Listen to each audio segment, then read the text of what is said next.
Okay, now moving forward to explain how the layer concept works in the civil drafting or architectural drafting, I want to take a small illustration of how to create a plan and then how we can assign different properties to the plan and different layers to a plan.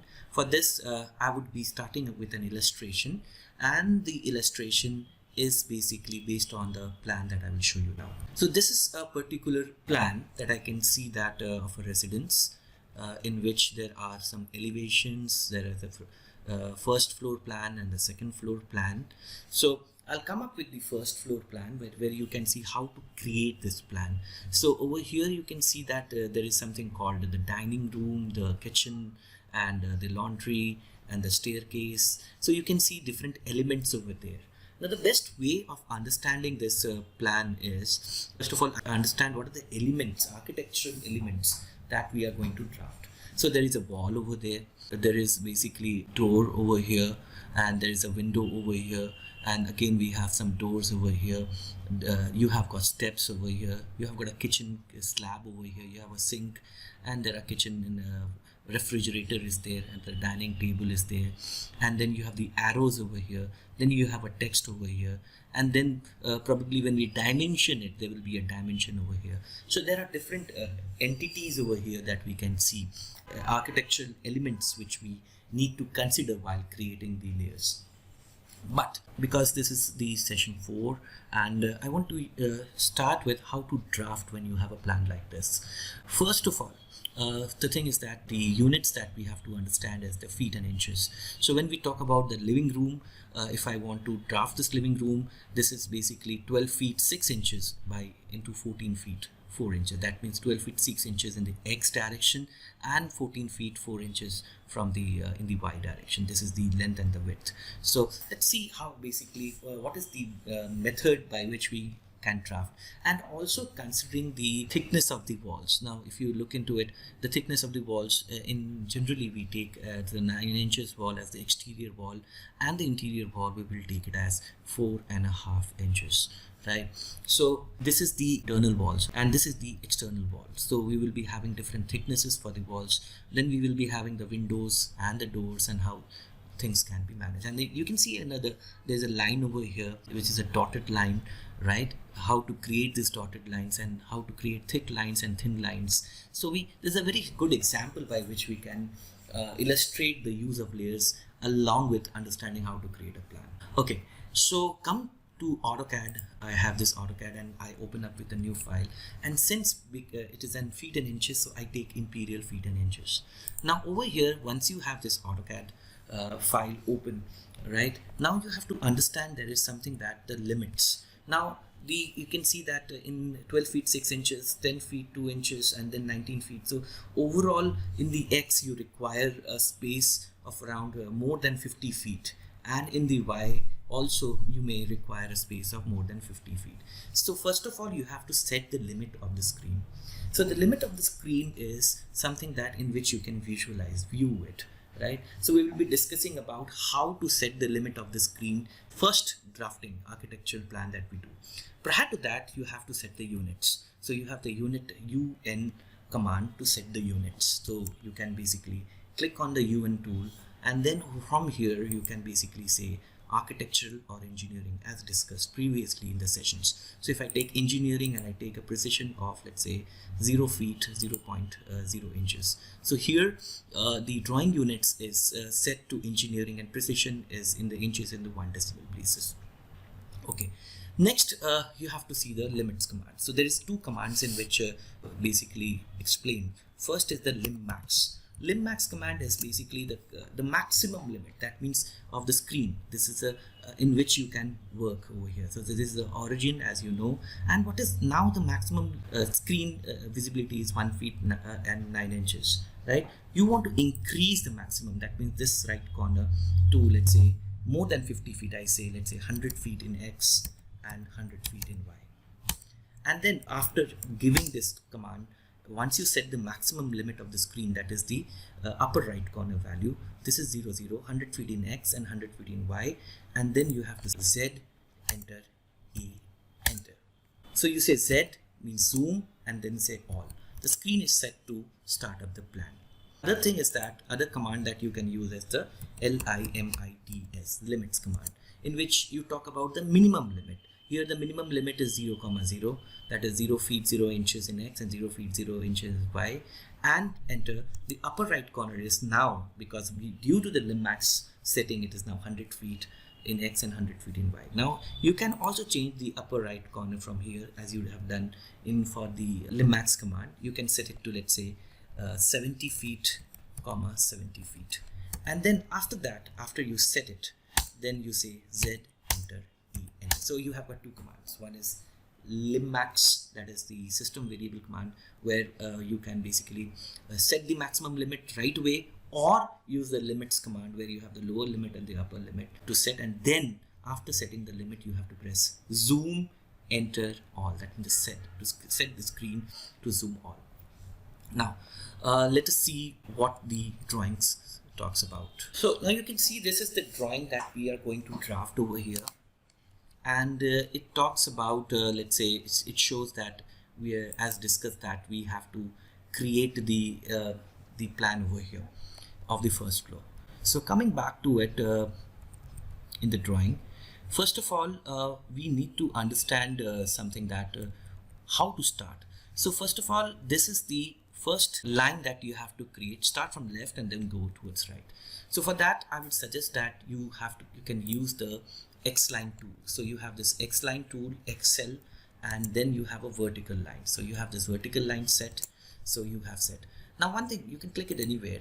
Now one thing you should and press escape. Now you should see that I have not created any layers right now. As I said, that you can create the layers prior to the working, but here I am just illustrating, and then I will put all these objects into different layers after creating them, right?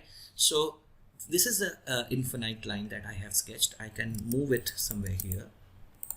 I can say zoom, enter all, or let's say I can have it somewhere here. Zoom, enter all, right? So press zoom all.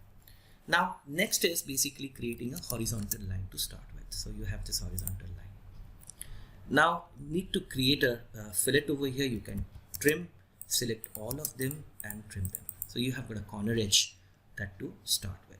That corner edge represents the edge of this. Now you have got a 9-inch wall over here. So go for a N offset 9 inches. So you can have a 9-inch wall over here and 9-inch wall over here. Again, you can have a fillet radius 0. Now you have this wall over here. Now the first thing is that you created this corner. As you see, this corner is created. Now give a width to it. So this living room is 12 feet 6 inches in the X direction here. So it's offset 12 feet 6 inches. So just put the middle mouse button, and then one thing that you would see that here is you have this wall which is an interior wall. So you can have this thickness as right now you can give it 4.5 inches. Later on we will see how to make the 9-inch wall over here. So let's create it as a 4.5 inches, 4.5 inches. So here we go, right? And then from here we have this width of the living room as 14 feet 4 inches, right? So you can always have a 14 feet 4 inches from here. So I'm just showing you how to create. So you have a 14 feet 4 inches. So there is a chamfer over here. We have to guess the dimension over here. What would be the chamfer? We will see how we can guess it. But then you have this again, the interior wall over here. So this interior wall is 4.5 inches. So you can go for O and 4.5 inches there. So now you can trim them. So trim, and you can select all the objects. And I have told you, trimming it, you select, so you go for a TR command and then select all the objects inside the cutting edge and press enter, and then you can trim it. So here you have this. So again you can go for a trim, select all the objects. So this is a fast, and press enter and then trim it. Now let's say you want to have a chamfer over here. So this is basically, let's look into it. So this is something, a 2 feet by 2 feet chamfer that I guess it over here from my visual guess. So I have a chamfer of, let's say, so I go for a chamfer command and then go for a distance. So I go for a 2 feet and 2 feet at this moment. So I take a chamfer 2 feet by 2 feet, and then what I can do is I can go for a offset 4.5 inches, give a 4.5 inches thickness over here, and then fillet it with radius 0, so that here we have. So this is something that I created the living room, and then we have this opening over here. So let's say the guess is this is again around a 2 feet length, and this is something around with the 12 feet 6 inches. So this would be around 5 feet, and then rest would be the wall. So let's say if I want to create an opening over here, I have an offset of 2 feet here, and then offset of 5 feet over here, and then extend this here, and then trim all of them selected, and then you have this over here, right? So so this is the way I create the opening of this particular living room. So the living room is already done. Then you have a dining room over here which says 8 feet 4 inches by 11 feet 4 inches. So here there is no wall over here, so to get the length over here, so I need to go 11 feet 4 inches in the Y direction. Here what I can do is I can create an offset of 11 feet 4 inches from this line and go over here, and then here I can see that I can extend this and trim it to a point where I want to do. Okay, so this is the line, reference line of this. So here again you can have a 9 inches wall. So here we go, and then you have this fillet over here, and you can always go with the fillet and create an L section. Create this particular section over here. So now you can see that this wall is something that I need to create. So it's 8 feet 4 inches and 8 feet 6 inches, which is 16 feet 10 inches where this wall will come. So 16 feet 10 inches by 8 feet plus 8 feet. 16 feet 4 inch and 6 inches is 10 inches. 16 feet 10 inches. So take an offset from this line as 16 feet 10 inches. So you have this wall at 16 feet, and now what you can do is, because it is the internal wall, just you know, keep a fillet, and then you have a now look into it. So this is again an internal wall, so you have a 4.5 inches over here. Here you go, and you can always have a fillet and fillet.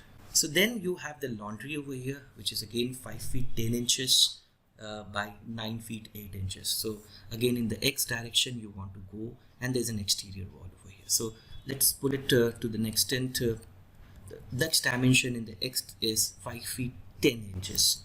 So you have this offset 5 feet 10 inches in this X direction. Then you have 4.5 inches over here, right? Now you can extend the line and then trim it, right? And then again fillet it and fillet it to a point.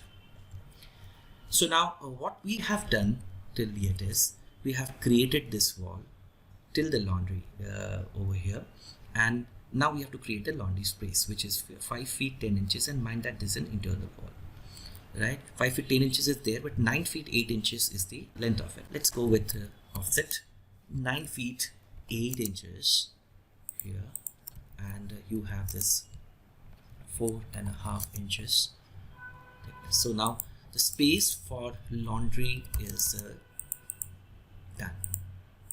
So here we have, so this is a laundry space, and then there's an L shape over here.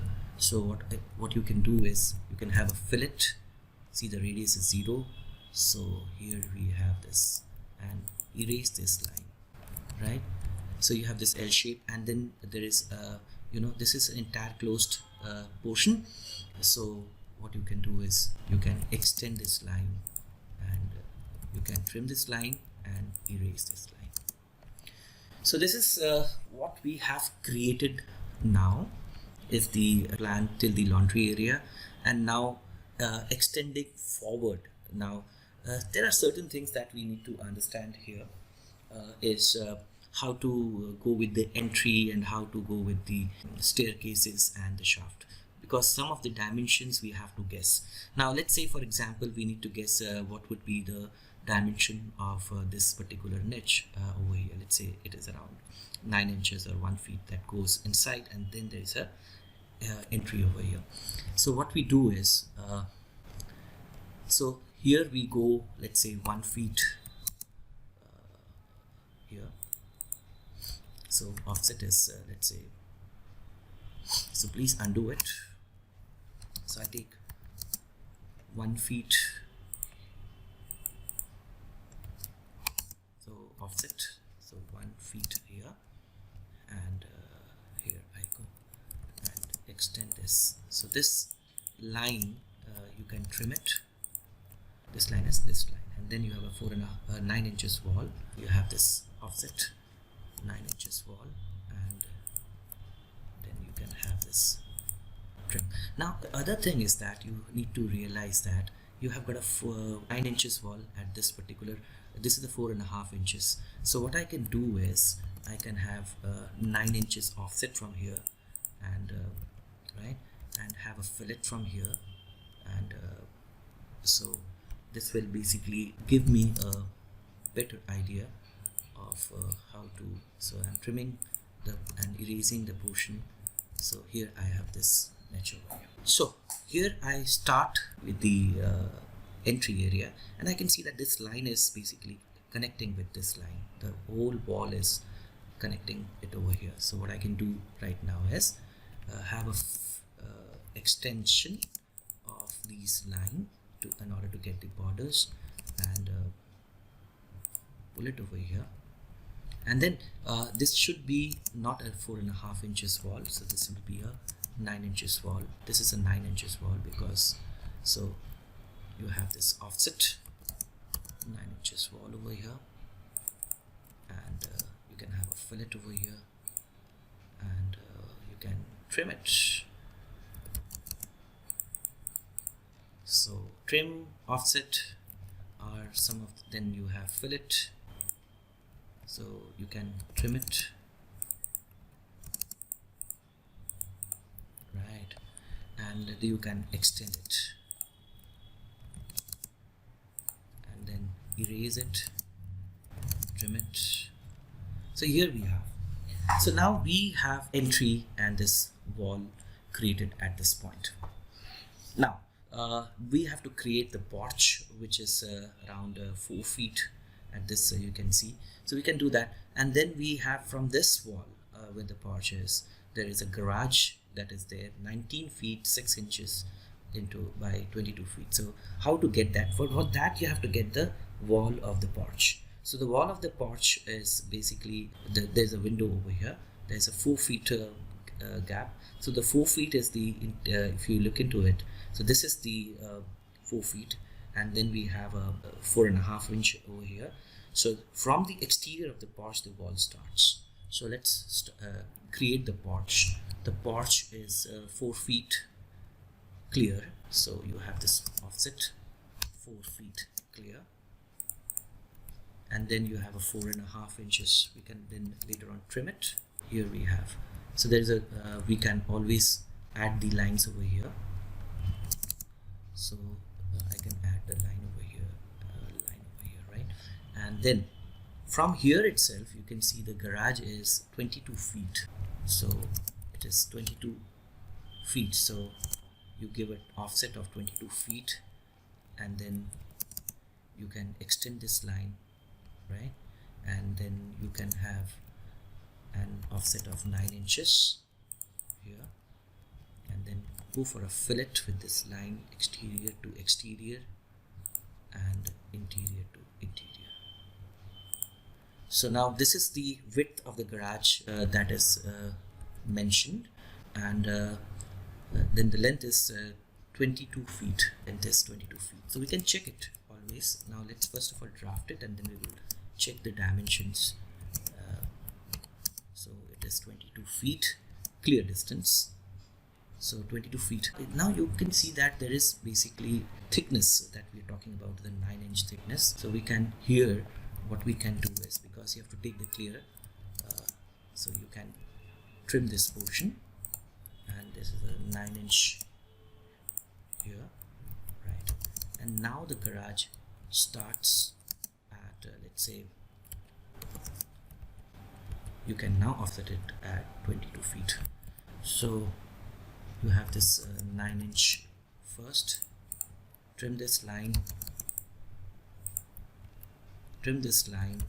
double enter, and then you can go with 22 feet offset, 22 feet.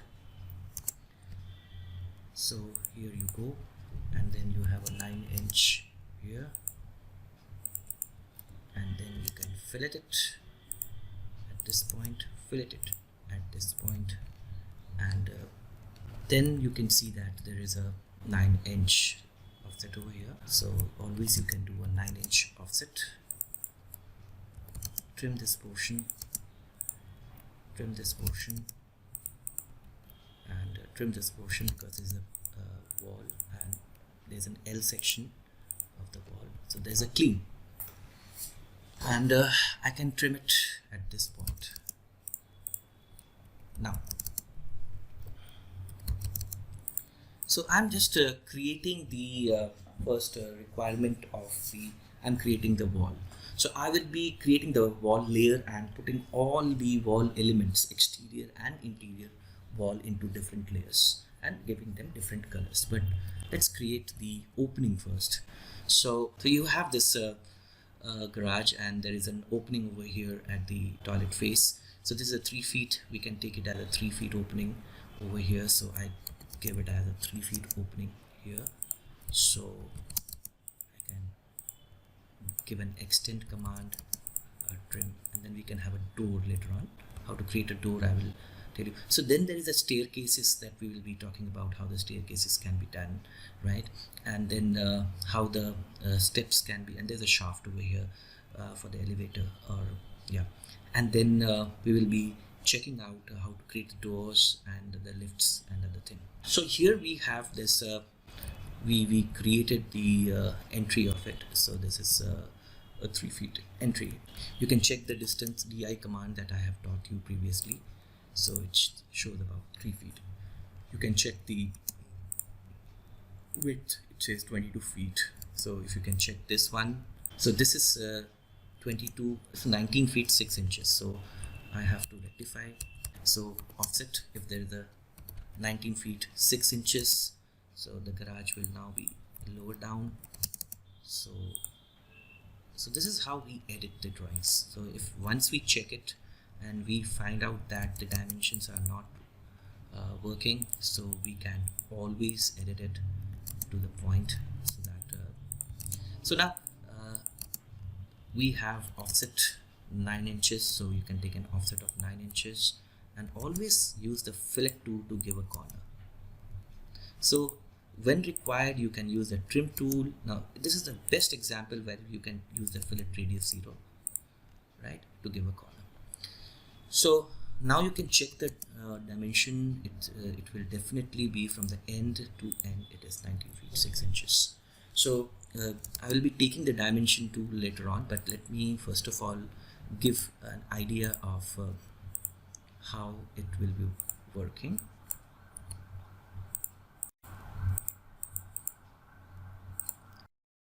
So for primary reference, I'm using a dimension style, which I will teach you later in the session. So I can check the dimension by, now it's coming smaller. So I can have increase the size, let's say to a point, so that I can check whether it is correct or not.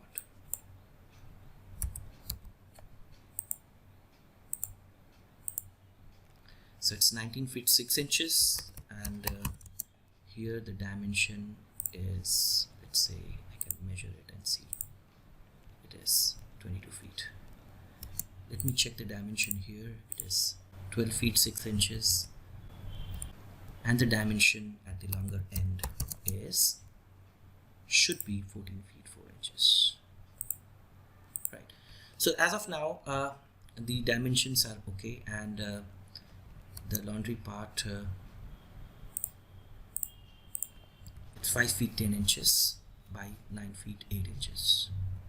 So by 9 feet 8 inches, so I can have again check it whether it is 9 feet 8 inches or not. So as of now, we have done with the walls, and now we will see how to create the doors and windows. And why I am doing this, because I want to keep tell you about how I am going to manage these objects in different layers. Now there is a porch over here. I can always have the porch railings over here, right? So these are different partitions of the porch. So here we go, and here I am. So we have done the wall. There is an internal wall, there is an exterior wall. I have a dimension that is done, and what else? So I have a living room entry over here. Let's say it's around I would keep it as, if it's a 12 feet 6 inches, I can keep it around 5 feet, or something in the mid of the room. So I can always how to get the mid of the room or the mid of the wall. So this is a wall, probably this is a mid of the wall. I can create a line over here, seeking for the midpoint, put the ortho on and say offset 5 feet, so 2 feet 6 inches on the either side. So here we have the then I can trim this. So this is how I create the openings. So right, so this is the guests, because the dimensions are not given. Sometimes you have to take a guess, right, once you're drafting it. So you have a window over here which is somewhat around 6 feet, so at the mid. So again you can have a line over here at the mid, and you can always have 3 feet on the both the side. So this is then and then you can basically create another line between and create a window. You have an opening over here, and there's a door of 3 feet at the start. So if this is let's say entry is 10 feet 2 inches, so we can have a 3 feet kind of offset over here and a 3 feet over here. So let's go along with it. So I have, let's say, 3 feet down the line here, and 3 feet door, and then I can have an opening first of the door, and then I'll tell you how to sketch the door. So and the door is swinging inside. So this is the wall. First of all, for the door you need to have a wall. So there's a swing over here that is shown over here, and there is a staircase which is going up, and this is going down. So you have got an up staircase, you have got a down staircase, probably going to the ground floor or somewhere, right? And then you can create a wall over here, which is a basically thick wall, and then we can have the staircases, and let's say we can sketch them. But prior to that, there are more entry, like to the porch. There is an entry of 5 feet in the mid, create an entry of 5 feet in the mid. So I have this line over here, and I can have 2 feet 6 inches here, and 2 feet 6 inches. Probably the 5 feet entry might be bigger. I can keep it around let's say 4 feet, 2 feet here, and 2 feet here. So again, with the offset tool, now you can trim. So this is the quickest way by which you can create some plans, right? This is how it looks. Now you have to create the doors over here, and let's see more windows if I can place them. So there is these are glazings actually put over here. So you can always have the glazings done. Let's say you can have offset of, let's say 2.25 inches, because 4.5 inch wall. So you can have this line worked out here, and always have a fillet tool. And here, because you don't need a corner, you can go for a trim. So there is a glazing, and same here you can give the glazing, like you can have a straight sketch over here, and so this is the glazings, and here you have this you can create a line over here, and here it goes. zeros. So now you can see every object is in the 0 layer. Now if you want to create a door, so the way I create is basically I create a, let's say, a hinge of, let's say, 0.5 or 0.25 inches, and then what I do, or let's say I take a 0.5 inches hinge and then I go straight, and then I create a circle the way I create it, and then I go to the midpoint of it, and then I extend this circle over here, and what I do, so this is, there are two things over here. There is a door swing over here, and remaining this arc, and there is a door panel over here. So let's say you have got 0.25 thickness is this, the leaf of the door, so you can always have, or you can increase the thickness to 0.5, and always you can, there are two things now in the door, one is the swing and the other is the panel. So you create a door over here, so there's an entry to the door, you can see here, and there are certain things that you need to also understand, that you have a staircase here. So for the staircase, just create a straight line and try to understand how you can create. So the stair starts from here, so these are risers, 1 2 3 4 5. So if you take a riser of, let's say, 12 inches, so you can offset them, let's say 1 2 3 4 5. So 5 risers are there, so you can always have offset of 12 inches. One is already there, 2 3 4 and 5 risers are there.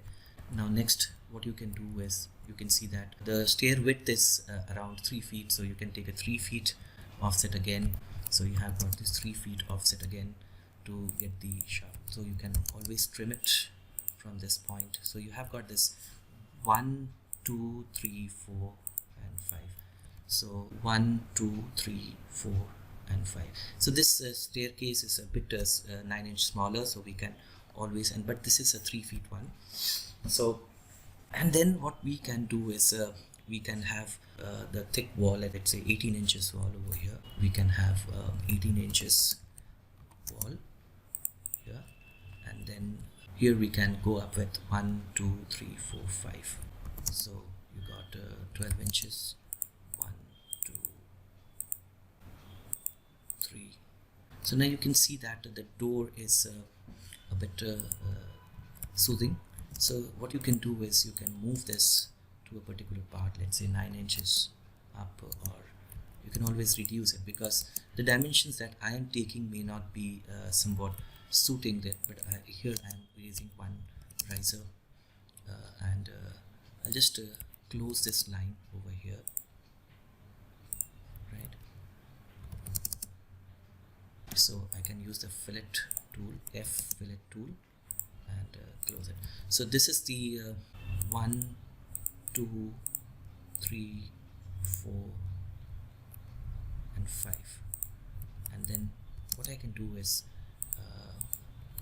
so the reason why it is happening, because this niche that we have taken is a bit dicey one, so we can always move this back.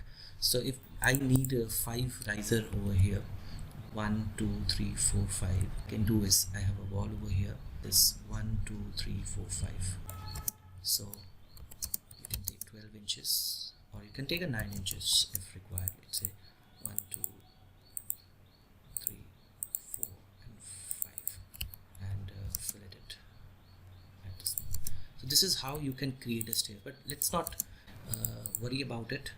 Let's create the staircase at this point, and then we have the wall of the shaft, which is 9 inches here, and then we have the shaft starts from here, and let's, because all we are doing a guesswork, so it's a 2 feet. So this wall basically is in line with this internal wall, so I can always reference this line for the shaft wall, right? And then I can have a 4.5 inch thickness over here, and then always I can trim it.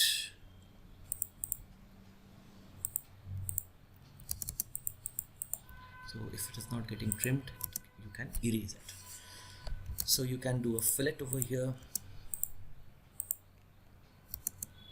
you can do again, you can do so this is a 9 inches wall, or a 4.5 inches you can take at this moment. So let me take it as 4.5 inches wall. So let's say 4.5 inches wall. I'm taking it and filleting it to the point so that I can create it. So the shaft is basically, let's say, goes till let's say 1 feet from here. So we'll close the shaft, let's say 1 feet 12 inches at this point, and extend it this line to this line. Trim this line, we don't require because right, and the shaft is extended till here, and we can trim this at this point, and we can have a fillet right away, and let's say 4.5 inches is the thickness, so I can take an offset, fillet it, and extend these two lines over here, and trim this over here, because my shaft is now created. So here I have created the shaft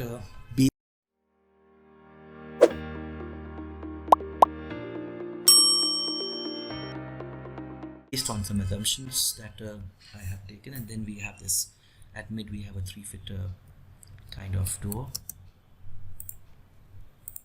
So you have got 36 inches, so you have got 18 at this point, 18 at this point, and then you have got the trim. Now in case if you want to put the staircase now you can basically design it. Now let's say there's one staircase over here, so if you want to put more staircases, so what I will suggest is just to move this wall to an extent, but then the porch has to be moved and the alignment. So let's put it like this. So this is the somewhat the sketching thing that is discussed, and then if I want to create more doors or windows, let's say here I want to create a window over here in the dining space, let's say. So how I do is so I have this let's say 3 feet left over here, and let's say 4 feet window I want to create it. So I go with like this, trim this portion and create a line. Now this is something that I wanted to tell you about, how to create a plan. Initially we will do more of it, how to create plans and elevation, but this is a basic idea of how we do it quickly. So you have a refrigerator over here, let's say 3 feet by 2 feet, a refrigerator, and there's a slab over here. Let's create it so that the slab is a dishwasher. So basically the slab thickness is around 2 feet. Let me tell you how we can create. So there's a kitchen over here, you can see at this point. There's a kitchen at this point. So here, so let's say 2 feet is the slab thickness. Here we go, and let's say I have a chamfer of 12 inches distance. Chamfer distance is 12 inches by 12 inches. So I have a chamfer over here. Right. So this is how I create the chamfer.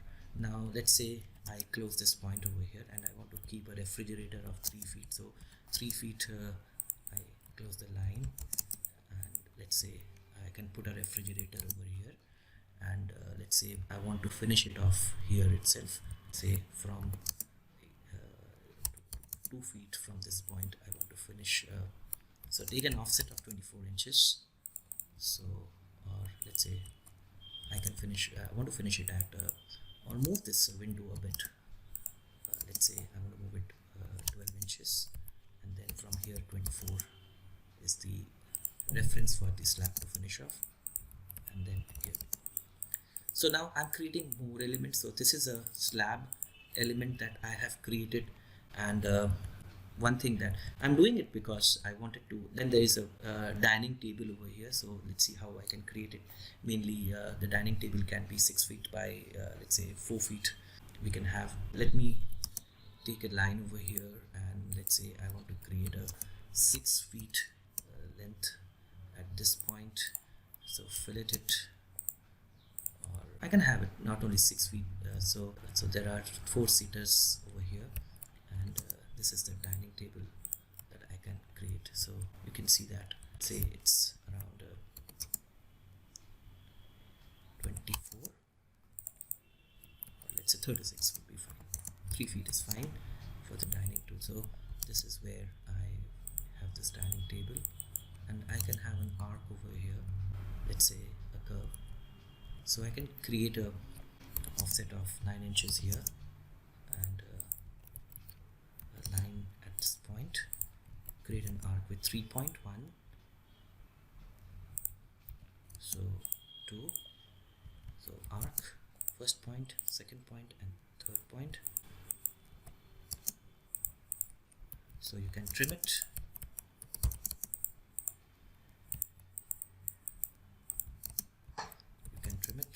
And here we go. So now I've got a lot of options. Now let me put some text over here. Let's say I put a text over here. I'll teach you how to write the text in the sessions. Let's say I write it as a dining room. So I say dining. So I can scale this to a point.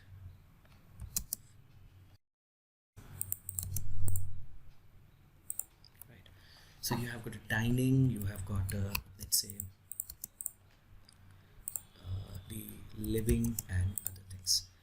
Now you have this plan, and now you need to with this plan that you have drafted with me, you need to create the different layers. Now how I do?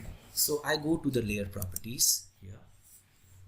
I see a div point layer that comes, so avoid it.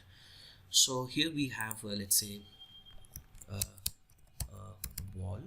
So you have an external wall, so you can say ext.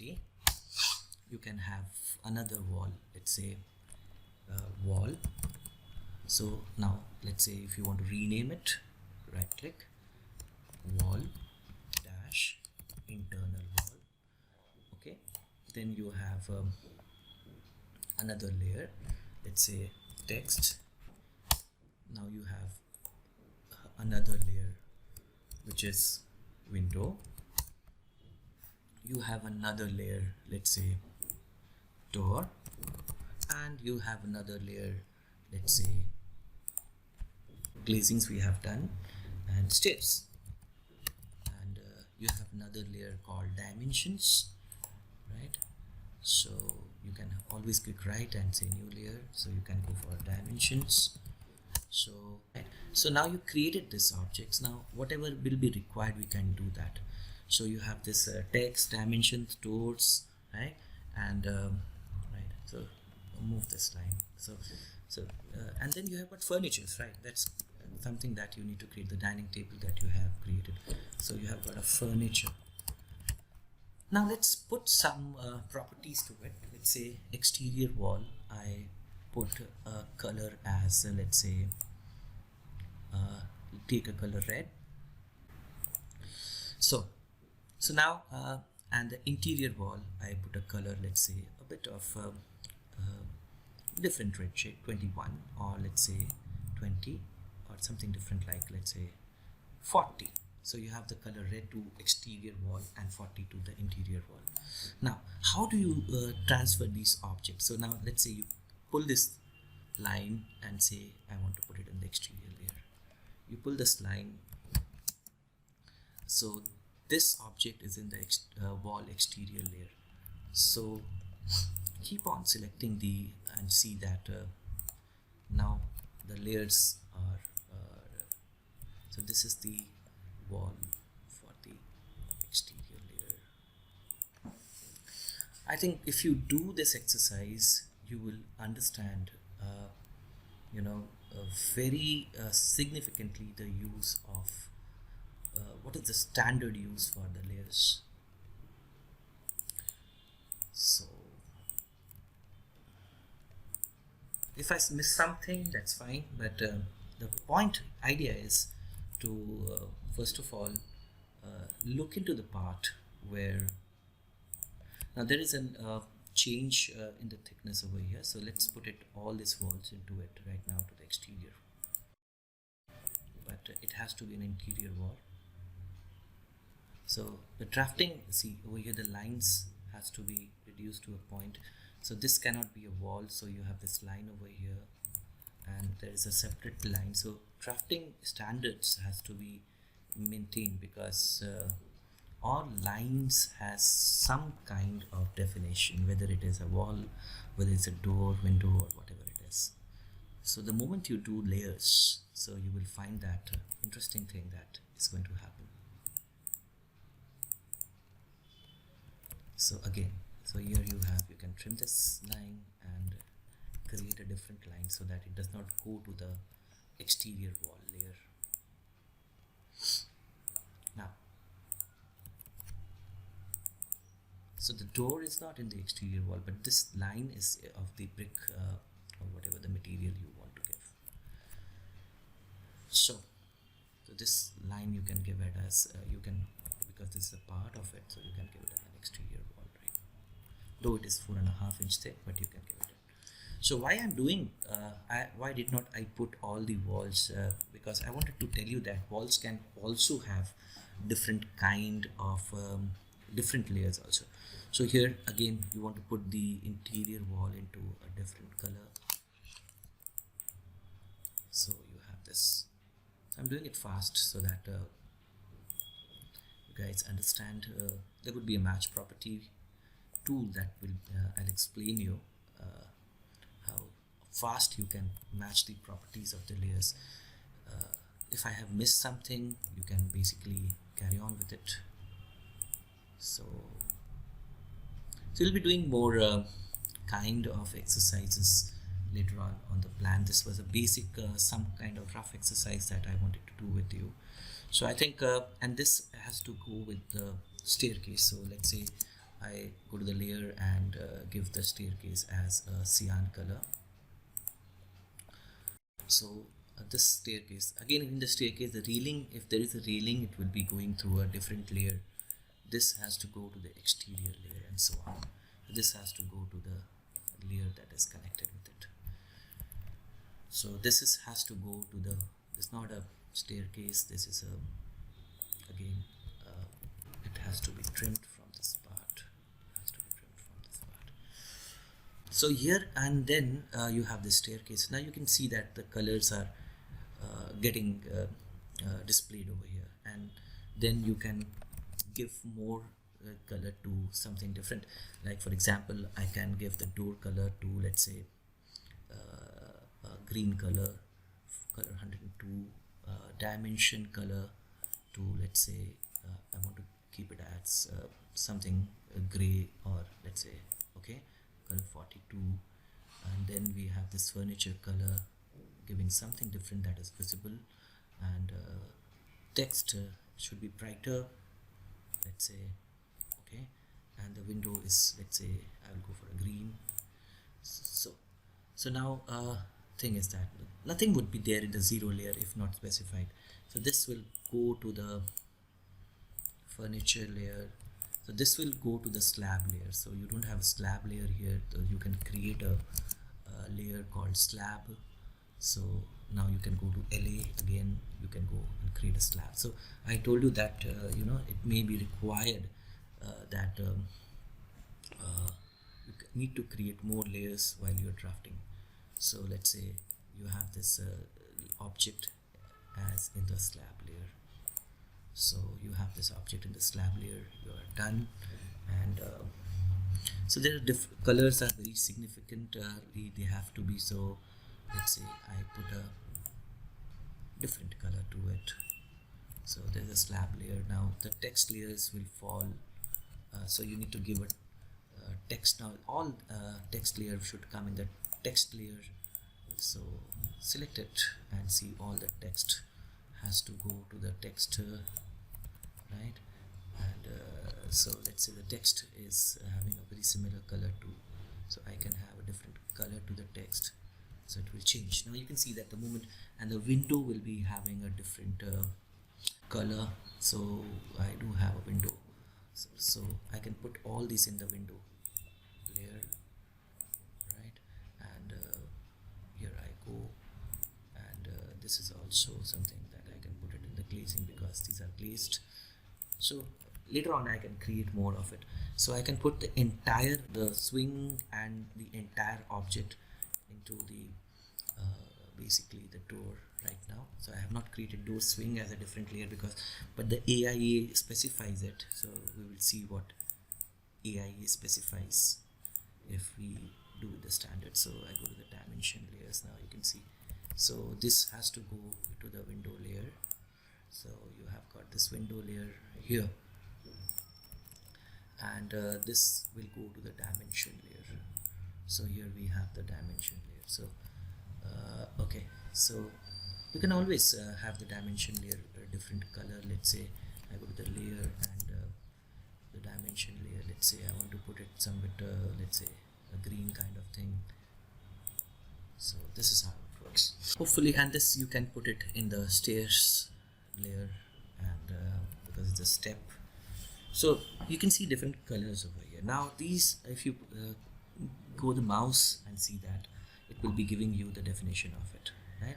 Now let's quickly go with the operations of putting it on, off. Let's say I want to put the dimensions off, so I go to the layer and put the dimensions off. So here the dimensions are not visible. So if I want to put it on, so I go with layer on and put it on. I can also use the layer off option to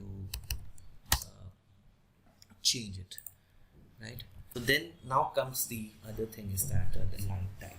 So there are certain line types. So let's say now this object is by layer. Now if you look into it, there is another tab over here under properties which says the color is by layer, the line weight is by layer, and the line type is by layer. Now let's say apart from that, I want to give this specific door a different color, not by the door layer. So I can select this object and give it a different layer. So what I'm doing is I'm overriding the property of the by layer. That means if anything that changes in the layer, the color changes, it will not affect it because I have overridden it. Or if I give by layer, that means it will take by layer. But if I give a different color, that means I'm overriding the properties of its layer with a color that I am giving. Similarly, if I want to give a line type to it, so let's say if I want to give a line type, go to the others and go to the load. So here I want to give a let's say a dash line type over here. Now here comes the scaling option.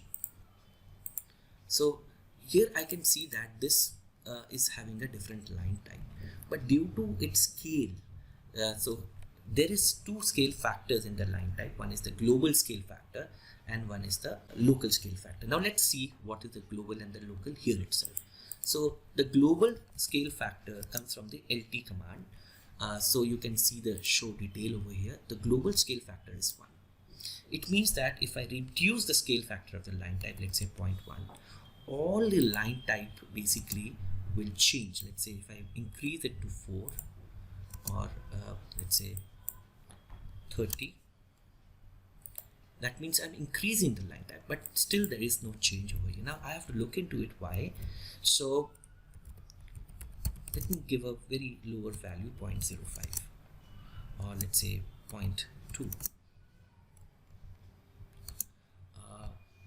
let's say 100, or let's say 20. So this is something, the permutation combinations that I am doing it right now. But how we basically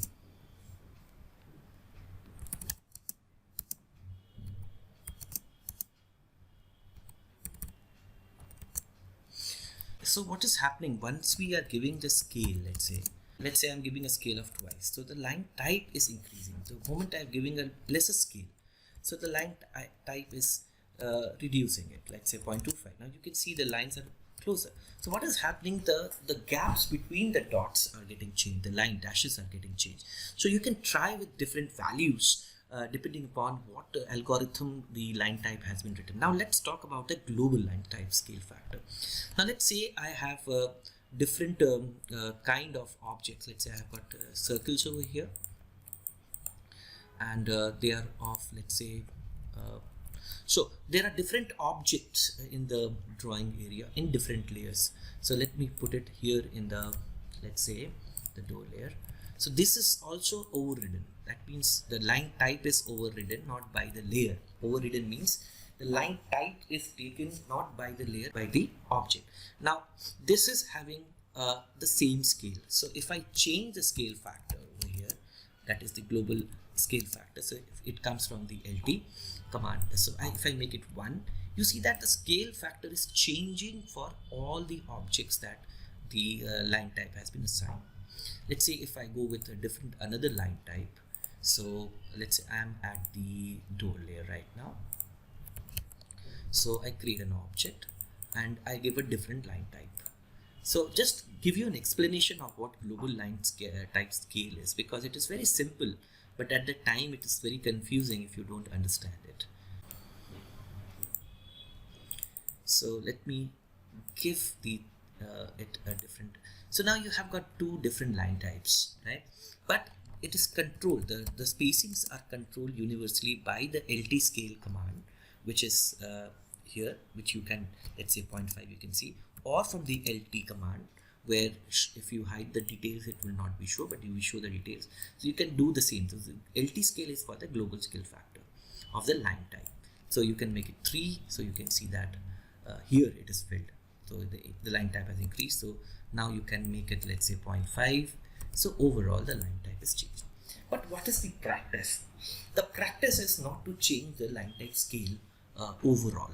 I do not do it. So keep the line type scale as, let's say 1 for all, whatever it is, whatever the however it is made, right?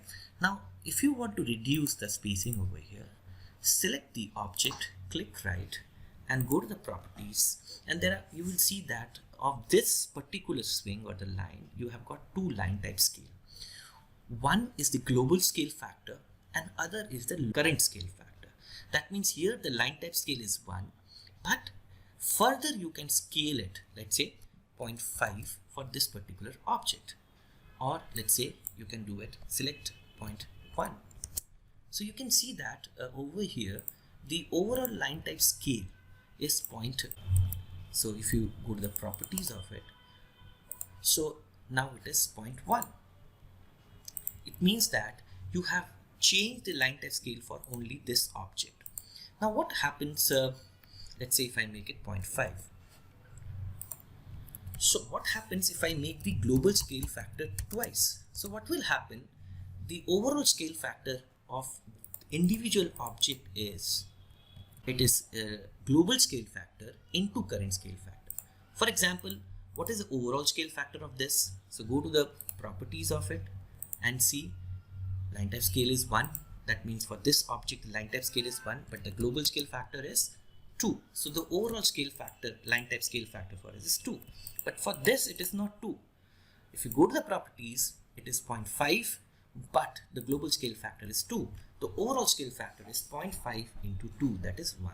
So this is how we do the line type scale, right? So in line type scale you have got 2 scale factor. One is the current scale factor, that is for the object, and the other is for the line type scale factor is a global scale factor. So the overall scale factor, line type scale factor, is current scale factor into the global scale factor. Now again, come to the line weight option. So once you go to the line weight option, so here you have got series of line weights over here that is available. So you can display the line weight by clicking on this, and there's a scale that you can see. The scale basically controls how thick or thin it will be visible in the screen. So let me put it like this. So the moment you say display, that means all the line weights that has been assigned to the layers can be displayed. So let's say I go and say the exterior wall is having a line weight of, let's say line weight, that means I'm going to the default and giving a line weight of 0.30 mm. So here in the screen all the exterior wall will be thick, you know, and then you can basically change the display by display line weight and click it off, so it will be off. Similarly, the scale resembles how thick and thin it will look in the screen. It has nothing to do with the print, right? Similarly, if you give in the layer the line weight of the internal wall as, let's say, thinner than the exterior wall, so here we can, it's a 0.3, so you can give 0.25. So here we are, so here it goes, and you can see that there is a thickness that is given for the layer, and it's a 0.25. So okay, If I increase the line width scale, probably the thickness may be visible. So let me increase it so you can see the thickness here, right? So this is the wall. So here, right?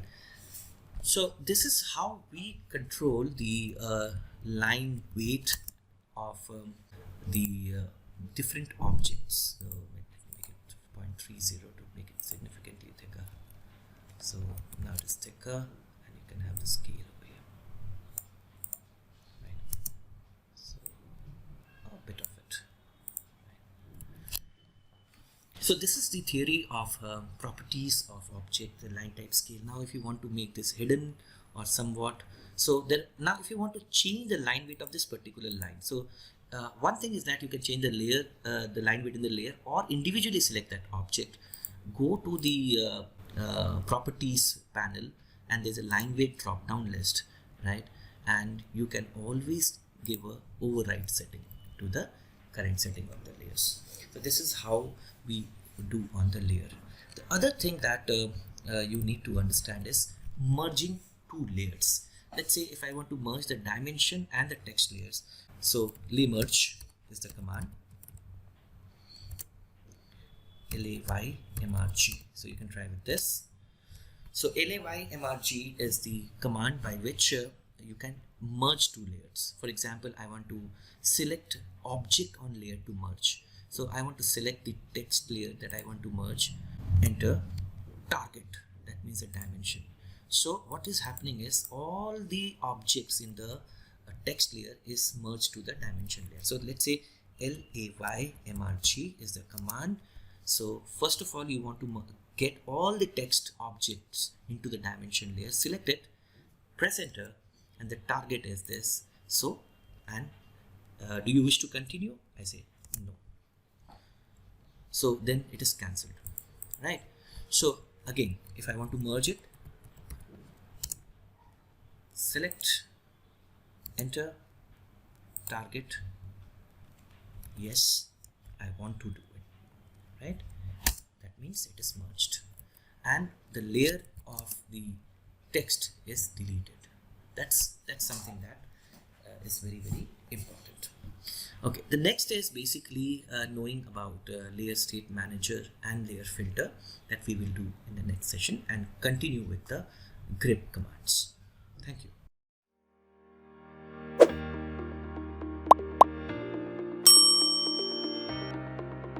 Now, after you have learned various tools and various options in the layer properties manager and the layer, there are certain additional tools that I want to discuss with you that are present in the layers panel. So if you look into over here, there are some additional tools that are there here.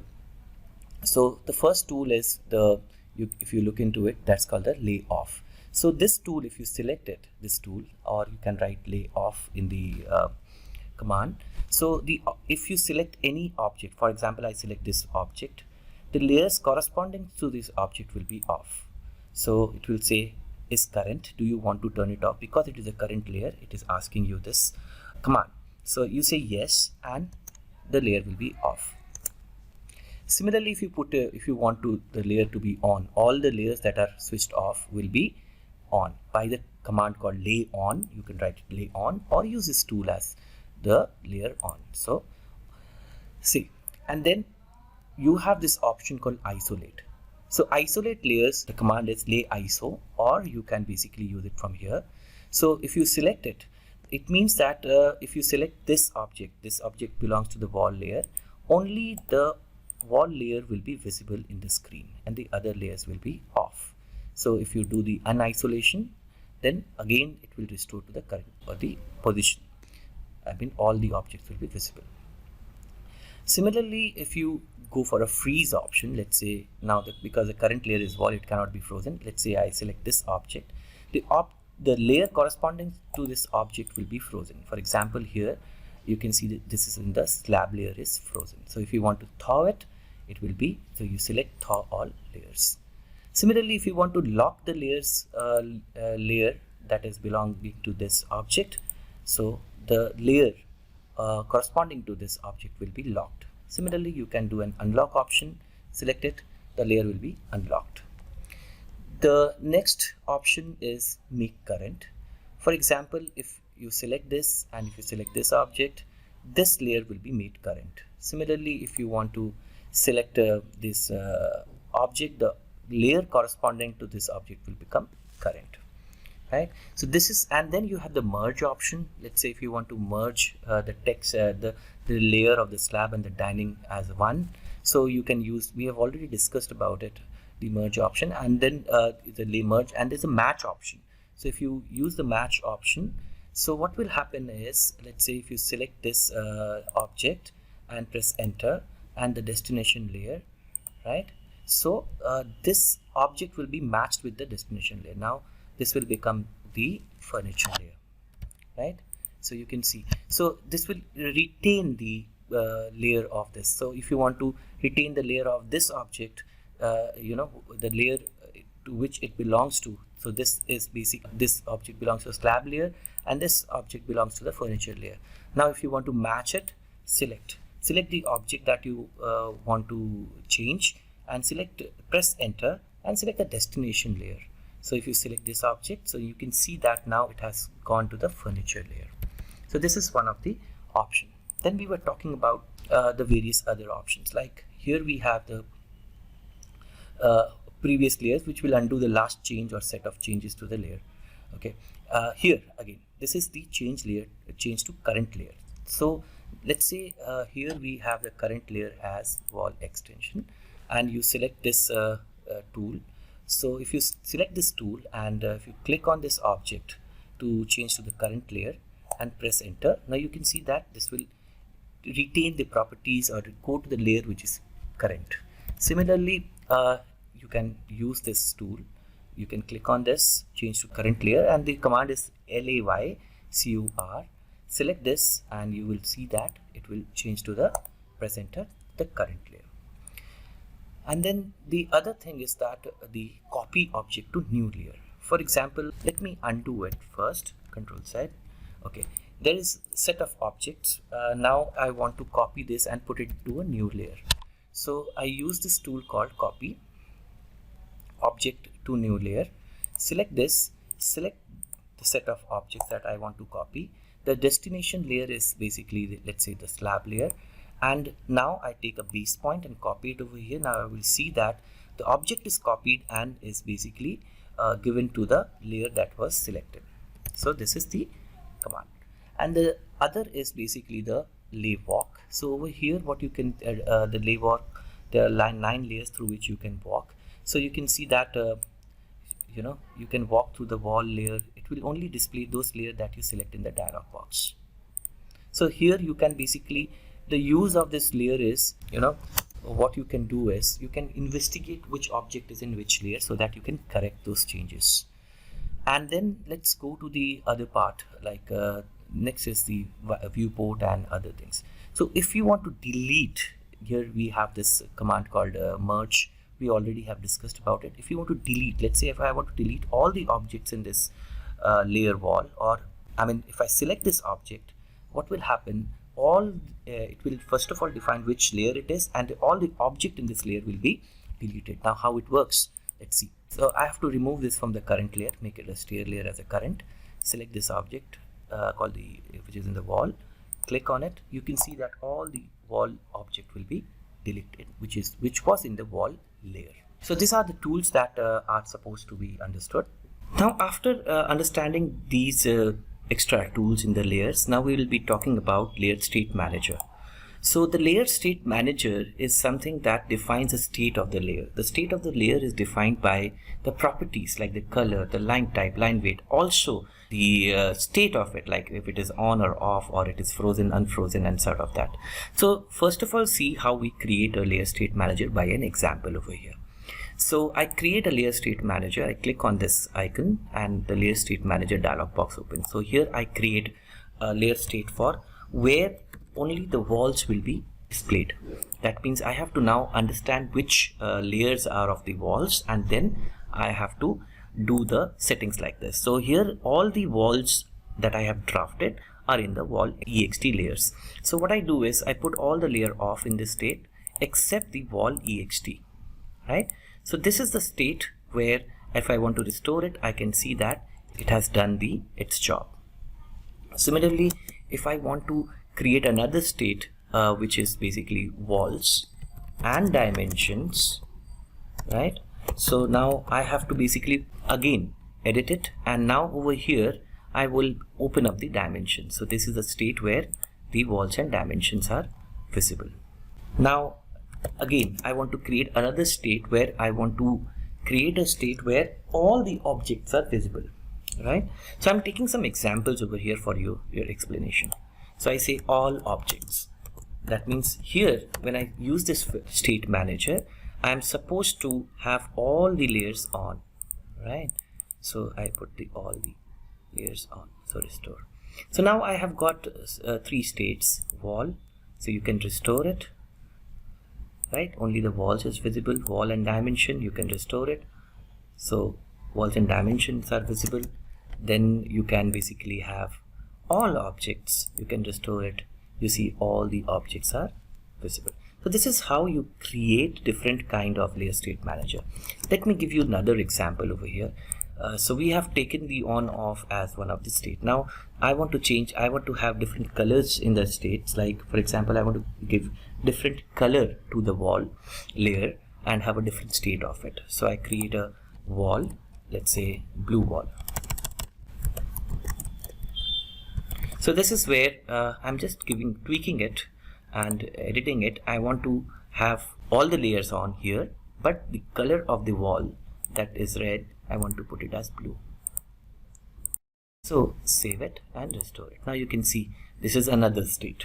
So now here while in your project you will be having different states like the all objects, you can restore it. Now you can have, it's just like playing a slideshows where you have different options that you have created in the state manager, right? So this is so I go with the all object with the restoring the actual settings. After the state manager, there are certain things like the group filters and property filters. What does the group basically do? Let me stretch it to the point, right? So how do I create a group? So let's say I create a group here, and what is a group you will see now. Let's say I create a group of walls and doors. So go to the all option and drag the door layer to this walls and doors, drag the wall layer to this walls and doors. Now you find that these two are grouped under name called walls and doors. Now once it is grouped, you can control both of them together, like you can put them together off, you can put them together on, you can lock them together, you can unlock them together. So it's a very handy option where you can use this group. So what I have done is I have basically dragged the layer into the group and made it one. And the other way of creating the filter is the properties filter. So here the properties filter says that you have a filter which is, let's say I created as walls and doors. Now here basically I want to create a layer filter in which I want to add only the walls and the doors by the virtue of its property. So which property? So first I will have the wall. In the first there are certain, you can see the number over here, these are codings. So I say I want to select only the walls. So let's say if I don't select it, so I will select the wall in the filter by the name, let's say wall over here, and the door by the color 102. So I write over here, let's say wall, so star mark, so it comes over here. Next line I say okay, select all the layers which are having this name wall, and also in this layer filter select the object layer with the color 102. Now you can see both of them are here. So now this is again a filter that is created for walls and doors. So again you can basically put them on, it's already on, you can basically do it off. Operations are same for both of them, the creation methods are different. Hope you have enjoyed this session, and in the next session we will be talking about various other methods of creation like the grips and the arrays, and going forward with the session 5. Thank you so much.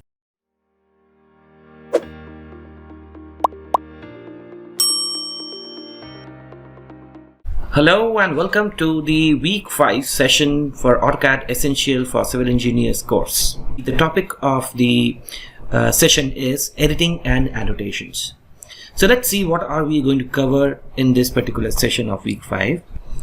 So in this session you will be learning about the grips, how to edit the grips, understand various grip editing features in AutoCAD.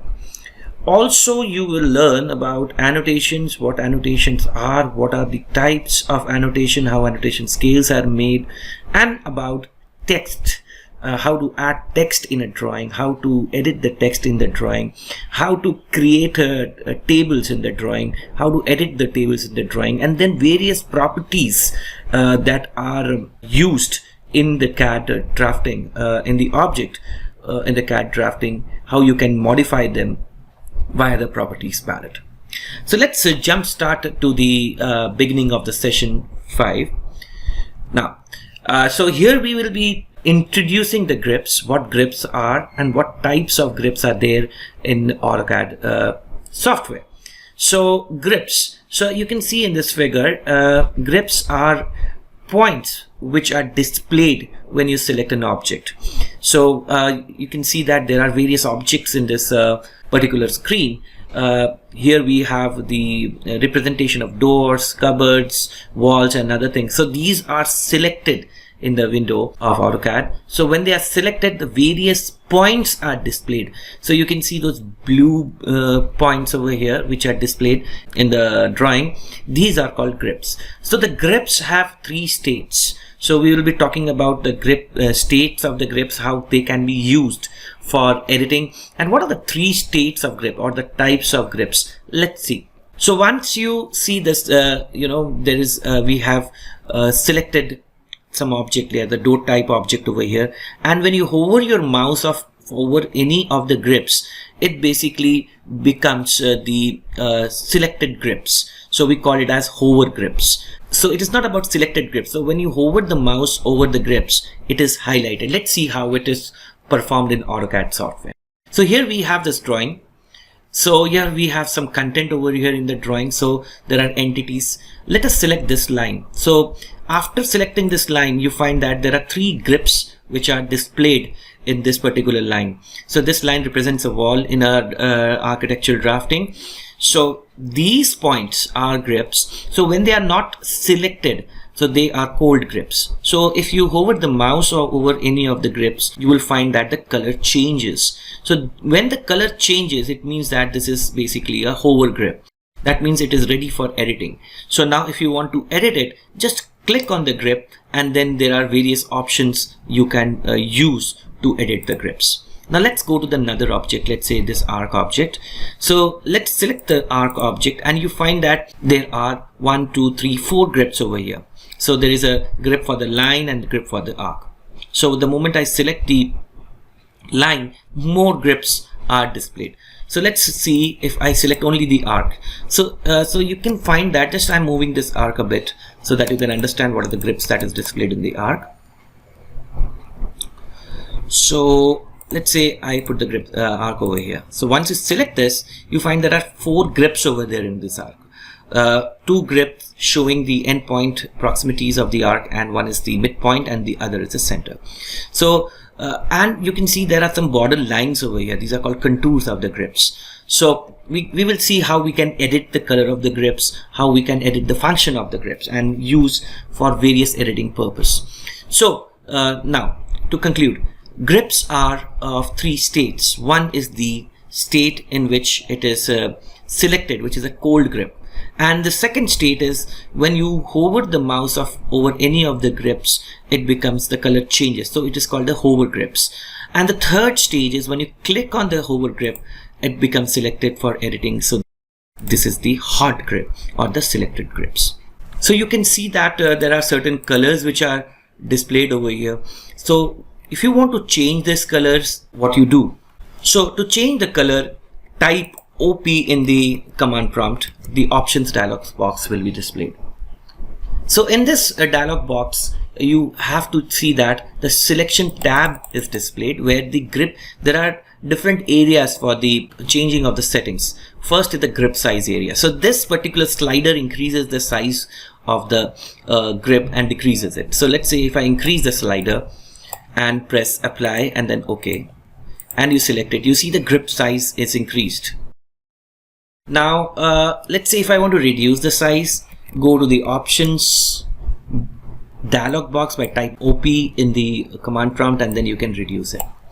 Next, in the grips area, you find that there is a button called grips color. So if you click on this, now you see that there is a settings area in which there are 4 drop down lists. The first is the unselected grip color. So by default, the color 150 is assigned. So what is the unselected grip color? Is the color of the grip when the object is selected. So the grips are not selected. Let's say I make it, let's say, a color called cyan. So what will be the effect? So I apply it and OK. So if you select this object, you see the color of the unselected grips turns to cyan. Now let's quickly change some of the colors. So I give the hover grip as a yellow color, selected grips as a blue color, and the grip contour. What is the grip contour? We will see that. Let us put it as, let's say I want to select more colors. Say I give it as color 241. So okay, so now when you select this particular grip, so you find that the color of the unselected colors is assigned to what you have set, and the moment you hover it, you find it turns to yellow, and you can see the line bordering the grips. It is the grip contour. So let us increase the size of the grip so that you can see it more clearly. So the grip size increased. So select the grip. Now you can see that those colors are very dominant and visible. Next, so let's reduce the size and okay. So we talked about the selections in the option tab. We talked about the grip size and the grip color. So we have already talked about the unselected grip, hover grip, grip contour color, and the selected grip color. So there is something called a block insertion with grip block set to 1 and 0. Blocks are objects that are there, which are defined objects. Let's say if I convert this into a block, let me do it first, and then we will insert it just for your reference.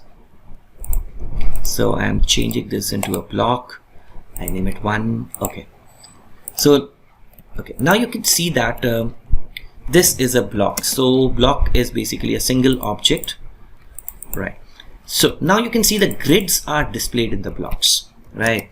So the grids, so this is a block and the grids are displayed. Now you can control the grip display by the grip block command. So grip block set to 1 and 0. So let's see what is the grip block command says. So you have this grip block, enter. If you press 0, so what will happen? And now if you select the object, only one grip will be displayed. That is the insertion point, right? So grip block, if I use this command and make it 1, so in the blocks in the CAD file in the project, the grips will be displayed as the what was in the original object.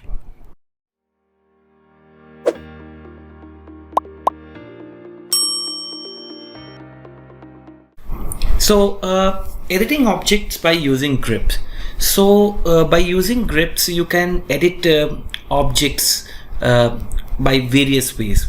One of the way of editing objects using the grip is by using the stretch mode. So let's see how object can be stretched using the grips. So here is an example over here in the drawing.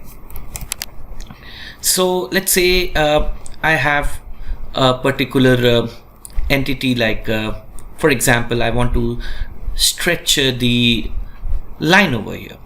This is a line which shows the wall, and I want to stretch it for a reason that I want to extend the line to a particular part. So once I select this, you can see that the 3 grips are displayed. So these grips, as I discussed, these are unselected grips. So if I want to stretch, or if I want to edit the grips of this particular line, so I have to select the grips which the grip which I want to edit. For example, I put my mouse over here in this grip. The moment I put my mouse over here, the hover grip is displayed, and there are 2 options, stretch and lengthen. Let's dig into it. First of all, let's click on it, and you can see that there are various dynamic tooltips are displayed. So over here it says specify stretch point, or various options are there, but click right and then you have these options. So now let's see how we can use this option. For example, I want to use a stretch option. So there are 2 options that we will be discussing about. One is the stretch and the other is the lengthen. Now for the stretch option, the moment you put the stretch on, so now you can basically stretch the line to a part where you desire to move into it. So let's say I want to stretch to a point. So I can see the distance also over here because the dynamic input is open right now. Click on a point where you want to stretch the object. So here you have the specify the stretch point or base point, copy, undo. There are various options over there, but let's say I want to click the point to which I want to stretch.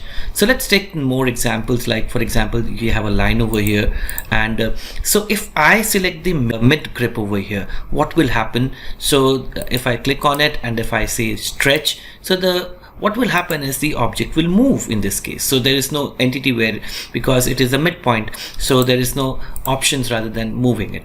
So if I want to stretch it, for example, if I want to stretch this particular point and I want to basically join this point with this endpoint, so I can do it by stretching it. Similarly, if I want to stretch this point, so I select the object, hover my mouse over it, click on it, and then stretch to a point where I want to take it. So this is way. Now let's see more objects like the circular object. So if I have a circle or if I have an ellipse in case, so what will happen if I stretch? So let's take the case of an ellipse. So the moment I select an ellipse, so these grips, 5 grips are displayed including the center point. So you can select any of the vertex over here, click on it, right click on it and say stretch. So you will see that the ellipse is basically getting elongated from this particular point,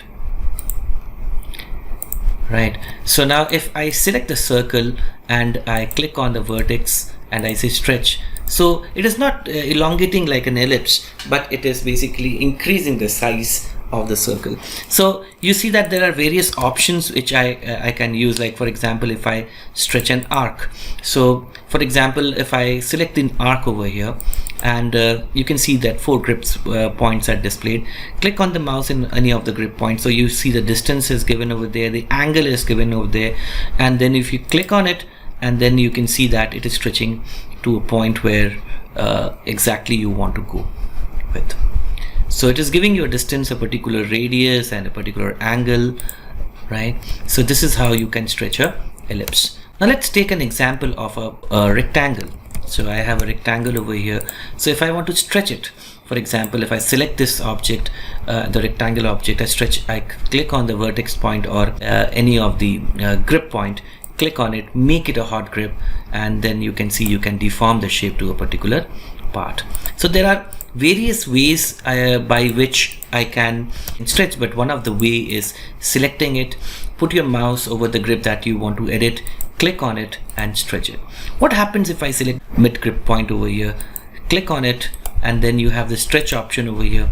So it's basically stretching the entire geometry that I wanted to stretch.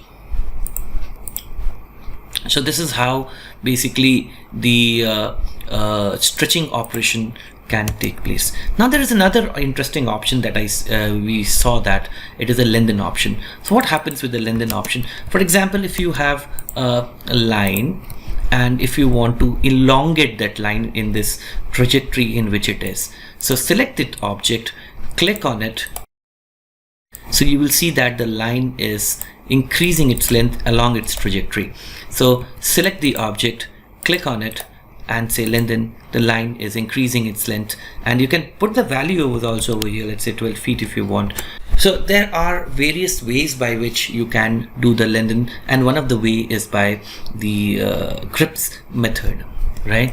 So select it and then click on any of the end vertex or the end grip points, click on it and then lengthen. Now you see the difference between the lengthen and the stretches. Stretch is basically you're stretching a point to at any point. It doesn't matter that if it is in a trajectory or not. For example, if I use the stretch command in case of lengthen, so you can see that you can basically place this vertex anywhere, and so you can lengthen and you can basically move it. So the object is getting longer as well as object is getting shorter. Plus at the same time, the vertex is getting displaced. May or may not be in the trajectory of the curve. So what happens if I do a lengthen in the arc command, arc object? So I have an arc object over here. So if I now do a lengthen operation using the grip tool, so let's select the vertex over here, click on it and say lengthen. Now see what happens. Basically the arc is getting longer at the locus of its curve. So it's not just like in the stretch. What is happening, the curve is changing actually, so it is not remaining the same as it was. The curvature was changing, the radius of curvature was changing, but in this case once you do the lengthen, the arc is basically increasing its length along its locus. So you can see that this is the lengthen option in the grip editing. Now let's see what are the more things that we have in the grip editing. So one of the options that are there in the grip editing is the move option. So if you select this, now you can see this is the block and there are a lot of grips that is displayed. So now let's say if you say grip block and if you say 0, so what will happen, the grip, only single grip, that is the insertion point, will be displaced. Now why did I do it? Because I wanted to relieve the congestion over here of the grips and explain you what move can be done using the grip tool. So let's say I select this point over here and there is an option called, so what I do is I select the object, so the cold grip is displayed, and put your mouse over here, the hover grip is displayed. Now click on it, right click on it, now you have this move option over here. So with the help of the move option, basically you can move the objects from one point to the other. So what is happening over here, let's say I select the text, so I click on the grip and use the move, so I can move the object from one point to the other. So this is the how basically the move tool is used. So for example, I select this door entity, select any one of the grips over here, click on it, and then I say move over here. So the moment I was looking into the options, so in the hover grip also there are certain options like the stretch vertex, add vertex, and remove vertex. Let's see, we'll discuss it later on, but let's do up with the more application of the move in the grip. So click on the grip, right click, and then you have this move option over here. So I move it at this particular point. Now what else I can do with along with the move? So I can basically rotate the object. So you can see that how the objects can be rotated using the grips. So let's see the rotation option. So I have this object again, the bed, click on the grip, the hover grip is displayed, click on it, the hot grip is displayed, right click, rotate. Now what you can do here, you can see that there is a specify rotation angle. Now you can rotate it to a point where you wanted to do it. Let's say I put the ortho on, so I can rotate it, I can rotate it at the angle, or if the ortho is off, so I can have my own angle by which I can rotate. For example, I select the grip, click right, rotate, and I can put a value over here, or I can put a rotation angle value at this point. So this is the rotate option in the grip editing tool. What next? Next is basically the scale mode. So you can also scale an object using the grip mode. Scaling means increasing the size and decreasing it. So for example, if there is a block over here, I use the scale option. So what exactly it is, now you can see by default it is getting increased. So if I click on a point or a scale factor, let's say 0.1, so it is reduced to 1/10, that means 0.1 of the original size. So I can select the object, click on the grip. This is the base point from where the scaling is happening. I go for a scale. Now you can see that it's getting increment, so it is a not uniform scaling. So I can just click on a point to get the scale of the object. So let's try with the text. So click on the grip, right click on it. So right click on the hot grip, there's a scale option, and then from here you can give the scale factor. Let's say I want to give it as 0.5, so the text gets reduced to half. So we did the scale option. Now let's go up with the other options, what else we can do with the grips. So the next option is the mirror option, right? So we can basically mirror objects using the grip editing mode. So how do we do that? So select the object. Let's suppose I want to mirror this bed, or I want to mirror this door. In fact, select the door object. Then what we need to do is, so here we don't have a base point, so there is a grip over here, which will be the base point. So it will be rotated, it will be mirrored with the base point over here. So let's see how it works. So click on it, and then you have the mirror option. So now it says that how you want to mirror it. So this is the second point or so of the mirror. So if you click on the mirror axis over here, so the object is mirrored. So do it again.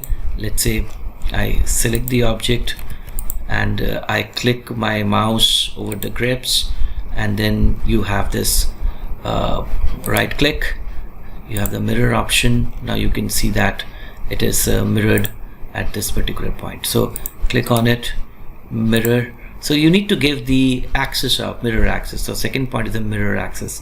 So in case you want to change the base point, let's say I want to change the base point from where the mirror axis should be placed. So I change the base point, and here I have this mirror. So in case I want to do a copy of it, so select on it, mirror option is there, I do a copy of it, and then I change the base point. I change the base point over here, and I take the axis. So now I have done two things over here. I have done a copy of this particular door entity, and then I used to change the base from the center to this particular point, and then I use the copy option. Now let's see again how we can do it. I take this example again. So I have this door entity selected. Now you can see the grips are seen over here. So let's say if I click on this particular grip point, click right, and then so it should be selected. Actually it should be a hard grip. So click on it, and then go for a mirror option. Now you see that the mirror option, if I want to mirror at this as this axis, the base point is here, so the mirror axis is passing through the grip point. So if I want to change the base point, for example I want to change to here, so click right, change the base point to the end. And in case you need a copy right now, so you can always go for a copy option and place the mirror line. So you can see that you have got and press enter.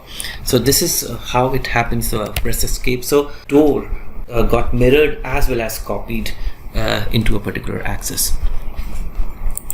So this is how the mirror option works in AutoCAD using the grip editing tools. So we can do the same thing with the text. Click on it, and then let's say I want to mirror it. So so you give the mirror line. So now it's not getting copied, but if you want to copy it. Now another thing is that the replica is not seen, it's mirrored as it is aligned with what is actually the source object. So if you want to have the mirror effect, so the command is mirror text, that is a mirror text command is there, and the value should be 1. Now let's see what happens. Select the object, the text object, click on the grip, click right, and you have this the mirror over here. Now you can see that it is the replica, the mirror image of that particular source object is put over here. If I want to put both the object, select on the grip, click mirror, and then I have this option called copy option. Click on the copy option. Now click on the second point for the mirror line, and you can also have the enter over here and press. So now you can see that with using the grip you have mirrored and copied the text. So this is how you work on mirror option in the grips. After mirror, you have the polyline using the grip. So let's see how the polyline works, and there are some options that we can use it in the polyline and then go to the next topic. So polyline, like rectangle is a polyline, right? The polygon is a polyline. So if I create a polygon over here, and anything, let's say 6 side, and inscribed in a circle, and you create a polyline using the polyline tool. So let's have all these options and see how the grip editing can be done over here. So you select this object. So these all are vertex point, which we call the control points or the grips.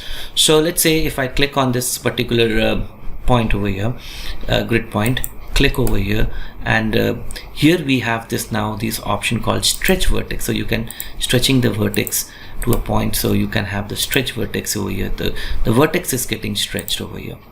Okay, so it's the same thing that we did over here, but there are certain different things that you can see that the moment you put your mouse over it, there's an option called add vertex. So if you want to add a vertex, let's say at a particular point, at this particular curve, in fact in this polygonal curve, so what you can do is just I'll show you.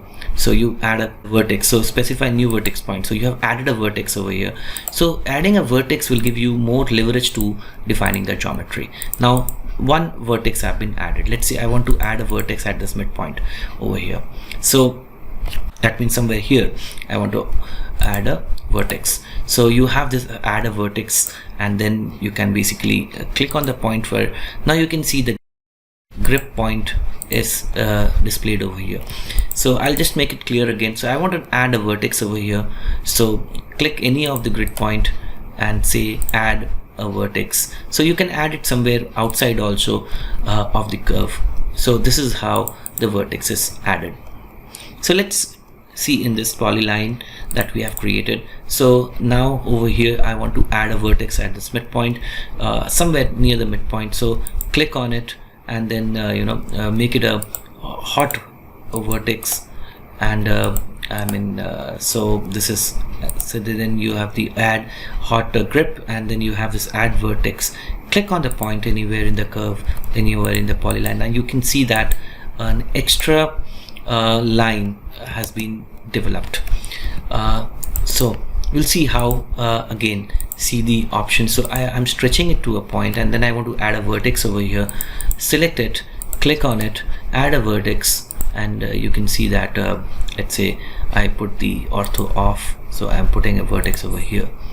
So by putting the vertex over here, so you have this multiple points. Now the curve is getting stretched out to a point. So this is how you can edit a polyline. Now again you have this vertex, you want to add a vertex after this, so you click on this particular point. Now you can see that the curve is getting distorted, and now you can change the shape of the curve. So once you put over here, and there is a remove vertex. Suppose if you want to remove this vertex, whichever vertex you select can be removed from the curve or the polyline. So you have this remove vertex option, so you can remove as many as vertex if you want, right? So this is the options that can be worked out. Similarly here, so the moment you put over here, so if you remove a vertex, the shape is getting changed. You can see over here, the more you remove it, the shape gets changed. For example, I want to remove a vertex from here. Now it's an hexagon. So now you can see that the moment you remove a vertex or add a vertex, so the shape will change. And then there is another option that I was seeing over here is, so we did the stretch vertex, add vertex, and remove vertex, right? So okay, so now you can see that clicking right, there is something called convert to arc. So what one happens is when you select the midpoint of the side, that's the midpoint grip of the side. So the moment you click right, so there's an option called convert to arc. So this line can be converted to an arc. So this is also one option that can be sought after in grip editing. What more we have? So we covered almost most of the things in the grip editing. Hopefully you can do some of the editing part. For example, if I select, I want to increase the length of this wall, so I select all the 3 lines, and then I just right now the line is only moving because it is not connected. So if it would have been connected with the join tool, let's say if the line would have been a polyline in this case, so if I wanted to increase this, so I can put the ortho on and just stretch it to a point that the wall size increases. So there are a lot of utilities in that of this grip editing tool. That's when we do a fast drafting.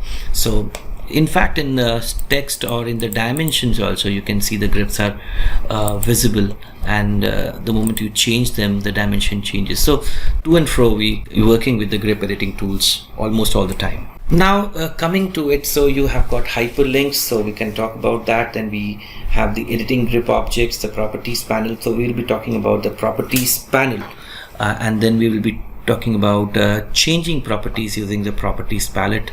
And interestingly, we will be talking about the match properties, how it works. And then I would be telling you about quick selection. So 3 things that we will be looking after in this session. First thing, we talk about the match properties. The very interesting thing about the match properties is, now let's say you have this line over here, and you have another line. Now with this object I'm giving is in the 0 layer. Both are in the 0 layer. I'm giving some color to it. So you have got 3 properties that you can match from the source to the destination. So what are these? For example, if you have different color apart from the layer color, so let's say you could assign it red, and you assign this as let's say blue. Now you have got these 2 objects which are the same layer but are having 2 different properties of color. So if I want to do a match property, so what I do, so the command for the match property is MA. So here we go. So you say MA is for the match properties. So click enter. So it says source object. So now I select, because I want to match, this is a source and this is a destination. So source object, and then it talks about the destination, right? So you can see that what is happening right now, if you select this. So the moment you select this, you see the color is changed. So let's say I again change the color to, let's say, a yellow color.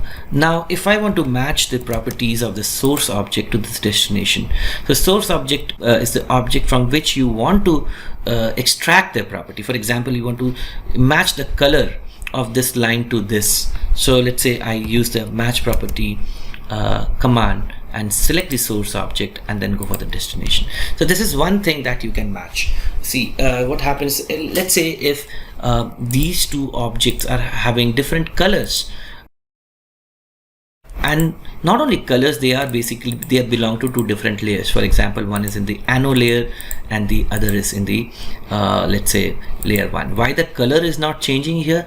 Because the color is overridden, because we have not used by layer over here, we have used a different color, although it is into a different layer, but the color property is overridden. Similarly, you can see that it belongs to layer 1. So layer 1 is having a different color, but we had overridden the color over here. Now the moment I do MA, that means match property, so the first thing that it comes to mind, the color will be matched. So let's see. So select the source object and the destination. The 2 objects will become of same color, but at the same time it will be of the same layer, because a lot of things are matched while we are doing the match property. So we can see how they are matched by using the setting options. But let's see the other properties that are matched. So let's say I change the line type to hidden. So you can see the hidden line type. So I increase the scale, let's say to 10 so that it's more visible over here. So now this object is having a property, let's say a blue color in the layer 1.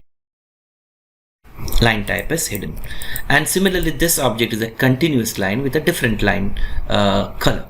So I want to match a color, line type, all the properties of this object to this. So I do a match MA, select the object and go and select it. Now what happens, this object not only changes the color and the line type, but also the layer is changed.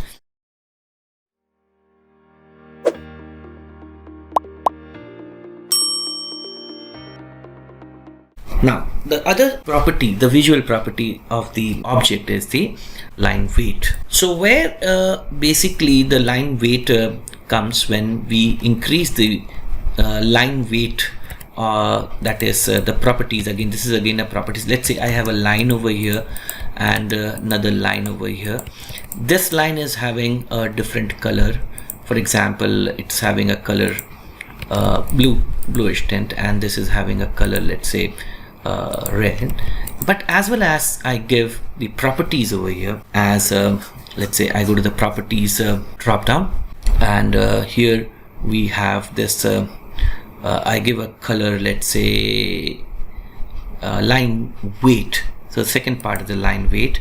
So here I give a line weight of, let's say 0.30. Now you can see it's becomes a much thicker because okay, the line weight is shown because the line display line weight option is checked, and you can increase the scale as we discussed in the previous sessions. So now this object is basically having a different color, a different line weight, and it belongs to layer 0. This object belongs to layer 0, but it is having a different color and line weight. Now I want to match this object with this, so I select this object and go for a match. Now I was using the MA command. So what else you can do on the properties, you can have the match property where you select the source object. Let's say this is a source object, and then you can create a window and match it. So this is a very simple trick. So let's say if I want to match, I change the color of the text of the toilet. It belongs to the annotation layer, and let's say I change it to blue. Now what happens when I do a match property? So I select the source and I select the destination. Now the question is, what are the things are matched between the source and the destination? Let's understand it again. So there are two lines. Let's take the two lines again. So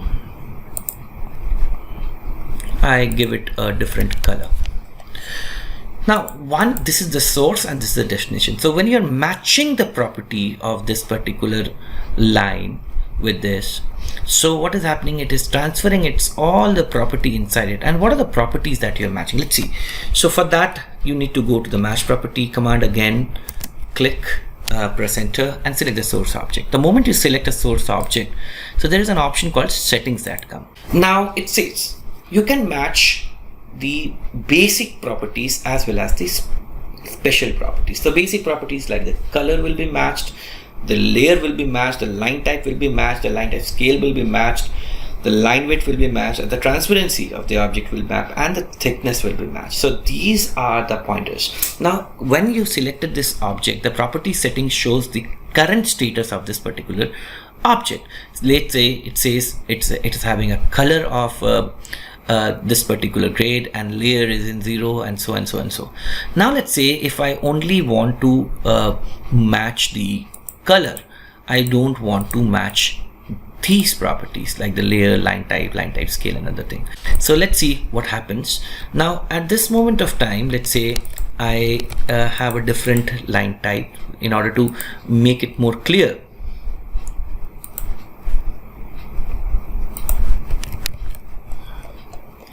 And let's put the line weight a bit thinner, let's say, right. So I do a match properties and I say that, you know, I am selecting this object and the source. In the settings I clear all the all the check boxes over here and I say only color. So here I am only going to match the color of this object with this, right? So you can see that the color is changed, not the line weight. Now let's see again. So now this object is in the layer annotation and this object is in 0. Now I go to the match property, I select the object and I say that I want to match only the layer. That means whatever layer it is assigned, the same layer should be assigned to this object. So I select the option, select this object, and now you can see that the color hasn't changed, but it now has been transferred to 0 layer. So this is how you can be selective about what you're matching. Let's take more example. Now I have got this lines over here. Let's say I have got this line over here, line over here, line over here, and I take some line type, some exciting line type. Let's say I go and load some line types. Let's say I use this line type, gas line. Select this, go to the properties and say gas line, and increase the line type scale. Select properties, and let's say the line type scale over here, I change it to 10. Now you can see these are the properties which you can match. So I increase the line type, let's say scale.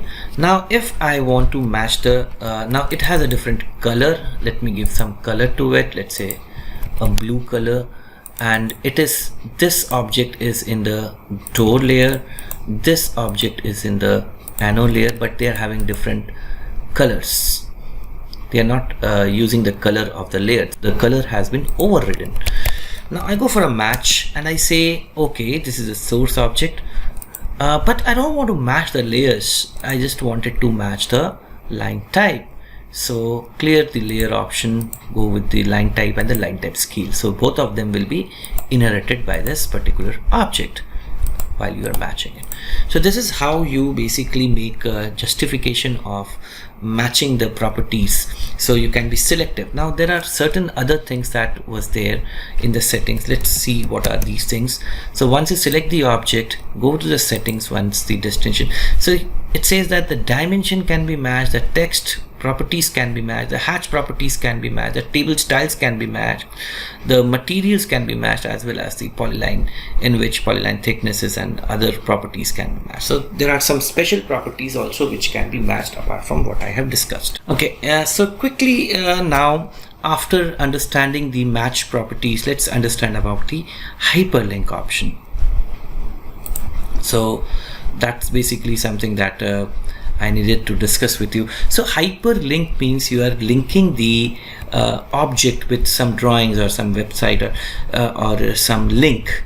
So how do you do it? So click on the right hyperlink option, click on it, press enter and select the object. The moment you click on select the object, press enter, so this dialog box will be displayed. Now over here you have the text to display. So I say drawings, and let's say type the file or web page names. I say CAD drawings, right? So this is what how the link will be done, and then I go to the file and select the let's say challenge to open. So now the moment you see it, so the moment you hover your mouse over here, you find that this is the hyperlink is shown over here. So this is control plus click to follow the link. So now the moment you press control and click, so the drawing that is linked will be opened. So this is how the hyperlink works. Now how the hyperlinks is shown, so the moment you place your mouse over the object, the hyperlinks will be shown, and then you press a control and the click to follow the link. So this is what the hyperlink is supposed to be. So after discussing the match properties and the hyperlink, so let's talk about the quick selection of the objects. Now selection has been something very important that we need to understand. So we have a window selection, we had a fence selection, we have a crossing window selection that we have studied in the previous selection. Now this is somewhat is a quick selection that we are talking about. I use it regularly for selecting some objects which are very specific. Now let's do a quick understanding about the quick selection. So let's say the command for the quick selection is Q-Select. So you can type it over here. Now you can see over here the quick selection is there in the Home tab in the Utilities panel, Quick Select, or you can directly go for Q-Select command, right? So I would suggest that you should go with the Q-Select command, or go to the Home Utilities panel and then the Quick Select option. So you can use both of them whenever you require. So here you have the Utilities panel, and then there is a Q-Select quick calculator as well as the Quick Select. This is the icon of the Quick Select. Click on it and here the dialog box will be displayed. Now here it say apply to entire drawing. So that's fine. So the moment you click on the object, so the button that is there, so it is now to the current selection. So if you wouldn't have selected let's say anything, so it would have been applied to the entire drawing. So any specific object that you want to select, so it say okay, I want to select, it's basically a multiple object. Now here these are the operands. So now you have to see what are the ranges that you have given. You said entire drawing, any object, but select those object which is having a layer equal to, let's say, a dimension. So include a new selection set. The moment you press OK, you find that all the objects that are in the dimension layer will be selected. Now once it is selected, now either you can erase them or you can basically shift them to a different layer. So you can do a lot of things. Now let's take another example.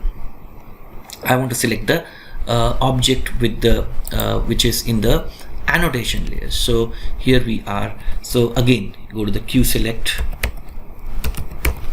option, and then you say okay, fine, it's entire drawing, object type is, let's say in this case it is a text, and so object type is text, apply to entire drawing, and let's say the properties of the text layer is equal to, let's say, annotation. So all the text which is in the annotation layer will be selected in the drawing. So that is what the quick selector parameters that you have assigned. So press OK. So now you can see that the text. Now let's say if this object wouldn't have been in the annotation layer. Now again apply the Q selector option. So you go over here, go to the apply to the entire drawing, object type is multiple. So you say okay, so here you have to change it to text option and say that's fine. So any object in the entire drawing, the text object of layer equal to anno will be selected. So now you can see that this object is not selected because this is a text, but it does not belong to the anno layer. Now let's do something more interesting. Now I have got some circles. Let's say if I want to see the properties of the circle, click right, go to the property, and radius is 5 feet. Now you have got a lot of circles which are basically off. So I copy them and put them randomly somewhere, right? And let's say there can be situation like this, but we can see it interestingly. So here, so there are circles which is having a radius of 5 feet. Now in this particular context, so what I wanted to do is I want to select that particular circle which is 5 feet, right? So you go to the Q select and write the Q select condition. So you say it is to the entire drawing, but it should be a circle with the radius equal to 5 feet. Now you will see that only those circles which are radius equal to 5 feet are selected, right? Now if you want to use more other parameters, let's say Q select, and you say okay, I want to basically do the selection only in this particular selection set. So press enter and say okay, in the current selection object type is circle and the radius is equal to 5 feet. So you can see that the radius equal to 5 feet. The selection is restricted to the selected object. Okay, now next let's do something more, and then let's shift to, so this is the application of QSelect. So there are more selection tools like the filters, groups, and we already have done the selection by window and crossing window, fence and polygonal window. So we have done already done in the previous sessions. So these are advanced tools for selection, right? Okay, so let's go to the next part. So in the next part, after doing the quick selection, so we can have this create, we already done, but let's see what is the creation selection, what are the other tools for the selection. So it says, for example, I have a circle, I have a rectangle over here in this, so I can show you in the plan also later on. So but for illustration, I am using this platform, like let me basically erase all these entities. So here, let's say I moved it. I used a move command. I moved the circle to this particular point. Now, if I want to select this particular circle again, so I say M and say P for previous. That means the previously object which was selected for editing is getting selected. Now let's say I create a rectangle over here, and I create another rectangle over here, right? Remember that the last object that I have created is this particular rectangle. Now I use a move command and I move this circle. The last object selected for editing was this circle. Now let's say if I want to erase, say erase command, and I say L, that means the last object created is selected. Now if I say E, P means the previous object selected for editing is selected. So L means the last object created, P means the last object selected. So if you want to do some modification, let's say I want to copy the last object created, so I say copy L and you can copy this. So now if you say CO copy and say previous, so obviously it was the previous and the last object created was this rectangle, with the previous object selected was this object. So this is the concept of P and L. Now there is a concept of window polygon. So let's say if I use the erase tool and I select all these objects. Now I want to remove this object from selection. So in the select object, if I press R, that means I can remove this object from the object selection.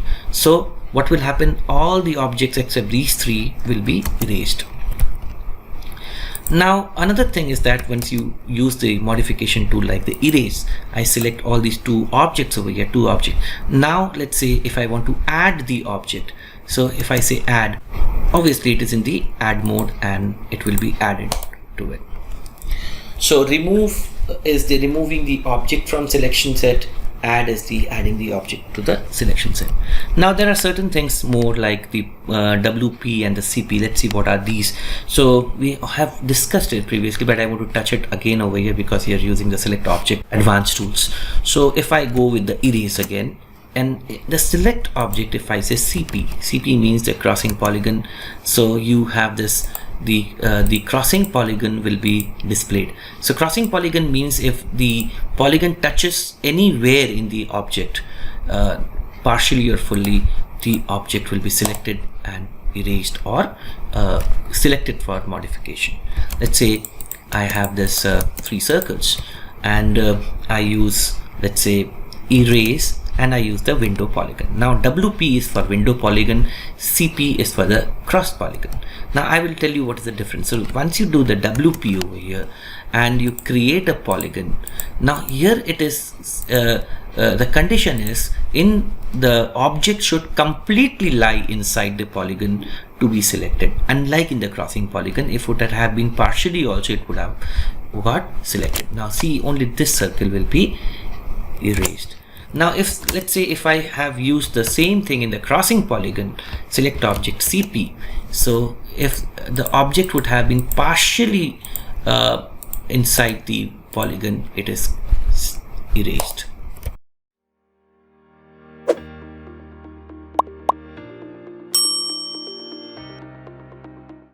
So here we are. Then some of the tools that we need to touch, like the blending the curves and then arraying the object. So this would be the last tool in this particular session for the modification part. So we'll be talking about array, we'll be talking about rectangular array, polar array, and the path array.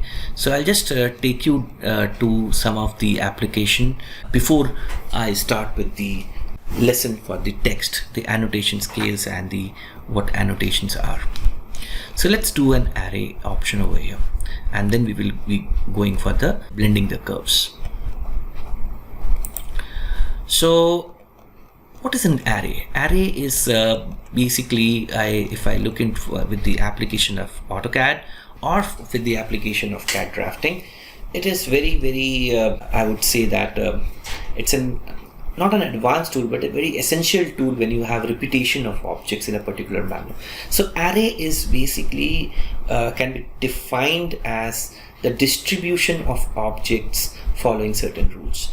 It can be distributed in a linear pattern, it can be distributed in a circular pattern, it can be distributed in the 3D space. So there are various ways by which you can do an array, and also the distribution can be in a path. So it can be a rectangular array if it is in a linear way, if it is in the circular way it is a polar array, or if it is in the path it will be a path array. So there are various applications in civil drafting where you use a rectangular array or a polar array or a path array. So let me come and explain you about the array and how it is used. So let me take one option over here. Let's say I create a column, rectangular column, let's say 12 inch into 15 inch. So this is a rectangular column which is the structural column. So I want to have the distribution of the column where the center to center distance is approximately let's say 10 feet. So I want to distribute this column in the X as well as in the Y. In the X, when it is distributed, the center to center distance is 10 feet, and in the Y, when it is distributed, the center to center distance would be 15 feet. So this is how I will take the example to it. So now this is the linear pattern. So when it is going in the X, when it is going in the Y, it's a linear pattern. So it is called the rectangular array. So how do we do it? I use the AR command for the array, and if you want to get it from the ribbon, so you can go to the home, modify, and the array tool is there. So let's see, let's do the way. So this is a column, a rectangular column. So you have got this, the modify panel, or here we have the array, and you can see all the three arrays are displayed over here. So let's take it. So now you have this array and you want a rectangular array. The moment you click on it, it says select object. Obviously it's the modification tool.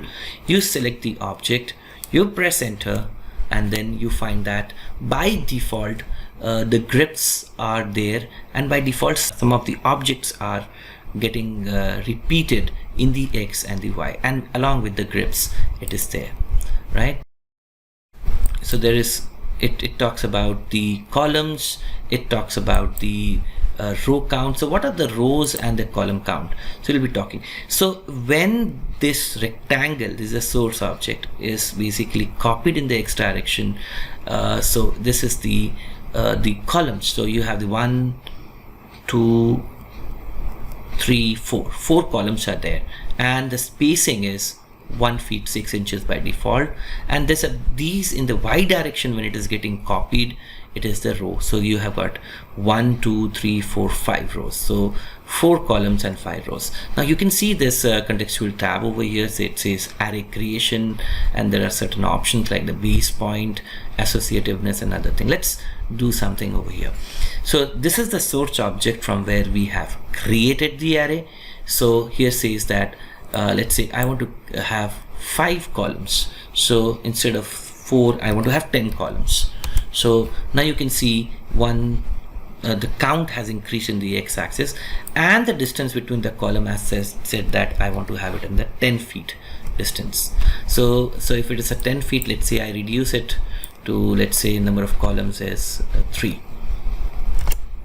So here it is. So now there are 3 columns which is distributed at a distance of 10 feet from center to center. Similarly, now you can see the total displaced. That means the object is displaced 20 feet. So total is 20 feet, 10 and 10, and the number of object is 3. Similarly, here we have the rows. Let's say I want 4 rows, and the distance between the inter-row distance is 15 feet. So let's say I press 15 feet, and now you can see that the columns, the structural columns are arrayed. So I select it again. So because again it is the properties will be shown the contextual tab. So it was unselected only for the demonstration. So you can see 1, 2, 3, 4 rows at the distance of 15 feet, and the total distance is 45. That is 15, 15, and 15, 45. And so this is how it happens. Now you close the array, so you can change the number of columns, you can change the number of rows, and the spacing between the rows and the column. Let's take another example of a circular column. So let's say dia is, let's say 12-inch. So we can have a 12-inch dia, circular column. Here it is. Now let's say you have the ER for the array tool. Select the object. Now you want to have a rectangular array. Now you can go with, let's say number of columns is let's say 5, and the number of rows, let's say, is 6. So you can see that the preview is displayed, and then you have the scripts. So the moment you click on the scripts, and you can increase it, so you can do the same thing from here, as well as you can use the grip. So the base point is here, so you can obviously change the number of columns and rows by using the grips. So here also you can do that, and so click on this grip and you can change it. So these are the directions. Right now it says that there are 17 columns at a distance of 1 feet 6 inches and 9 rows. That means 17 columns.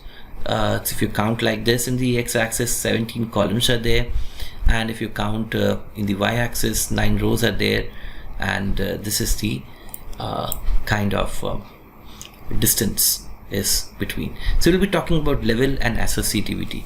Now what happens if you close the array? You can, the moment you select it, again it is edited. You can edit it. Suppose, let's say in case of 17 you require 12, so it basically get reduced to 12. So now let's say in case of a circle, you want to change it to a rectangle. So you edit the source. So select, this is the source. So it says edit source object of the associative array. So what is an associative array? We will be seeing it. So now all objects are highlighted except the source object. So now I have this rectangle over here. I create a rectangle. Now you can see that the moment I create a rectangle and I erase the circle, all objects are changed. So go to the edit array over here and say save change over here. So this is how the associativity works. Now let's say, what is associativity? Associativity means all objects are intact, they are not individual.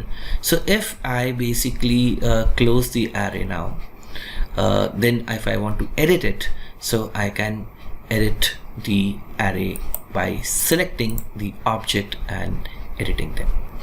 So this is what the rectangular array is all about.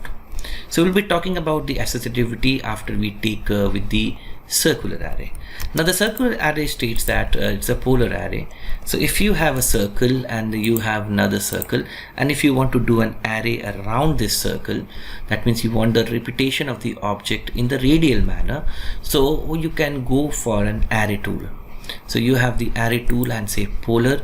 So here what you need to do, select the object that you want to array, then you have the center point over here. Just click the center of the circle, click right, snap over right, so you have the center. So you have the center. Now in the polar array you can give the number of items. Let's say number of items is, let's say 12, and the angle between the items is, let's say at this moment the total angle is 360. I can have 180 degree, so you can see that what is happening, and the angle between them is 16 right now. So I can change the angle. Let's say I can make it 10, so you will see that the fill angle will change as per the changes that you make. So let's make it 360 degree and see how it works. So this is the array, polar array over here. So you have got 12 items, 30 degree is the angle between each item, and then you can add number of rows. Now what is the number of rows is, let's say if you want to add number 3 rows, so you can see that the object will be also copied in the respective radial directions. So this is what the polar array is supposed to do. Now close the array, right? And then you have we'll be discussing about the associativity and the other things, but let's talk about the third array. Now let's say you have a path, you have an arc over here. So what happens when you use the path array? So you have this arc over here, you have this circle over here. Let me do the circle, a smaller circle over here. And if you want to do a path array, so you can go to the array tool like AR, select the object that you want to array, and then press enter and select the path. So here is the path, and you can see that. So here we have the objects that are done over here. So you can change the distance. Let's say if you want to change the distance to 3 feet, the number of objects will basically reduce, and if you make it 5 feet, so this is how it works. Now what happens, let's say if I increase the path, so the objects will be associated with the particular path. So here basically the path array plays a major role when you have to have a pattern in a particular path, right? For example, if I have a arc and I do another arc from here, and I will join these two arcs, so by the join tool, right? Now I need to have the circle across the path of this particular line or the curve, that is the arc curve. So you have this array tool over here, and then you have select this object, press enter, and you have the path tool over here and select the path. You can see that the object will be aligned to the path that you have selected.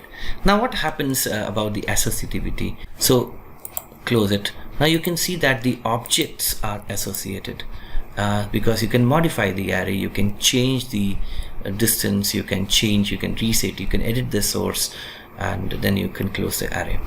Now what happens if it is not associated? So this facility will not be that you're editing, it will not be available if the associativity is not there. So you have the array object and you have the path object, and you can see, and you remove the associativity and close the array. Now each object will be now an individual object. Same would be in the case of a rectangular array, same would be in the case of the polar array. So this is what I wanted to tell about array, and we'll be doing some application in the CAD drafting about the array tool, about how you can use the array tool more efficiently.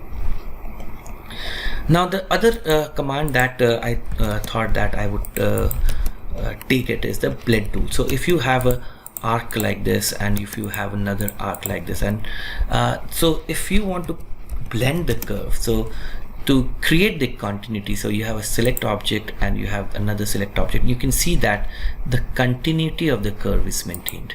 So blend is a very interesting operation that can be, it's not a fillet, but it's basically to get the tangential direction to the and create the continuity between the arcs. So you can have B, L, E and D, and you can see that you can select the object and the arc or the curve is blended, and then you can join them later on. So you have the join tool, Join, and select them and you can join them.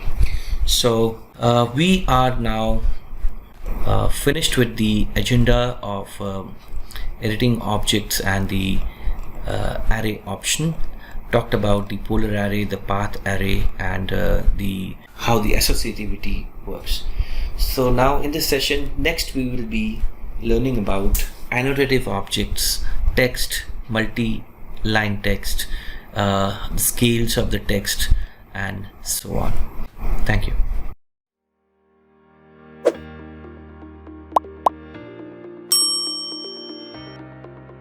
Okay, now after learning how to use the grips and the editing tools in the grips, now we will be discussing more about the inquiry tools before going to annotations.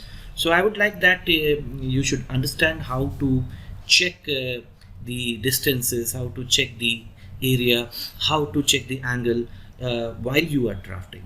It's basically these are called the inquiry tools. So how do you get it? So the inquiry tools are available in the utilities drop down in the home tab. So you can see over here, and there are a bunch of tools in the measure. So you can measure the distance, you can measure the radius of an arc, you can measure the angle between the two lines, or you can measure the area. The first thing that I will be teaching you now is to how to measure the area. So let's go. So here we have this plan, and here we have certain spaces over here which is mentioned. For that I would like to take simple geometries first. For example, I take a rectangle, I take a circle, I take another rectangle, and then we will see how to measure it in the plan. So we'll be having different layouts over here. I have a layout over here, I have some drawings over here, so they are into different units. Now it's very important to understand which unit you are working. Currently we are working in feet inches, this drawing is done in feet inches, and some of the drawings are there in millimeters. So the output may come in the units that you have selected. So how do you select the unit? Again, so you say UN, now you can check it. The drawing units dialog box is displayed, and then you have this here, the engineering unit has been taken and the precision is marked as 0.00. So let's see and work out how the area tool can be used. Now for the area tool to be used, you can select the tool from the utilities drop down, and here we have the measure, and you can take the area, as well as you can go for AA command. So here we have the specified first corner point of the area. So once you're measuring the area, you can basically measure the area by the help of the corner points. For example, let's say I know the 4 corner points of this rectangle. So first corner point. Now if you click on the first corner point, it says specify next point. So you have the next point, then you have the next point, then you have the next point, and then if you close it and press enter, you will find some values over here. So the value says here area is equal to 49956.2 square inches, and in bracket it is given 346.918 square feet, and the perimeter is 74 feet 7.8 inches. So perimeter is basically the length of the entire line over here. So this is one way. Now let's what will happen if I want to measure the area of the circle? So here the closed entity over here, the area of the circle, if you want to find out, one of the ways is select the circle, go to the properties, and then you can see the area of the circle over here.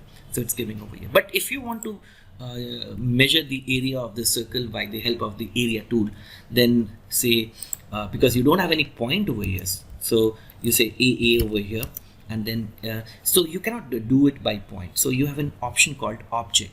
So you select it, and select this object. So you find that the area of the object that you have selected is 121.605 square feet. Now the AutoCAD have found out that this is a circle, so it is giving the circumference, not the perimeter. Now that's what. So after finding out after doing the area of the circle, now how do we do? Again, repeat it. So you go for the object and you select the object over here, and it says 121.605 square feet and the circumference is 39 feet 1.1 inches. Now the object can be used in the closed polygon like this, the rectangle. These are also objects. So what I do is I go with the area command and then I go with the object option, and if I select this particular polygon, I say it gives you the area of that particular selected object. So for here, if I want to select if I want to get the area of this object, so I go with AA, and so I go with the object, and here I go, right? So it says 188.256 square feet. So it's simple. Now let's say if I want to find out the area of this space over here, so I have to there should be known point over here. So for that, what I do is I create a rectangle here to find out what is the space, what is the area of this floor. So I create a rectangle here, and then I can basically go up with AA command and say you can go with the corner point, first corner point, second corner point, third corner point, and fourth, and then you can basically close it to the start and press enter. So you can find that the area is 258.500 square feet. So this is the area of this floor. So if you want to find out what is the area of this floor, so this is one of the way that you can do. Now there are many other ways by which you can do area. So you can subtract one object, area of one object from the other. So AutoCAD gives you a leverage of doing some addition and subtraction of area in the drawing. So let's say, for example, I have this area. So I want to find out the area of this hashed portion. So I'm showing you what I wanted to do. So this is the hashed portion over here, and I want to basically find out what is the area of this hashed portion. For this, what I need to do is I will add this area and then subtract the smaller square from it. So how will I do? Because by the use of the area command, only you can do find out the area of a single object. So but if I want to do addition and subtraction over here of this area to calculate the effective area of this hashed pavement, so what I do, now I'm removing it for the reference. So I want to find out the area of this particular pavement. Okay, to find out the cumulative area, that is the gross area of this object. So how do I do? So this is, let's say this is an object A and this is the object. So this is the object A and this is the object B. So total area of this gross area of this pavement is A, area of A minus B. So this is the equation that I will be, we want that CAD should calculate while there it is calculating the area, cumulative area of this surface. Now let's go with it. How do we do? So go with the area tool, AA, by activating the command, and it says first object. So here what you need to do is there are two functions over here. One is the add area option, other is the subtract. So over here to start with, I will go with the add area. Then it says okay, fine, now you are in the add mode. Now specify first corner point or object or subtract area. No, I want to select the object. I can use the first corner point also, but I will select the object. So I select the object and select this. Now you can see area, add mode is going. So now you select this object. Now this is added in the cumulative area. So press enter. Now the moment you select it, it gives you the area of the selected object. Press enter. Now you want to change into the, so it gives you area is equal to 346.918 square feet, and total area is right now this. Now I want to go with the subtract mode. Now if I want to go with the subtract mode, click on the subtract mode. Now you are in the subtract mode. Again you select the object. Now in the subtract mode, the object is this. So now you can see the color changes to brown. So press enter. Now you find something that the total area is 158.662 square feet. So the area of the selected object, you can see at the top, is given as 188.256 square feet, but the cumulative area after adding and subtracting these two objects is 158.662 square feet. Now let's do something more. Now let's say there is a cutout over here. Let's take an example. Now you have a rectangle, let's say it's a 10 feet comma 15 feet. So this is a I am drafting a rectangle 10 feet comma 15 feet, and then I go with a wall, let's say of a 9-inch wall, and then here in this there are certain cutout. So let's say there is a cutout over here at the rate, let's say 5 feet comma 5 feet. Cutout means you don't need to have a flooring at this point. So here we are. So this is the, let's say the cutout over here. So I am interested to calculate the area of this particular, because I want to do a flooring over here. I want to calculate what is the floor area of this particular shaded part. So how do I do now? So here it's very simple. I will do subtract this for the floor area. So now I'll show you what are the areas that I require. Number one is this. So I give a different hatch pattern. So we will be learning about hatch. So I give it a 10. Okay. So and then I have this area, right? I give it a different hatch pattern over here. Let's say I go with the hatch pattern. It is just for explanation purpose. So let's say I give it a hatch pattern of this one.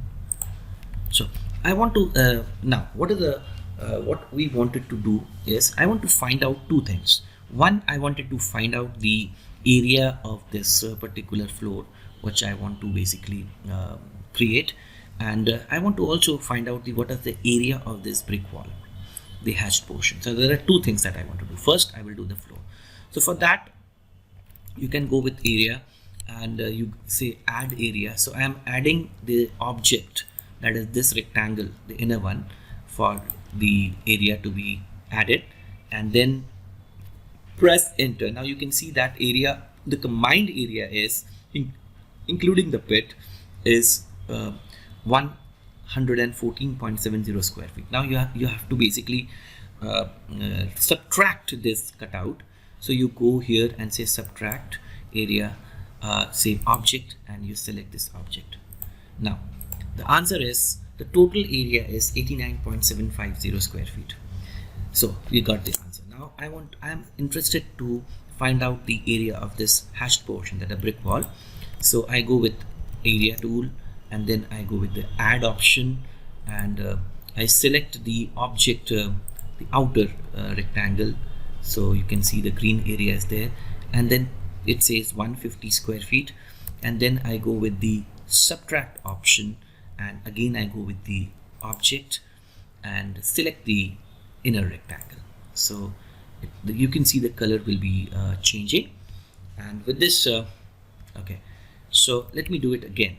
So you have to be very careful regarding, or you can use the corner point also. So let's use the corner point.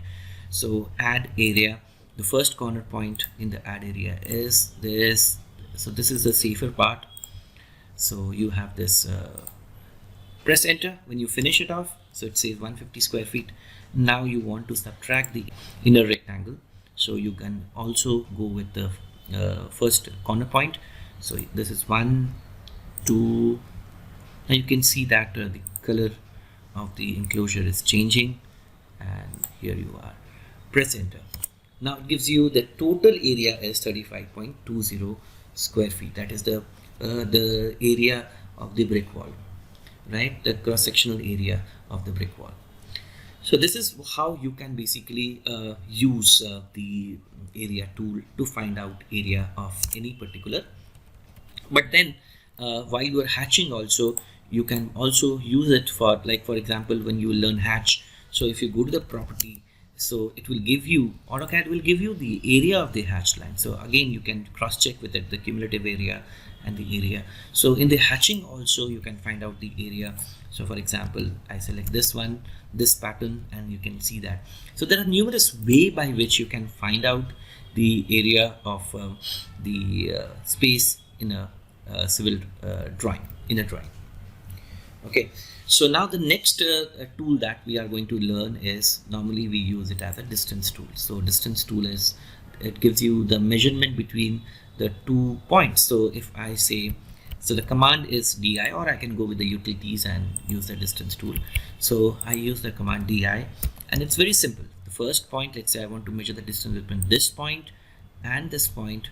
So it gives you the distance between the 2 points as 11 feet, and it also gives you the angle. Now see, again I use the distance command. So I wanted to select get the diagonal distance, so it is 25 feet 11.40 inches.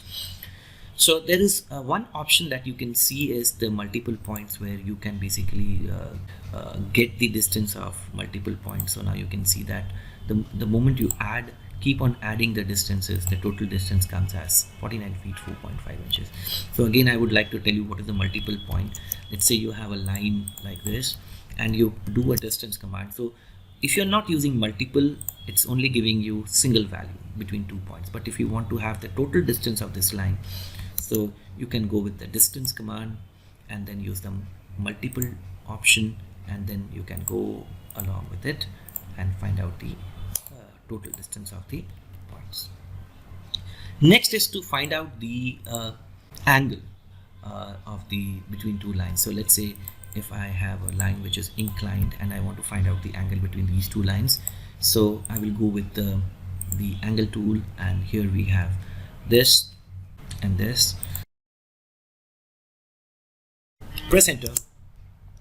So it's give you the angle is 130 degree. So this is something that if you have an arc, and if you want to find out the angle between the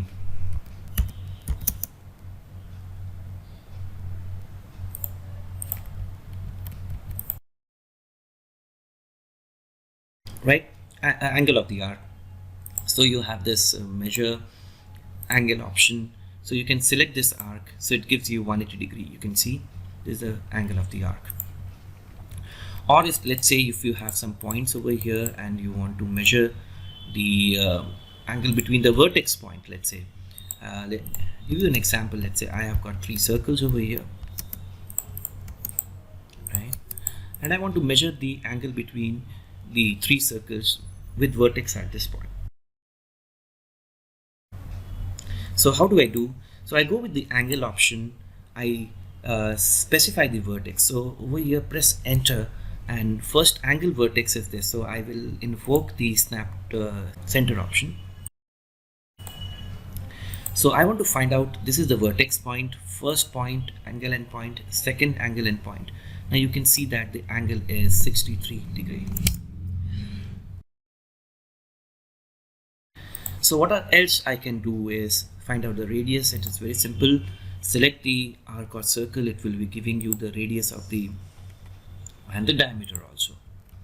So this is how you do the inquiry tools, and these are very, very important tools while you're working in AutoCAD drawing. So let's recapitulate. So this is the area tool that we did. Since then you can see that and apart from that, there are certain tools like the ID tool and the list tool and the time tool. Let's do it one by one. See, do it very quickly so that you understand what is what. So let's say the list command. So if I do the list command, so if I have LI, so if I select any object, let's say if I select this particular line, so it will give you the entire listing of the object, what object it is, which layer it is, what is the area, what is the perimeter. So if I do a list with the li command, and if I use the list for this text, press enter, so again it will give you what exactly which style it is and how it is worked out. So list is basically listing the properties of the selected object in the drawing. Next is the ID. ID basically is the how it's very useful while you are doing a coordination drawing. So let's say if I want to find out the x and y coordinate of the center point of the circle, so I go with the ID tool and press the center point, and you can see that the x is equal to 64 feet and y is equal to 118 feet. So this is giving you the absolute coordinate value. So let's say if the center would have been moved to 0, 0, the ID of the center point would have been 0 and 0.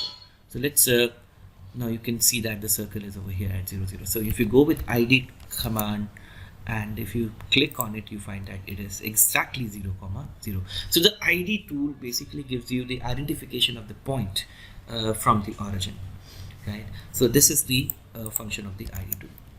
And then you can have the time option. It gives you at what date it was saved and other things. It's a very useful option if you want to check the update of the drawing, how it is updated. So there are certain tools like and then you have the status. So if you type status in the drawing, so it will give you the status of the drawing. Let's say model space limits are like the snap resolution, grid spacing. So these are all the actual status of whether the snap is off, what is the current elevation, what is the current line type. That means what is the current status of this particular file while I am using the command.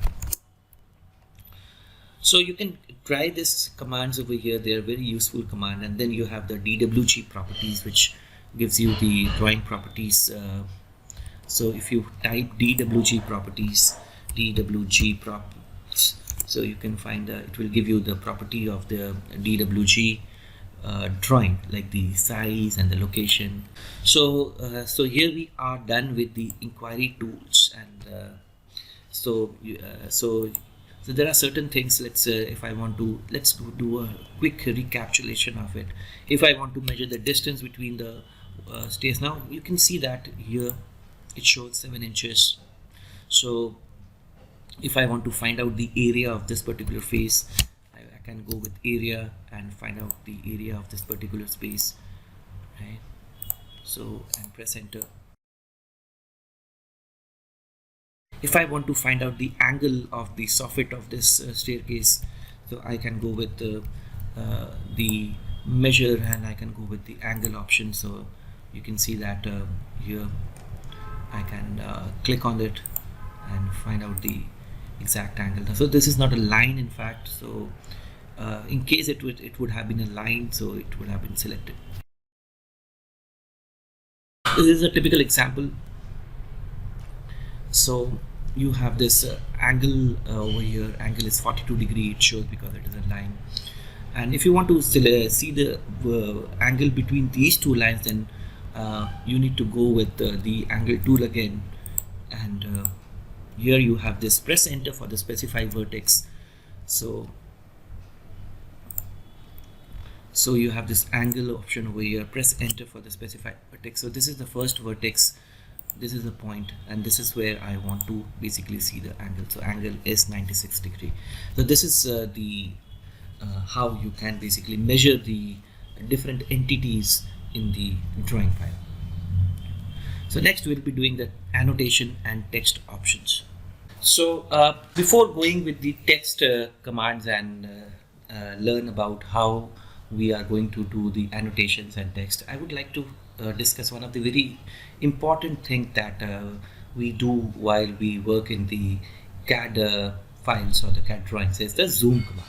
So there are various zoom tools available in the AutoCAD software. So now we are going to discuss about the various zoom tools which are available in the AutoCAD software. So to see the zoom tools, you can press Z over here. Then you can see that there is center, there is dynamic, there is extend, previous, scale, window, and object.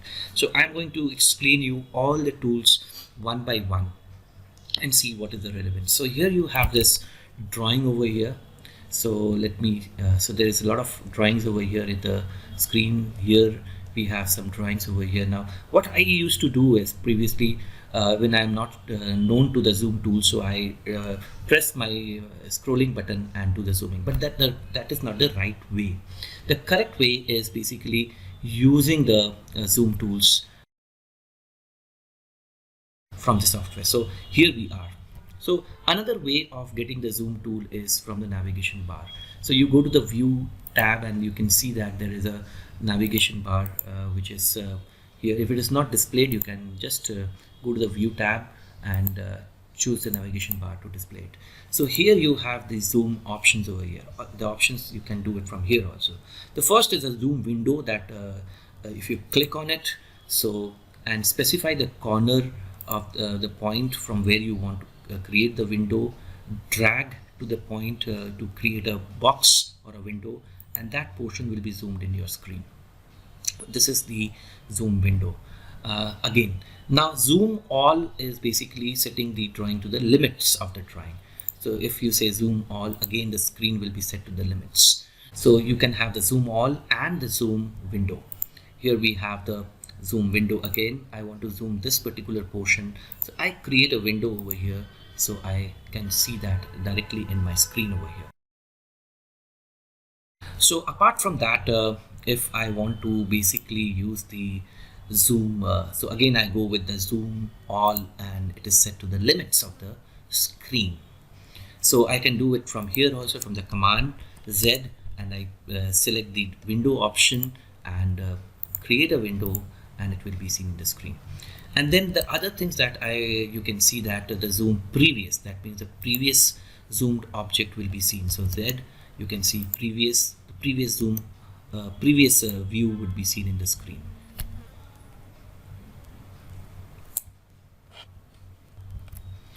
So so zoom previous is seeing the previous view. Let's say I do a zoom window over here, and I can see this particular detail over here. But if I want to go to the previous view, so Z, enter, P, enter. So this is the previous. Now you would be thinking that isn't it a good idea that we save the view and then we call them? Yes, we can do that by the view tool, but currently we are using the zoom tool, and then we will be seeing how we can do the view list, so that you need not have to go every time and zoom to the object and select those and windows and the view area and see the object. So you can always save the view and retrieve it as whenever you want. So we will be discussing next about it, but let's go with the tools over here. So you have this again you have this zoom center. So zoom center is basically if I want to have this object in the center of the screen, and there's a particular point that I want to make it in the center. So I click on the center point, so it says specify center point, and then the magnification height. So magnification height is the from how far or how near you want to see. Let's say if I give the magnification height as, let's say, 10 feet, so the object will be centered with the magnification height of 10 feet. Now if I want to have a higher value of magnification height, that means I am seeing from far, so I go with the zoom center, and then I want to have this as a center point, and let's say now it is 10 feet, I am giving it as 50 feet. So what will happen? The object will be zoomed out. So this is the zoom center. And then there is an option called zoom object. So let's say if I selected this object and if I want to zoom it, so this is the object, this is the entire object in fact, because this is the block. So I just let me see if I can do an individual. Now let's say I go with this one, let's say challenge 2 over here. So if I want to zoom this particular area, zoom this object of the bedroom, so zoom object, and here is this. So you select this object and press enter, so this will be zoomed at your screen. So if you want to go back, zoom previous, or you can say zoom all. So this is how you can basically do the zooming operation. So again in the zoom there is another option called the real-time zoom. So it is not mentioned over here, but you can get the real-time zoom from here. So it is just like, so real-time zoom is something that if you Z, press enter and press enter again. So if you say Z and press enter, so it is just like a magnifying glass. Now you can see I'm pressing my left mouse and zooming it in and out. So let's try with this particular view. Zoom, enter, that is a real-time zoom, and I can do a real-time zooming of it. Also, there is an option as zoom dynamic, like you can have a dynamic window to see. For example, I use this dynamic window over here. Click on it to increase the size. Wherever I move this window, so you can see that the dynamic window over here, after you have invoked the zoom dynamic tool, is displayed. Now you can increase the size. Let's say if I want to increase the size, I am pressing the left mouse button. I can increase it, or if I want to decrease the size, I am decreasing it and moving to a point of which the area I want to see in the screen. So just move it and place it there and press enter. So it will be zoomed to the point. Now let's do it again, Z, and then you have this dynamic option over here, and here again you can increase the size. Let's say click on the mouse, increase the size, place it where you want to see, and then press enter. So this is the zoom dynamic option. And apart from that, there is something called the zoom scale option. So we did the center, we did the dynamic, now we'll be doing the extend and the all, and before that we will be taking about the scale option. So zoom scale is something that you are scaling the view that you are seeing. That, for example, this is a particular view, and if you want to go for a scale option, say S scale, and there is, let's say if I want to have a scale factor of twice, so you press 2 and you can see that it's zoomed inside and nothing is seen.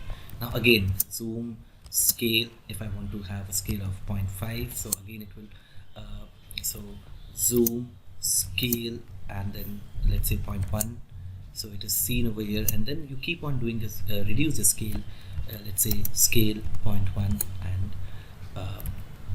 so now if you want to have a zoom scale of 1, so it goes inside.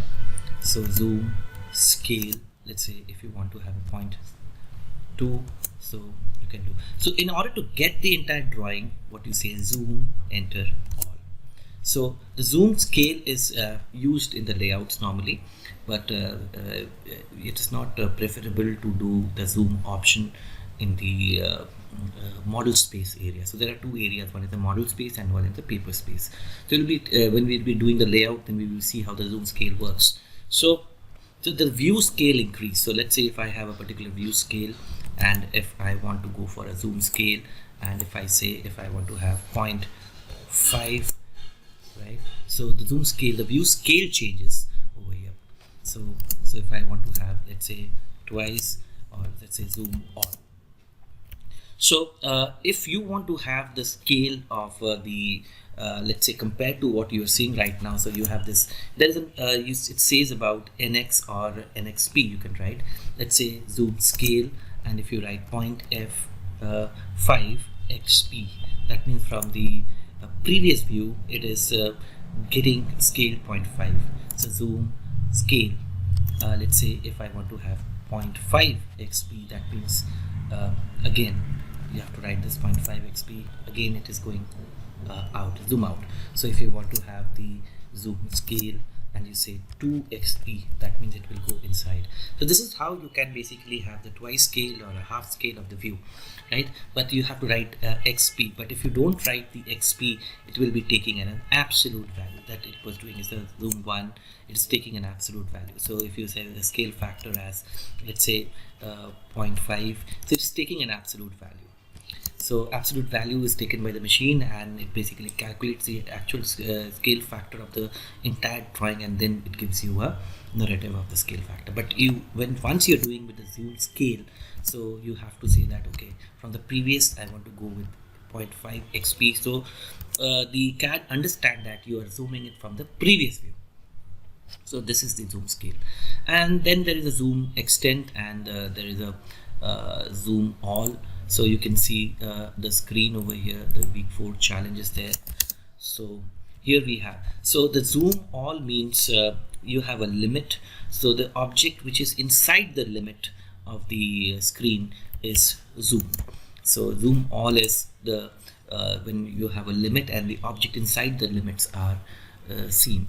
And similarly, zoom extent is same but the difference is in the zoom all means it is showing the entire screen with the limit, and zoom extent is basically it is giving you the extent to which the drawing is made. For example, if I make a drawing here, let's say somewhere here, so let's say, and if I say just out of the screen, so if I say zoom extent, it will show like this. But let's say if I erase this and the extent of the drawings is basically to this only this area, so if I say zoom extent, so it will show me the entire. So if I erase this image, so if I say zoom extent, so again zoom extent is basically the extent of the drawing till which all the drawings are made. So it's showing all the drawings in the screen. Zoom all is basically showing all the drawings within the limit of the screen. So this is all about zoom. If I have missed something, let me check. So here we have, then we have a zoom in. So you can have the zoom in option and the zoom out option. All right, so you can obviously go with zoom in and zoom out. So this is where the zooming operation are there in CAD. Now the other thing is that what I was talking about is saving the view. Let's see that how we can save the view. For example, if I want to save this particular view and I want to restore it later on, so I have the V option over here, so I can go with the view, this is the view manager, and here in I can go with the new option. Let's say I name the view as, let's say, 1, and take all the default option, the current display, the boundary is the current display, and this is what you want to save the view. So in the model view, the view 1 is and then you can apply it and it is saved. And next you want to have the view of this particular entity saved. So I have zoomed it over here. I go with the view tool, V, and then press enter over here, and then you can see the view manager dialog box is displayed. So if I go with new, I say 2, and then I can say OK, and then say apply, and here it goes. So I've got 2 views right now. So here it is in the named views. You can see if I select the 1, show me the first view. If I go with the second, it will show me the second view. Let's do it again over here. Let's say I have this drawing over here and I want to save this view of this particular area, and I go to the view manager from the named view. Again the same thing will open. It's a different file in fact.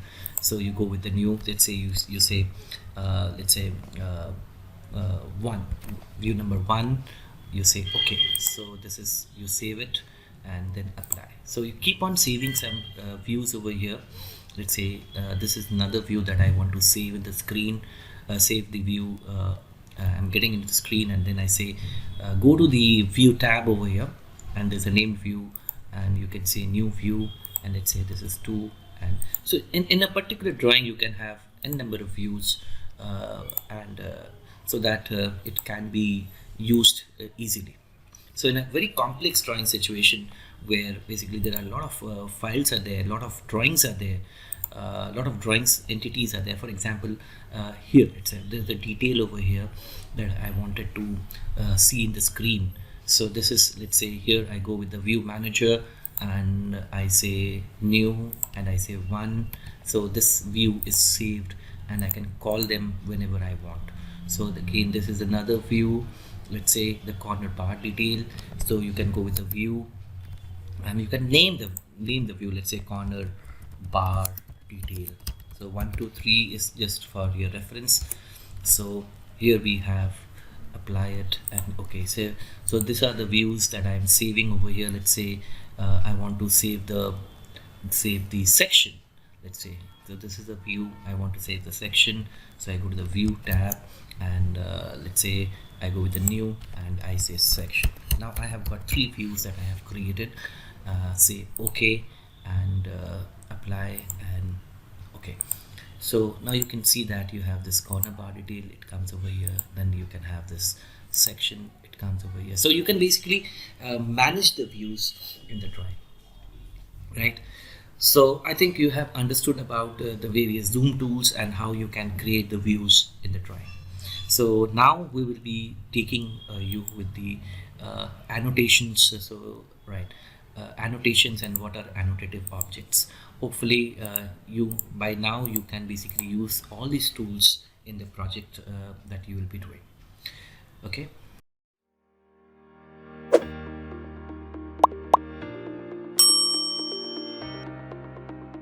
annotations are like the text, like the tables, like the dimensions, so anything that is used for documentation purposes, annotation.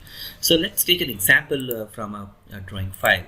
So how annotations looks. For example, you can see that there are certain text, there's a leader line, there is it is showing the levels, and then you can see some details over here, like the hatching is there, but then these are the text you can see that is the annotative objects. So the text is primarily one of the annotations. Let me take it another example. So you can see the dimensions over here, and you can see the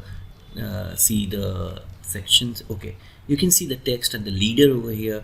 So the main importance of using annotation is to document the drawing, to create it for the working drawing purpose, or the GFC, good for construction purposes. So annotation is very, very important to learn and understand while you have finished your drafting, or while you are working and you're publishing the drawings for the site or for the design finalization. Now let's see how the text commands are used, and we will be learning about the text, the different text options. So the annotation tools are basically displayed in the annotate tab of the ribbon over here. Now you can see there is a text option, there is a dimension option, there is a leader option, there is a center line option, there is a table option, there is a markup option, and there is a scale option. So here we have, so these all are annotative objects, like starting from the text to the dimension to the center line to the leaders that you use, then the tables that you use for the purpose, the markup that you'll be using for revisions and other purposes to communicate the drawing changes, and then you have the annotative scale. So annotative objects, so as I mentioned over here, the annotative objects are like the text, and there are hatches and blocks and attributes inside a block is also an annotative object. Now, so it's very important. Now you have understood what are the annotative objects are. Now we will be understanding the first fundamental thing of annotation is the annotation scale. Now what is annotation scale? Now let me explain you like this. So let's take this drawing over here. So annotative scale is, for example, whatever sketch you do in AutoCAD, you do it in the full scale. But when you print it, let's, for example, I take a layout. So we create sheets of it. So the understanding is the sheets are available in A0, A1, A2, A3, A4, A5 size. So the lines and the text are drawn. So annotation scale. So what is an annotation scale?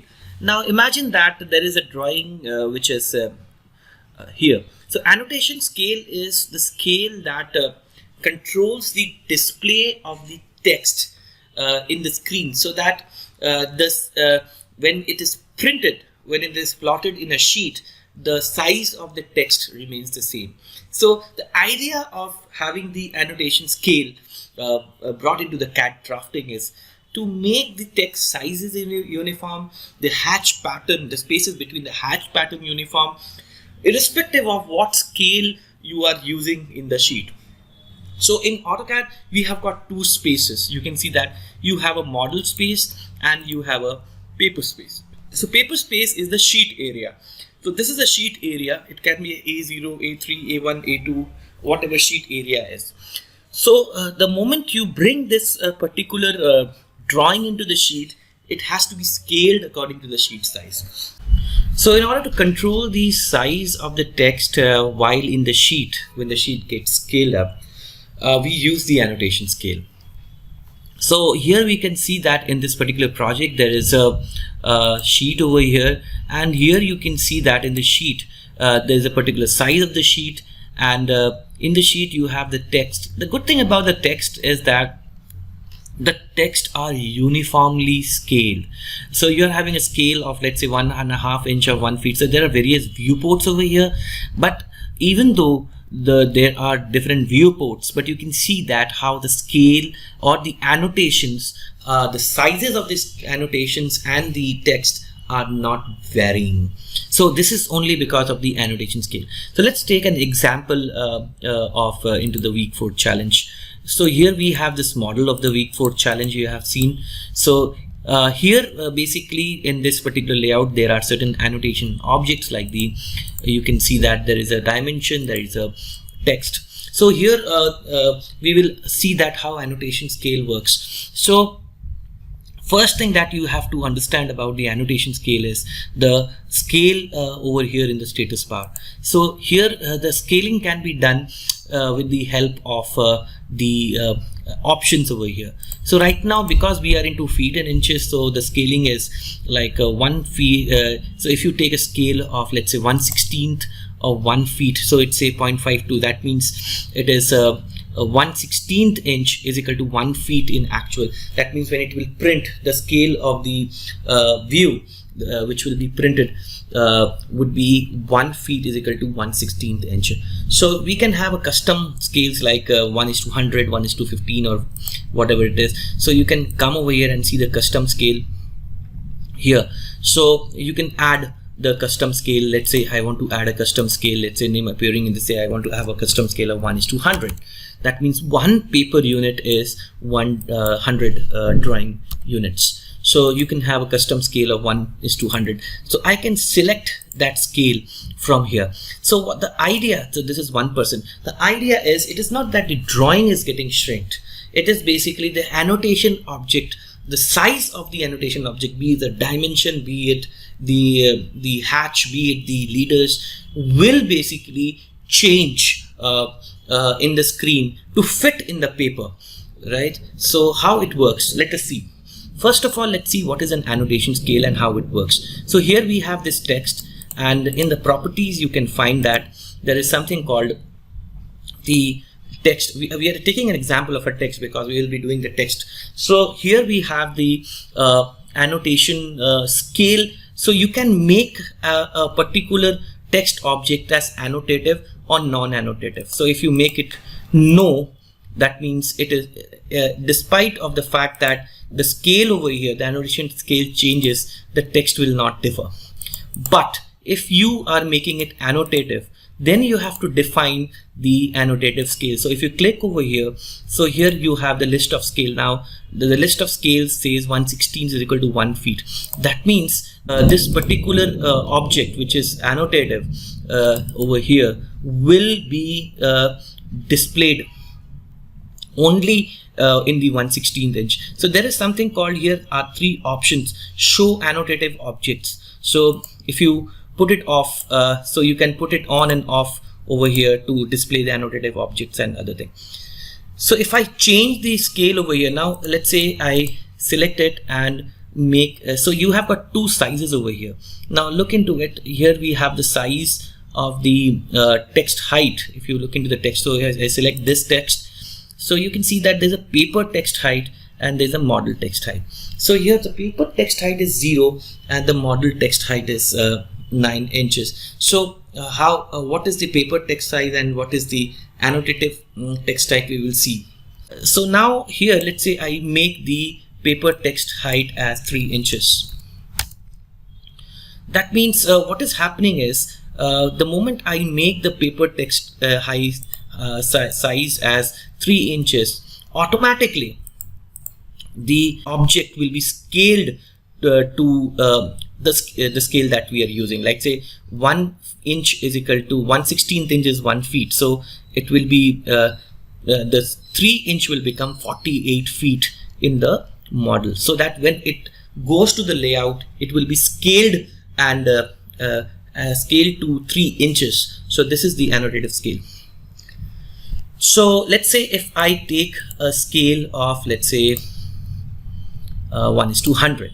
So what will happen? So if I select this one and say okay, so here I will be taking the 1:100 at the scale, and so let's put here the current scale as 1:100.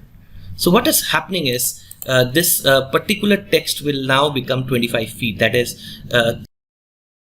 it will be multiplied by the scale factor, let's say the 100. So 25 feet means 3 inches multiplied by 100 is 300 inches, which in return is 25 feet.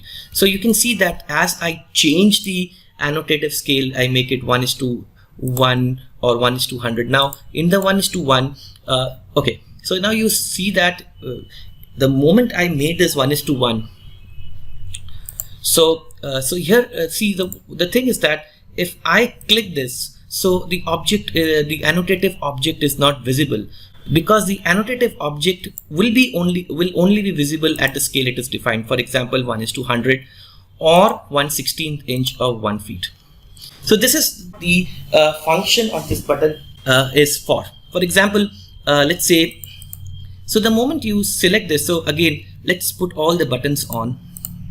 So this is the button which is for the annotation scale 2 of the current view, and then you have this is add scales to the annotative object when the annotation scale changes. So what happens is actually, let's say paper text height is 3 inches, fine. So let's change it to the value. So you have got this 1 is to 100 and 1/16. So two lists are there in the annotation object scale. Now if you want to add more scales over here so that this text adopts to all these scales that we change, so you click on this particular button, and you know what will happen is, if you change 1/4 inch, now what is happening is this particular scale is getting reported in the dialog box and it is getting added. It means that now this particular annotative object will be displayed in the following 3 scales: 1/16 inch, 1 feet, and 1 is to 100. Let's now change it to, let's say, 1/8 inch is 1 feet. Now again you see that this particular, so click on the properties palette and choose the annotative scale button over here. Now you can see annotation object scale. Now it is getting reported over here. That means now this particular annotation is visible in the scale 1/8 inch. Now let's say show so if I put it off, so what will happen? Now only 3 annotation scale object scale are there, 4 in fact, including 1 is to 100. So if I make the scale to any other scale apart from what is in the list, so you will see that there is no change. I mean, it is taking the 1/16. It is not similar to what is happening. And if you click on this, it will not be displayed. Now let us take an example. So you have this text over here. So let me put it like this. Now let's take an example. Now you have understood what is the annotation scale and how do we do it. So we can do it for the dimension, we can do it for the text, and we can do it for the other object. So let's say I put it as no, and let me take the height as, so let me match this property of the height. So I can match this with this. Okay, now let's say there are a bunch of text over here. So I want to use these particular tools here. So it can be done from here also. The scale list can be seen from here. So this is the same thing that you see here, the annotation scale list, right? So okay, and apart from that, you have this delete scale. You can do it, add current scale. Okay, so we can see that you know how the current scale can be added to the object that has been there. But first of all, let me make these 4 text as annotative. So you select all the 4 and make them annotative. So what you do is you select all 4 of them and make it annotative. I say yes. Now I have the moment you click on this, you can find that if you hover on this, there will be icon that is displayed. This icon is for that this object is annotative. Now if you place this icon into other objects, it will not be displayed. Now let's see the options of these 3 buttons. So this says show annotation object. So let it be over here disabled right now. Now let's see what are the scales in which I am going to take the print. That means what are the scales I am going to have in my particular layout. That means the output in which scales I want to do. So let's put those scales over here and then see if those annotation scales are there as per the scale of this particular view. So let's say I create some custom scales. I create a scale of, let's say 1:50, right? So I say 50. So this is a custom scale.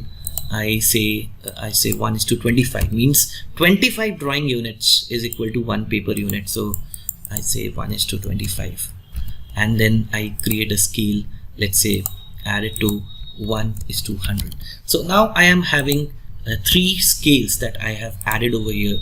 Let's say 1:100 is already there, so I make it as 1:10. That's fine. So let me make it as 1:10. Okay, so now you created these scales 1:50, 25 and 10. Right, now let's make this particular scale of the view for the annotative scale. So this is the annotation scale of the current view. That means at what scale the annotative objects will behave in this particular view. So click on this particular annotation scale and select the first annotation scale that you have created. So let me go there and see. Okay, so I go for the custom. So what I need to do is okay, so let me add it once again. I think so let's say 1:10. I say 10. Okay, then I add 1:50.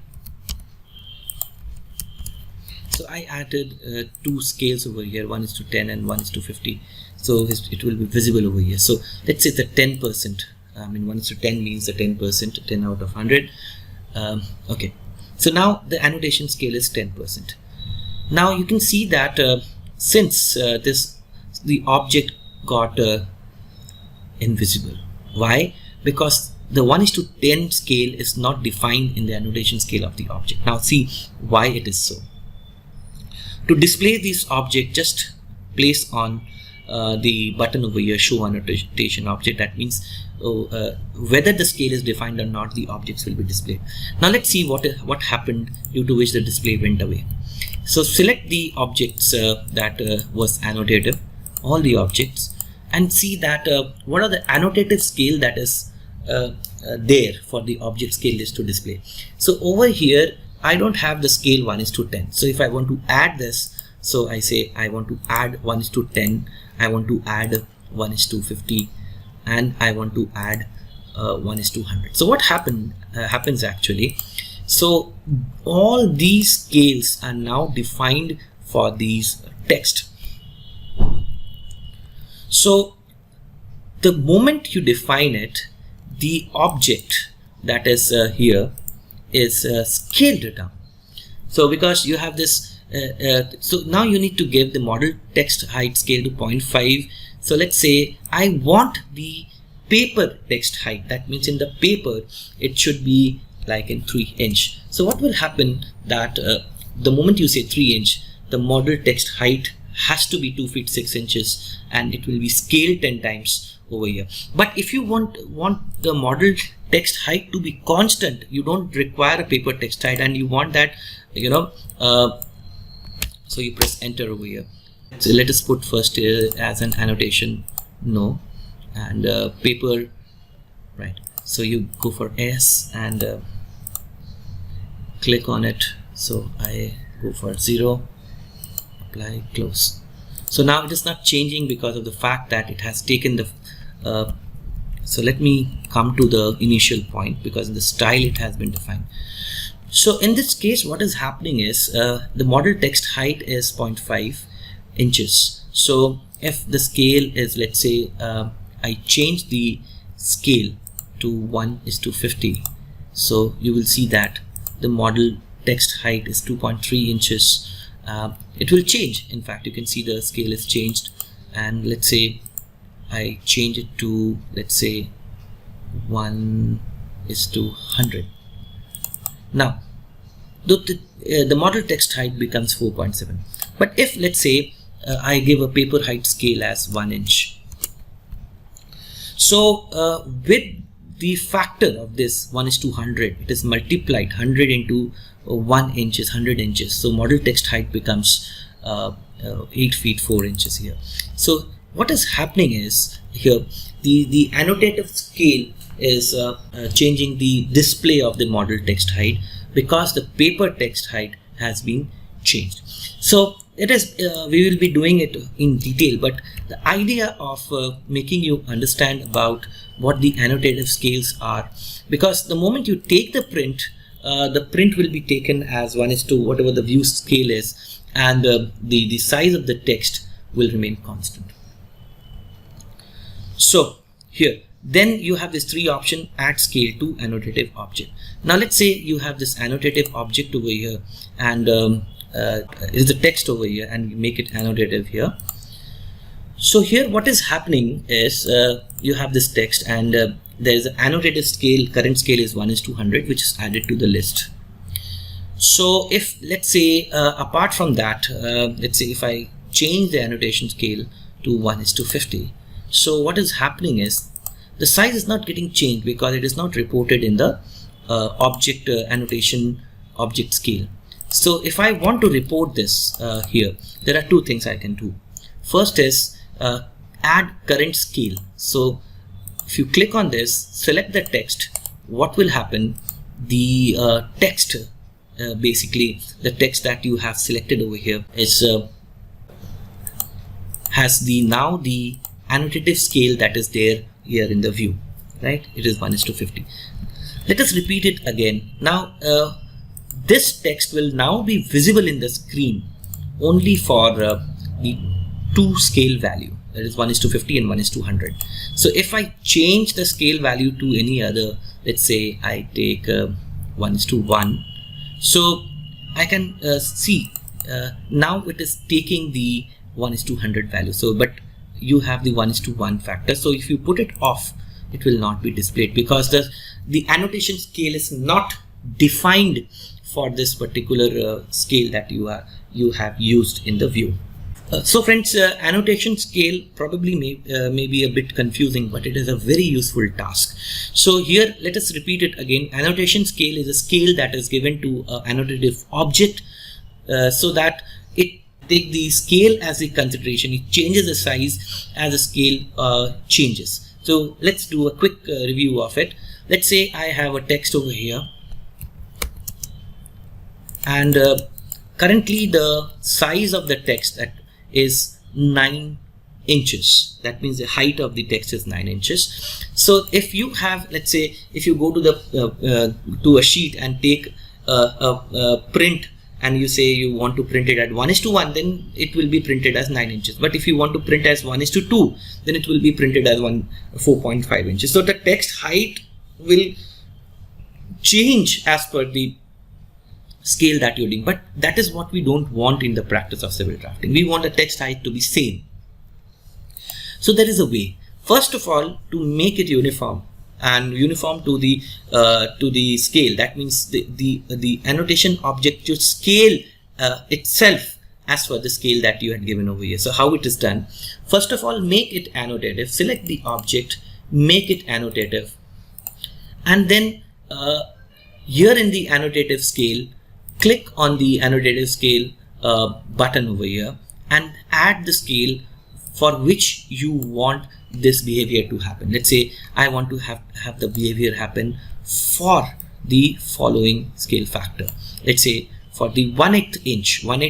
So what does 1/8 inch of 1 feet means? Because I'm in the feet inches. So it is somewhat like if I take a 1/8 inch, 1 feet means 1:96, means 1/8 inch is equal to 12 inch. That means 1 inch in paper is 96 unit in the model. So it is 1:96. The scale will be 1:96. So I take 1/8 inches 1 feet, and then I add another scale to this text. Let's say I take 1/2 inches 1 feet. So the scale is 1/2 inch is equal to 12 inch. That means 1 inch is equal to 24. That means the scale is 1:24. Then I take another scale as 1/4 inch as 1 feet. That means 1/4 inch is equal to 12 inches. That means 1/4 inch, 1 inch is equal to 48 inch. 48 inch in paper, in the model is equal to 1 inch in paper. So these are the scales that I have taken for considering the scaling of this particular text over here. So I say okay. So now here with this I can show annotation object. I can basically control the display of the objects which are controlled by this scale. For example, I have 1:, the scale that I have taken is 1 is to half inch is equal to 1 feet, that is 1 is to 24. So now you can see that because the annotation scale is playing its part, so the moment you click on it, so you can see that the model text is 18 feet height, and the paper text height becomes 9 inch. That means 9 inch into 48 is the 18 feet actually. So it keeps on changing. Now if you select the annotation scale over here, now this is the same scale that you have done. Now let's say if you select the scale that again you have defined, for example, you have taken the scale for this as 1/4 inch is 1 feet.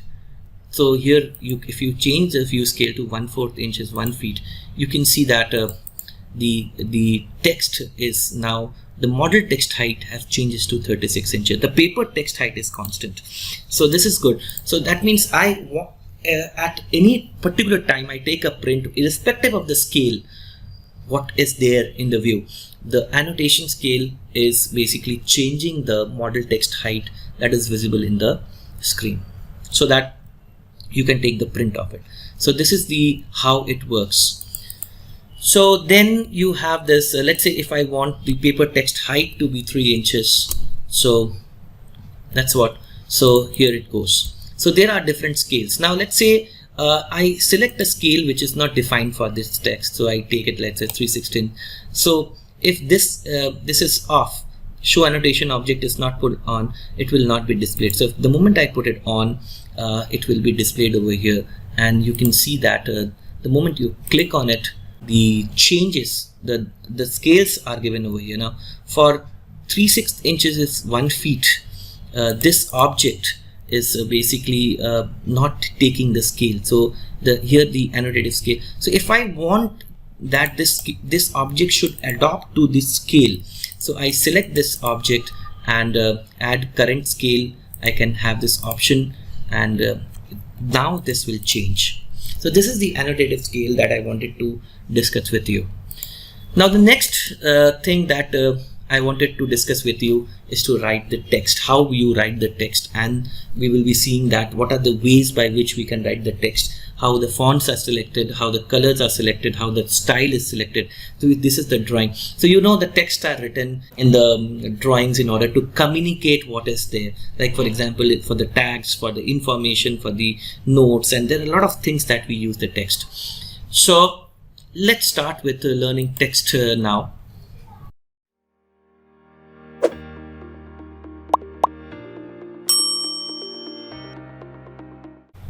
So in AutoCAD, you can define the text either as a single line text or a multi-line text. So we talked about the annotative objects, so we'll be doing more annotative objects like the leader, the hatch, and other thing. But the one thing in the mind is text is also an annotative object. So let's see how we write a text and what are the correct way of writing the text in a CAD. So to write a text, go to the drawing, and let's say if I want to write a text. So here in this annotate tab, so you have this two text. One is a single line text and the other is the multi-line text. So the single line text, as a name says, that this text is basically used to write a single line. For example, to write this text, you need to have the start point of the text or justify your style. There are two options, and at the top you can see that there are certain text styles that is over here. So it talks about what is the text styles. I say room tag. What is the text height? It is 0.2 inch. What is the annotative? It is annotative or not, or it is justified. For this, let's say because we are doing a text, let us understand it from the point of view of alignment. So let me create a line over here. And let's say I want to keep a text height of 9 inches.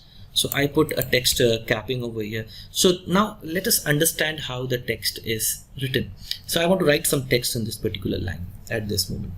So I start with the single line text and say single line, and it says about the start point of the text. So I say this is the start point, and here it says what is the text height. I say the text height is 9 inches. So I create, and it's asked about the rotation angle. Are you want to write the text in 0 degree or in the 90 degree or into 180 degree? How you want to write? So I say the rotation angle is 0. Then I say, okay, write the text. So I say that I want to write the text as the AutoCAD course, right, for civil engineers. So now you can see that there is a base of this particular text in which and there is a small letter, there is a bottom of it, there's a top of it, and there's a center of it. So we'll be talking about these, but this is the baseline of the text. So once you write the text, there is a point that is developed, there's a grid point over here by which you can move the text. Now let us type something else. So to write the text, you can also use a command called DT. So I go to the week 4 challenge. So DT is the shortcut for writing the text. You can write DT or text, whatever you want. So here, so you have the start point, then you have the text height. Let's say I want to have the text height as 9 inches, and let's say I want to write something like okay, rotation angle is 90 degree. So press enter. So you write AutoCAD. So now you see that the text is written in the 90 degree. So now you can see if you select it and go to the properties, now here you can change the rotation angle and make it to 0.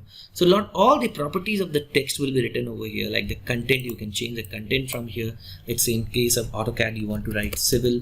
So just pull it over here and write civil, and it will change. Then there are certain styles I will discuss about. Then you have the justification. In case of 9 inch, you want to make it 12 inch. So you can change the height to 12 inch. And there's a basically a width factor. If you, let's say, push the width factor to 2, you can see that the text will stretch. Or if you make the width factor 2.5, the width will narrow down. So you can change the width factor and narrow or stretch the text. Or then you can have the obliquing angle, like you can tilt it at a 45 degree angle or a 30 degree angle. So this is how you can basically do some modification in the text that you have written. Then you have the justification option over here. So let's say you have got a lot of justification option. So I will be covering some of them. Now you see the line is over here.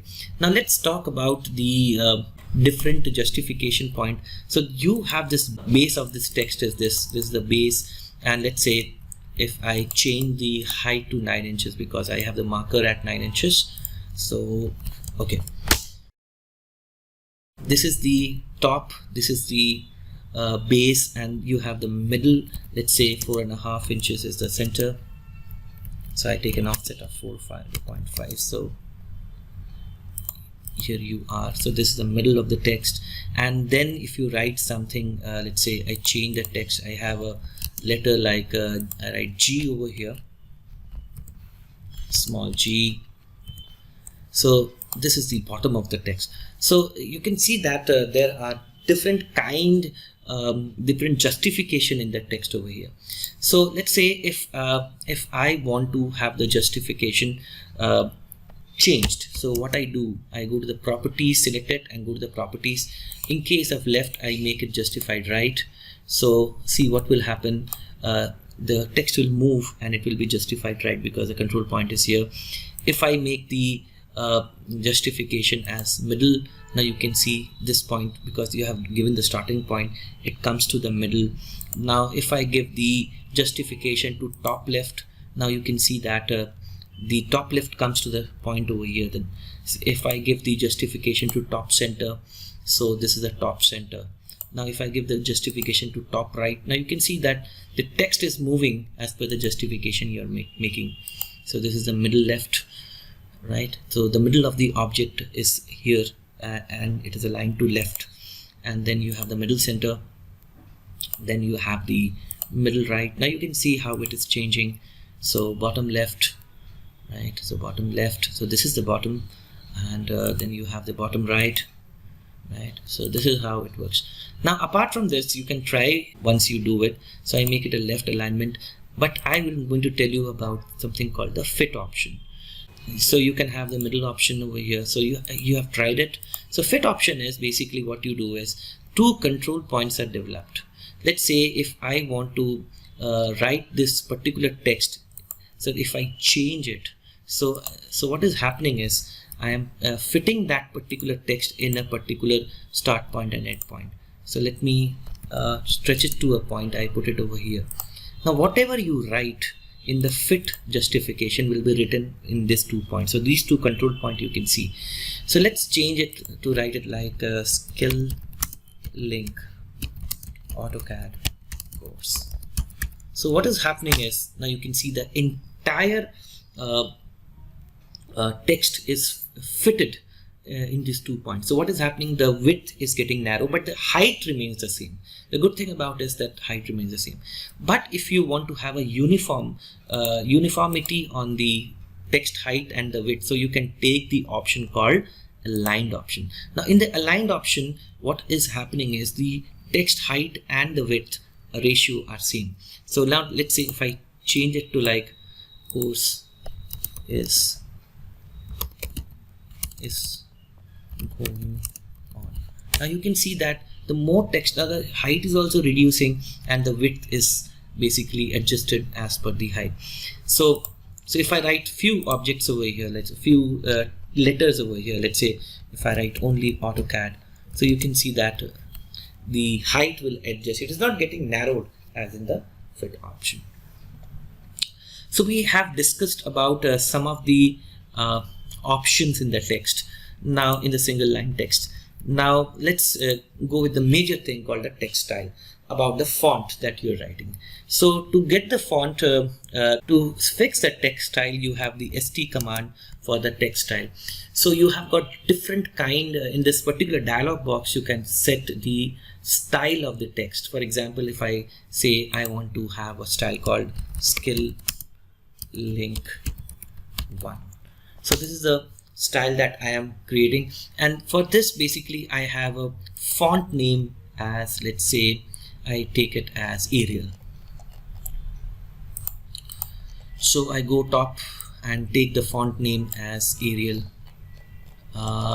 So here I go and take it Arial, and here you can make it a bold for this. So you can see the preview over here.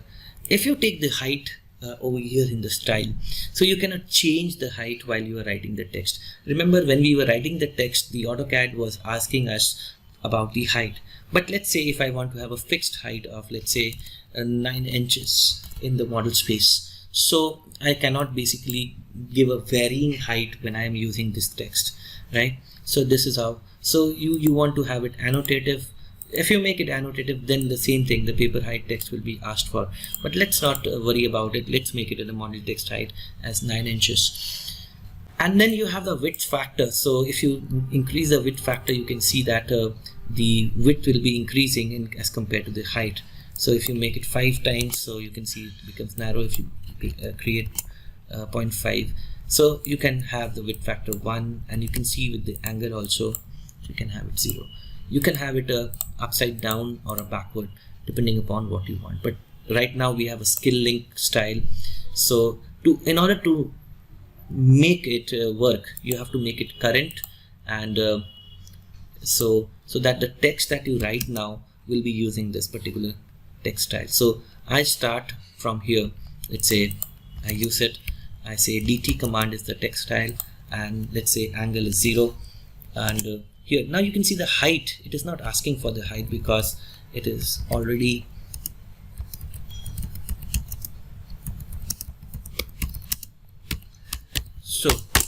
so this is how the text is written after the font is changed.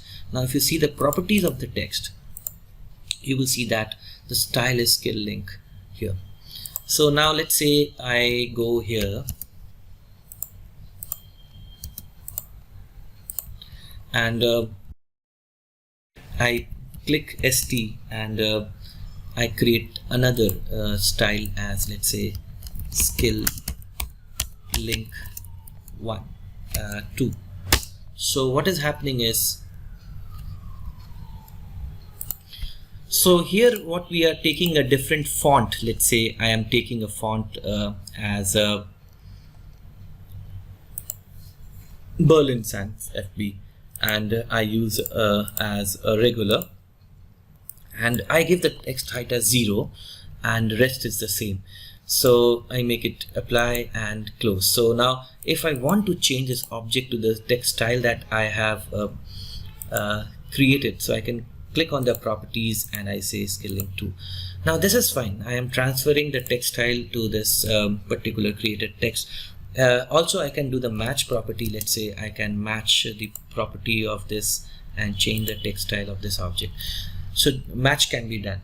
And if I write the text by dt command, so you find that now it is asking for text height because we have mentioned 0 as a text height in the style. So let's say if you want to have the text style as 24 inches, so you put the rotation angle as 0 and say something like Skill-Lync classes. So this is how the texts are styles are made. So now if you look into it, if you write the text command, so you can find that the style option is there. It shows about Skill-Lync 2 and all the justification option also you can do it from here that we have studied.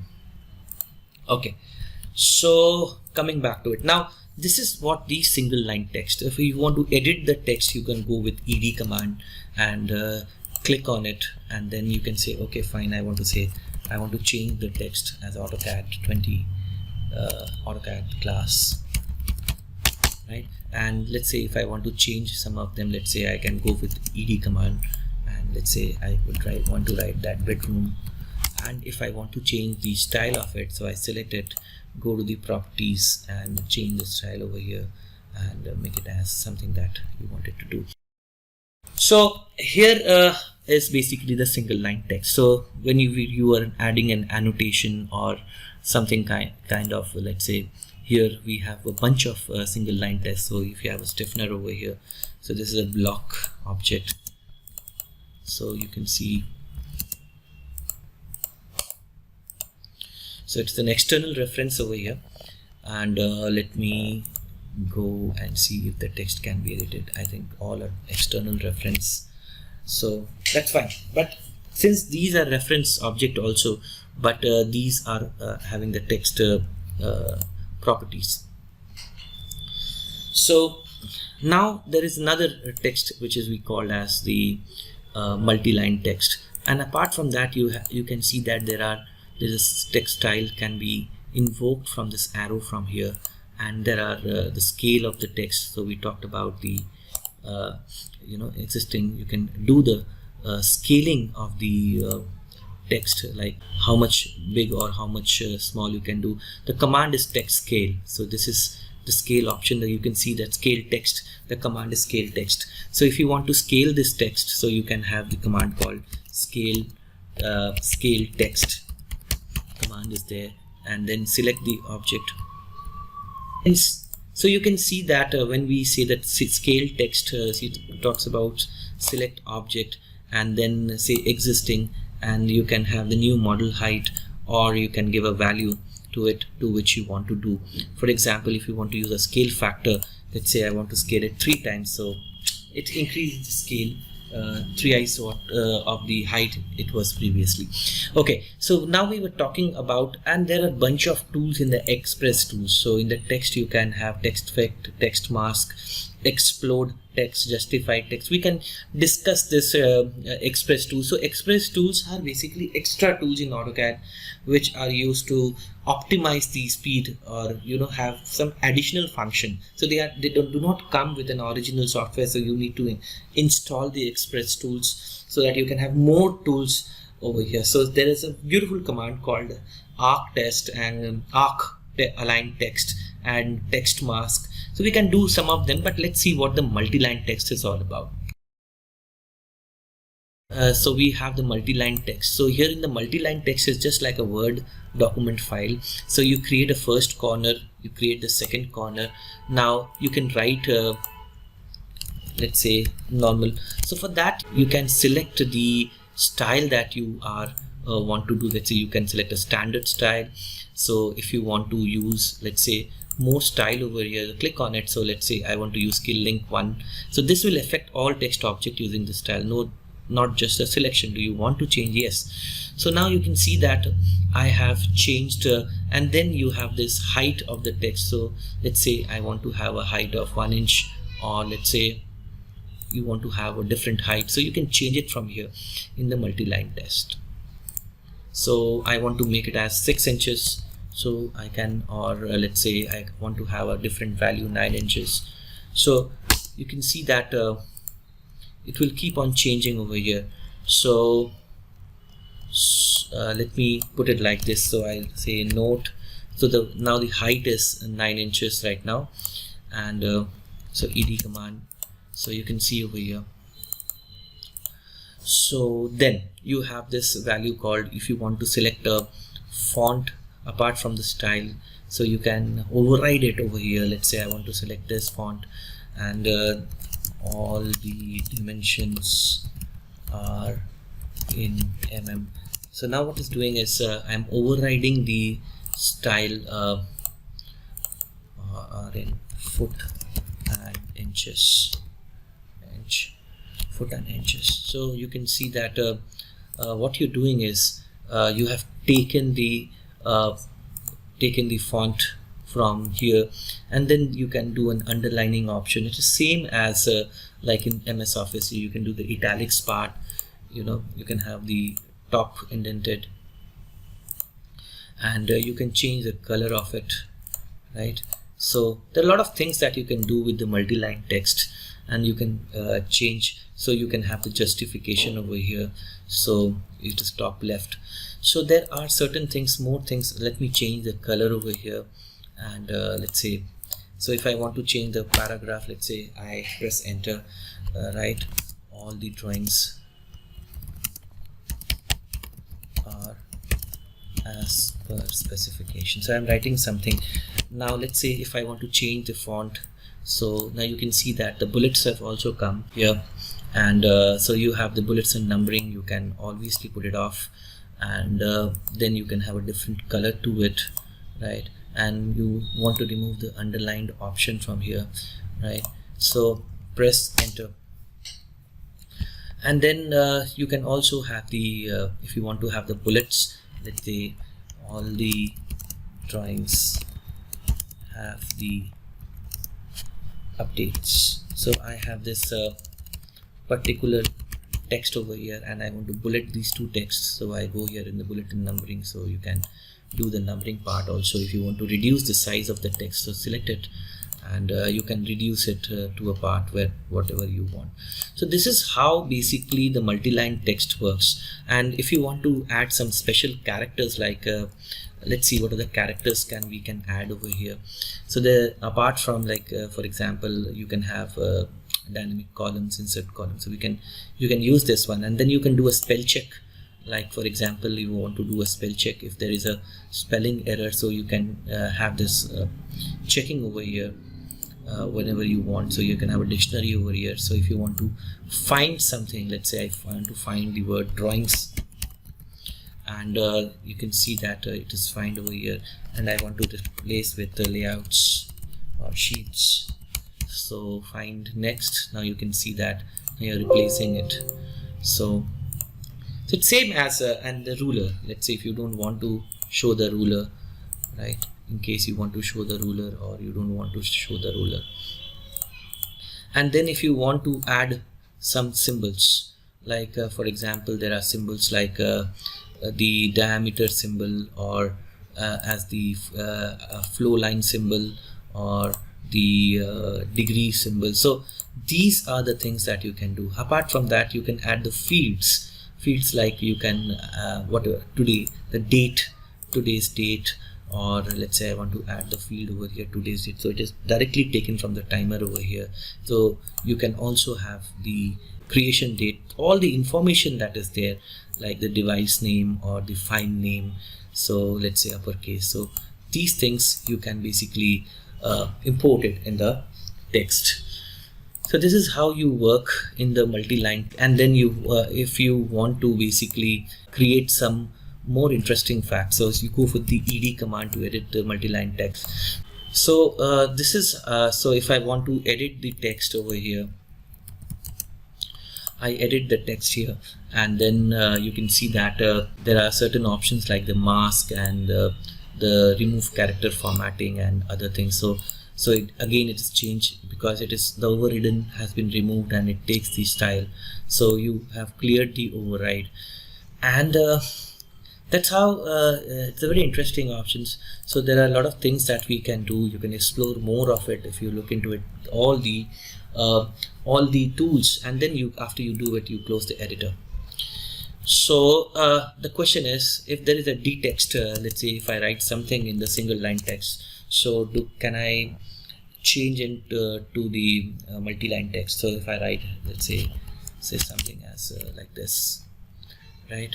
So yeah, we can do that. So let's see what are the options. That is so you have the editing text is done, and right, so then you have the justify option. I have taken creating text, controlling the display, okay, annotation is done, and multi-line text. So we talked about how to change the color, background angle. So right, so most of the thing, then you have the bullets and numbering, combined paragraphs, columns, and symbol and field, spell check. So I can do a spell check over here. Let's say I want to do a complete spell check. So command is spell.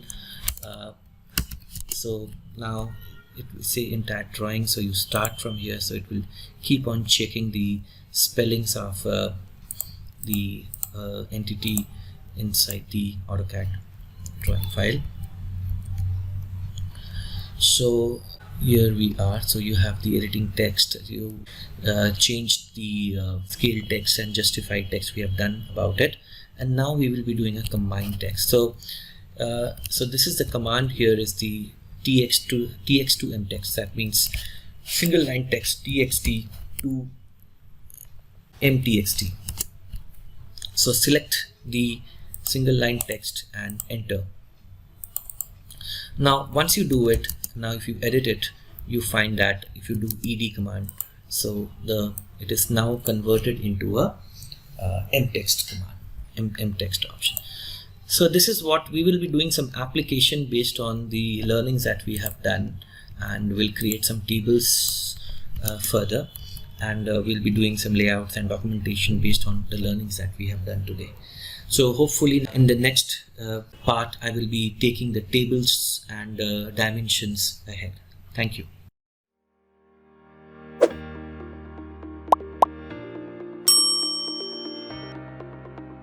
Hi, welcome to the session 6 of AutoCAD Essential for Civil Engineers. So till yet we have learned about how to insert text and annotations in our drawing.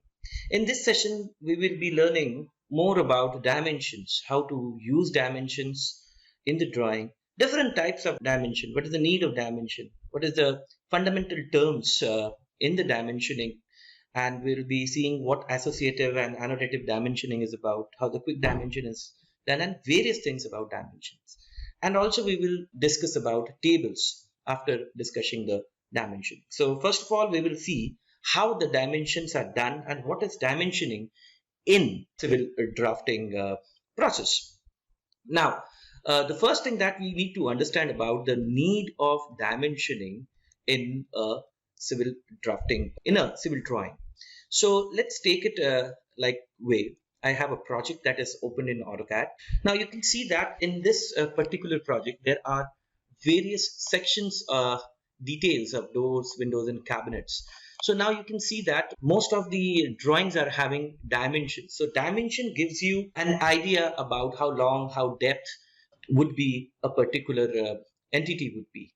So dimensions are very important, and different standards like ISO standards and international standards have different kind of techniques, and they talk about standardization of dimensioning when we do a dimensioning, either from civil engineering point of view or from the architecture point of view. Now let's see, let's understand about the different dimensionings that is to be done in AutoCAD.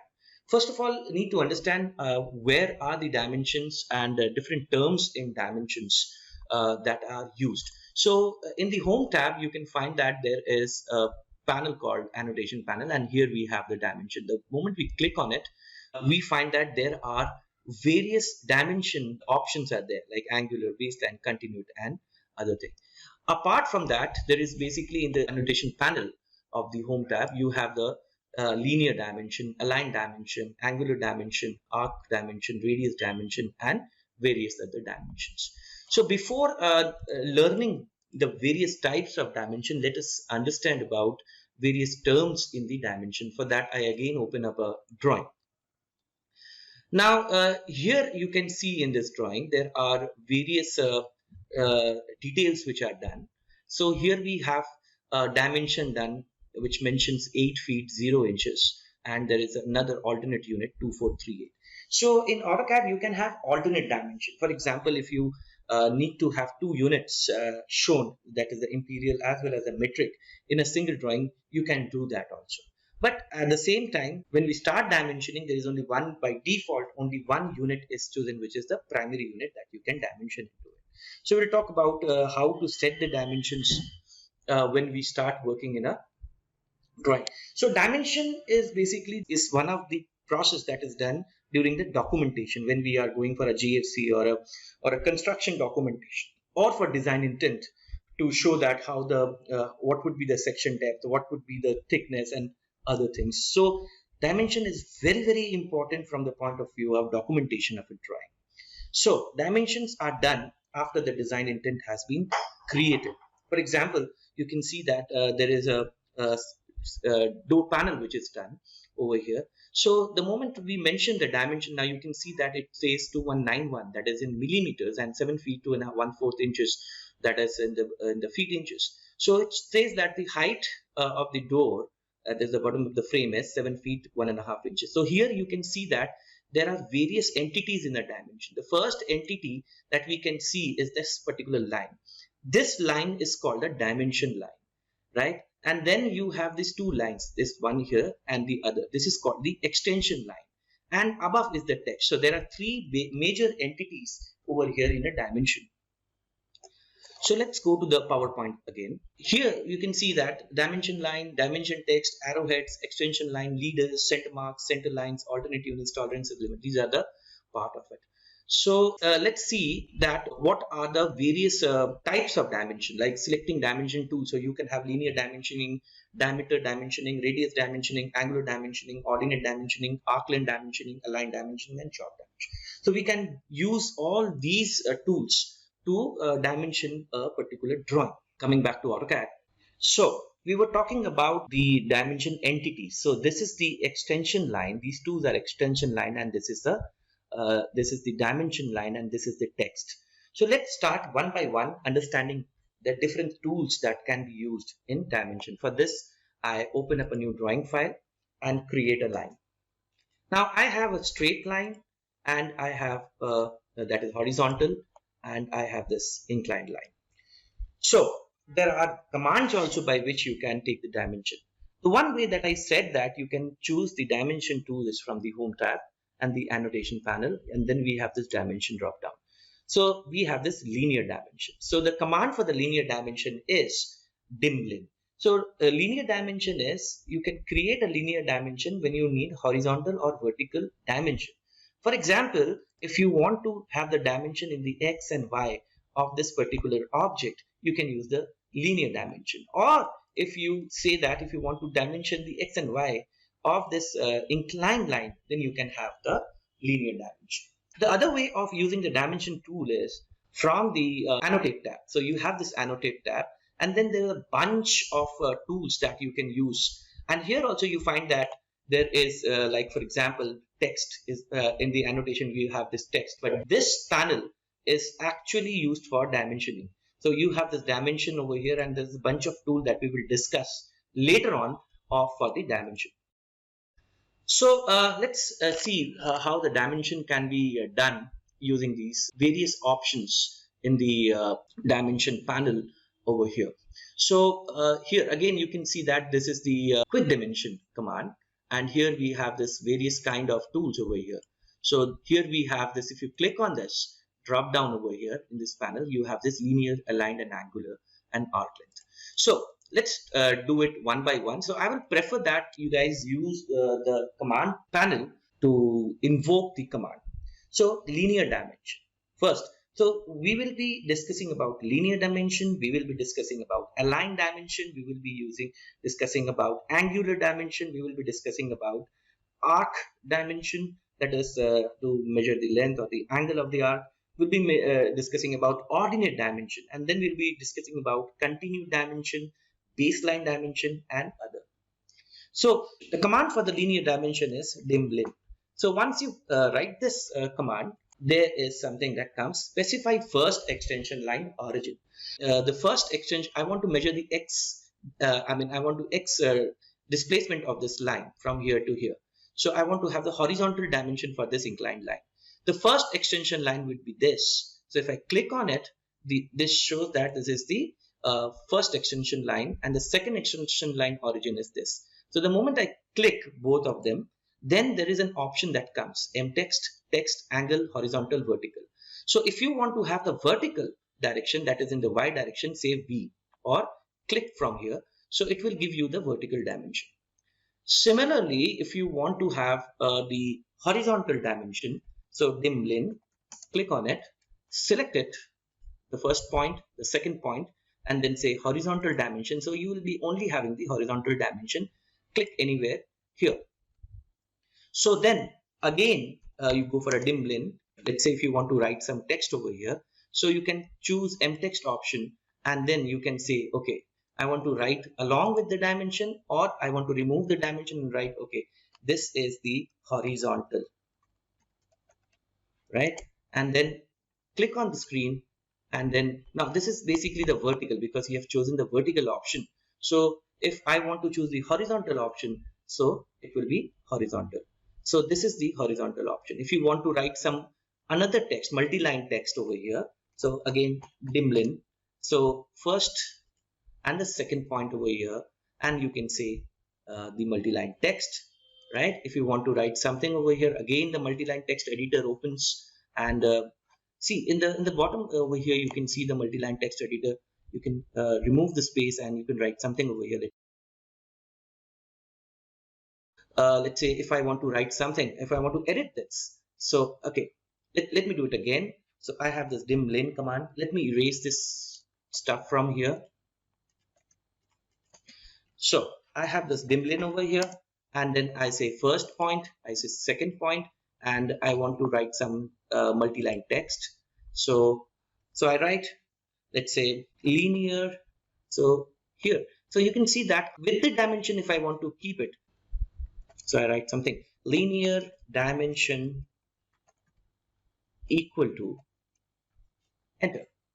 So now you can see that along with the dimension, the text is written by multi-line text. Similarly, you can use the text option also. Let's say, for example, if I say dimlin, and if I select both of the point, and then I can say text. So instead of the multi-line text editor, now it will only ask for a single line text. So for example, if I write horizontal distance, so I'm replacing the text, dimension text, with a text. So I write horizontal distance. This is the option for text and mtext. On the other hand, if you want to rotate the text, for example, if I write something dim linear, and I select the first point and the second point, now you can see, friends, this is the text, the actual dimension between the 2 points. That is the horizontal or the vertical dimensions. So if you want to rotate the angle, right now it is in 0 degrees, so you can say angle. So now let's say angle of the dimension text, let's say I want to rotate it 90 degree. So the text is rotated in 90 degree. Or if you want to rotate it in 45 degree, so you have this first point and second point, and then you have said rotate angle, A for angle, and then not rotate, A for angle, and you see you give it 45 degree. So the text is rotated at 45 degree. So here we have the various options for writing down the text. Now let's have some other options. Let's say if I have this jot lines, the stepped one, and let's say if I have something, the angular shape, angular line, and let's say if I want to dimension this, I'm doing a very rough kind of sketching right now. in order to explain you regarding the. Now, you want to take a linear dimension, because for my information point of view, if I want to convey it, I want to know the people who will be working on this plan, probably to know about what is the vertical and the horizontal distance. So here we have the extension, first extension line, second extension line. Then we can give it over here as, let's say, I can give it a value of in a particular angle, let's say at 90 degree. So right now, if I rotate it in 45 degree, so the angle will be rotated. I mean, it's a text angle option. So this is how you can change the angle also. Now let's say I take a quick look, dim-lin. So this is first point, second point. If I want to specify myself, I don't want to use the horizontal or vertical, just click anywhere in the screen, the dimension will be displayed. So this is the horizontal and vertical dimension, the use of linear dimension. Another example, let's say if I have a, let's say this is how I want to dimension a chamfered wall. Let's say I have a chamfering over here. So chamfering, CHA, and I want to have the chamfer distance at, let's say, 0.1 and 1 and 1. So here I have, okay. Now I want to show that, let's say I have this wall thickness over here. So in my drawing, I want to show that how the chamfer is placed, so that the people can understand about how the chamfer can be done, the people who will be working into it.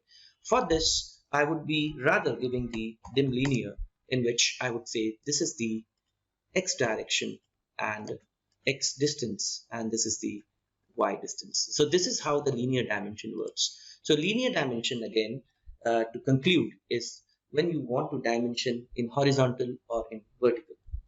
So next we will be learning about the align dimensioning.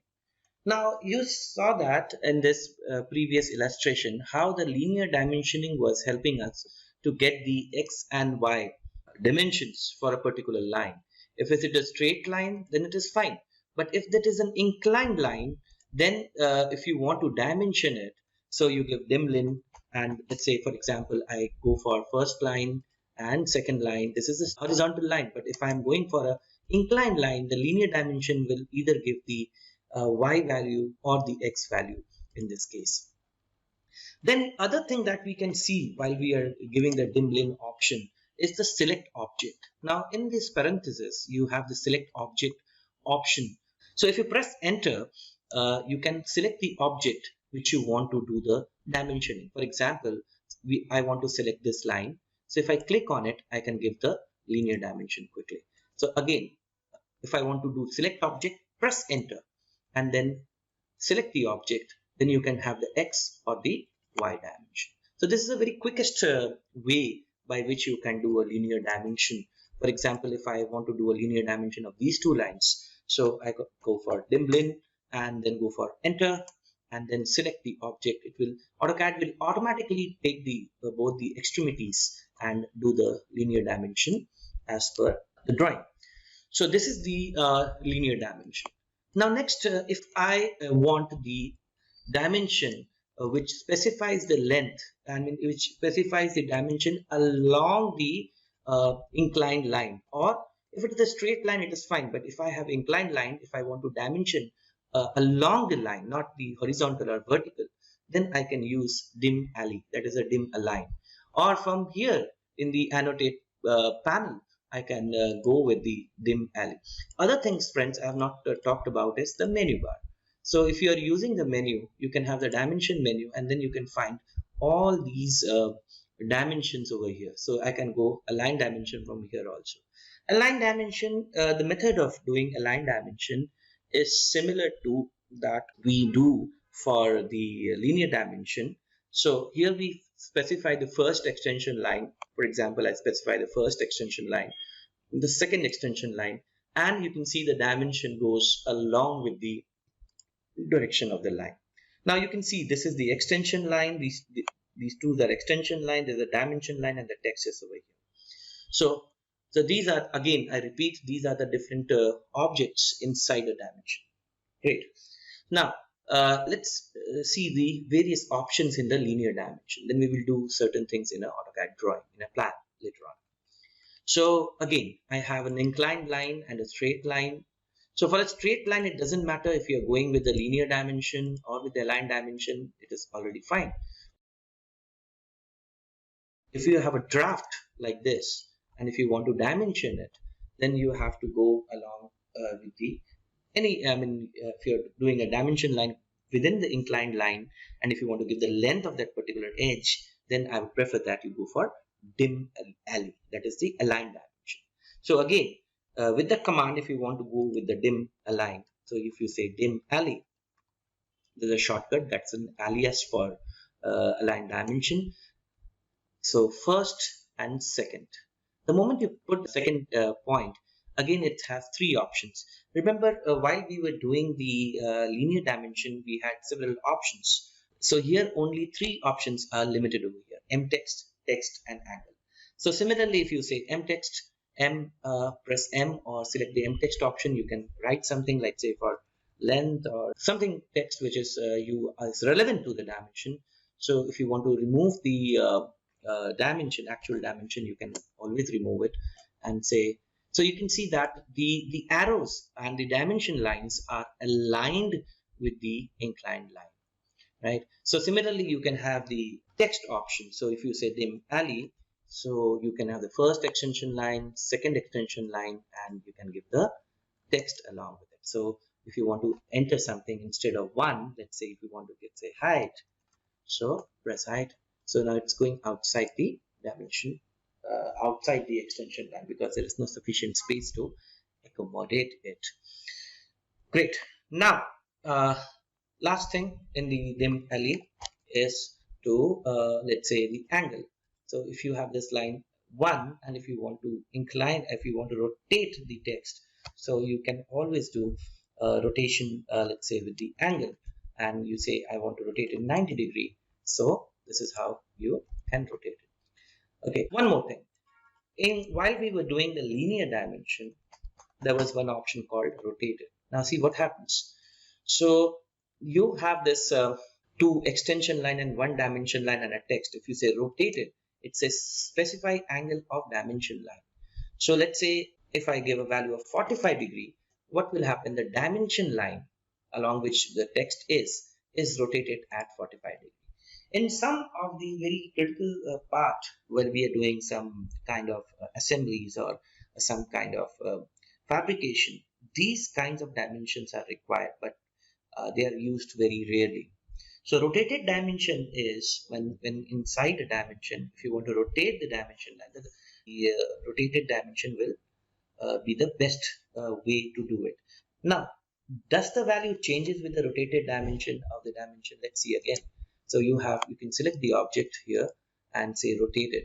So I go for a rotated dimension and then say it's a rotated option and say 45 degree. So the text remains the same, the value remains the same, only the dimension line will rotate in order to accommodate it over there.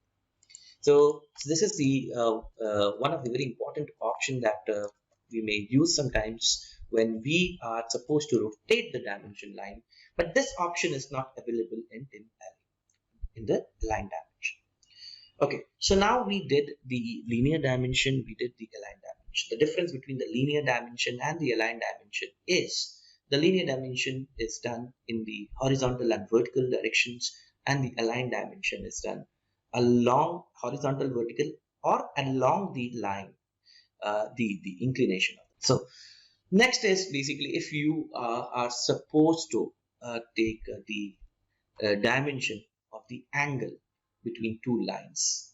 So let's say if I have a line, let's say this is a road line and there is a slope over here that I want of a line particular here. So I want to measure the angle between this edge and this horizontal line. So what I do, so again, go to the Annotate tab over here and then you have this dimension panel, and here you have this angular dimension. So the angular dimension is basically to measure the dimension between two lines, or dimension of the angle between two lines, or angle of the arc, or angle between 3 points. So we'll be seeing different cases along with this, the various options. So angular dimension. So it says select arc, circle, line, or specify vertex. That means you can select either line or an arc or a circle, or specify points for creating the angle. So if I select this line, and then it will ask you select the second line. So here we are, and then you can see that if you place inside it, again you have this option mtext, text, angle, and quadrant. So let's say if you want to put a text, angle, or you want to put it in a different quadrant, so you can always put it in a different quadrant. So place the angle where you intend to do. Again, if you want to do angle between these two lines, and if you want to place it over here, so you can have the exterior angle also. So let us do the dimension angle again and see for the line again, and let's understand the quadrant option. So if you have this dim ang is the command for angular dimension, so you put dim ang, and here in the dim ang you have this select the first line, it says. So this is the first line, and then the second line. Now say you have the option for quadrant. So if you say Q over here, and let's say you need to specify the quadrant now by clicking it. So you have this first quadrant, second quadrant, and then you have this. So now you have got 3 options to specify. So either you can have the angle over here, or the angle at this particular quadrant. So you can specify it. So AutoCAD gives you a leverage of placing the dimensions at any quadrant. So it's showing that it is the angle that the exterior line is making with the edge is 168. So what is the need of it? Sometimes the slopes are preferred between different lines to be when we are measuring the slopes. Basically, we have to see how we are measuring it, whether we are measuring from the internal, whether we are measuring from the external edge. So it depends upon how the dimensions are required on the site to measure that angle. So it's very, very important as a civil engineer to understand the construction process and how the fabrication would be done, and where the dimensions are required by the different stakeholders. For example, for the MEP, for the civil site, or for the any kind of people who are working on the site, depends upon how the angles are informed. So now let's go with the dimension for arcs. For example, I have an arc over here, and here let's say if I want to give the what are the things that I want to give. First thing is that I can give the length of the arc. So there's a different command for it. But if I want to give the angle that this arc is making with the center, the start, end, and the center, is the angle subtended by the start point, end point, and the center, then we can give the angle as, we can measure the angle by the use of dim ang over here, and you can select the arc over here. So now you can have, so you push it over here and you can measure and click it. So this is the angle that the arc makes, the start point and the end point makes with the center point. So the dim angle for arc is this. And then if you have a circle, now let's see, it's very interesting over here. So you go with let's say dim ang, that is the angular dimension, and you select a circle. Now the moment you select a circle, so it will say that what is the second point. So you can see that by default the first point has been selected in the circle, and this is the angle subtended by this point and the circle. So now you have this another option in the dim ang is the vertex. Now let's say if you have got 3 circles example, and let's say if I want to measure, so I put the object snap on over here with the center, right? So I want to measure the angle that this circle makes with these 2 circles at this particular center point. So here what I would do is I would go with dim ang, and there's an option called specify vertex. So press enter for the specify vertex. So the angle vertex is the center point, and then we have the first angle endpoint here, and the second angle endpoint over here. And then you can either give the mtext, text, angle, or quadrant and get the angle between the 3 points at the vertex. So this is another very important options when we are at doing surveying in civil. So there are certain subtended angle that we need to find out while surveying.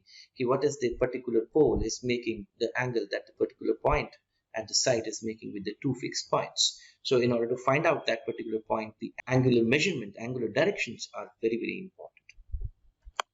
So let's go again. Let's quickly do about the circle and the vertex. So if you have the circle, if you want to do the angular dimension for the circle, so you have this dim ang, and then you press and select the circle over here.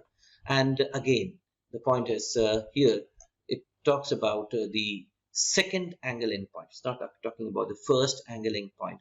So let's say if you select this quadrant over here, let's say, and by default the first angle endpoint is taken by AutoCAD, and it talks about specified dimension, arc line, location. So this is the dimension, arc line, location. So you can click anywhere and the dimension is given. Now let's say if somebody wants to change the subtended angle between this quadrant and this quadrant, or somewhere point over here, so you can always select the dimension, and you can see the grips are available. So these are extension line of the angular dimension, and there are two grips over here, you can see. And then later on you can move the grip and push it to a point where you want, and you can see that the dimension is getting changed. So let's say here I go, and you can see the dimension is changed, let's say 180 degree. So this is how you do the dim angular for circle, arc, and line and vertex point. So let's say if I have got some point again, so I say these are the survey points. So I put the survey points. So I increase the size of the survey points. Let's say I give a style over here, and I invoke the nodes option over here. Now, if I'm interested to find out the angle that this point makes with these two points, then I would go with dim angle and press enter for specify vertex. Click on the angle, the point where you want to make the angle, and then the first angle endpoint and the second angle endpoint, and then you can have the angle. So we are done with the dim angle. Next is the arc length, radius, and diameter. Now the next is about how we can use the dimension techniques to find out length of the arc. For example, if you have an arc, and let's say if you want to measure what is the length of this arc, then in that case you can give the option called dim arc.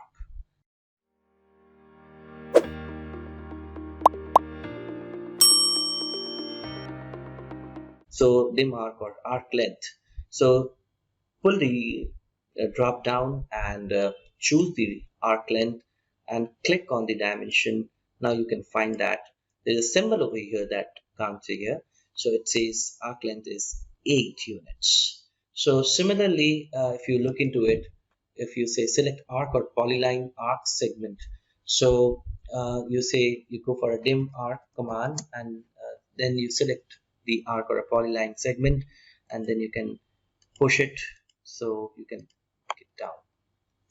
So let's say if I have a fillet over here, and how do I create a fillet, right? So let's say if I have a fillet with radius 1 unit, and I want to find the length of this fillet. So I know what is the radius, but I want to find out the length, the arc length, the circumference length. So this is something that is very useful. You can go for a dim arc command, and you can select this arc, and it talks about this is 2 units length. So this is all about dim arc, and then we will be doing more about other things in dimension. We'll be learning more techniques in dimension, how we can make the dimension more efficient and productive while we are working on AutoCAD drawing, civil drafting. Right. So next is we have this option called I'll be taking the radius and the diameter. So radius and diameter dimensions are for the circles or arcs. So you have a circle and you want to find out the dimension, the radius of the circle. You can go for the command called dimrad, or you can select the radius options. Like for example, you can take the dim radius from here. So this is a radius tool, and then click on it, and then it says select arc or circle. So you select arc or circle. In this case, it's a circle. So now you can put it inside or outside. It shows radius is 4. Now if I have a smaller circle, so I can go here and say, so it's dim rad, select the circle, and you can have the radius inside or outside. One thing you can see, students, there is a center mark that comes with the radius dimension. So that center mark, you can change the style of it. You can increase the size of the center mark from the style. So we will be talking more about it in the later part of this session. The next what we will do is the diametric dimension. So again, let's check it for the arc. Let's say if you have a arc, let's say, and I have an arc over here, and I can take a tangential arc. So I can continue with the let's say these two arcs are there. I want to find the radius curvature of this particular arc. So I can go with the dim arc command, so in which I want to dimension it. So I have this arc over here, and so this is showing you the dim arc is showing the length of the arc. But at the same time, if I want to find out the radius of this arc, so I'll be using dim radius. So dim radius is for finding out the radius. So it is radius 4, and this is radius 4, radius 11. So this is how I can do the radius option. Now, when to use a radius and when to use diameter depends upon if you have a hole or a cut, if you have got a circle that you need to create inside a particular sketch or a model. For example, you want to create an opening or you want to create a well kind of thing. So it's very important in that case you provide diameter. But if there is a surface or a curve or an arc, like a fillet arc, so it is always suggested to go with the radius. So you cannot use a diameter in that case, because the diameter basically is used when you're doing a puncture or when you're doing a cut, when you're doing an opening, right? Whether it is the diameter of a bolt or a nut or a screw or something. In an assembly, you can put the diameter. But when you are doing surfaces, when you are doing a profiling, it's always a choice. If you want to go with radius or diameter, preferably you should go with the radius when you're doing a profile. For example, when we talk about a profiling, let's say if I have this a corner profile, and if I want to give a fillet over here, so it's always say I have a radius of 1.25. So here it is preferred that I go for a radial dimension. So for that I will give dim rad and select the arc. So it is good that it is having a radius of 1, so that with this information the workman can basically create the roundness in this edges, and they have got measuring instruments by which they can measure. They have radius gauges or different kind of surveying instruments, or to find out what is the curve radius of the particular surface or the profile.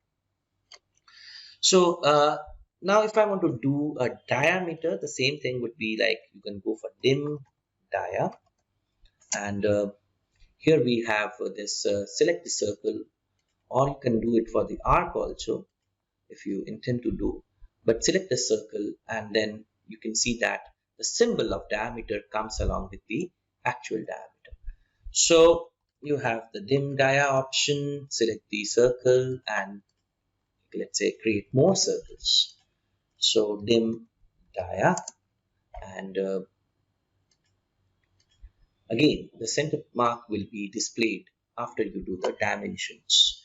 So here we have, so now again you can choose it from the, you can see that symbol over here, the dim dia symbol is over here. So if you want to change the text of any of the dimension at any moment of time, you can always go for an ed command, that is the edit text. You can change it. Now friends, there are certain symbols that you're using some special commands. As for example, for diameter, we use %C. This is the code by which the diameter symbol is generated. And let's say if I want to give it a 30, so I can change it over here if it is required. Let's say again, if I want to change this and I want the diameter symbol, it is %C. C means circle, and the diameter symbol will be created from here. And let's say if I want to give 45, so this is how it comes. So the last option, before we do the chalked dimensioning, we can this is an ordinate dimension. Then we will be talking about baseline dimensioning. We'll be talking about continuous dimensioning. We'll be talking about various settings in the dimension, center line, center mark, and more other options in dimensioning. Now, okay, so now you did the dimension for the radius and the diameter. Now, once you do a dimension for the radius and diameter, you see that the let's say if I do a radius of this particular arc, so now you can see that the center point, which is right now not visible at this point, so I can select this one and say here. So center points are located, it's somewhere here. So let's say it's not convenient, it's going out of the sheet. For that purpose, if you want to mark the center point anywhere, you want to override the center point anywhere which is visible in the screen, in that case you can take a chalked dimension, that is for the chalk dimension. So if you say dim chalked, select arc or circle. So over here if you select the arc and it says that override the center point, let's say if I want to override the center point at this particular point, and it is showing that the center, you have just overridden the center of this arc and mentioning it somewhere here. So it is not showing the accurate location of the center point, but it is sometimes you require to relocate the center point and show the dimension. So it comes with a chalked line. Now you can see that there's a chalked line over here. So it says that the center point is not located at the actual point. So we use the dim chalked command for the arc and radius. So here you have this. So if you want to have this for the diameter also, so if you have this diameter, so it shows the diameter of it. So here, but then if you use a chalked dimension, it is always shows the center location, override, and shows the radius part of it. So it says specify dimension line location and click on it. So then you have to click twice. For example, where you want to put the chalked line. So I'll just show it again so that you don't have any confusion regarding the command. So you have this dim chalked, select arc or circle. In this case, you can click on this arc over here and override the location of the center point, because the center point is far away.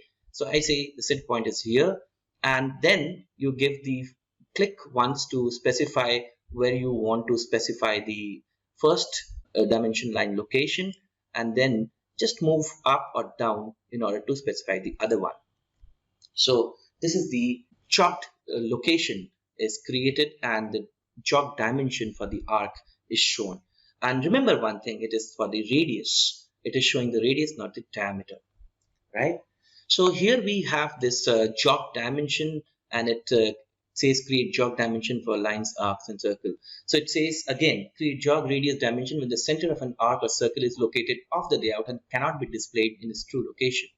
The origin point of the dimension can be specified at more convenient location called the center location override. Override means you're overriding the actual center point of the arc or circle. Next is the dim ordinate. So this is something that I use for survey. So if you have, let's say, a point, if I am giving some points over here in this location, let me erase. Okay. Now I give a point. I have multiple points. Let's say point. I specify a point at 1, 1. I specify a point at 100, 100. I specify a point at 100, 0. Let me specify a point at 100, 0. Okay. So you have this different points over here. So it's located here. So, okay. Now, if I want to define the location, means I want to show the coordinates, x and y coordinates of this point by dimensioning in my layout, in my sheets, then I should use the dim ordinate command. So here we have dim ordinate. So it says specify feature location. For example, if I click on it, this is the node. Remember, while you're clicking on this point, the node object snap should be put on, and then you click on the node over here. So I say dim ordinate, and the feature location is this. And now it talks about the x datum and y datum, and then you have the three basic options. Now, if let's say if you want to have the x datum, that is the x coordinate, so you say x datum, you press x, so it shows you the x datum. And then if you want to see the feature location for the y coordinate, so you can say y datum, so you can show both of them, x coordinate and the y coordinate. Now let's do it for this point over here. So you have this dim ordinate. Again, the dim ordinate command is used for the dimensioning of the coordinate, that is the x and y in the layout. So you have this feature location, and remember, at a single time you can have only one dimension that can be shown, right? So this is a 1 in x and 1 in y, this point was located. So if you say let's say x datum, this is, and let's say if you want the y datum, so you say y. So let's put another point of our in our convenience. Let's say I want to specify a point at 10, 10. So I have this point 10, 10 over here. So I want to dimension it, so I say dim ordinate. That means this dimension, ordinate dimension, is the dimension of the point from the origin. So specify first location, you have this x over here, and I'm just simply dragging it and going down. I'm not using now x and y. I just can pull it and show that this is 10, 10. So dim ordinate is used for showing the x and y ordinates or the coordinates of. Now you can see here it's an example when you have got the datum as 0, 0, normally used in machining, CNC machining or in manufacturing, but very much used in a civil drafting for locating different points in the survey data, right? So this is how we have this dim ordinate. For example, if I have this coordinate, I'll give you an example how it is used. For example, my site starts from this. I have this point 0, 0, and there is a circular column, or let's say with the dia of 1 unit. So, and then you have another circular column with dia, let's say 1 unit. So you have got 2 circular columns over here in the site, in the project. And if you want to locate this center of the column from the origin, that is the TBM, the benchmark. So in survey we have the benchmark. The benchmark is the origin from where the survey data is mentioned. So I'm talking about the layout, site layout in the plan. We can have it also for the elevation, but I'm talking about the site plan. Now I have got these 2 features. Both are circular columns and they have a center point. Now I want to locate them. I want to tell my as a surveyor, I want to give a data that the center of this particular columns or particular feature are at a particular distance from the TBM. TBM is the benchmark. So in this case, the TBM is at this particular origin. So I can mark the TBM over here, creating a circle over here. The center point is 0, 0, and give a particular, let's say, radius. So this is the benchmark. Now, what I do, I give for dim ordinate, or I can go to the Annotate tab and select the command from the drop down, and I can say dim ordinate, or I can go to the dimension menu. I can say the dim ordinate. So the feature location is this, the center of this circle, and if I want to give how much it is in x, so I can give the x datum over here and click it here. So it shows about the x datum. That means it is a 1 unit from the TBM, and how much it is in the y. So I have this feature location over here. I can go with the y datum here. So y datum is 4. It means that it is at a distance of 1 unit from the origin in X and 4 unit and the direction of Y. Similarly, if I want to mention, I cannot mention together, right? I cannot say 1 comma 4 here. So if you want to have this, you have to edit this text and give the integrated value, but it is not recommended while you are doing a kind of dimensioning for a site layout. So you have this dim ordinate. So you write dim ordinate here. The feature location is this, and the X datum, obviously, the value of this particular center point of this circle is 6 units. So you say X datum, so press X over here, and no, it says it's 12 actually. So 12 units in the X direction, and then if you want the Y datum over here, so you can always have the Y datum value by selecting the feature point and say Y datum, and it is 6. So I think by this time you might be clear about the dim ordinate, how it works. Now let's do a quick revision of what we did. Selecting dimension tool, we talked about linear dimension, diameter dimension, radius dimension, angular dimension, ordinate dimension. We'll do the quick dimensioning now later on. So we will discuss it. So, and the jog dimensioning. So now you can see the linear dimensions and the angular dimensions. So you can see in this figure, you have this linear dimension, which is 1.35, 0.45, and the angular dimension is 72 degree. And then you have the radius dimension, the diameter dimension. Then you have the ordinate dimension, the arc length dimension mentioned over here. So you can see 7.0, 8.0, 9.0 is the ordinate dimension, and we have the arc length dimension for 0.90 that's shown in this figure. And later on you can see that there are various in the ribbon. You can see you have this different tools. So one is the break tool, and there is a adjust space tool. Now what the break tool is, let's say it's a very interesting thing that I would like to explain you. When two dimensions are crossing each other, normally when we dimension a very compact space in a civil drafting, or when we're doing a building drawing or the documentation, two lines intersect. So we want to break one line, that is the dimension line, and so that it is visible there. So you can use a dimension break. And then you have this adjust space that we will discuss about when we're doing the continued dimensioning and the baseline dimensioning. I will explain it just now after this. Then you have this, we talked about the dimension drop down, and then tolerances are for when we are doing a machining kind of thing. We have geometric tolerances, we can give the geometric tolerances.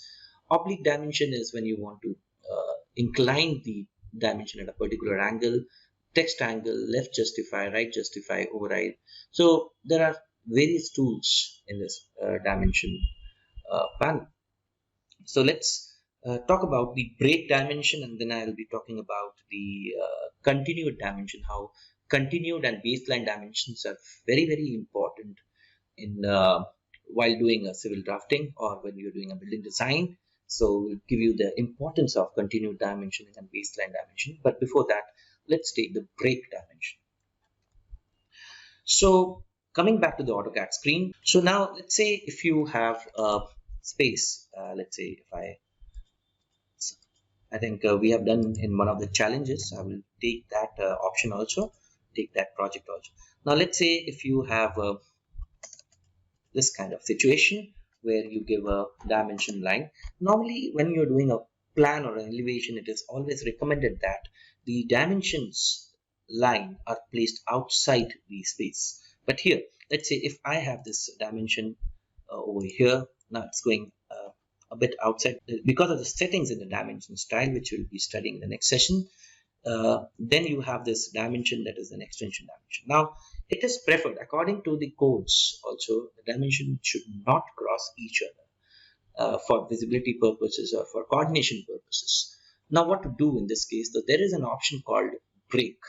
So if you select this dimension break option, select dimension to add or remove break. So you have this select dimension to add.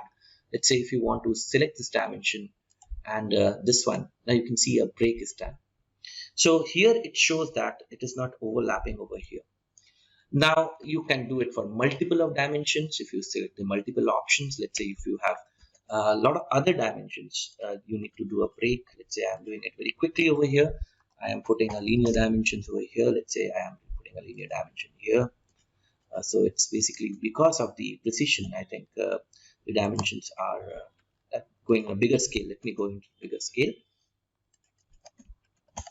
So I develop a rectangle here and I put some lines over here. Let me put some lines. So here's the object center, right? And let me put the line from here to here. Okay. So what I will be doing is I'll be doing a dimension, a linear dimension of this particular space. Let's say this is 4 units and this is in the X, it is 8 units. Now here, what we need to omit it is basically we want to remove the crossing over of these two dimension lines. So this is a dimension line for this and this is a dimension line of this. So that a better visibility when you're printing it out, when you're seeing the layout, it should not cause any kind of coordination error. So you have this dimension break option and select the dimension in which you want to create the break, the dimension line in fact. Select it and select the line which is intersecting. So you have this break over here and this dimension break is very useful when the dimensions are crossing. Similarly, if you have more dimensions, you want to do for multiple dimensions, so you have this option. Let's say I put it over here and let's say I have another dimension. Now let's say I want to do it for both of them together. Let's say I create the dimension again. So let me drag it a bit so that it crosses the dimension line. Okay, so I have this case over here. So click on this. So it says dim break is the tool. So you can see the command over here, dim break. So select this here and you can select the multiple options. Click. So now if there is let's say press enter. So here what we need to do is, let's say if I want to have a single option, let's say I click it over here and then I click it.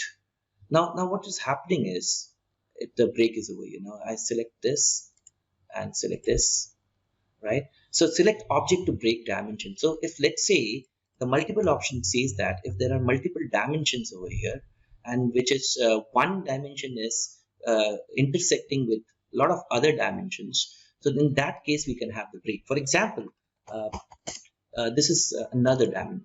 Give me a case like this, give you a case this. So now this particular dimension needs to have two breaks at this point and this point. So I go for dim break option and then I say select a dimension. I selected this dimension and select object to break the dimension. So I click in over here, I click in over here. So now it is not showing, but if I have this option called multiple, I select the multiple option and select the dimension, and if I select this part, so you can see that so when we are talking about multiple breaking, so this is a typical example. So let's say you have got two dimensions, one is 8 unit and one is 4 units. Now here let's say if there is a linear dimension which is intersecting the two linear dimensions 8, 4 and also this one. Now with this I want that this dimension, wherever it intersects all these three dimensions, there is a break that happens. So that is the multiple break that I was trying to explain. This is the actual the typical case of multiple break. Now how do we do? Dim break is the option and then we have the multiple option. Now you can select the dimensions or more than one dimensions where you want to put the break. For example, this dimension and this dimension. Now press enter and then you say select object to break dimensions. Here there is only one object that is intersecting with all the three dimensions. So the moment you click on it, you can see that the multiple breaks are put in the extension line. Now another into the dimension lines. Another thing that it's very interesting over here. It's not only the dimension which will break. For example, if you have a circle, or if you have something that if there's an object which is interfering the dimension line, and you need a break over here.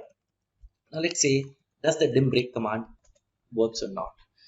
So you have this select the dimension which you want to create a break, and then select object to break the dimension. So here you can select this object. So the moment you select the object, you can see the break is put over here. So it's a very interesting command. And then it says again further, so if you say select the dimension to break, and then you have an option called remove the break. So if you click remove, so you can see that all the breaks are removed from here. The objects can also be the interference to the dimension line where the breaks can be provided. So it is a very good practice. If you use the dimension break, it will be very, very useful for you to to provide better coordinated drawings on site. Now coming back to it, give you a practical example. I'll just pull on a drawing over here. So here we have a dimension. We have a particular unit system because it's already in feet inches and alternate dimensioning. I would like to have a kind of practical exposure of the commands that we have learned till yet. Now, first of all, let's say if I'm erasing all this over here, dimensions, and there's a particular style that has been created that shows both the feet, inches, and millimeters. So we will be talking about in the next session, but I want to dimension this door. So for this, there is a particular style that is over here, but this is the entire dimension panel here. So here I take the linear dimension right now. Let's say I can use the linear dimension. I can select the first point and the second point. Here we go. So it shows a particular dimension. Now, if I want to do a dimension of the panels, right?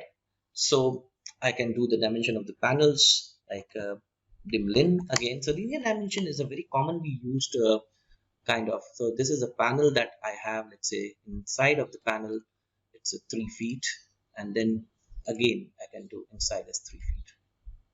Now get a typical example. For example, I just sketch a wall over here. Let's say this is a 10 feet wall that I want to sketch with 9 inches thickness here, and I'm using feet inches in this because it is calibrated in feet inches. The drawing is in feet inches, and let's say I have got some multiple windows over here. Now just wanted to mention about the standard dimensioning techniques that we do. So let me put the windows over here, and then we will dimension this. So here you have this, I'm giving a symbol of the window over here, and then we will be doing some dimensioning here.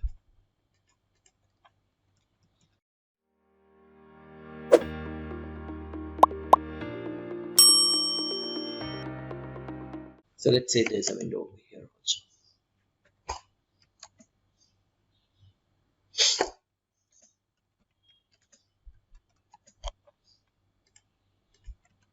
Right now, so this is a plan.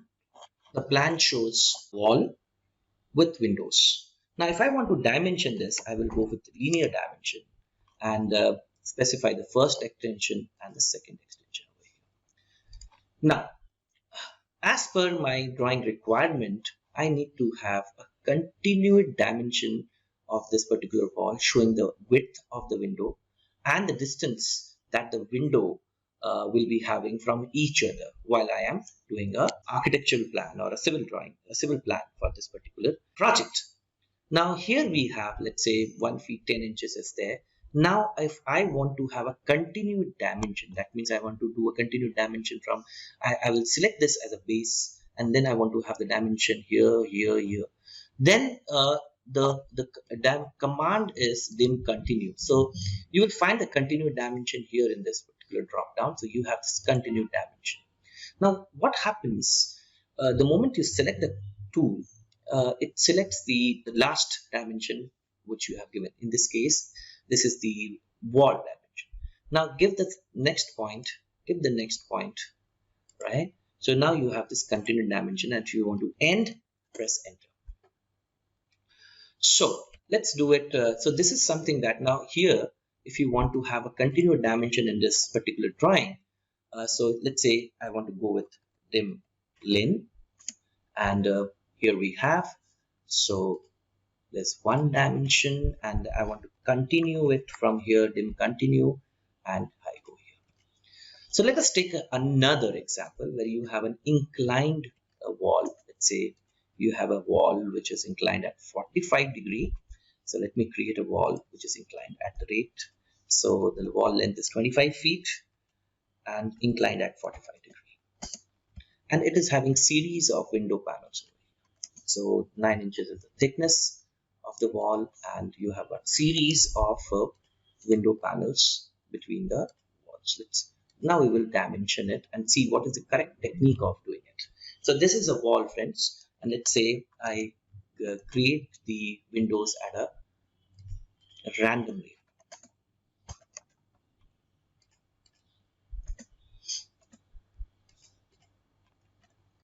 The snap is disturbing here. So you have a 3 feet kind of window, and here it goes, right? And let's say in alternate 3 feet the windows are created, and we can have a bigger window also. So you have this. This is fine. I'm not going to take much time into it. So I'll create the symbol. I get an offset of 4.5, and let's say I use the trim command. So this is the window that I'm going to dimension now. Let me first of all create the window panels over here.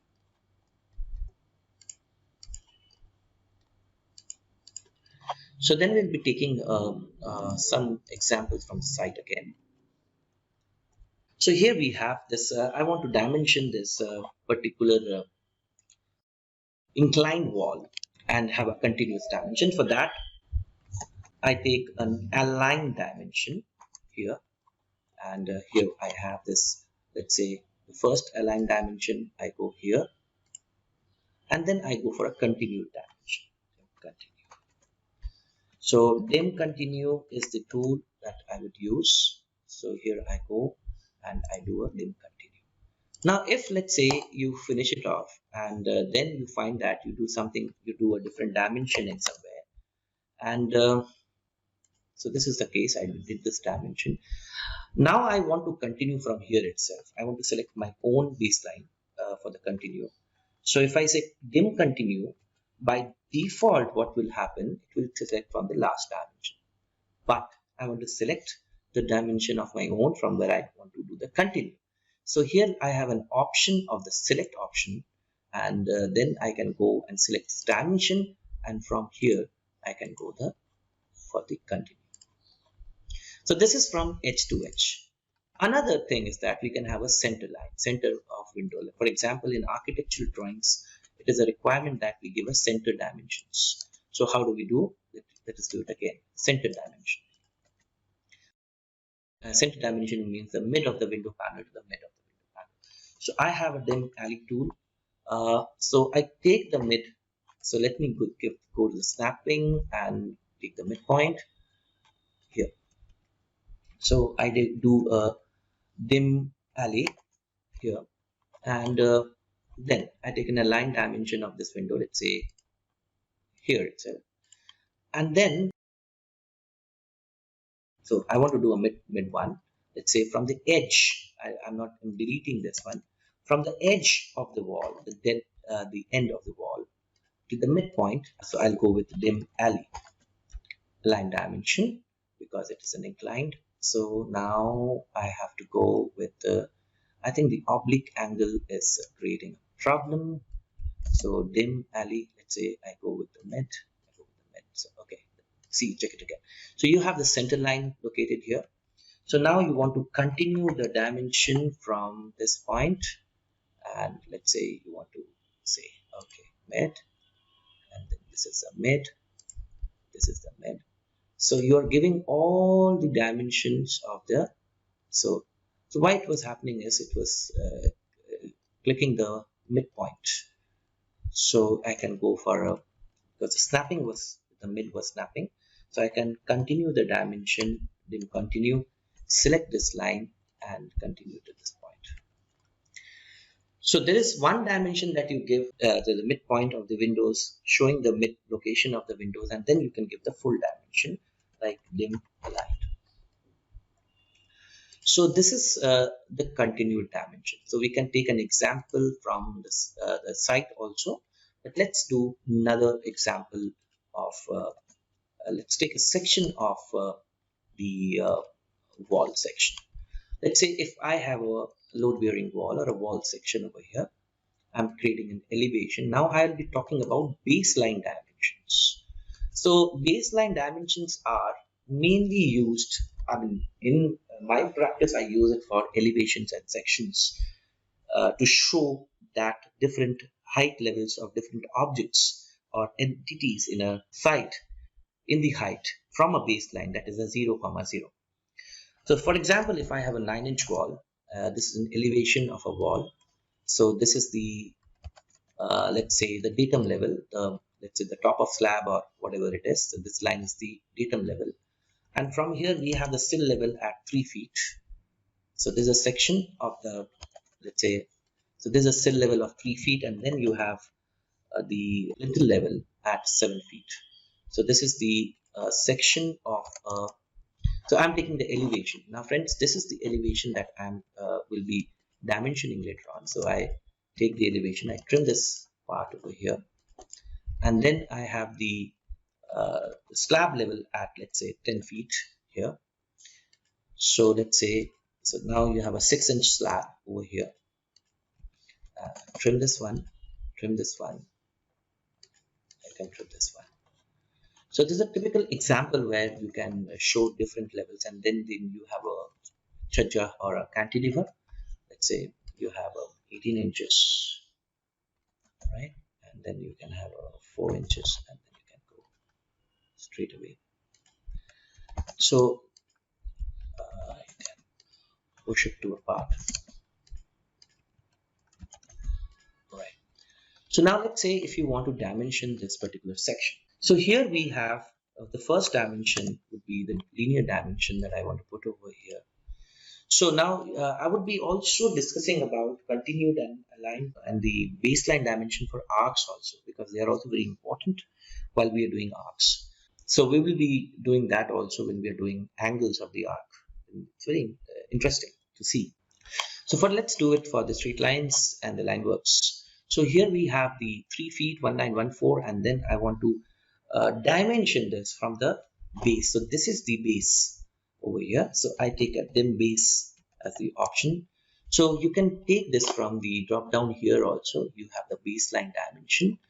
So now you can see by default the previous dimension base is taken. Then you can have this, let's say the chajja level or the lintel level at 7 feet, and then you can have the top of slab at 10 feet 6 inches. So this is the, and the spacings can be later on adjusted by the dim space command. So if you're using continued dimension over here, so you can have a continued dimensioning, and so for that you have to have a aligned dimension. So that I just wanted to show you the difference between continued dimensioning and aligned dimension. So let me have the linear dimension placed over here so that you can understand the relevance in the site. So the dimensions are very, very important when you are basically creating them, when you're putting them. Every dimension has a particular meaning in the site. Any error in the dimension will basically create kind of coordination error or a wrong design intent on the site. Again, I am mentioning this, so it's very important. Now, if you want to go with the continued dimension, which we don't do it, so it's showing that, okay, fine, you have this and this. This continued dimension, that means, you know, you have this sill level, and from the sill level you have this 4 feet window, and then you have the chajja, and then you have the 3 feet. So it is fine if you want to do, but baseline dimensions are more appropriate because you are measuring the heights of the, I would suggest that different entities like the sill level and the lintel level from the 0, 0. Now let's say if we want to go for a plan, for example. So you can do the baseline from the plan also. Let's say we have a 9-inch wall, and let's say you have got give you an example of a column, let's say instead. So you have a column, let's say of 12-inch by 12-inch, and you place it somewhere at a particular distance. Let's say randomly I'm putting it, and now you want to measure the distance of the column from this particular column. So this is the base. In this case, you can use both the continuous dimension as well as the linear dimension. Now let's say I have continuous dimension and the baseline dimension. Now for this I need to have one let's say linear dimension. Now if I want to go with the continuous dimension, so now it is fine. From center to center you have this columns, and you can have the continuous dimension. If it is rotated, let's say the columns are rotated in 45-degree, let's say, or in 15-degree from this particular point. So let's say 15-degree, and you want to have the again the continued dimension. So you can have a line dimension here, and put the center point. Very important, center of the object, right? Now here the center of the object plays a major role. I have taught you regarding the center of the object, snapping. So that's a geometric center, right? Now what I'm doing is I'm doing a dim continue, and here, so there's a coordination between the snaps, which snaps you are using, object snappings. So you can see that it is done. So this is a missed dimension, so I can just pull them off and get it into the center of the object. So this is a continued dimension. But now if let's say if I want to have a baseline dimension, so let's say I have this first align dimension pulled here, and then I will go with dim base as I mentioned, and then I can pull the dimension of the center, and I have the baseline dimension done. So this is the case where we have the linear, the length measurements. Now what about the angle? Let's say you have a line, let's say if you have a, and you array this, let's say, and you have, let's say, more lines like this in an angular position. I'll give you a better example of it. Let's say you have this skewed line, and you want to do a dimension of these angles. So let's say you have dim angular, and take the angle from here. So you want to do a continued dimension, what angle this line makes with this line makes with this line makes with this, so that you can create something in the construction process. And what it would be, we will see a particular case. So you have this continued dimension over here. You can take dim continue and select the arc. So now what happens, once you go with the dim continue, again now you can see that it is taking the line from this point continuous. So what you can do, you can go for a select option and select this end, so that you can continue from here. Just pull the points or the midpoint, you can have a continued dimension.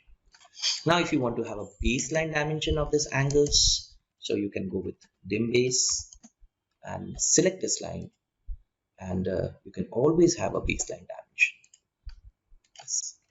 So friends, this is something that is very, very important in CAD while you are dimensioning. So we will do some more civil related examples like foundation footings coming. So before that, I want to discuss more commands which are left, like the alignment of the dimension. So we did the break option. Now there is something called jog dimension. The previous jog dimension that we did was with the arc. Now let's say I want to basically mark the height, not the actual height. So it says it's not the actual height of the building. Let's say I want to mark at the jog dimension. I want to show that it is not the actual height. So what I do is I create a linear dimension over here, but so it says that this is 10 feet 6 inches, but actually it is, let's say, not 10 feet 6 inches. It is 12 feet 6 inches or 15 feet that I want to show as a dimension. So in this case, I can use the jog dimension, click on it, click the, let's say, so here you can see the jogged lines are put somewhere. So you can You can always have the, because the object snap has to be removed. Now let's say I'm removing the object snap right now. So I have the job dimension. Select the point where you want to have the job. So here it means that actually, if I see this dimension is not 10 feet 6 inches, let's say if I change this dimension by text command and I put it 15 feet actually 6 inches, right? So what is happening? So I'm saying that this height is 15 feet 6 inches, but if you measure it, it will not be 15 feet 6 inches. You put the job dimension. So this is one option that is very, very interesting, and you can use it in your dimension, and the draftman or the people who are drafting it will communicate on site that, oh, if you measure it, it will not be 10 feet or 15 feet 6 inches, but actually you need to have 15 feet 6 inches. Now let's come to more commands over here. Let's say I will go with the associate, reassociate. Okay, we can do it in the later sessions or next sessions also. So I did the continued dimension, I did the baseline dimension. Now coming to it, there is something called quick dimension. Okay, I can look into it, and that's it. And there is something called space. So I did the adjust space. Now let's say if you have got this baseline dimension which is quickly packed, a lot of baseline dimension. Let me do more of them. So I did do the base and select this dimension from where I want to do the baseline, and they are very compactly spaced. So I click it over here, I click it over here. I want to make a space, equal spaces between this line. So go along with this option called the adjust space, where I select the base dimension, let's say, and select dimension to space. Now, so here what I will do is I select the base dimension and select dimension to space. So these are the dimension which I want to have the spacing equal, and give a value. Let's say I have, let's say, 1 inches value. So now you can see if I give 1 inches value, that means it is very compact. But if I want to have a 12 inches or 15 inches, then it will have an equal spacing, where 1 inch will be very, very compact. So if I want to put it in a 12 inches space in the model space, so I will go along with this option called just space, which is again the dim space command is dim space. So I select the base dimension and then press enter. So now nothing to do it because I have abrupted the command. So select that base dimension and select all the dimensions that you want to have the equal spacing. So press enter. Now you give the value. Now the value is 12 inches. Now you find that the dimensions are spaced equally, distance of 12 inches from each other. Great. Okay. Before we go forward, I would like you to talk about the associativity of dimensions. Now friends, if I have a dimension that I do to this line,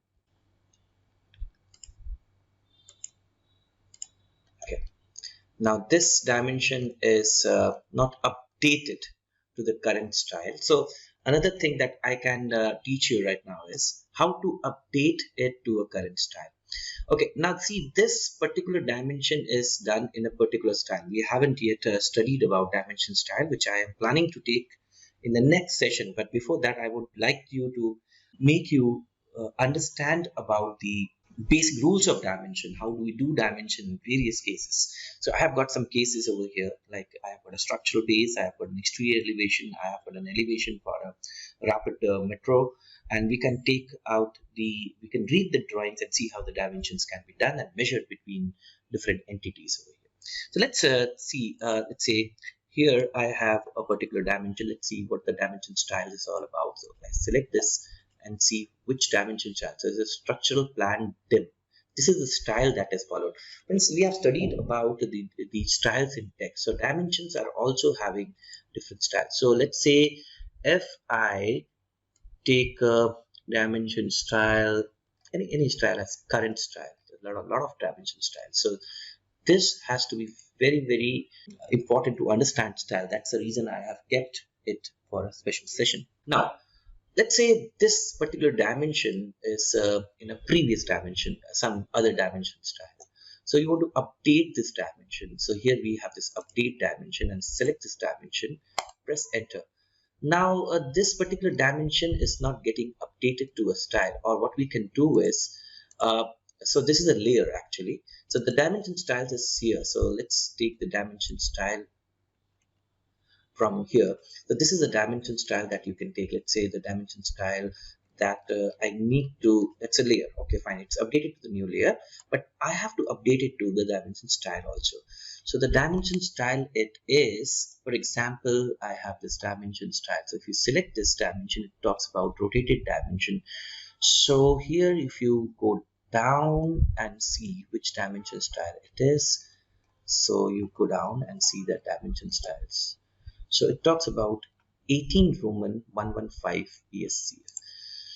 So if this is the dimension style I want to have, and I want to update my dimension, let's say, so we have this dim update, this particular dimension to the style. So probably there is a override that is there, which is not making it associative or something. Okay, so we will study this later on, but let's talk about the associative dimensions right now. Let me go to the next section. Like for example, I can have it here itself. So I have this line done. Okay, and then I go to the linear dimension and I select a dimension. So again, this is suppressed one. Okay, let's not take this one. There are a lot of dimensions. So this is the dimension style that I was talking about, and the below is the layer of the dimension.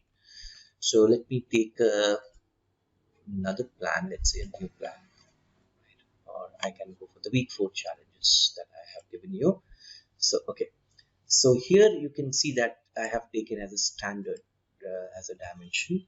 So I do a dimension and I do a linear dimension here.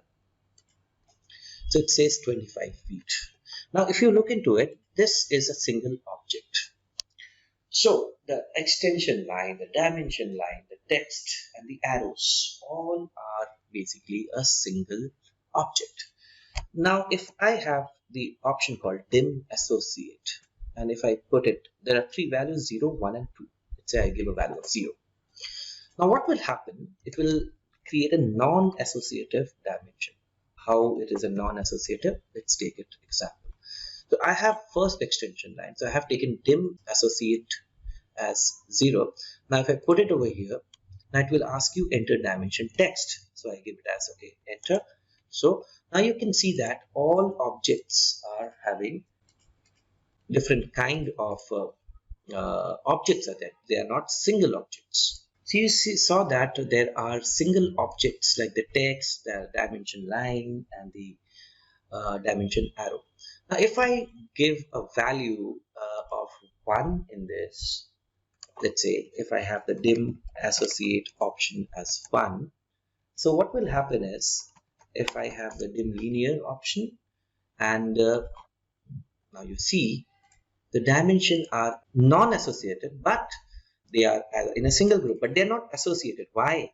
Because let's say what associativity means to the CAD is if the object changes, the dimension will also change. For example, if I take this example over here, let's say I have to draw a line and I take a dimension linear and draw a line over here, and remember I have the value of dim associated as 1.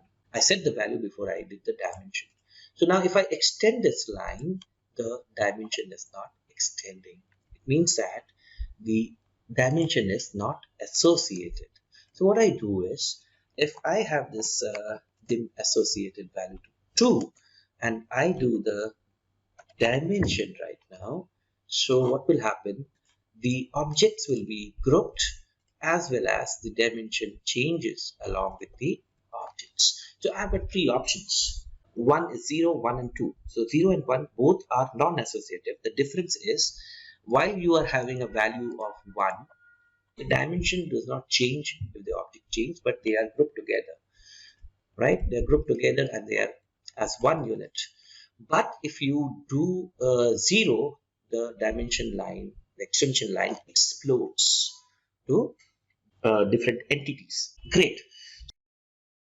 this is what the dimension associate options is all about. Okay, now let's come to the, so then if you want to reassociate them, let's say if you have a line which you have created with the dim associate option as 1, and now let's create the dimension with dim associated as 1. So this line is, this is not associated. So now what happens if I click into it? Now look good for reassociation. Let's see what happens. So if you click on the reassociate button over here, so select the object, right? So in case the dimension it is, enter, and till which you want to, the first extension line or the origin, and second. So you can see it is reassociated. So again, reassociation means that you can reassociate it with the line. Now let's give you the proper explanation. So you have this reassociate option, select object, now press enter, and then you have the first extension line over here and you reassociate till here. Now does it mean that now it is totally reassociated? So give an example of, let's say if I have the dissociation as a dimension associate, dim as 0, and I create a dimension with this particular value. So what will happen is, in this case, the dimensions that you create are in exploded form, correct? So you give the value, let's say whatever value you want, press enter if you need the same value.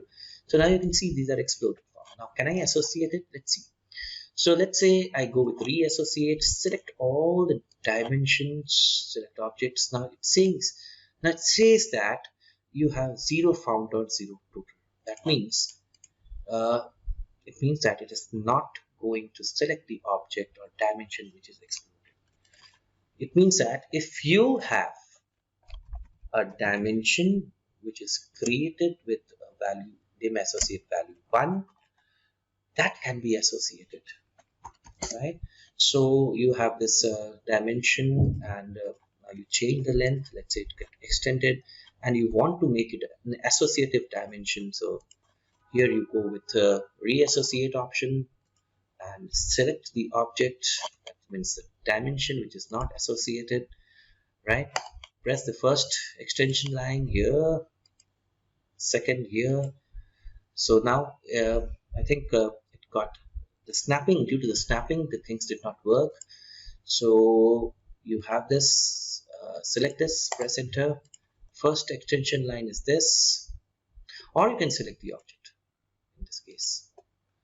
It's a very useful option that you can do. I think I've been able to make you understand about the associate and disassociate option. Great. Now let's do a quick look into some of the drawings.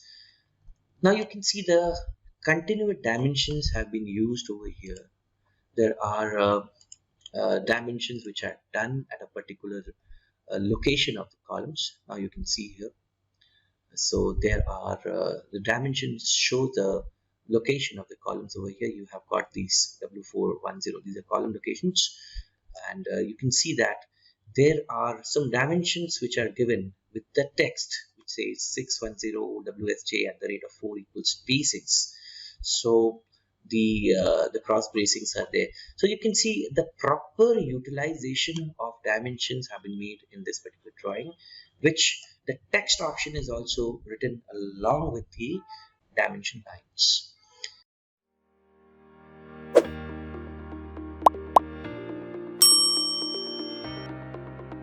So now you can see that the markings are done over here.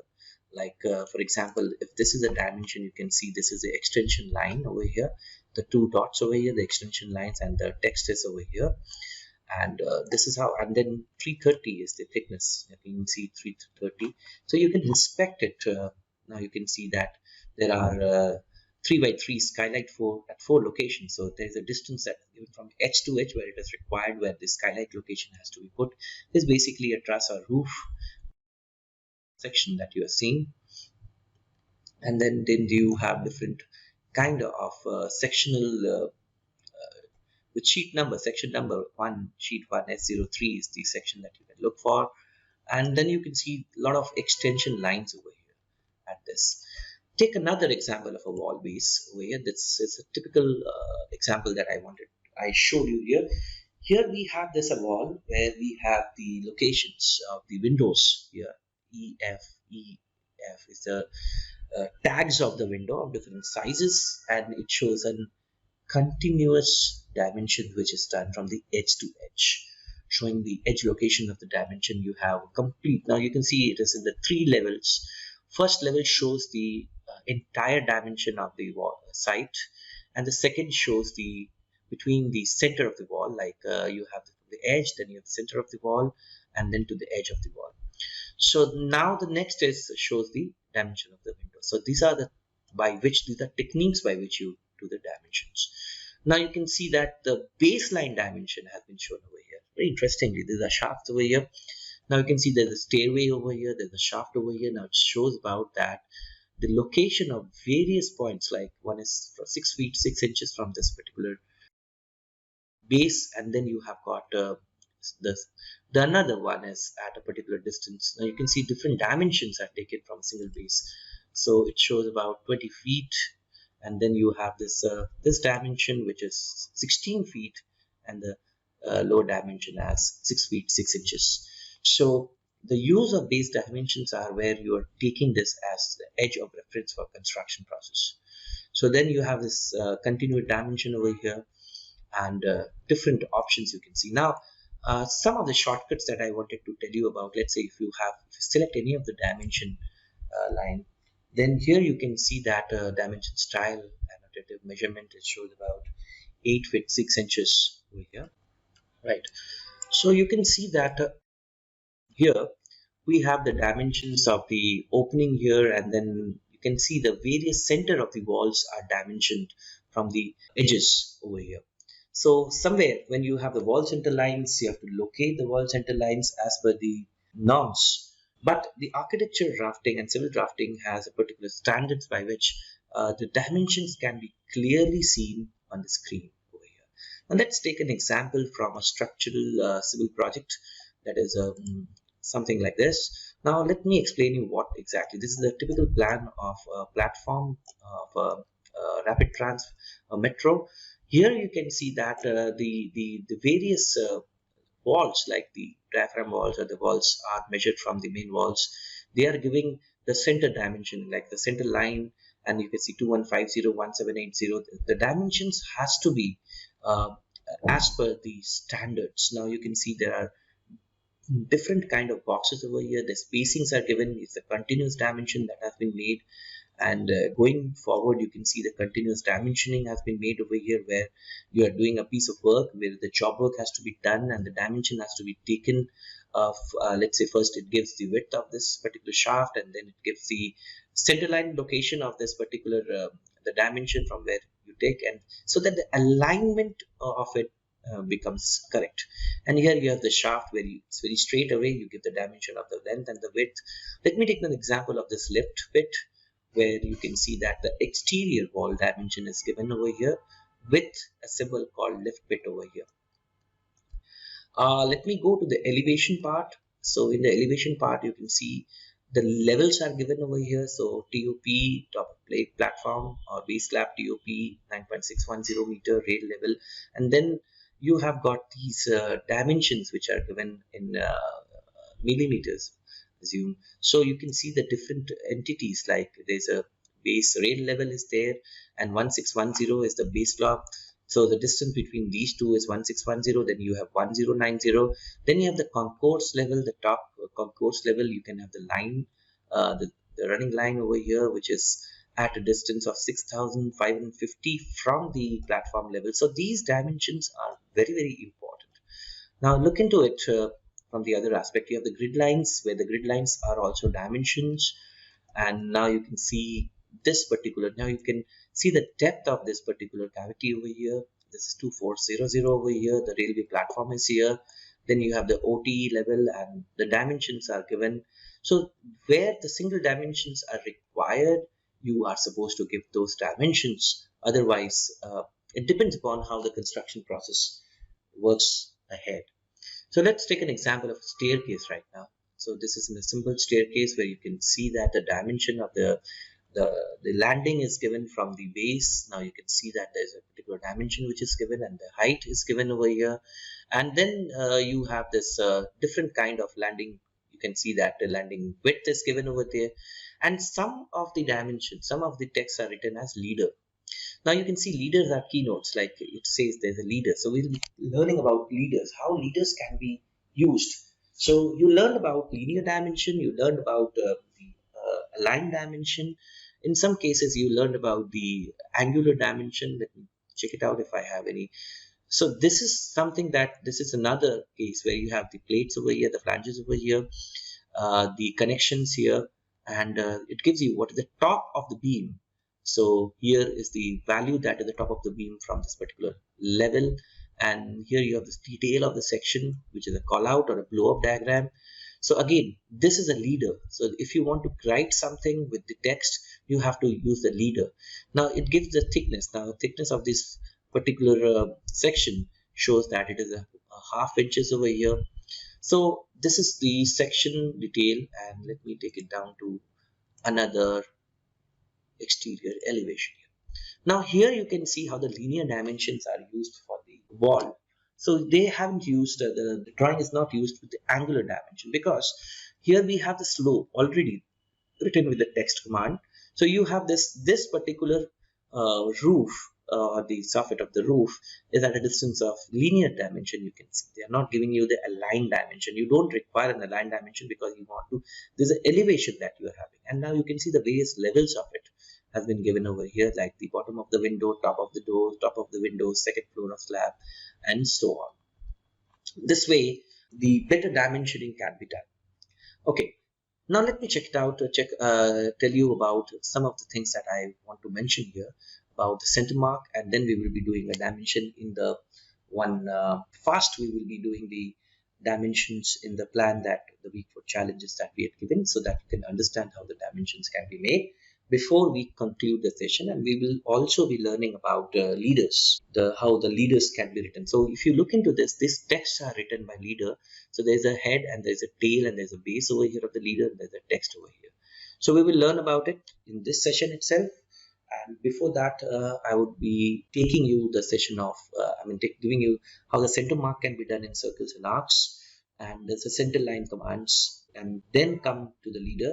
And again, there is in this particular panel, you see that there's a style over here that will be dealt, and the layer in which you want to give this a layer.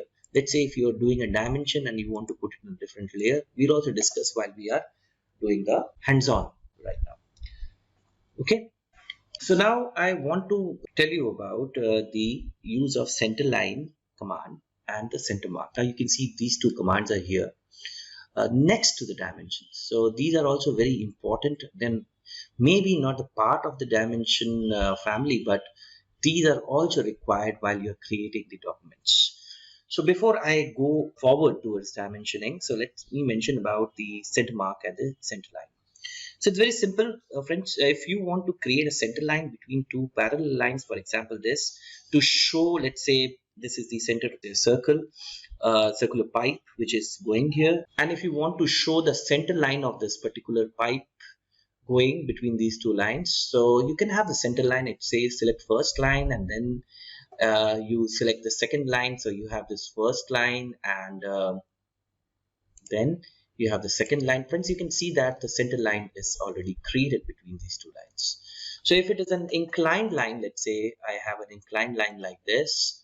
So let's say you have a 9 inches, let's say a wall line. Let's say if you want to create a center line, and select two lines, both of them, and you can see the center line is developed. So if you want to have the center mark of the circle, for example, or the center mark of the arc, then you can have this center mark option here, and then you can select the arc, and you can see the center mark is the circle first, and then the arc, the center mark is done. So you can increase or reduce the size of the center mark from the dimension style, so we can talk about them later in the session. So this is what about the center line. Now I would be doing the leaders in the next session about the multi-leaders and other thing, but quickly I want to tell you about the quick leader option, where you can basically do some kind of, let's say I take a section over here. So you have this leader, how these are created. So the leader is having a leader line, a base, and there's an arrow over here. So friends, there is a command called Q leader that you can use it. That's a quick leader. So you have this Q leader option and press enter. Now it says specify first leader point. So let's say if I want to specify first leader point, and it says specify next leader point. I put the ortho off, and then it talks about the next point. So then it talks about first line of the annotation text. So if you want to write something, let's say I want to write W250. So you can see that with the text. You press enter. So it is written W240. So now if you want to have it in a different layer, you can select this leader line and leader. So this is having two components, the leader line and the text. Both of them can go to different layers. So here, let me switch it off. So let me put this object to the layer called, okay. So it talks about that if you use this, let me select this object, and then what you can do is you can push it into a different layer, or you can match the properties. Let's say if I want to match it, so it moves to a different layer. So this is how you create a leader. And then there are certain options. Let's say in the Q leader option, there's an option called settings, and there are various options in the setting, like the annotation, like the leader line and arrow, and the attachment. Let's do some of them, not all of them. So when you are using this, the default settings of the leader, here we have the annotation, right? The annotation type is mtext or copy an object or a tolerance or a block, reference or none. So if you are using the leader, you can see that the mtext is coming. So if you don't want anything to come, so you can say none. Okay. Or if you want to copy an object along with it, so you can select the object that you want to have. Let's say I say copy an object, right? Let's say here what I select a circle over here, and I go with Q leader, and see, it's very interesting. Now if you go with settings here and you say copy an object, so I give the first point over here, let's say from where I want to start, and select an object to copy. So I selected in the object. So in this case, the object should be a block. This is not a block. It should be a text or an mtext or something. So since I have created this circle, this object will not be attached to it if it is not a block. So we'll be doing the block in the next sessions, probably further sessions. But let's say if I have a text written over here, and if I say exterior facade, exterior, and let's say if I do a Q leader and go for a setting over here, so here it says copy an object, and I do it. So every time I don't want to go and do the settings, so I do it. Let's say now you can see there are only 3 points that it's taking, and let's say I put it here. So it is copied over here. So I've just changed the spelling of it. I do an edit text, so I say exterior. Now you might be very inquisitive about the blocks that I mentioned, right? So let me tell you how the blocks can be done. Let's say this circle is converted into a block, which is by B block definition. So let me make it like this. Let's say I put it 1 and select the object, and here we go, and big point, the center, and the OK. Now let's say if I want to have this the Q leader with the block that I created, settings. So I have this block reference, or you can copy an object. In the copy object also it will work. Let me first insert the block that I have created over here. Okay, so now I go with the Q leader and copy an object is there. You select this and you have this leader, and here you go. Now you can see that the circle is copied over here. So copying an object can be a text, mtext, or a block. This is how the leaders are created. Now, let's say if there is a staircase, it's a very typical example where you want to put the up and down. Let's say I don't have a plan over here. I can use this as a typical example. So here I want to give a leader to show the up direction. So I go with the Q leader, and here I go to the settings. Okay, and that's fine. Now I can put an M text, or another thing is that the leader line can be a straight with the arrowhead. You can select. Let's say I want a close blank. There is no angle constraint, so it can be at any angle. The leader can be at any angle, and number of points I limit to 3 over here, because now you can see that in the third point the leader gets end. So now it is a straight line. So we'll be doing some with these particular options, how it works. So let's come back to our project over here. So let's say here the first leader point would be, let's say, where the arrow is, and you can press the ortho on because the angle is not restricted. So first, second, third. Now you can see no lines can be created because you're restricted to 3 points. Now here you can give the text width is 0. Let's keep it 0, and you say up. So you can see that it is skewed and the up is written over here in order to adjust the text. Now, if I want more points over here, so what I do is I do with Q leader, and I go with settings, and I say, okay, I need 4 points. So at an angle of, let's say, 90 degree, right? So now if I say this, so if I put the ortho off, it will go at, now you can see that first angle was at 90 degree. So this is 0 degree, so it is not specified. So it is, you can give only one angle. So now you have got 4 points, and press enter, and now you can press the text over here.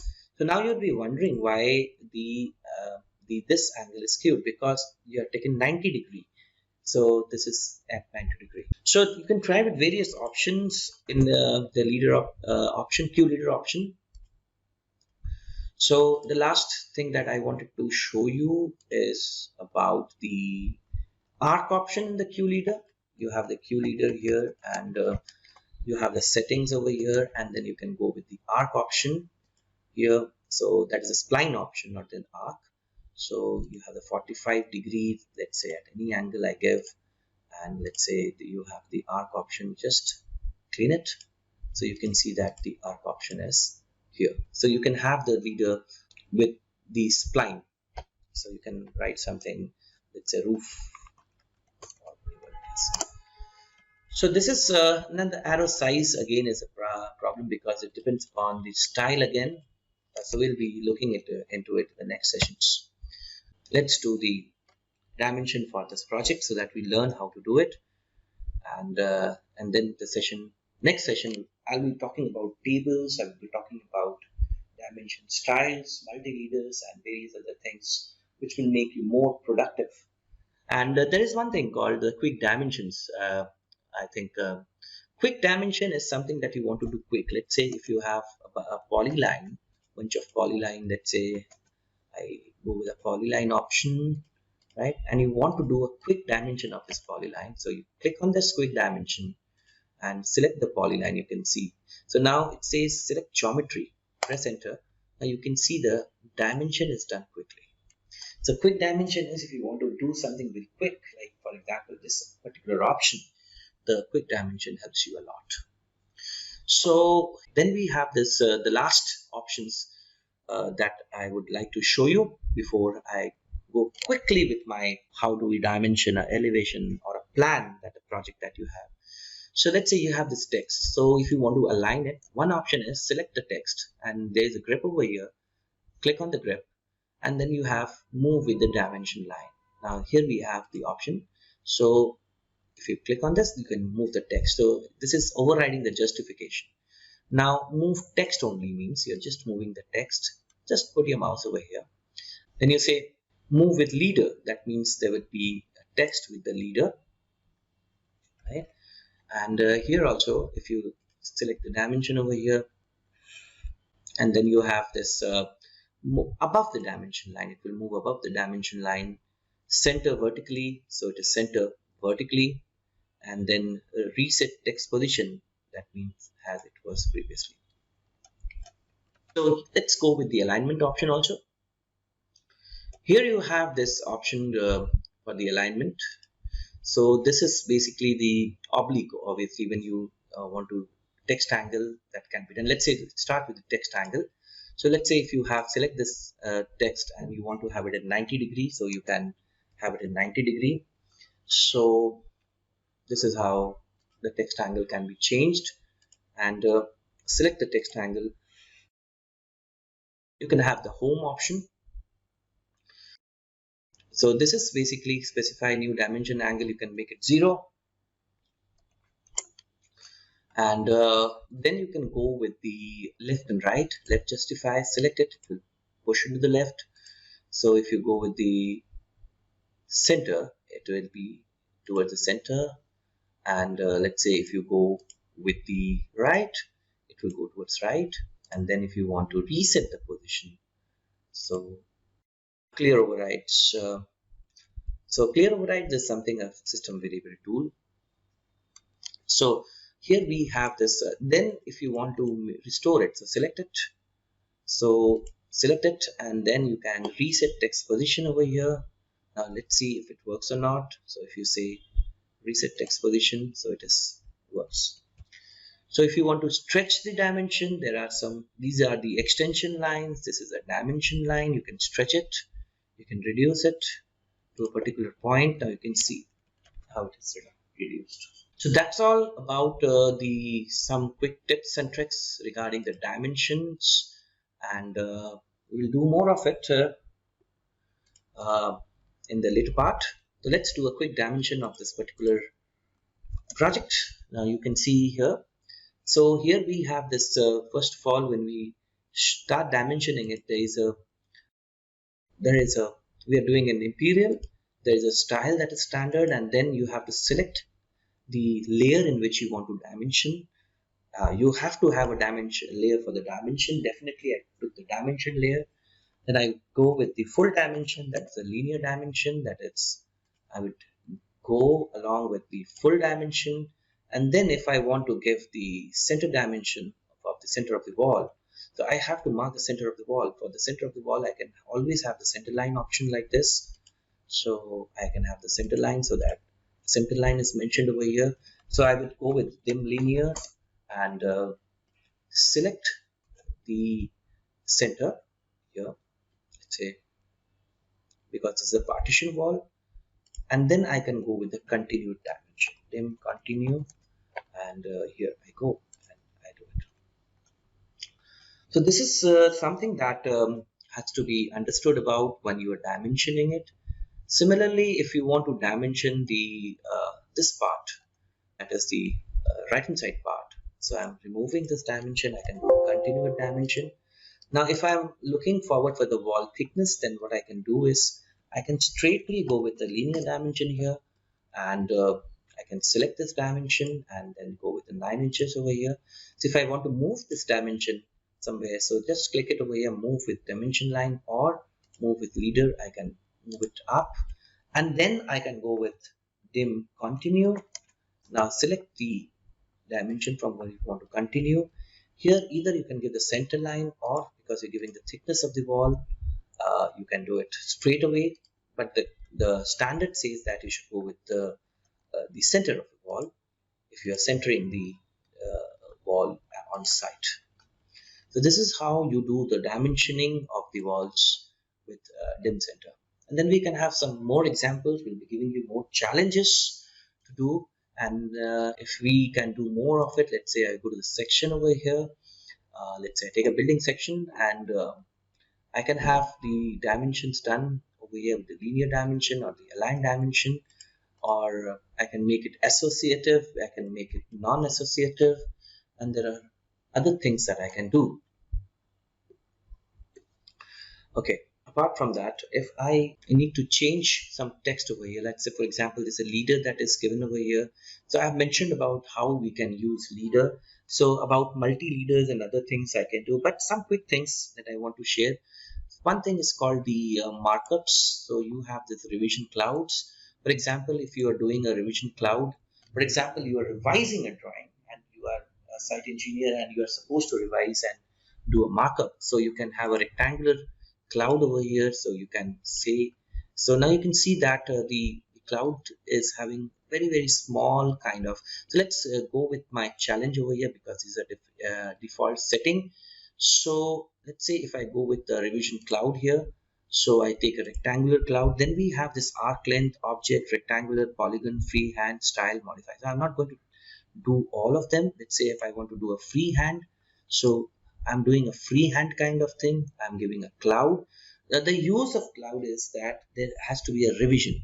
For example, I want to revise the store and change it. So what I do is I create a revision cloud over here. It's a markup, and then I use it as a rectangular markup. You can try a polygonal one, and so you can have a revision over here. So I did a freehand. So the command is ref cloud. So if there is an object I want to convert into a ref cloud, so let's say it's a rectangular object I want to convert into a revision cloud, I can select the revision cloud option, and there's an option called object option. Now you can see the object option. Select the object. Now this object will be converted into a revision cloud. So I think we can have more sessions of dimensioning further, and hope you have enjoyed this session, and definitely will be giving you more work to do in dimensions, so that and more lessons ahead in the next sessions, where we will be talking about typical constraints in dimension, what are the dimension standards used worldwide and in the construction industry, and and I think I have covered most of the tools over here. So if I have not covered, then I can basically uh, take down those options or tools in the next sessions. Thank you so much.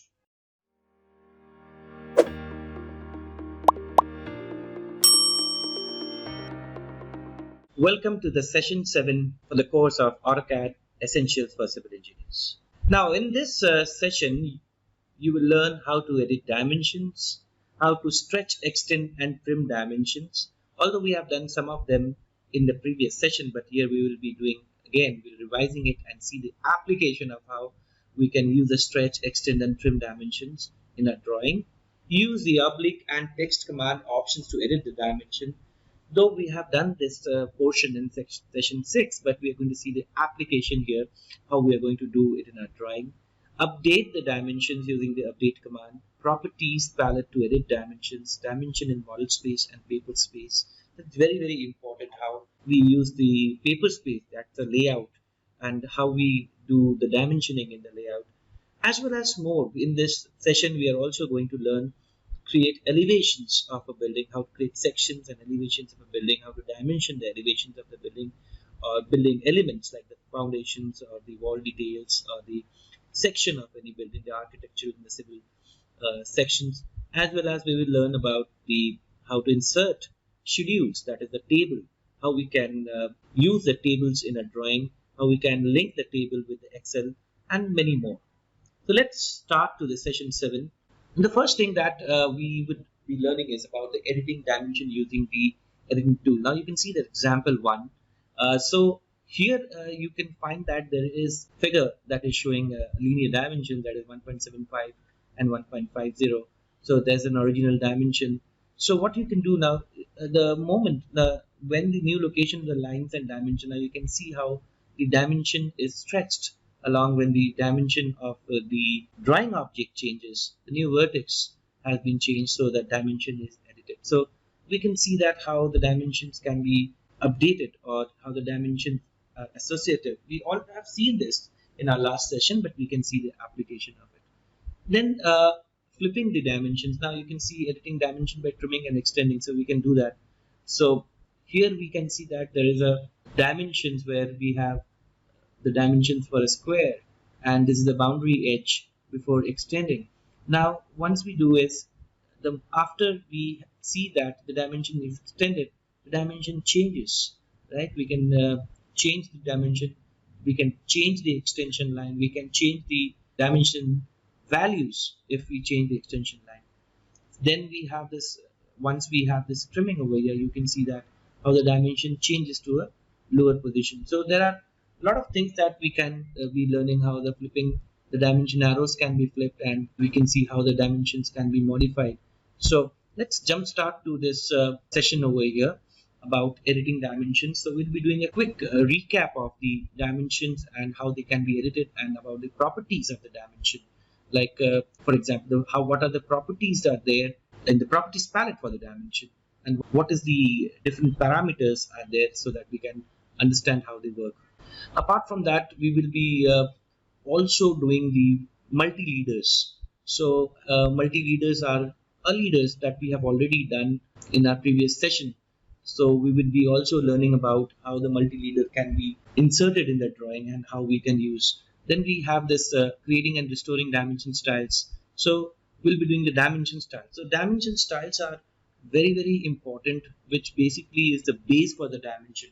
We use the dimension style for different kind of dimensions that we are going to do. So the dimension style consists of the settings for the dimension lines, the extension lines, symbols, arrows, and many things.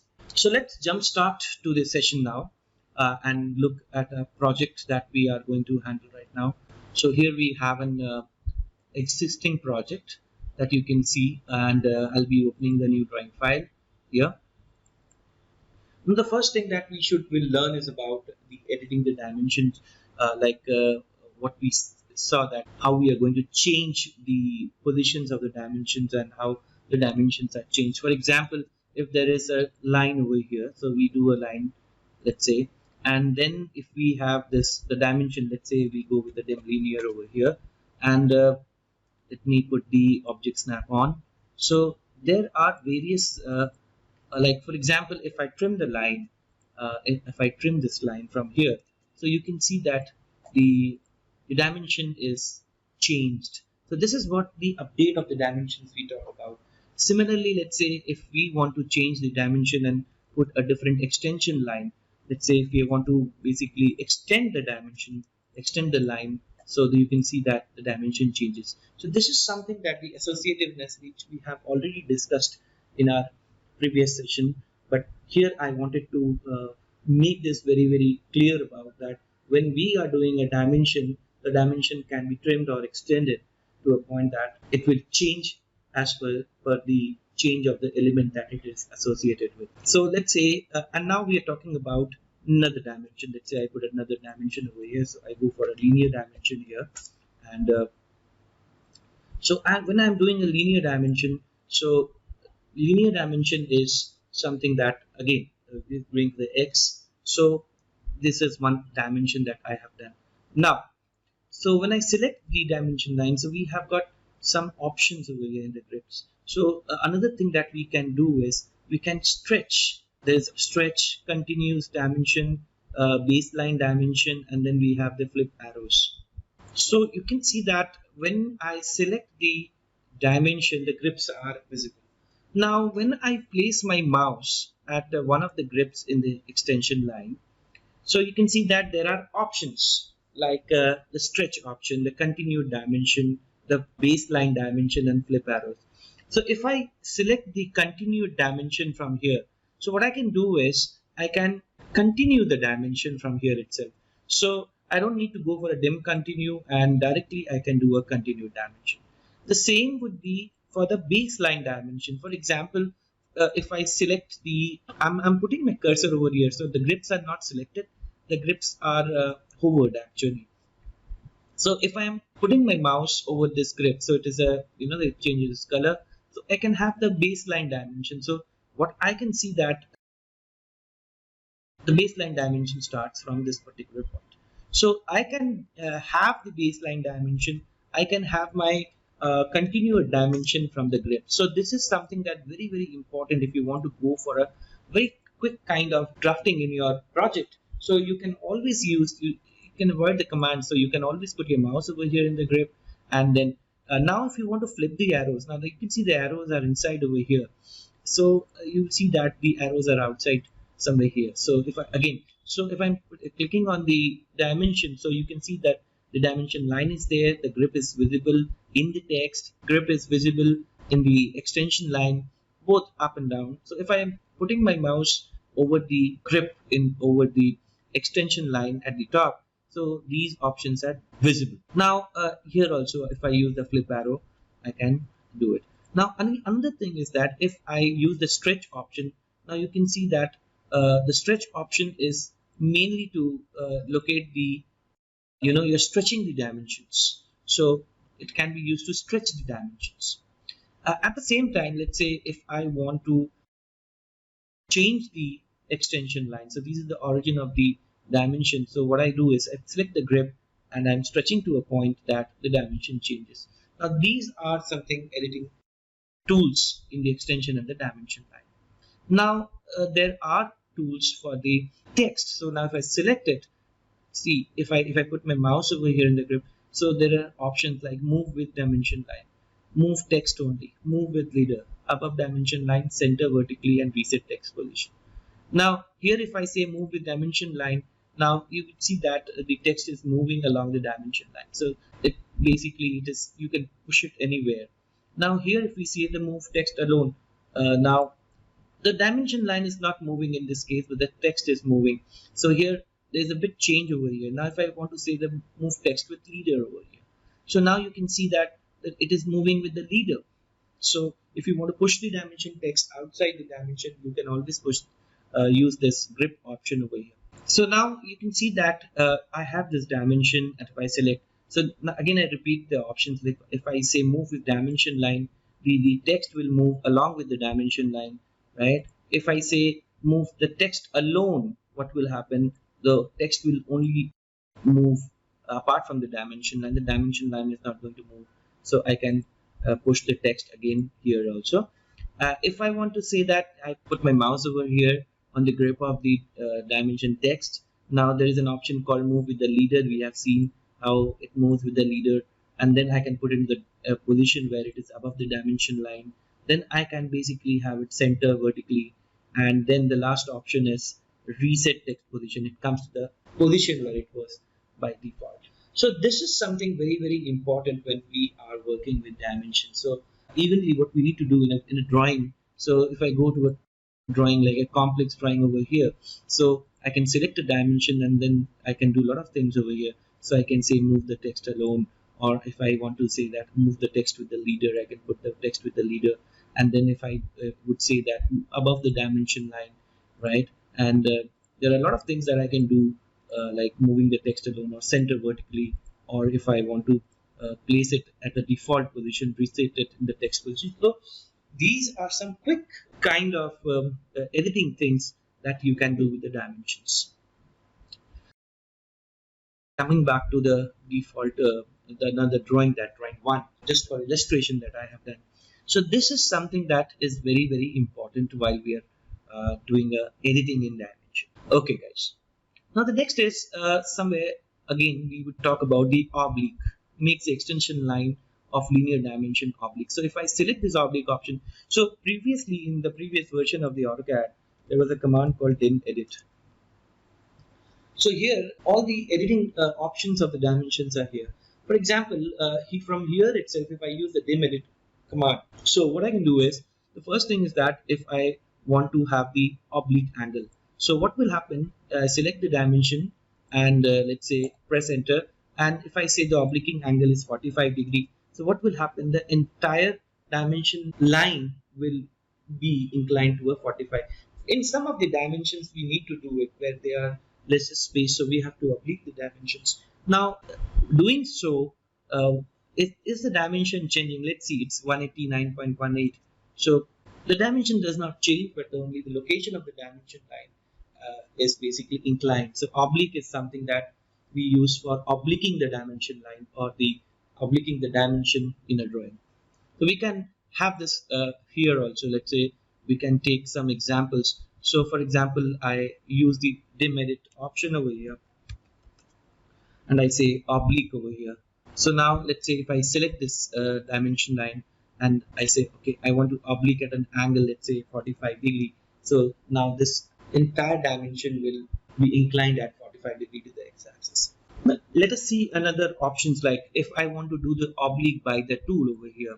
So now you can see that here are certain tools like the oblique tool over here. So the moment I say dim edit, so again you see that dim edit command is by default selected over here in the command panel.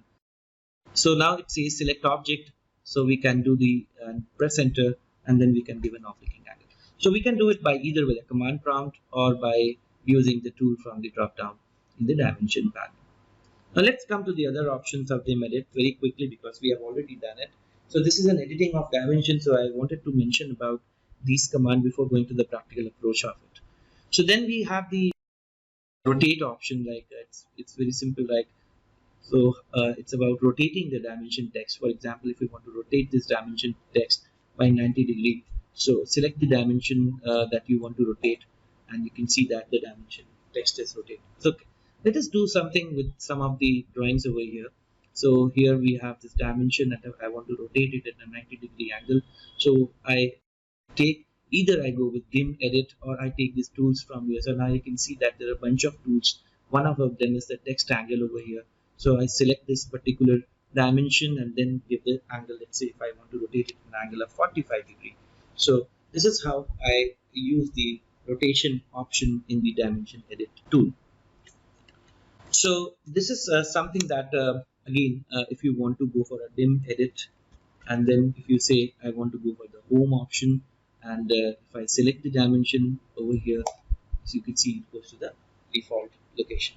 So these are some of the tools that I wanted to discuss with you before going to dimension styles, and then we will be going along with multi-leaders and tables and markups and other things. So I think we are on the verge of going forward, learning about more about dimensionings, and then we will see some practical examples of how we can create elevations and give dimensions, as well as the plans and give dimensions. So we'll be learning about some of the basic tools of how to create the elevations, how to create plans, and then do a dimension.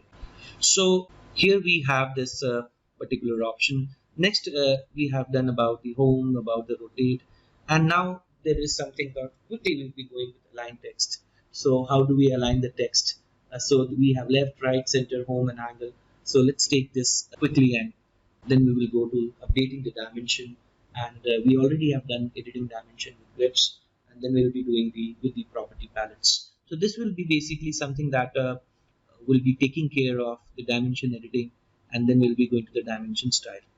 So here again for the editing of the dimension that we have already done the last session very quickly, then I'm going to repeat it again because of the session is about editing dimensions. Now let's see how it works. So we have this the different options over here: left justify, right justify, and then we have this overrides and other thing.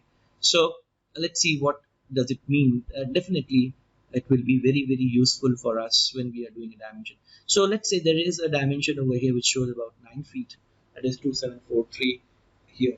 So we have got alternate dimensions. Okay, another thing is that when we will be now doing some projects, so I will tell you about how to use the unit systems, how to work in two different unit systems, that is in millimeter as well as in the matrix system as well as in the imperial system. This is something that is very important while you are drafting.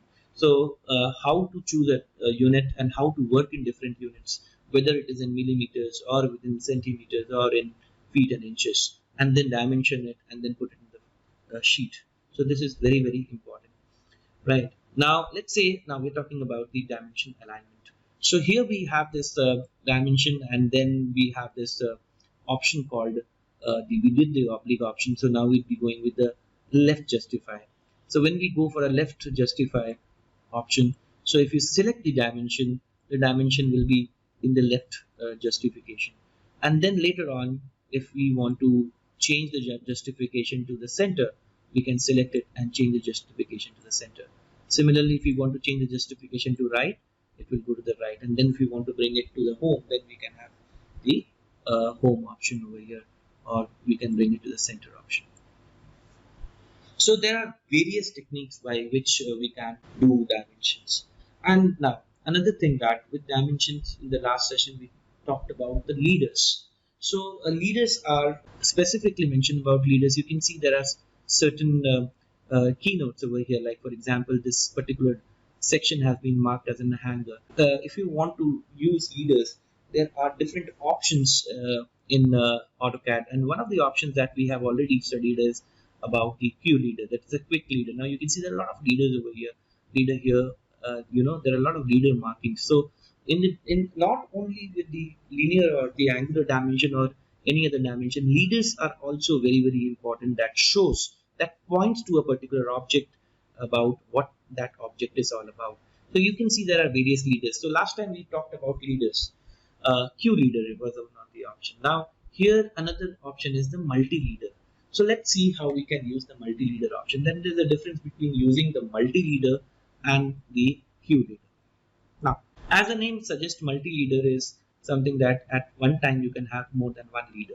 So if we see how those multi-leaders can be useful in a drawing. So for the multi-leader, here are different options. Now you can see in this particular annotated tab, there is a panel for dimensions, there is a panel for center lines, last time we have done, and there is a special tools for leaders, like we have the multi-leader tool, then we have the collect, align of the leader, collect, and the adding leader, removing leader, and there is also something called the style for the leader.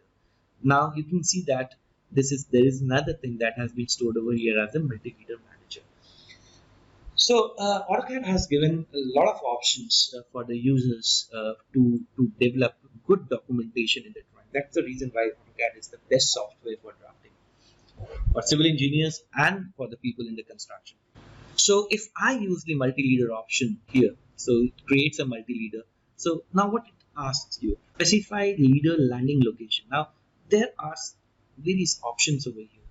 So now here you can see in the bracket there are options like the arrowhead, then we have the content, then we have the options. Now here we are by default the options of if you press enter, the options dialog box will open for the options, different options for the, not the dialog box, the settings, different settings for the leader will be displayed. But let's not do like it right now. Let's specify the landing location. For example, if I want to specify the landing location at this point, now it's asking for the leader arrowhead. Now let's say if I want to mark the leader arrowhead over here, now you can see that the CAD basically draws a arrow over here, and there is the text option is over here, so we can mark it as, let's say, so this is how. Now we will see what are the settings that we can do. Now you can see that there is a landing that has been done. The landing is very small, so if you want to change the landing width, there are options. So here in this leader you have this arrowhead, you have this landing, and you have this text. Now we will see how we can change those things. Now let's go to the default drawing over here. So here you can find some default settings, because that was an open drawing. The settings might be have been different, but here you can use the multi-leader better. So you have this multi-leader option. So it says about the landing location. So if you have the landing location over here, and then you mark the where you want to mark the arrowhead. So then here you can say that there is a landing over here. So press over here. So again, there's a default landing that is stated over here. Now let's see how we can change this landing length. Now over here, when we have the multi-leader option, there is an option called leader arrowhead first. So here, so if I put this H option over here, so it will be asking where is the arrowhead rather than asking me for the landing. So if I click over here the arrowhead, then it is asking for the leader landing location. So if I put it here, so now you can see the CAD basically by default takes some options. Though I have clicked at a particular point, it basically snaps to a particular point. Now we will see why it is doing so, because of the settings that has been created. So we'll be doing the leader. So we can put it over here. Let's say we can have a beam line or a landing line or something. So let's see how the multi-leaders can be set, and then later on we will be learning about the alignment of the leader and other things. Now let us see that how do we use the leader. For that, I would suggest that we would first create a style for the leader. So to create the style for the leader, you have to choose this particular button over here. So this opens the multi-leader style manager. Now you can see that there are certain default styles over here. So let's see one by one some of the very important properties that we can have for the leader style. For that, let's say if I go with the new, and if I say I want to create a leader custom, so the name of the style is custom leader style. So what are the things that it takes care? It takes care of the leader format, like the how the leader would it be a straight line, or whether it be a spline, or there would be no leader in fact. So it would be a straight line. So then you can basically give the color of the leader line. You can see the previews over here. You can also choose the line type, the line weight, and the symbol. Let's say if I want to put a dot over here, the size of the arrow heads. Apart from that, let's say over here I take the close build over here, the leader structure, like how many number of points that you want to have. It's over here by default there are 2 points. You click, so you can have any number of points over here. You can increase these points, so you can check this. How do you do? And then as the quick leader style that we have done in the settings of the quick leader, we know about if we want to keep some constraint with the first segment angle or the second segment angle, we can give the constraint over here. And then about the landing distance, so you can set the landing distance automatic over here and give a particular value. Here I have set a value of 10 here.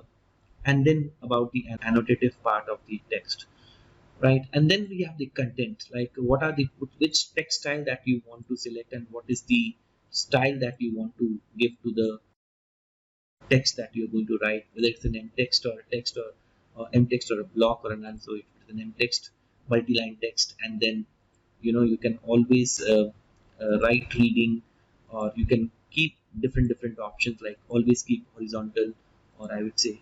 So then I can have the option like the color of the text in the leader, and then I can give the text height. If I want to add a frame to it, I can add a frame to it, and there is a horizontal attachment, vertical attachment, where it will go. I mean, it will be going to the top or a center, and where. So if I want to put an horizontal attachment, means if it obviously it is attached to the leader, so it would be an horizontal attachment. So if I want to give a vertical attachment, now you can see it's going up. So it's better to give an horizontal attachment. So, and then if you want to give a gap between the landing and the leader line and the text, let's say if I want to give a gap of 3 units, so there will always be a gap. So once you see that there will be a gap between the leader landing and the text. So there are a lot of things that you can basically check over here. So I have done a basic style over here, and let's say I do a set current, and then say I want to apply. So I go with the multi-leader option, and then I click first point. Then we have the landing location over here, and now you can see the landing width. We have set it to a particular value, that is 10, and then we can give a value like, say this is a I can say about the plane, and this is something that the text angle is being taken from the style. Now you can see the style can be selected from this particular point, so I can have a default, copy, or standard, style one, and other things. So this is how I am basically using the leader. And apart from that, we will be also looking about how to add text to the leader, how we can remove the leader, like we can add leader, more leader to it. We can have the alignment of the leader, align the spaces, and then we can collect it. So these are the some of the things that we'll be now studying next. Now let's understand about some of the tools that is mentioned over here, like the aligned option and the collect option, add leader, and the subtract leader. Subtract means you can basically remove the leader from the existing leader. So before seeing the how it is used, so align option mainly is used when we have the multi-leaders with different text and we want to align them. For example, I want to bring all these multi-leaders into one particular line, or I want to have the equal spacing, or I want to align this in my drawing. So we will be seeing how we can use this in this particular drawing. We can take an example over here, or we can take the example in the section over here. There are a lot of multi-leaders over here, and we can see how the alignment can be done. But let's see to the default drawing how the alignment option basically you can work with. Now there is an option, and then this collect option is used for when the leader or the multi-leader is with the block, not with the text. Now there's a difference between with the block with the text. So you can go to the style and you can see that if you want to have a leader which the content is multi-line text, so this is with the multi-line text, and there you can have a leader with the blocks, and then you can have different source blocks like the detail count, and there are various options. Other than that, you can have your own block that you have created. In the drawing, I have one source block over here as one. So when we'll be doing a block session, we can basically discuss about it, but I just wanted to give you that about an information that this collect tool is mainly used to collect the leaders and put it into a line like this. So these two are basically, this is used for leaders which are that contains blocks, and this is basically for multi-leader object, whether they contain blocks or text. So let's do it, and then we will see how the leader can be added to the existing multi-leader. Now, if we use the align option, and now it says that select multi-leaders. So I will be selecting, let's say, both of these leaders over here right now, because I want to align these leaders over here. Press enter. Now there is, by default, you can see that it asks you for the first point. Now let's see what are the options actually available to. So the current mode is distribute. So let's see what distribute is. So there are the options like the distribute, make leaders segments parallel, specify spacing, and use a current spacing. So let's do one by one. So first let's use the option called segments parallel. So I think the good example would be like these two are selected. So if I select the parallel option and then say select the multi-leader to align. So these two leaders I want to align with this particular leader. Now you can see that the leading line over here is parallel to this. So this is one method of aligning. So let's do it again. So I have these three options. They are non-parallel. So I want to make them parallel with each other.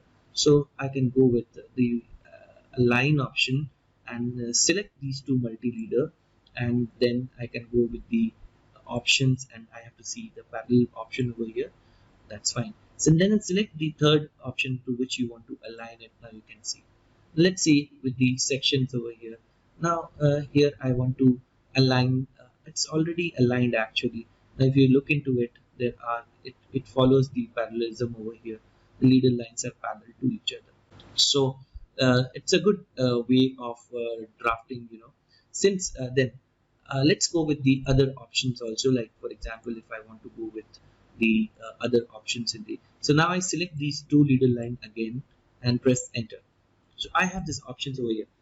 So there is another option named as specify current spacing, like specify spacing or use current spacing. So if I specify a spacing, and let's say there's a spacing of 10 units over here, so let's, and then press enter. Now select multi-leader to align to, that means over here this is the option. Now you can see that the cursor has taken from the landing point over here, and it will be aligned at an equal spacing of 10 with each other, and then you can put the ortho on and have an alignment like this. So the equal spacing, so when we have this equal spacing on, so if you select this and if you see that we have this equal spacing on, that means all the leaders will be spaced from the landing line equally. So you are specifying the spacing. Let's do it again. Now let's say we have these leaders over here, and this is the align option, and I'm selecting these two leaders that I want to align with these, the third one. Press enter, and then I am selecting an option. I'm using the specify spacing option here. So here the specify spacing option, I'm reducing the spacing to 5 units. Press enter, and I'm selecting this alignment option. Now you can see they are very close to each other right now, the landing line, and then I can basically put the ortho onto the vertical alignment over here. So this is how the alignment can be done with the leader. Now let's go to the other options like current spacing. Like for example, if I use the alignment option and I select both of them over here, and I can go with the current spacing. So use current spacing is over here. Select the multi-line leader to align. Now you can see that it will be aligned. The spacing will not change, but you can the landing line is aligned, so you can basically now align them to a particular point. So now they are aligned vertically. They are aligned vertically like this. So this is again some very interesting option that you can use for alignment of leader.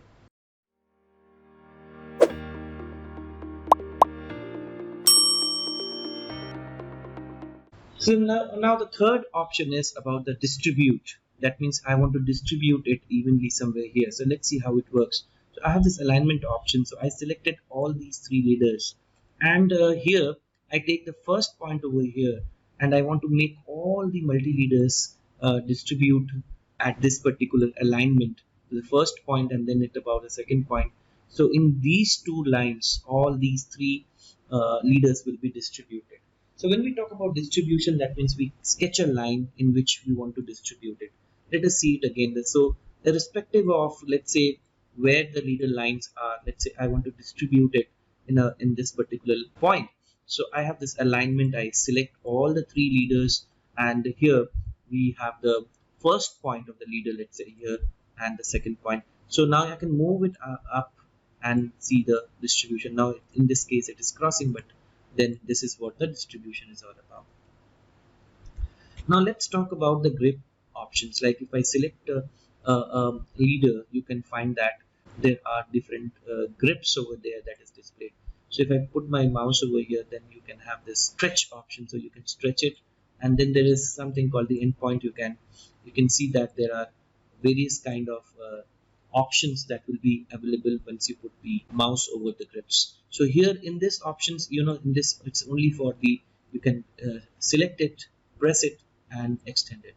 But here there are options like lengthen the landing, so you can increase the landing from here, and so this is for the landing actually.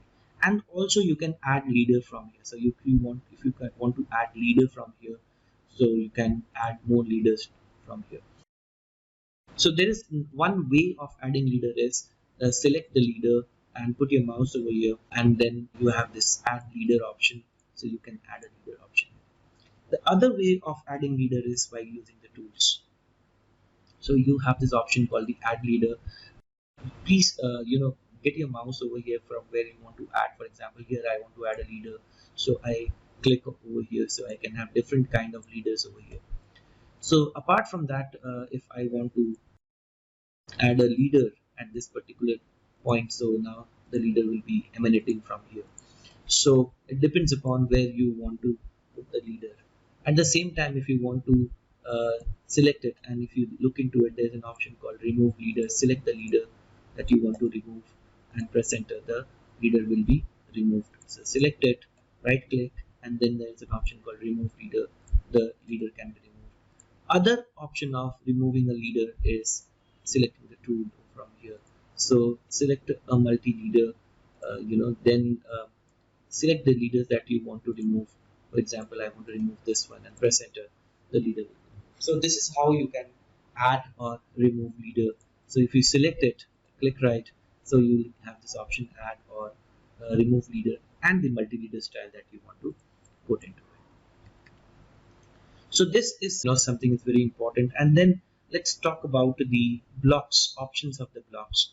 Now let's say if I have a block over here that I have created. So we'll be talking about blocks in the next session. So block is a predefined entity. So here I have a block with an attribute. Attributes is a text that can be edited inside the block. So this is the block that is there. The name of the block is 1. Here you can see. So now what I have done is I have created a style. Let's say I create a style called new custom 1, and go for continue. And here in the content, instead I would be creating a multi-line text in this custom 1, and set current custom multi-leader. I take a multi-line text. So I have got two different leader style, one with the text and one with the. So the custom leader style is with the text, and the custom one is with the block. So now I will be putting the custom one. I'm using the custom one as a current multi-leader style. So if I am going to use it now, here I will be showing you how the collect option works. So you have this multi-leader over here, and let's say here we have a block. Let's say I say it's 1, so it will, this is basically the text. Now if I have the custom, let's say I go with the, let me see that if the block is there or not in the custom one. So okay, I have to change it to the block, set current and the custom. So right, so the custom one is with the block. So if I have the, let me delete it and put the multi-leader again. So now you can find it. Okay, now there is 1. So it is asking for what text I want to put because it is in block.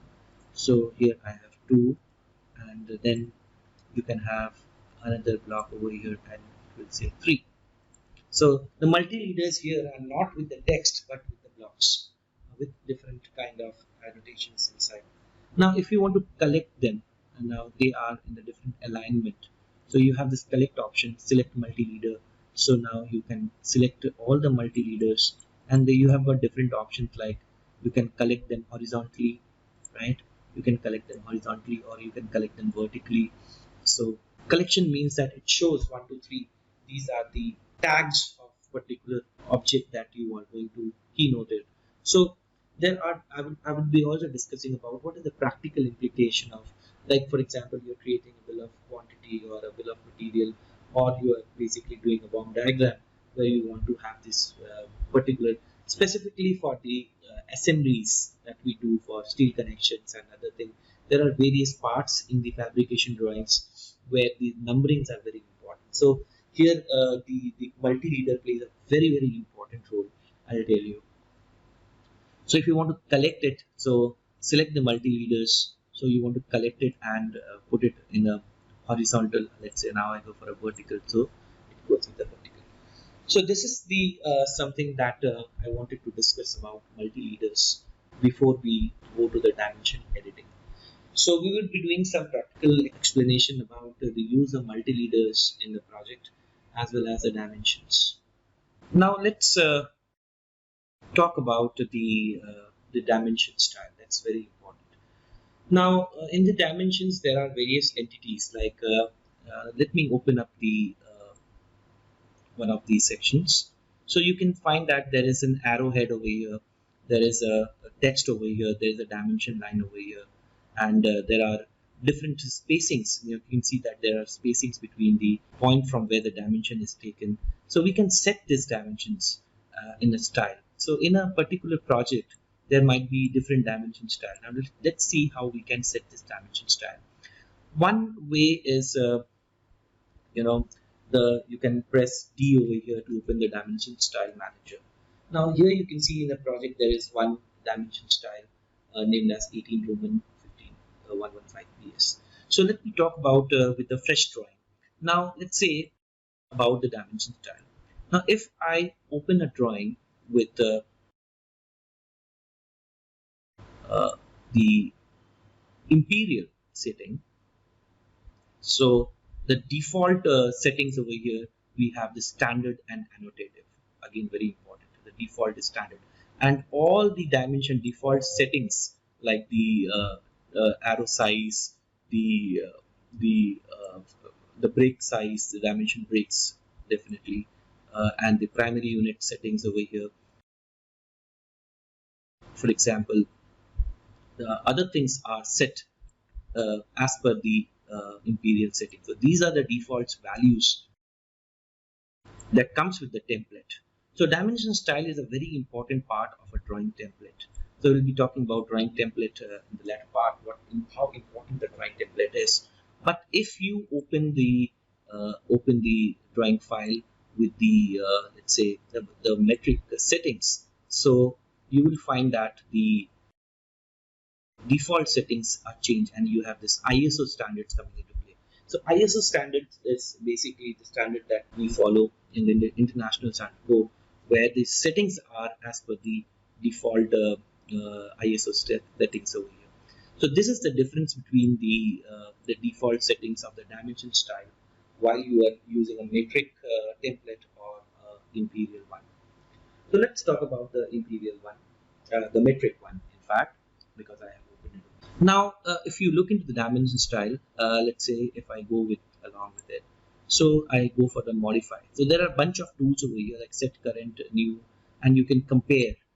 So that if you have two dimension styles, you can compare what are the difference between the two dimension styles. Like for example, what the difference between the annotative and the other thing. Now let's go with one by one. What is the settings in the dimension style? So let's modify the ISO 25, the current style, and let's see what is what. So there are different tabs over here in the dimension style manager, that is the modified dimension style ISO 25. So why ISO 25? Because the style that we are modifying it right now is ISO 25. If you want to create your own style, well, this is fine. Then you can basically go directly with the new, and you have to start with a particular dimension style as a benchmark. So here it would say either you start with ISO 25 or with the annotative which is available. Anyway, so let's say if I want to modify the dimension style, so I go with the modify the existing dimension style. So let's talk about the various tabs. Lines. The line tabs, here the settings are about all the dimension lines. So you can see a preview over here. This is a very old kind of preview that is there with the AutoCAD for a long time. In fact, I have been seeing it for a long time. So the lines. So the dimension lines, the extension line, and then you have this option called extend dimension lines, offset from origin. So these are the options for the lines. So if you want to change the color of the dimension line, for example, if I want to change the color to red, now you can see the color is getting changed to red. If I want to give a different line type, I can choose from here and load the line type, and I can give a different line type to the dimension line. So you can see the line type has changed, but I'm going to make it by layer actually. All of them will be by layer because I want to take all the properties from the layer. So this is about the color, line type, and line weight of the dimension line. And then we have the extend beyond text. Now by default, you can see that this option is checked off, right? We can have this values later on. We can see how these values will be working, and this ticks basically if is depending upon the this is the arrowhead. So we will be seeing when this extend beyond text will be operated, right? So we will see when this will be available, but at this moment of time this is disabled. And this talks about the baseline spacing. So when you're doing a baseline dimension, what is the spacing between the two baseline dimensions? So it is by default it is 3.75. So then we have the suppression of dimension line 1. So if you suppress it, you can see what the left dimension line is suppressed, the right dimension line suppressed. So sometimes while you're doing a dimension, we need to suppress one of the dimension lines. So when we will be also seeing the cases where we can suppress the dimension line. Then we talk about the extension lines. The extension lines are basically the lines that you can see over here. These are the extension lines. So here again, you can change the color of them. Now you can see you have the flexibility of changing the dimension entities over here.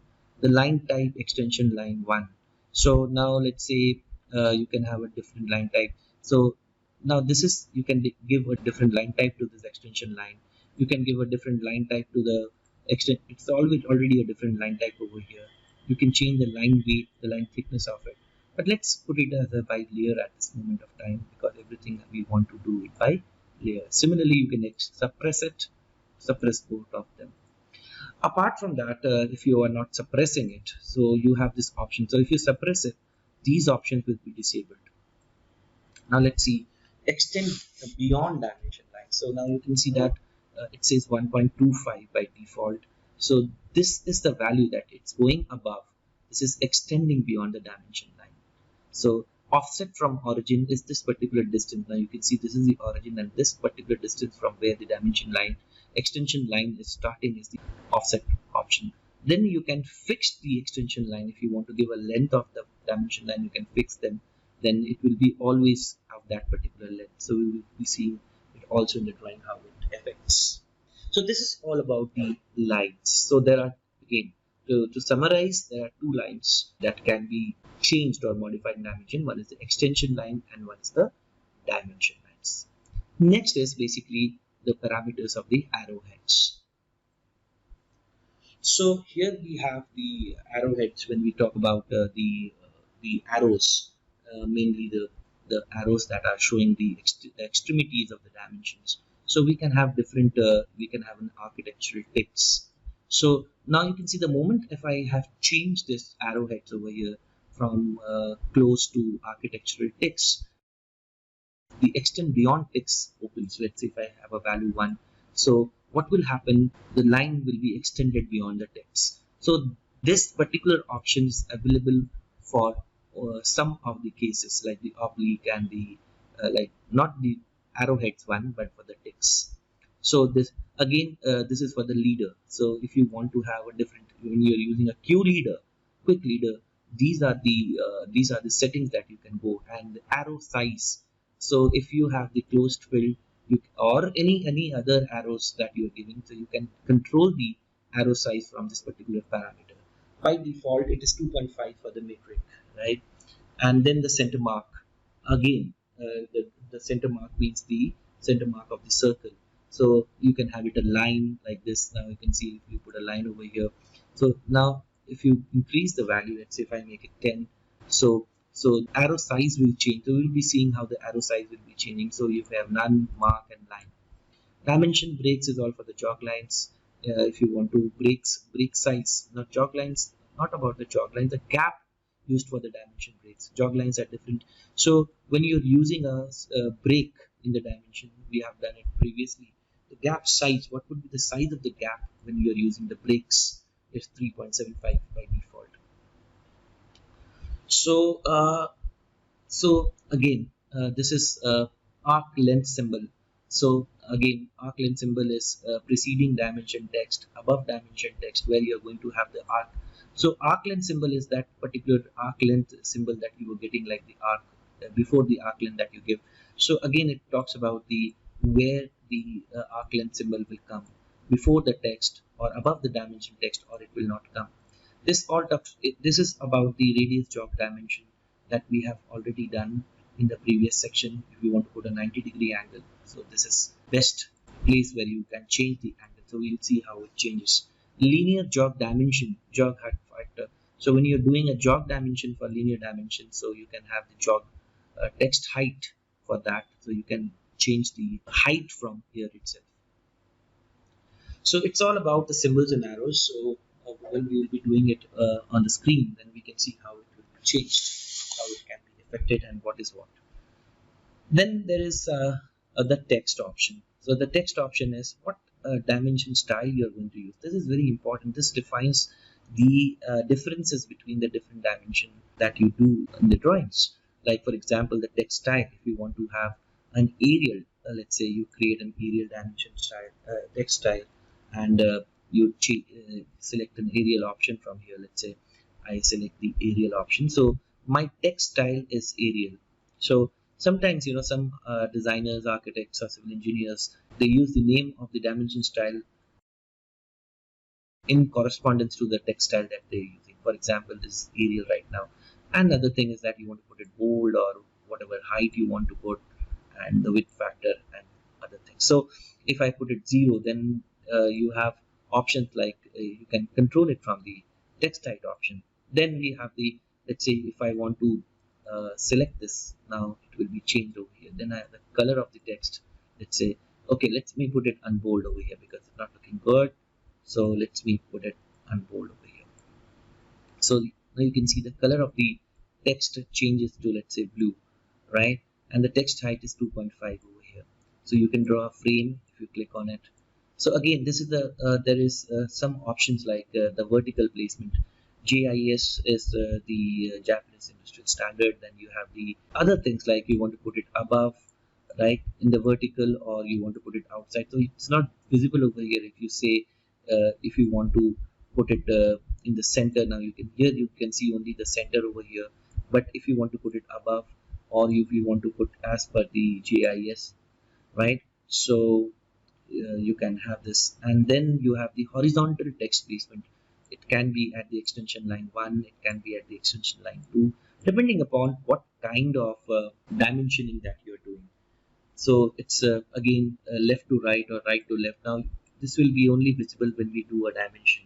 Very important is this is the view direction. Then is the offset from the dimension line. How far you want to write the dimension text from the dimension line. So this is the value 0.625.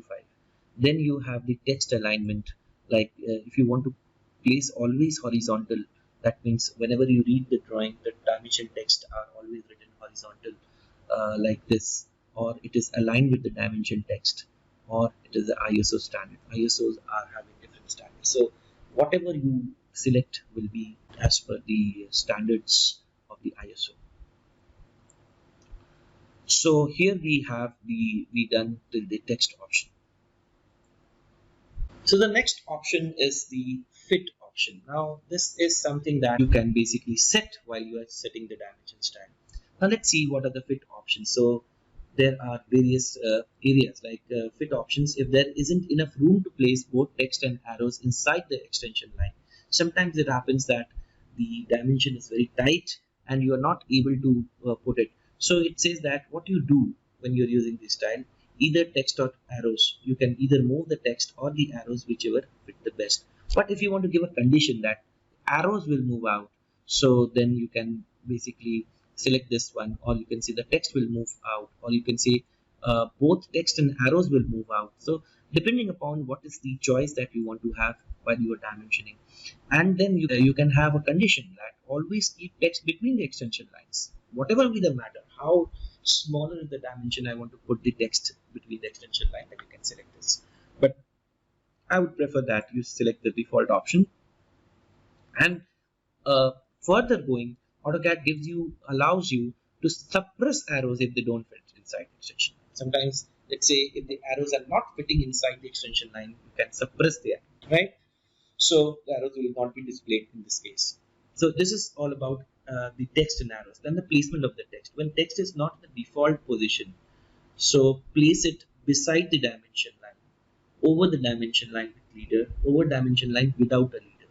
That means you can put it beside the dimension line, outside the dimension line, or over the dimension line with the leader. So if text is not in the default position, or it's not in the center, it is in the left or right or somewhere you're placing it, what you want to do it, you want to basically put the dimension line, text beside the dimension line, or you want to put it over the dimension line with a leader or without a leader. So it's your option again. So this feature, this particular parameter is very important in the while you are modifying a dimension. So here, if you want to make it annotative, then everything that means it will change according to the annotation scale. So scale dimensions to layout, which I would not prefer to do it because I want to scale the dimension features. What are the dimension features? Dimension features are the extension line, dimension line, the arrowheads, and other things. So when you're working in a model space, so you can always have a scale factor by which everything will increase. For example, if you were to increase the size of the arrows, the text, and the all the parameters like the offsets and the other thing in this particular, say, center marks. So there is one option that will increase the size overall, that is the overall scale of the dimension features, is the use overall scale. So if you want to put 10, so everything will increase by 10, so the proportionate increase. So there's a command also, it says dim scale is a command, you can give the command here. So draw dimension line, so between extension line, or you can place the text manually.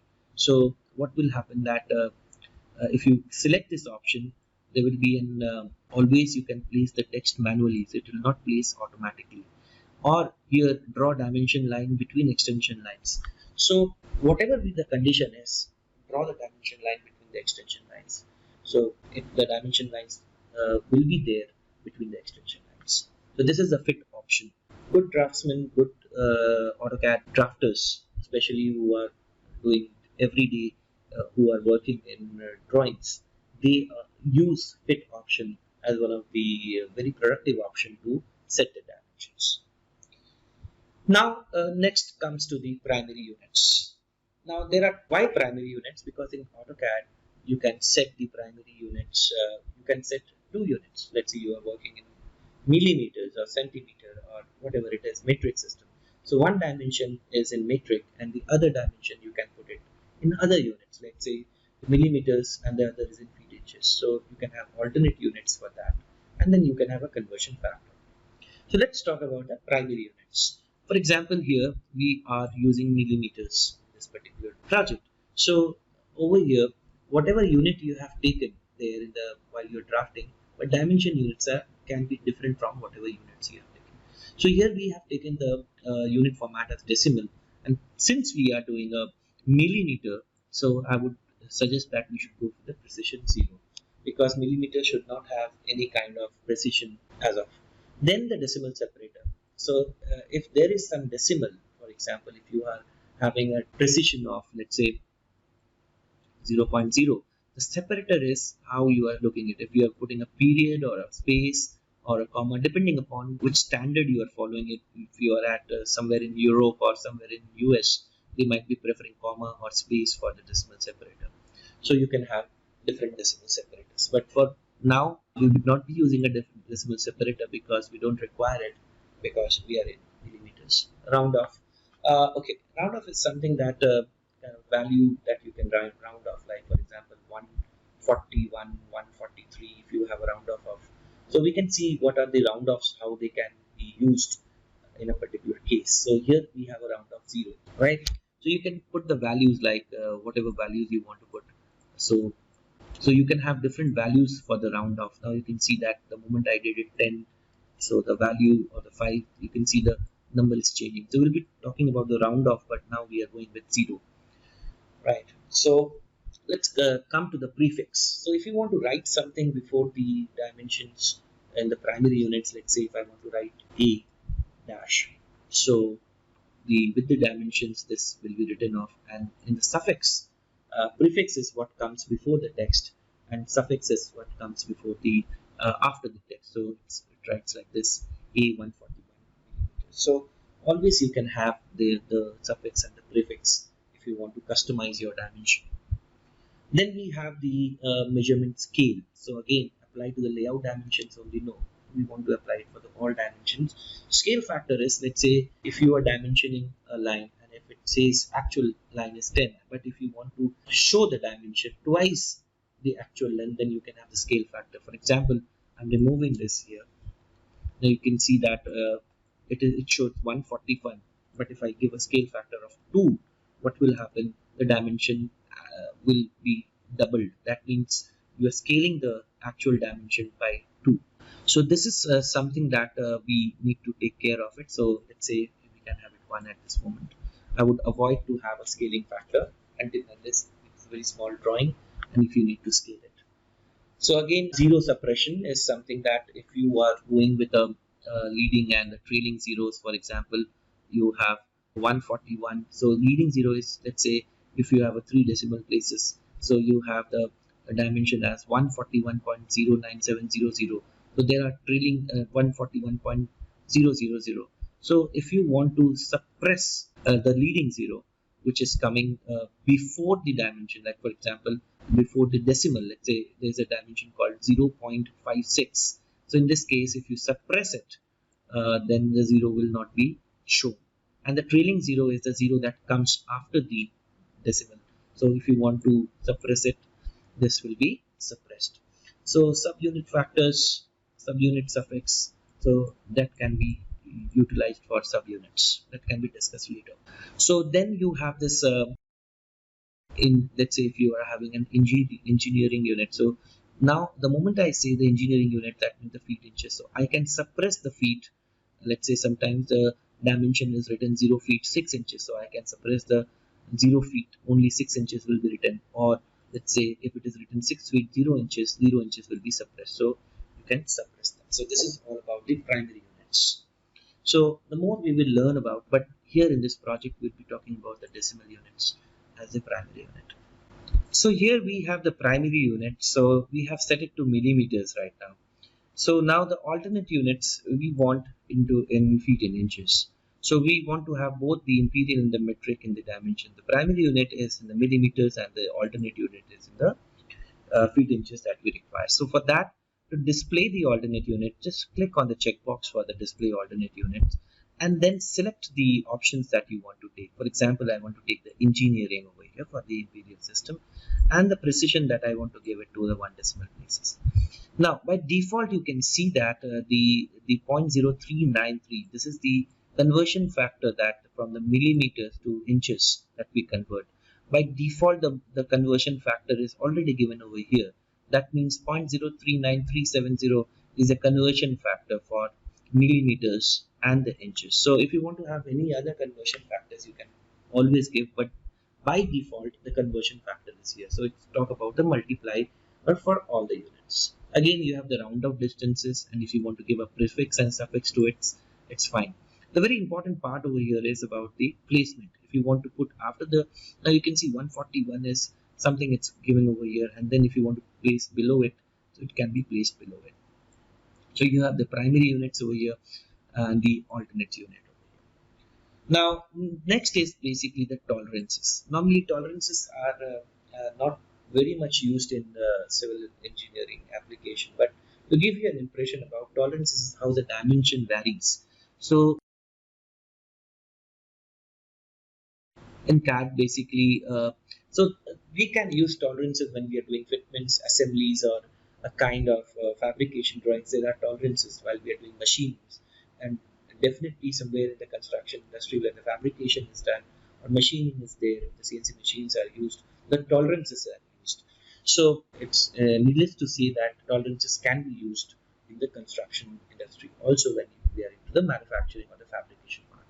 So there are basic methods like the tolerance format. You can have the symmetrical method where you have plus minus you talk about. Let me put it off the alternate units way. Now you can see that there is a tolerance over here. So we have the upper value as 10. So the moment you say 10, that means that it is 141 plus minus 10. If you give the symmetrical, that means so symmetrical is we did about the symmetrical. Then we have the deviation. Now you can see that you can give the upper value. Let's say if there is a dimension of 141, it can deviate in the upper value, that it can become 1. Let's say upper value I give it as 20. That means the upper deviation can be, while we are measuring the dimension or machining it or manufacturing it, it can be 161 or it can be 131. So you have this lower value 10. So you can always have a deviation of it while you are dimensioning it. In the site also, you can basically convey that there is a deviation that can be done. Similarly, you have the limits. Limits are very simple. Like you give the upper value, let's say it will be directly showing you, let's say actual value is 141. So if you give a limit, let's say if you use the limit, it will directly calculate. For example, if you say 10, that means the upper value will be 151 in this case. And that if you say, let's say 30, the lower value, you can see that how it becomes 111. So this is how basically the tolerances are given, and then you can give the how it will be placed in the middle or in the top. So let me go with the deviation now, that it will reflect over here. So align decimal separator. So these are various options that you can explore, but here it ends the how the dimension line style can be modified. So next we will be now doing some application of the dimension style that can be used in the drawings.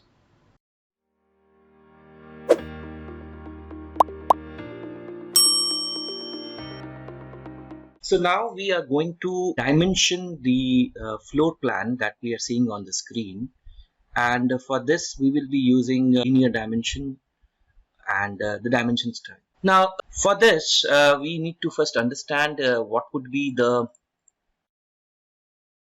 pattern of dimensioning. So let's first of all go with the dimension style, and let's see how we can set the dimension style for this dimension. Now this drawing is made in millimeters. This is plan that has been made in the millimeters. So what we need to do is we need to first of all set the style of the dimension. So for that you need to go to the dimension style with press D in the command panel, and the dimension style will be displayed. Now here you can see that there is a default dimension style. So what I will do is I will go with the new option. So here in fact in the new option I would say that I would like to go with the Arial. So this is the Arial dimension that I want to take and make it current, continue and make it current. So before making it current, we need to set some styles to it. For example, the lines, the dimension line, I want to have it by layers. The line type, line weight, I will keep default, and the default baseline spacings I will keep default. And similarly by layer, the color.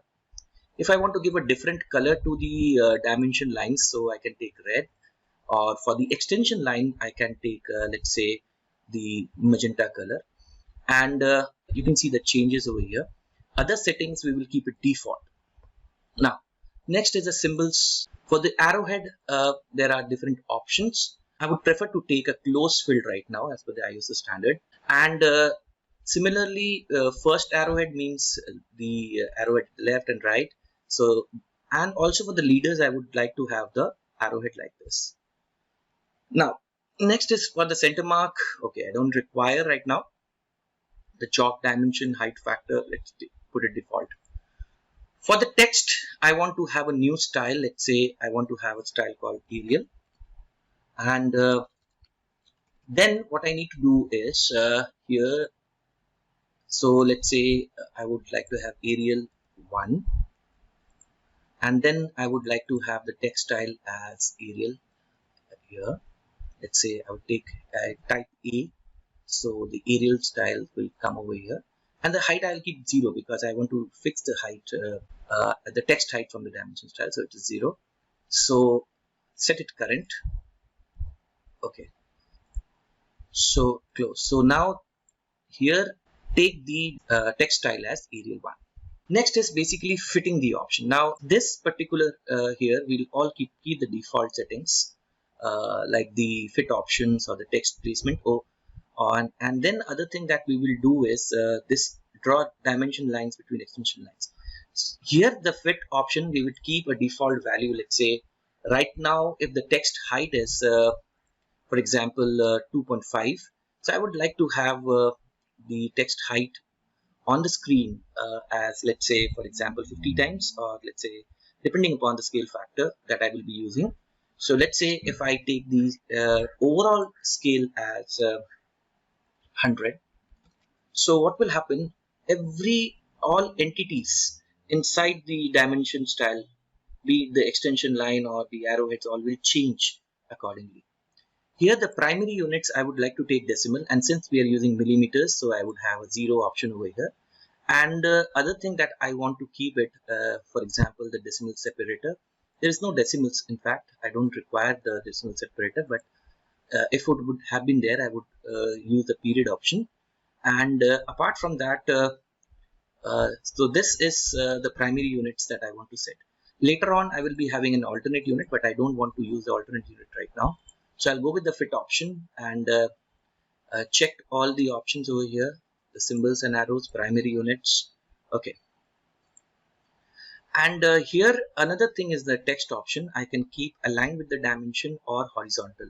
So if I keep horizontal, it will be visible on the screen. So I would it will be horizontal to the screen x-axis. So I want to keep it aligned with the dimension line, or I would like to go with the ISO standards. So I say okay. So make this as set current. Let's test with the dimension. Let's say dim lin command, or we can go with the linear dimension over here. So here the first point here. So now you can see this. Here we have got some rooms over here. We have the columns placed over here, and the windows are there. The shades are there, and the staircase. So we are going to also have the leader over here for the showing the up and down of the staircase. Okay, let me first of all get the staircase hidden over here because it is not hidden. So okay, so this is something that I would like to have it. Okay, so now I would go with the annotate option, and then I would go with the linear dimension. Now my current style is Arial that I have chosen. Let's say if I want to see the dimension from the column at the top, at the bottom. So now you can see a dimension is placed. So let's place it somewhere here. So it's shows that it is 9905. Now let me change the color of the dimension line. So I go to the B command, and let's say here we have the dimension lines. I have made it red, so I want to have a different color. Let's say I want to make it a bit of, let's say, okay, a different color so that it does not matches with the. So now it is changed, so it's 9905. Now you can see there is a distance that has been given from the text is not, it is above the dimension line. So next I want to dimension the horizontal, so I would go here and set the overall length. So you can see that I have this overall length over here. So this is one dimension that I have checked. So now the entire, you can see that there is 12,620 millimeters in the X, that is 12.62 meters, and 9,905 millimeters in the Y direction. Now let's see how we can dimension the columns. In fact, I want to mark the columns first. So just I would push the main dimension a little bit down, so that I would like to have the center to center distance of the columns. Okay, so now here what I need to understand that okay, this is the floor plan that I'm going to do. So here I would be like to have the center to center distance of the windows. So now and the openings. So there is a door over here and there is a window over here. So for this, let's say if I want to assign a dimension to the window, let's say the end of the wall here, and let's say the center of the window is, let's say, 2300. So if the first dimension plays over here, and then I want to mark the another window over here, so it says dim. So now here I can go with dim continue.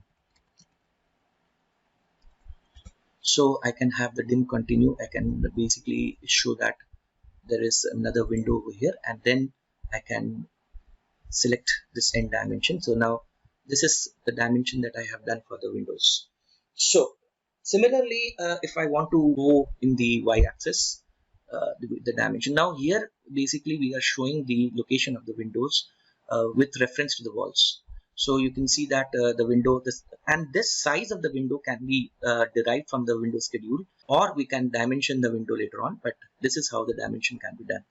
Similarly, if we want to give the measurements of the room, so here we have, for example, let's start with the bedroom. So I would like to have the size, let's say this is 4600, and here the size of the bedroom I would like to give as in the y direction. From here I take, let's say I can take from the midpoint to the end point over here. So now I can use the dimension break option over here. Now here you can see that there is option where I can use the break option, as we have already discussed about how the dimension break option can be done. So to use the dimension break, you need to go and see that what is the break that you want. But here we have the break option. So select this dimension as discussed. So you have a break over here, so that it does not coincide with the dimension. So you can have the break option. So dimension break is something that a dim break, you can basically select the dimension and break it from where you want. Similarly, if I want to dimension the living room, now the bedroom size is 4600. So I have missed the dimension. I have to go to the internal part. So it is 4600 by 4600. Similarly, if I want to give the dimension of the living room, so I can always go with dim lin, and I can select the extreme point, let's say here, of the living room, and the sizes is 4600. And similarly, I can give a dimension in the, I can take another dimension over here and place it somewhere here. Then I can also use the command called dim break, where I want to give a gap between the crossing dimension. So now you have this dimensions that are given to the living room, the bedroom. So now you can see the sizes. So this is the way you go with the how you set the dimension style. and let's do more dimensions so that you get a, you can understand how the dimensions can be done. So here in this particular area, I'm going to dimension the columns as well as the windows in order to show you the representation of how column sizes and the windows can be done. So there are different standards that we need to follow as per the BIS code or the ISO code of how the dimensions can be done. So these dimensions are done depending upon what type of documents we are delivering. It is a floor plan, or it is a footing plan, or an architectural plan, depending upon. So you have got different types, the way of giving the dimensions. So here, let's say if I want to give the dimension of this landing, so I can go with the lim, and here we have the linear dimension, which is 2300. And similarly, if I want to give the dimension of the opening, it says the 1000, and then I can give the other side would be the left out of the wall would be 2300 minus 1000. Similarly, if I want to give the dimension of the width of the staircase, including the railing, so it says that it is 1500. So this is the way that we can do the dimension of the plan. Similarly, if we want to, now we will be taking more examples of it. Now, if I want to give up sign over here, so I can always use a Q leader option or a multi-leader option. So if I use the multi-leader option, so here, in fact, so I would prefer that I should use, so because in the multi-leader you need to set the style. So here we the style manager, and here in the new you say custom. So then you need to give the type it's straight, and color, let's say by layer, and then if there's a break in the leader, that is fine. Arrowhead size, so let's say here the arrowhead size, I would like to give a value which would be, let's say 200, or let's say 100 is the size of the arrowhead. And leader structure, so here I can see that I need 3 points, 1 2 3. So let me go with the 3 points, and the content would be an M text, or the style that I want to select is the Arial. Okay, and the height I would like to give it as 200. Okay, or I would like to give an Arial 1, or Arial is fine. So set current. Now I have basically created a style. So in the content, say, let's say I would like to first of all change the style to Arial.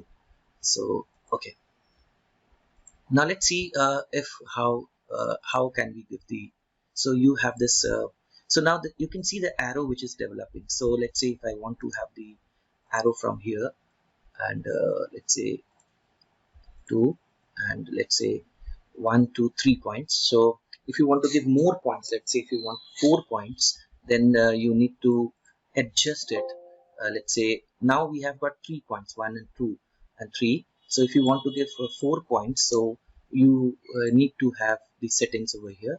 Go to the modify, and here in the leader structure, the maximum leader points is, let's say 4. So right, so now we can go with the leader, and let's say I just fix it, and I would like to have the end at this point. So now I would like to have the text as up, which is already I have mentioned it as the Arial font, and I had given the size of it. Okay, so this is how I basically do a leader, and for the staircase. So let me give some quick dimensions for the toilets also, and see if there is any adjustments that I had to make. So since we the toilet, we have to go inside, because I have to show the inside dimensions. So if so, it's 2100, and similarly if I want to give the dimension inside, so I would like to take a Skill-Lync, and I would suggest a size. So here you can see that the dimensions are intersecting with each other. So in this case, you can make a bit adjustment or reduce the size, and then you can have a dim break. So you can have a dim break, and here you can go with a dim break. So this is how the dimensions can be done, and let us do with this particular set of windows and columns. So go with the dim line, and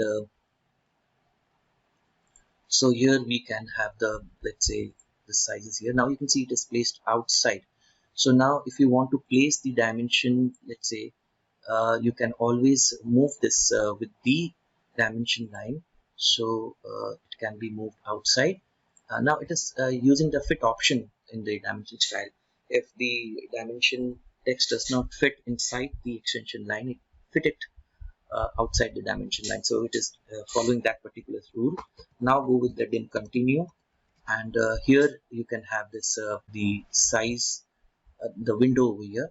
Let's say I have the window size, and then I go with the column, and now you can see with the leader it is put outside, and here again you can have the dimensions done, right?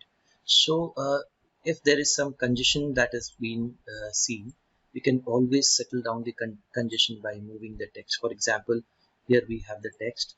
Just move the cursor on the selected grid, and you can always move it up, and similarly if you want to do with this dimension, so you can always move the dimension line up, or with the leader, whatever you want to do. So this is how the dimensions can be worked out in a plan. Next is also thinking that if I would explain you how to create elevations from the plan, but before that I would like to do another dimension for the footings. So I have this footing over here. Here I would be using some leaders also, like for example mentioning about the damp proof course or the sizes and other thing. Now we have this particular figure from where the sketch has been made. So we have this first of all, let's give, this is the section of load bearing wall with the foundation detail. So this is the ground floor. So if I want to mention this as the FGL, so what I can do is I can have the leader. So for that again I have to look into it, the size of the leader, because if I am mentioning the leader, again the size of the arrows and the text will be have to be maintained. So I have to have a style for the leader as well as for the dimensions that I'm using. So again let's go with the dimension style, and again the default would be ISO 25. So I'm using, let's say, custom, and here I would be using let's say times as a style. So let's say continue, and similarly I would go with the default option, all the default option. The text I would be using a style called times, and here I would be selecting the uh, times standard, times New Roman, or I would be times New Roman. So I press T for the times New Roman, and there's a height, so I get for set current. So close. Okay, so here again we have the fit option. Again I can give a fit, let's say I can have the value between 50 and 100, because the size that I want should be scaled up. As this scale is basically scaling the sizes over here that has been given default, like 2.5 or the symbols of the arrow. So this is the fit scale. So let's say if I take a scale of 50, that means on the screen the arrow size will be shown as let's say, for example, if there is an arrow size which is 2.5, 50 into 2.5, that would be around 125 millimeters size. Similarly, other sizes will be scaled up as per the default sizes and the fit scale. So in the primary unit I would be going with decimal definitely, and it would be 0, and so let's see how it can be worked. First of all, let's go with the dimension. Now here this is the finished floor level, and this is the plinth level in fact, and this is the ground floor level. So, and this is the PCC, you can see that, and then 1:4:8, and this is the course leveling course grade with gravel. So there are two courses over here. again. So this is the depth of the foundation from here to here. Let's see what is the depth of the foundation. So I go with the linear. So I have this depth of the foundation as 1150. Now we have to see that whether we have chosen the text style correct. So it is standard right now. So I'm going to take times over here. So let me. So this is 1150. So here what I can do, I can use a baseline dimension or I can use a continued dimension depending upon what is my requirement. So again here I would again go with let's say the dimensions of this footing. Let's say I would go with dim lin, and first of all I will dimension the filling, that is the below the PCC. So I can keep this. So if I want to reduce the size of the text and the arrows, so I can go to the custom times and style, and the fit I can make it, let's say 30 as a scale, and you can see that the size of the text and the arrow size all will uniformly change.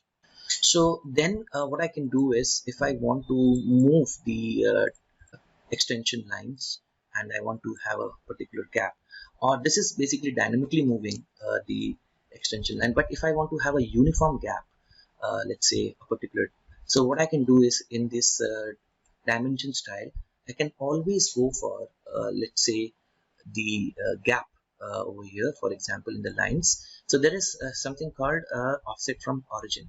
Now here the offset from origin is 0.625, the value, into the fit option. Let's say in the third this is 30 is the scale, so it would be 18 mm.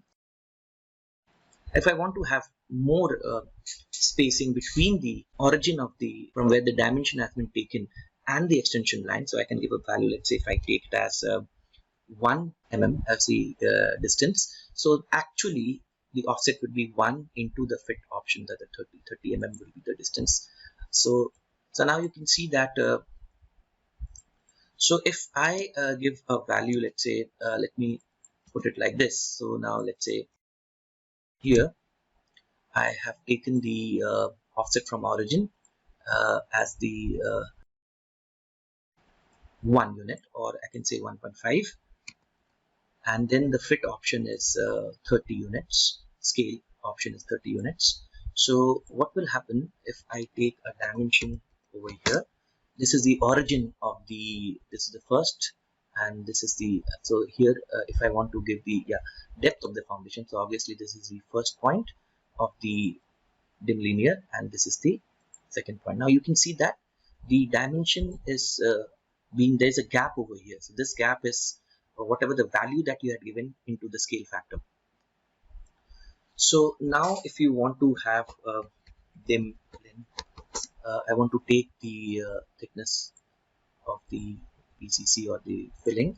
So now if I want to bring this outside, so I can get it outside the dimension line, the extension line.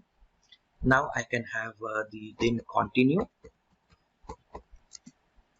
So here I have this value, and then I have this value, and I have this value.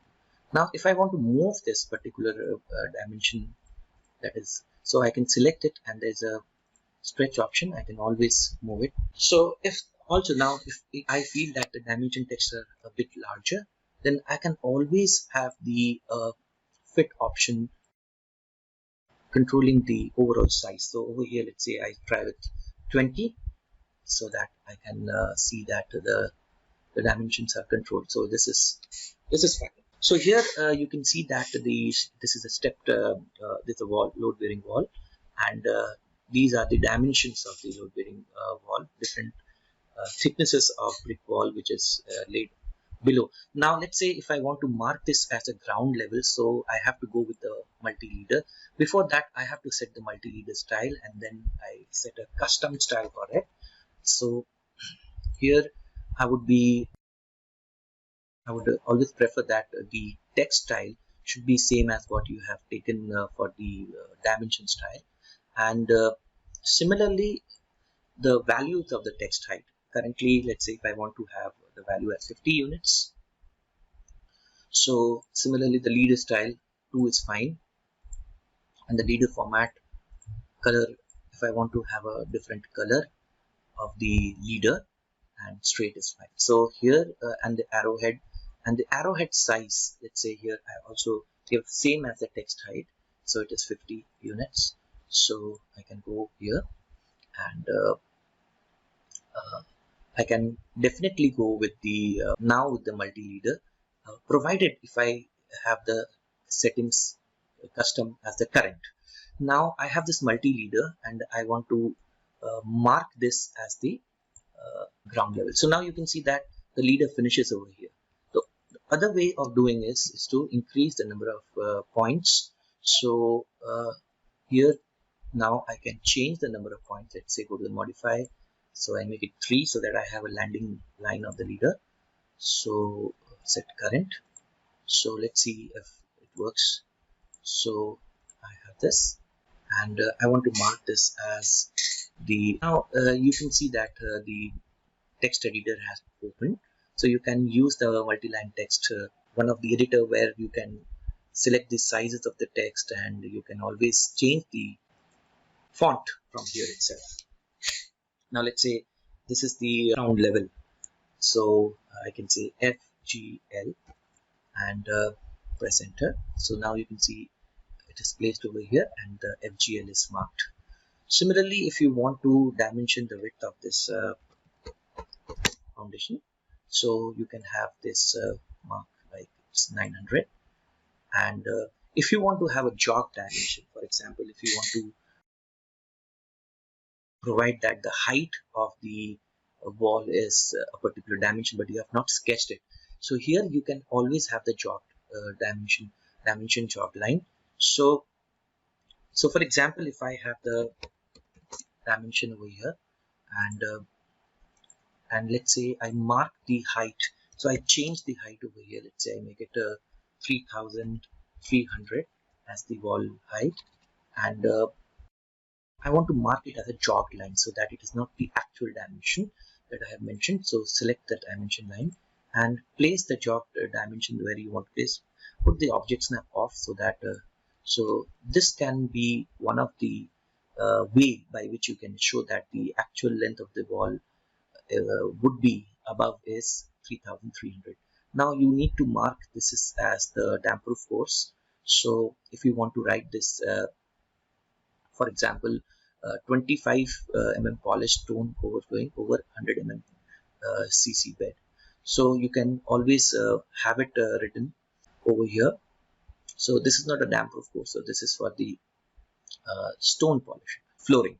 So if you want to write it, so then there is something called the height of the plinth or height of basement over here. So you have marked the ground level somewhere here.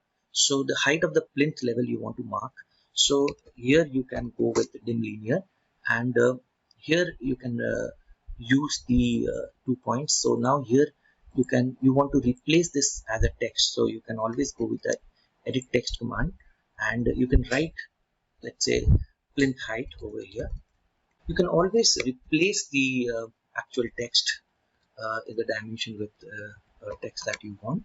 So this is the plinth height is written over here, and similarly, if you want to write this particular annotation, like for example, there is a damp proof course 20 thick, and there is a 25 polished stone flooring over 100 cc base. Two of these lead line you want to write, like the annotations you want to write. So let's say if I want to write it over here, so I can always go with the multi-leader option. So I have the text option also, so I have a multi-leader option. So the text that I want to write is 25 polished stone flooring over 100 cc bed. So I would write 25 so let me have the polished stone over say you have this 100 cc bed over 100 cc bed. So text So you can always have this. So when you are writing this text, so you are writing in a text editor, and you can put it in the next line also if you want to reduce the size of the text. So you can do it from here. It also, let's say if you want to give the value, let's say 30 or some other value to make it so. So this is how the leaders annotations can be used for the footing. Similarly, because I'm not showing you the hatching pattern, because we can be using it when we learn hatching. So this is the superstructure of the wall. If you want to show that this is a superstructure of the wall, you can always show it as a superstructure of the wall. So with the leader option. This is the load bearing wall showing foundation details cross section, and load bearing wall over spread footing. So two options are there. One is the spread footing and showing foundation details. So similarly, you can do the dimension. For example, if I want to dimension the, here I can go for the baseline dimension. For example, from the floor level, I am dimensioning the height, let's say, of the door. So let's say there's a door section over here, I can put it here. So now you have to look into it that the extension line should not cross. It should be nearer to the dimension where you're going, because too much lines can create a problem while reading the dimensions. So here you can have the baseline dimension. So I can go with the dim base line. So here now you can see that with the dim baseline there is a issue with the space. So you can always increase the space between these lines by the option called adjust base. So select the base dimension. For example, this is a base dimension, and select dimension to space. For example, you want to select this one and enter a value. Let's say I want to have 50 mm gap between them. So 50 mm would be too congested, so I want to have 150 mm gap. So dim space would be the command. Select the base dimension. Now let's say and select these two dimensions, and I want to have a 150 mm gap. So now you can see that the dimensions are well spaced.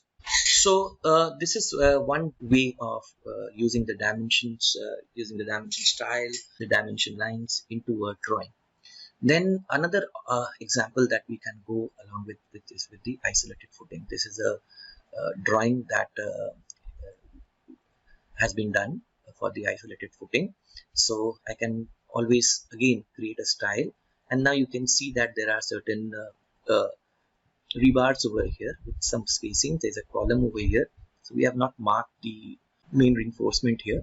So I would also teach you how to do the reinforcement inside here. So here we have a cover of 50 mm in the footing. The size, let's say, let's measure the size. But before that, so now to dimension this, we need to have a dimension style. So we create a new dimension style. Let's say I would name it as Arial, and we'll have a different text style for this.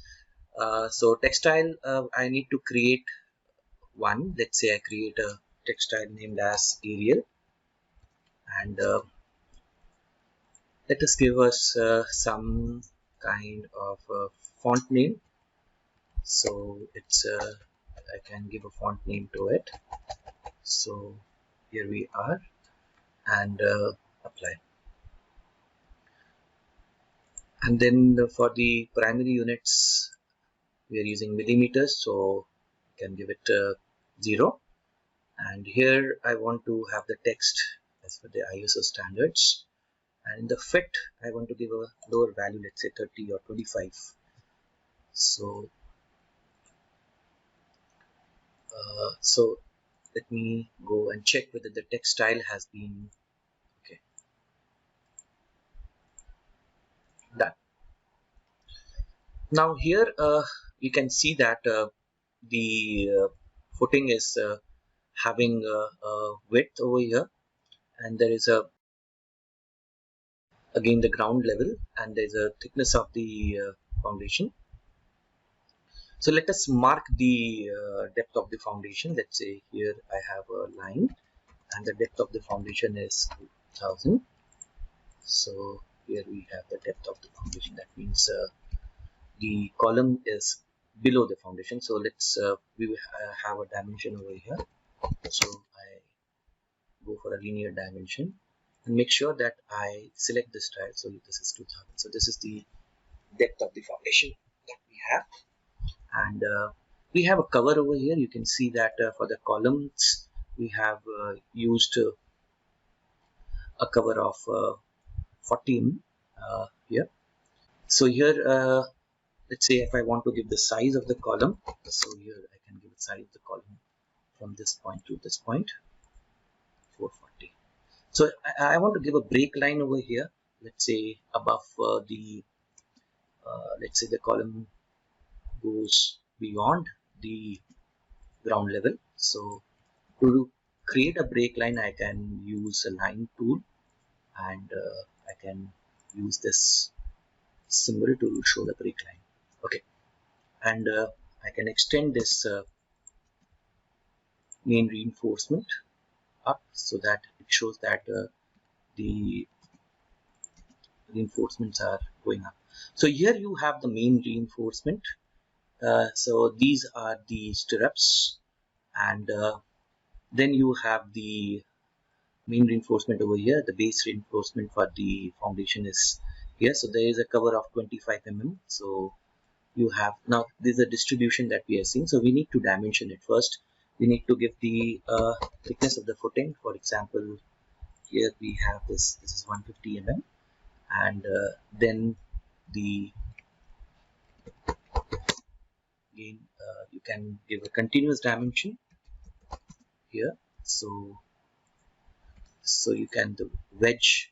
So now this is something 250 mm, right? Then here you need to specify the cover. Let's say you have a cover of 25 mm over here, so you can specify that there is a cover of 25 mm. So you can always have the multi-leader, create the multi-leader style, create a new style, let's say name it as Arial, and continue with. And here I am giving the leader structure, 3 points would be there, and then the content I'm using the Arial as a style. So these are certain things that, and again the leader format, if you want to give the size, let's say 20 mm is the size of the arrowhead, so set it current, and you can use a multi-leader over here. So now you can show that you are having a cover of, you can write a text cover 25 mm. So probably the text size should be increased. So to increase the text size, you have to, why the text is coming smaller, because in the leader style, when you selected the style, when you use the style and the content in the style, the Arial style, you need to specify the height. So it was taking the default. Let's say if I specify a height of, let's say 25 mm. So now you would see that the text would be a bit visible.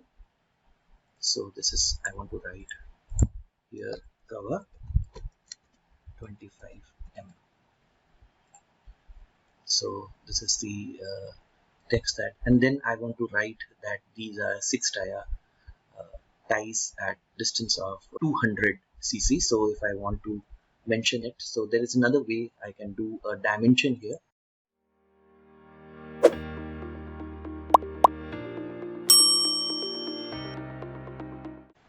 And let's say I want to give an aligned dimension or a linear dimension, I can take here. So if I want to give, so this is and here I can move this text, and here just put the cursor over here, so move with the leader, so just put the ortho off. So here you can edit the text, and you can see that stirrups at the rate stirrups, or you can say at the rate 250 mm spacing, or whatever the spacing you have. So here you have 6 ties at 200 center to center distance. So you can write that at the rate 6 ties, 6. So dia symbol is 6% C, 6 dia, uh, at the rate 200 center to center. So 200 means 200 mm C oblique C. So this can be written like this with the multi-leader, and similarly you can have different multi-leaders giving showing. So this is not a multi-leader, this is a leader along with the dimension line dimension that you have shown. Similarly, if you want to give this as a for example, how many of the main bars are there? So here we have got around 6 main bars. You can see 1 2 3 4, and they are basically the main bars are 16 diameter. That means there are 6 in numbers, and you have got the diameter is 16 mm. So you can use the multi-leader, and you can always have, let's say I will go for a nearest snap. So here I have the nearest snap.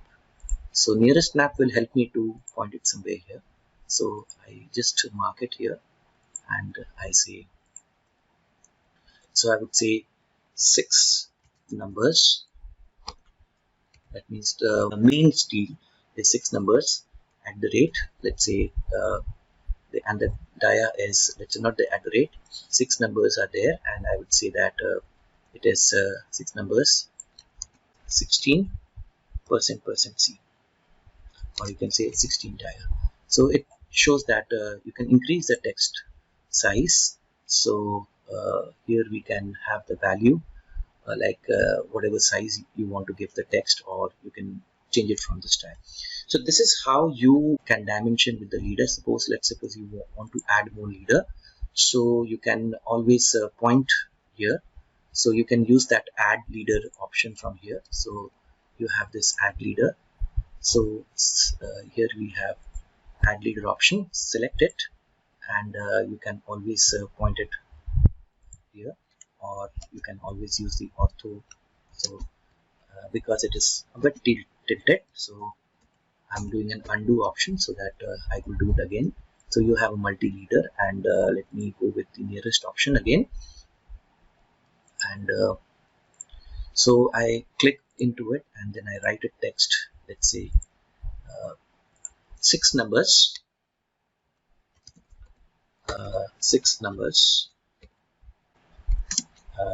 dia is your 16 dia, 6 numbers 16 dia. So you need to write 6 numbers 16 dia. So you write a text over here, so it is understood. And if you want to show this to the other rebar, right, so you can always show it for example, you can go with the add leader, select it, and just use the perpendicular option, so that press enter or escape, so you can show that these are the main rebars and these are the steps. So this is how basically you can uh, uh, do the dimensioning of the reinforcement. And then if you want to show, these are the distribution bars. You can see that here we have the distribution bars, which is 12 dia at the rate 150 spacing. So you can always mark with them. So this is a distribution bar.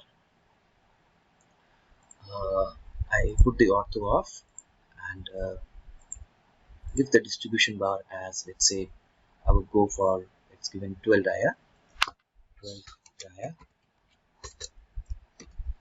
at the rate 150 C. So this is something that then I can dimension the pedestal here. So I will put the ortho snap on. So here I have, this is 1000, and so if I want to increase the size of the dimension, so what I need to do is go to the fit option and go to the scale factor. Let's say I would go for 35. So again, let me check. So set current, so the size will increase a bit, and so this is something that you should look forward for it. Then you have a dowel, you can do it. And if you want to show the cover of the isolated footing, so you can always show it here. So I'll show you some of the projects, do the dimension in the project. So I have detailed project that I have for the structure, so that we can apply the dimension there also. Now let us take another example here. This is basically a footing plan, where you can see that the footings are placed in the grids, and the grids are dimensioned in continuous dimension. And here you can see that how the column sizes are marked, and they are have a C1, C2, C3 types, as well as the foundations. Like for example, if you can see, this is the P1, P2, and then we have got the column schedule. So here we say the footing. Let's say if you want to understand about, it is an M25 grade, and we have the 25 dia. That means the dia of these bars is 25 mm, and we have got 12 16 dia bars which are not marked A, and one set of 5 stirrups. So you have got of the stirrups are 8 diameter, and they are center to center spacing is 8 inches. So you have got different kind of scenarios over here. So now let's talk about the columns over here. So now the columns is again, it is the stirrups are also there, and we have the main rebars of the columns. So columns we can look it over here. So this is the one of the column schedule, where it says the size is 9 inch to 24, 9 inch into 24 inches, M25, and main reinforcement is 12 rebars are there. 12 rebars are there of 20 mm diameter, and the stirrups are these are the stirrups are at the spacing of 8 inches center to center, and there are two types of so 8 inches center to center, and the dia is 8, right? So you have got two options over here: 8 dia at the rate 3 inches and 8 inches CRS. So different kind of center to center spacing, and then you have this another column. It shows about another column which is in the first floor to the second floor. So it is 12 16 dia, and M25 is there. So you have got 12 main reinforcement there. So they are of 16 mm dia. So this is how basically the dimensions and the texts are made. So this is a typical column schedule, and here you can see how the boundary wall foundation is dimensioned. So it is, you have got the stepped footing over here, then you have a DPC and the NGL, and so you have got a lot of feeder marks over here. So it says that you have this rebars in this concrete wall. So this rebar is the section EA is over here. So this is the 16 that is dia is 6, right? And 6 inches center to center distance. So now you can see that the marking has been done, and this is how the dimensions are done. Now you can look into the footing plan. The dimensions are made of the between this is the footing, and it shows the dimension, how much offset it is from the main concrete wall. So you have the section A. So this is how you make the column schedule, and in a structural drawing the dimensions are made. For example, here we have the grid dimension, then you have the spacing of the pedestal from the column. So this is for the feet inches. So if you want to, so here you can, when you go for a dimension style, you can have different types of dimension style. And let's say I have a dimension style, I can create my own dimension style, and then I can have different patterns I can give it to it. Let us look into another drawing over here. So let me open up the so you have this floor plan. Okay, you have the isolated footing, and this is again the beam. So this is how it is shown with the leader. That is 3 reinforcement are there at the rate 20 mm, at the rate 20 inches. So these are so 3 dia 20. That means there are 3 reinforcement of dia 20 as the main reinforcement. Not spacing is there. Dia is 20. So again 20 dia, at the top. So it's the top reinforcement, then you have the bottom reinforcement of the slab, and then this is of the beam, which is B15.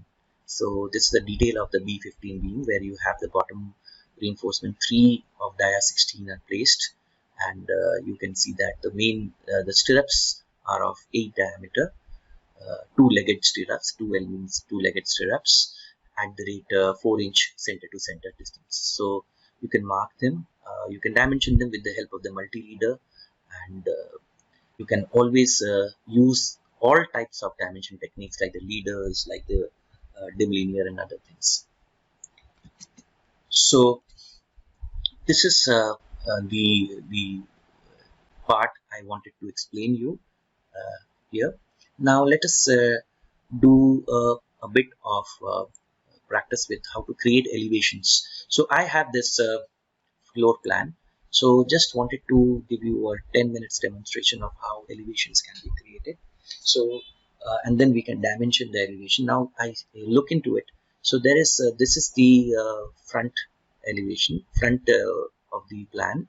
So I want to create the elevation, which is G plus 1. I mean, only one floor is there, and let's say I want to create the elevation. The way I would suggest that you can create an elevation of a plan is by projecting it. Now elevations we always see from left to right. So if you are looking from this side and you want to take the elevation, the front elevation over here, so go with the X-line command, and you can have the projection here, and so this is the maximum projection that you can have.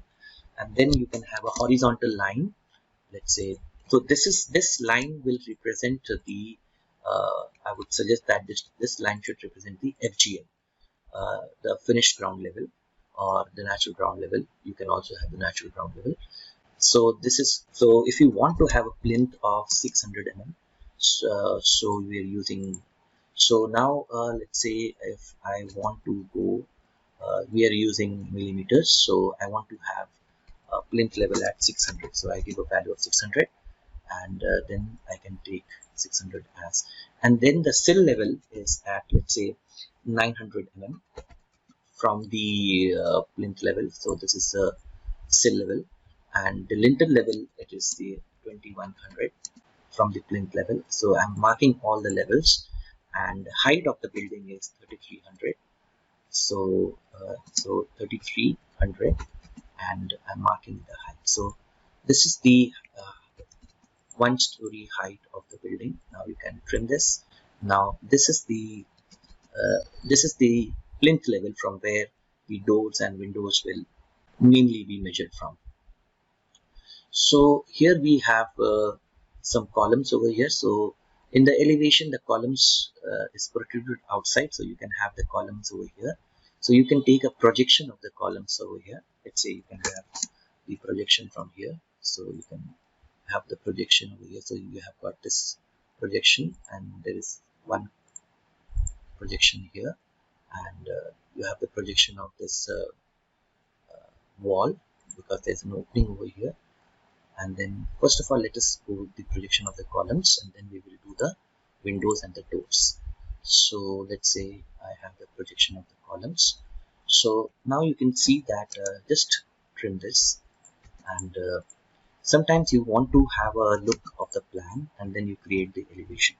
So let me move this entire unit a bit up so that I can coordinate with the elevation. Now here in the first, you can see a column is there, so you can trim this because it would be seen. Okay, so then you have this wall, then you have this column again, which is protruded outside, so you can have the trim command over here. So these are construction lines. You can see that the others are, then we will put them into a layers also later on. So then you have another column here, so you have this long cursor which is showing, so you can increase the cursor size if you want. So go for the trim and select the cutting edges, and you can have the cutting edges, so you can trim it. Similarly, you can, there's another column over here, so you can trim them.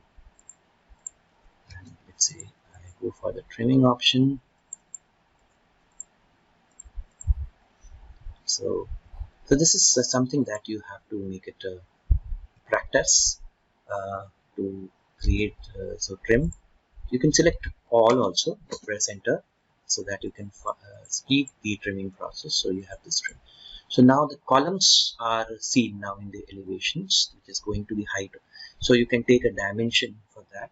So you can have a dimension linear, and you can always measure the dimension. Let's say this is 3900. So we will be having the detail later on. So this is the column, and then you need to also show the window openings. So the window openings start from the cell level. So now let's project the window opening. So let's have the vertical projection. So here we have the window openings, and there is a chhaja, which is a cantilever which is coming out. We have to show that also. So let's say I can trim this. I can trim this. So I'm trimming the whatever, and erase this one. And so this line is a hypothetical line, so you can have this line or you can erase it later on. So you have the window installed here, and another window is over here. So you can, so here you do not have anything, so you can erase this line. So there is a door over here that we'll be making later on. So you have this you can project the window, and there is a column here. So there is a window over here, and there is a opening. So you can have the window opening. So you can always go for a trim command, and here we go. So with this you can see that the window openings are made in the elevation. Similarly, if you want to, so all the windows are now made. So you can have the you can see that there are two windows over here. Then we will detail the window along with the chhajas or the sunshades. So now elevation in the height. Now you would like to have the bin lane again. So you can see the height from the, let's say from the sill level is 900, and from the sill level, so you can have a dim base, or you can always have a dim base, right? So that you measure it from the plinth level. So dim base, sorry, select this as a baseline. So this is 2100, it's a dim base. So you can mark, you can have this door later on. So now you have this plinth line. Let me not remove it right now because I may require it. So this door is having steps. So let us go with it. Let's say dim. So I'll go X line. So I have this projection over here for the door opening. So X line, we will go for a vertical line. So 1 and 2, and it goes to the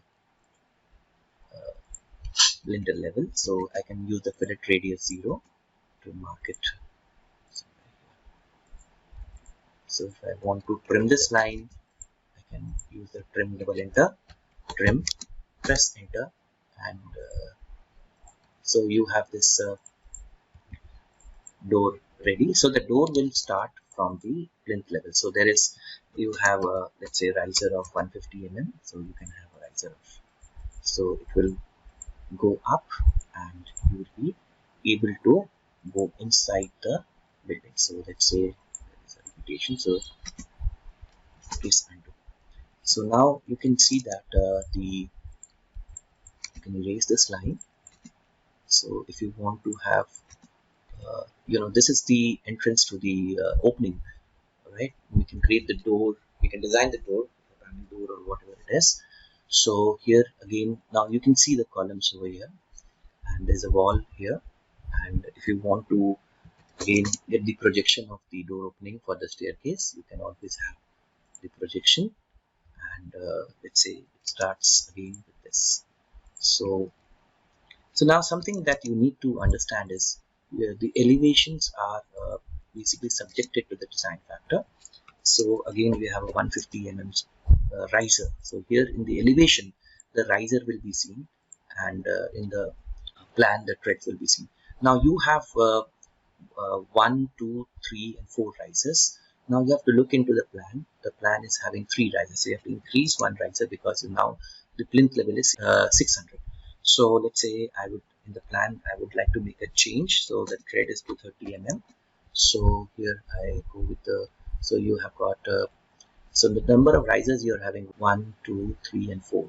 So in the fourth riser you are basically going inside. So here you have 3 risers, so you can increase one, and always you can go for a fillet, and so this line is gone below this line. So what you can select this line, right click and draw order. You can always bring to front, so it is above. Now you can match the property of this line with this line. So your number of risers are 1, 2, 3 and 4. So it's now okay. So now similarly you can want to have so let me delete these lines because it's creating again. There is a line over here which is below the line, the main line. So you have to bring to front and add another thread so that another riser can be added. So this is the review plan as per the elevation, because the plinth level that we had taken is 600.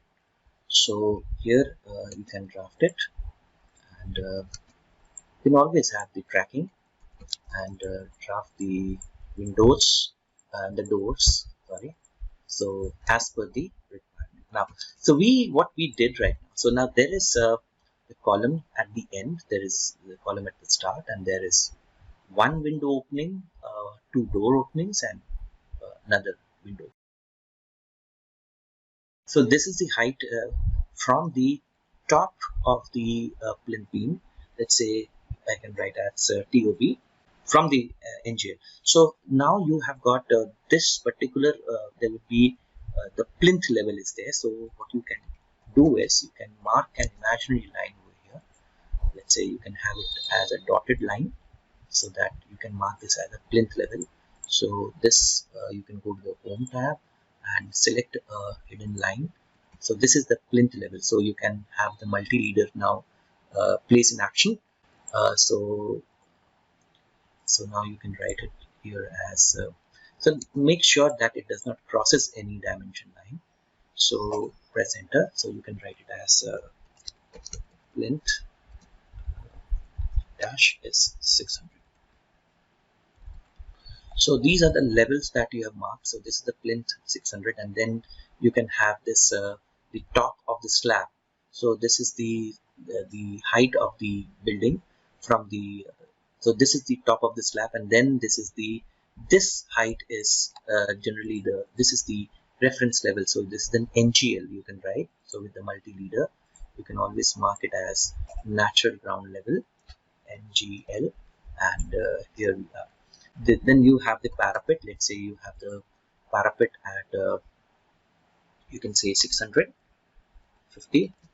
So there would be, it will rise above, and so this is a parapet. If there is a single story building, so it will be having a parapet, and the elevation is now basically complete from the point of view of the levels. Now the columns will definitely go up, and probably this line will not come, and the reason why, because there will be a sunshade which will be there, because these lines, so this column will go up, and there is a sunshade that will be going throughout.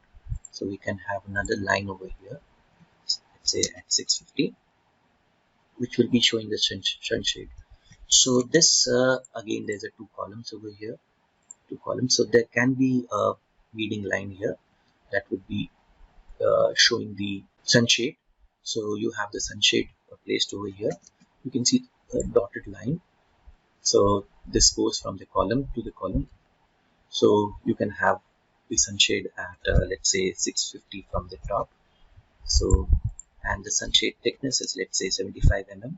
So it can be let's say, or you can have a let's say 100 mm thickness, and so this is the line of the sunshade. Now this sunshade is protruding out, so the columns will be will be protruding outside the column. So the line will be major lines. So we have created the sunshade. Now you can see the sunshade is created. So this is a sunshade. So then we can also see that there is a projection over here. So the sunshade over here, the Chaja is coming at the top at the height of let's say we can have the height. So this is the height of the sunshade from the NGL. So we can always measure the height. I can keep it here. So what I can do right now, okay, so I just take the dimension from the left. So let's say I keep the dimension from this point, and let's say from the, so this, so the top of the sunshade is 3900, so it's already given over here. So just need to mention about this. Apart from that, in this elevation you can see that there are certain projections over here, so you can always have these projections. So let's say I take an XL vertical line, and I can have the projection over here. So the projection comes from the wall over here. So the projection starts, let's say, at the little level. So let's say if I, so just to develop the projection, so I do a trimming option. So I have a 75 mm thickness, and I can have a tapered projection also. Let's say if I want to have this at 150.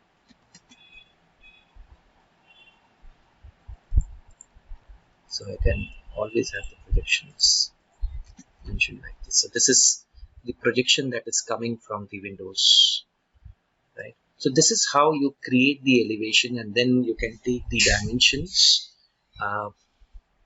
of the different elevations. So let's say if I want to develop a window, so the size of the window here comes, let's say I can have the size, I can show the size. So this is 1000, and the sill level is let's say from the 900 from the plinth level, but let's say it is around 1500 from the NGL. So I have this sill level marked here. So I go for a dim limb. So if I want to reduce the size, so you can see that the extension line size is increasing a lot. So because of the snapping point, so what I can do is right now put the snap off. So I can have dim limb. So you can see that the frames are created. Then we can have the panels of the window over here. So I take a midpoint from here. So if it is a double window, I can always have a, let's say a 50 mm panel with a glazed. So this is just one sample of the window that you are seeing over here. So you can see that I am creating the panels of the window. The frames are created. So just see how the frames are created. So with this you can create, so extend it to the part. So you can create one part, and then you can always have the mirror option in the other part. So let me put it, so I'm doing a quick trimming of it, and then what I will do is I will mirror this panel. So I'm just taking the mirror of this, let's say select object. So I take this glass panel, and I can do a mirror by taking the midpoint as this point, and no. So you can see that one window is created. Then of the particular size you can create more windows. Similarly you can create the doors. Other things, so this is the way we create the elevation. And if I want to change, if I want to make size of different dimension styles, so I can have some different dimension styles. So I can have, let's say, elevation, and here what I can do is, here I can have different arrows. Let's say I can have a close flanked, and in the fit I would be going with, let's say, over a scale of 30, so that it looks a decent kind of elevation. So now let's say if this is current, so here you see there is an I have made in the dimension style, I have made this as current. So what I can do is I can update this dimension to the current style. So there is an option called dimension update. So you can find it somewhere here. So select this, and if you click on this object, you will find that the dimension is updated to the current dimension.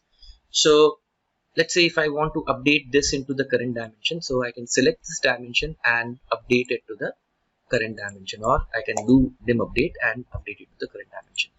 Now you can see the extension lines are staggered, so just you can pull them and get them somewhere.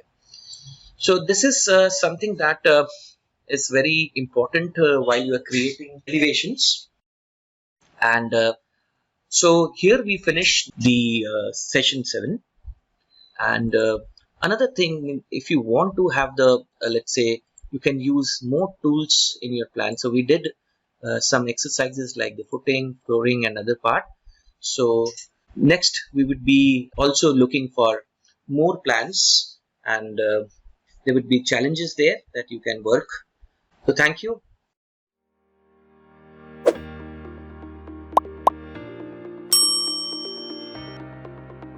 Hi, welcome to the session 8 of Working with Blocks and Attribute for the AutoCAD Essential for Civil Engineers course. Now, let's see what you will learn in this session.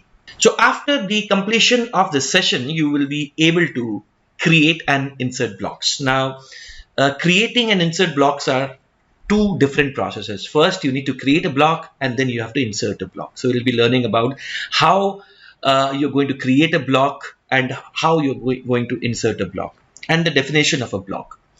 Then basically the blocks that you create are again two types. One is a non-dynamic block that you're going to create by not defining any parameters, but there is another block that we call dynamic block, in which you can control it by the use of parameters. So you'll be also learning about parameters and assigning actions to blocks to make them dynamic. So an existing block can be made to a dynamic block that you will learn. Then you will be learning about the native way of creating drawing files. That means a block that you create is saved internally in the computer. They don't have any extension, but if you want to create a block and name it as a drawing file, then you can do it by using the right block. Then there is a old design center where all the blocks can be previewed. So if you have an existing block that you have created for a project and you have used in a project, you can see them in a particular setup called the design center that we will be learning about. And you can also use the tool palette. That's again a native process or a native command by which you can insert blocks from the tool palettes. You can edit a block, you can split a block, you can basically have a nested block, you can rename blocks, you can delete the unused blocks by use of the purge command. And then later on you will be also learning about how you can add value to a block, like add text value to a block, so that can be editable everywhere inside drawing. So we'll be talking about attributes, how it helps in tagging, how it helps in annotation, how it helps in creating BOQ, and there are a lot more. So attributes are very, very important inside a block for helping to create a BOQ or a list. Then how you can edit those attributes, how you can make them visible, or how you can control the visibility of the attribute. So everything about blocks and attribute will be covered in the session 8. Now let's come to the concepts of block. Now let's say in a particular project, in a construction project, so you have got different drawings. Like let me talk about the drawings that will be available in a project, a building project. It can be a site survey, it can be a site layout, it would be an architectural layout, architectural elevations, it can be a plumbing layout or a plumbing elevation, it can be electrical layout, electrical elevations, and there are a lot of others. There are a bunch of drawings that are created in a project. Now blocks are basically a kind of objects that are repeatedly used inside a project, like for example the door and window, or a furniture, or let's say you can say a faucet in a toilet, or a WC, or let's say you need to show the fan, or you want to show the lights in elevation or in plan, you want to show some kind of connections in a particular steel plate. So these are an example of blocks that you save and save into the current project, and you can use it from time to time. Now there are certain websites where the blocks are available. We'll be also talking about those, where you can download the blocks and get them into your project to start. So blocks are basically objects defined by a name with an insertion point, and then once you insert these blocks inside a drawing, let's say for an electrical plan, you want to have different points of the electrical, like the lighting points, or you want to have the power socket, you want to show the location of the concealed lights, you want to show the location of the switchboards. So these you need not have to draft. So these objects are predefined and created and saved inside the project that you can call and use as a block. So I would suggest that block is something that an object that can be called inside a project and can be inserted, which has repeated use. Let us take an example here. Now, for example, in this particular architectural plan, you have this WC that is there. Now you can see that once you click into it, it is a block reference with the name of WC WH. So if I want to insert this particular object anywhere for to show the WC in the toilet, so I can use it. Now see, when I click, so to see the block manager, or you say B here over here to see the block definition. Now here in the block definition, there are various things that you need to define. For example, here in this drop down list, you will find the list of blocks that has been used. So you can see that this is the block that has been used over here, and this is the preview of the block. So then once you define a block, by creating a particular object, press B for block definition, and it will be saved inside the project. Now the question that you would be asking, can I use the blocks basically anywhere in the project? Yes, you can use these blocks anywhere in the project. There's the process of calling the blocks inside a drawing file. So we'll be talking about what is that particular process. So blocks are very, very useful tools for doing presentation of, let's say I want to have a furniture layout, I want to have a let's say a structural layout in which I want to basically place the rebars in equal position, or a particular shape of rebar that I want to use in my connection detail. And then it can be, let's say, the connections like the nuts, bolts and other thing, they are created prior, or you can create it and save it inside a project and you can call them. So there are two commands which are associated with the blocks. One is the creation of the block, that you start with B. So you enter B and you can see that the definition of the block can be done. You can define a block from the B command, and the other is the I, to insert the block.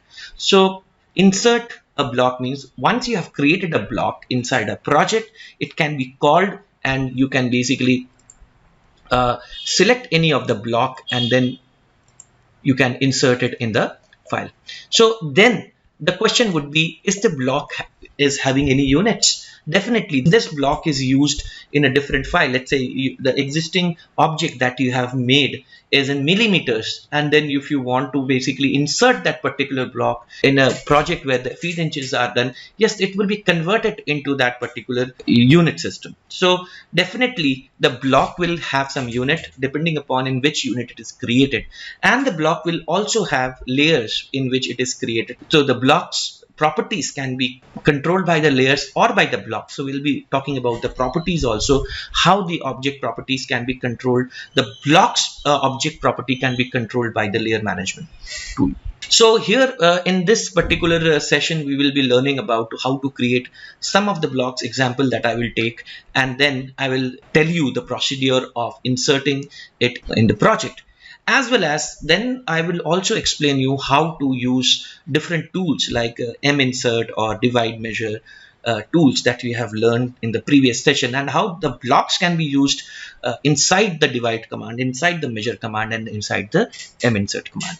So let's first of all start learning how to create a block. So first of all, here in this I would create some furnitures like the chairs, tables for the plan. For example, for the furniture layout, I may require a chair, I may require a table, or I may require some kind of planters. So I will create those objects and keep it in the block. Or I would also require to have the section lines or doors.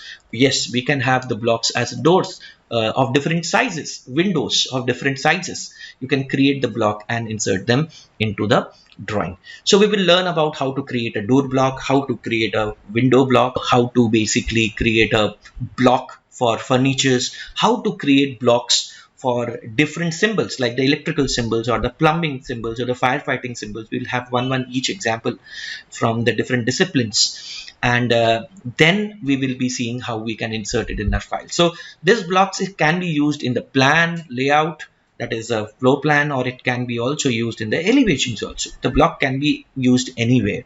So let's learn it by example to example.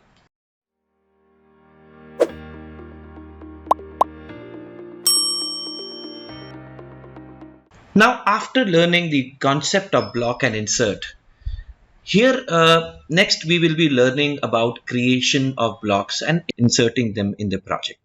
Now for this, I open a new file. When I open a new file, so I go to the application menu and I say new file, and I have a new drawing. Now first of all, you need to understand that in which particular unit system you're going to create the block. Either you're going to create in the imperial system or the metric system. So let's say for demonstration purpose, I would be using both the systems of the unit to create the blocks. So another question would be, do we need to create the block prior to the project, or while we are working on a plan or elevation, we have to create the block? The answer is, it is suggested that all the blocks that you need to create should be done prior to the project, or you can have to select the blocks that you want to have it in the project, so that you can save more time. Now, for example, I take an imperial feet and inches. So now the first thing, that while I create a block, I need to have a sketch. And now here I set the unit as usual. So I set the unit as engineering over here. And then I say you need to scale inserted content. This is very important. This is where basically the blocks come into play. So we will be discussing it in the later case, but here the precision, I want to put it as 0 feet 0 inches. Now once I set the unit to engineering, that means I would be working in feet inches, and I would like to set my limits. So here for this creation, I would set my limits to, let's say 20 feet, 20 feet, and then I would say zoom, enter all. Now, another thing that I would like to share over here is the layers. It is very important that you should know about in which layer you are creating the block. It is very, very important. Further, later on, you can change the layer into object into different layers, but it is suggested that you should have a layer in which the block has to be created. For example, I want to create a door block.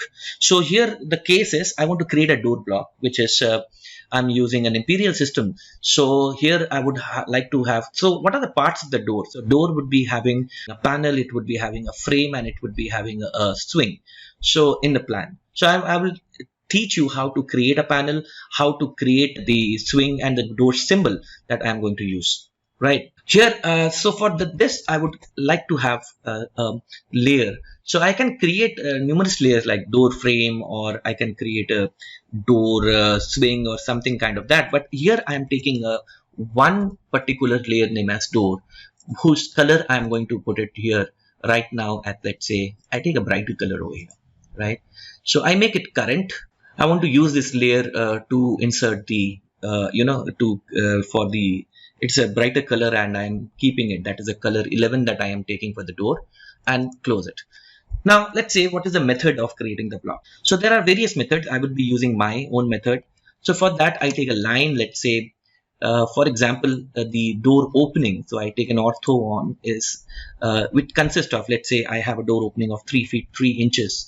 So here I have a 3 feet 3 inches line, in which I am going to have the door frames at both the sides. This is a threshold plan that I'm going to create. So let's say I take a rectangle for the frame. Let's say the frame is 3 inches in X, and let's say 1.5 inches in Y. So okay, so I'm going to rotate this because I rotate this. Okay, so it would be 1.5 inches in X and 3 inches in Y. So this is the frame. So I place this frame at this center point over here, and I can do a trim command over here. So let's not do the trim command first. First of all, let me mirror this particular over here so that I have another frame, so that I can put 2 frames at both the sides. So I do a mirror command, and here I go, and so I say no. So now what I need to do is I need to create a door panel. So this is the frame of the door that I'm going to use in the block, and then this is there would be a frame. So let's say I can have a frame, let's say with a hinge. I would take it now 0.5 inches over here, and or lesser than that. Let's say I take a 0.1 inches kind of hinge, and here let's say I create a line right away. So what would be the panel thickness? So here I have the panel thickness, let's say around 1/4 inches. Let's say a panel thickness I have a 1/4 inches, or lesser than that. Let's say it would be around 1/2 inches. Let's say panel that I'm going to have for the door. So I have this. So, and then I do an extend command over here, right? So here also, because since there is the door is hinged over here, so I take one circle from here at this particular point and put it down at this midpoint. So this is the swing of the door that would be showing how the door will be swinged, and then I take a trim command. So I do a trim command here. So now you can see that how I can create the swings. So I have what I have done is I have trimmed it and created the swing over here. Now this is basically the door, which is let's say if I do a measure over here. So this door measures around let's say 3 feet 3 inches in opening. So the panel size would be somewhat 3 inches less, that's the 3 feet.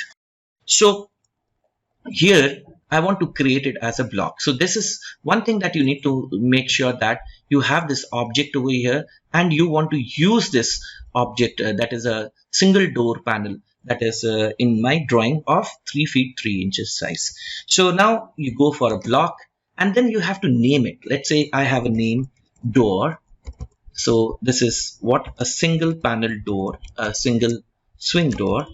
And let's say if I give the name, the size at 3 feet 3 inches. So 3 feet 3 inches is something that the opening size that I have made, including the frame over here. So now here, once you give the name over here, then you should basically pick a point. Now this is a base point.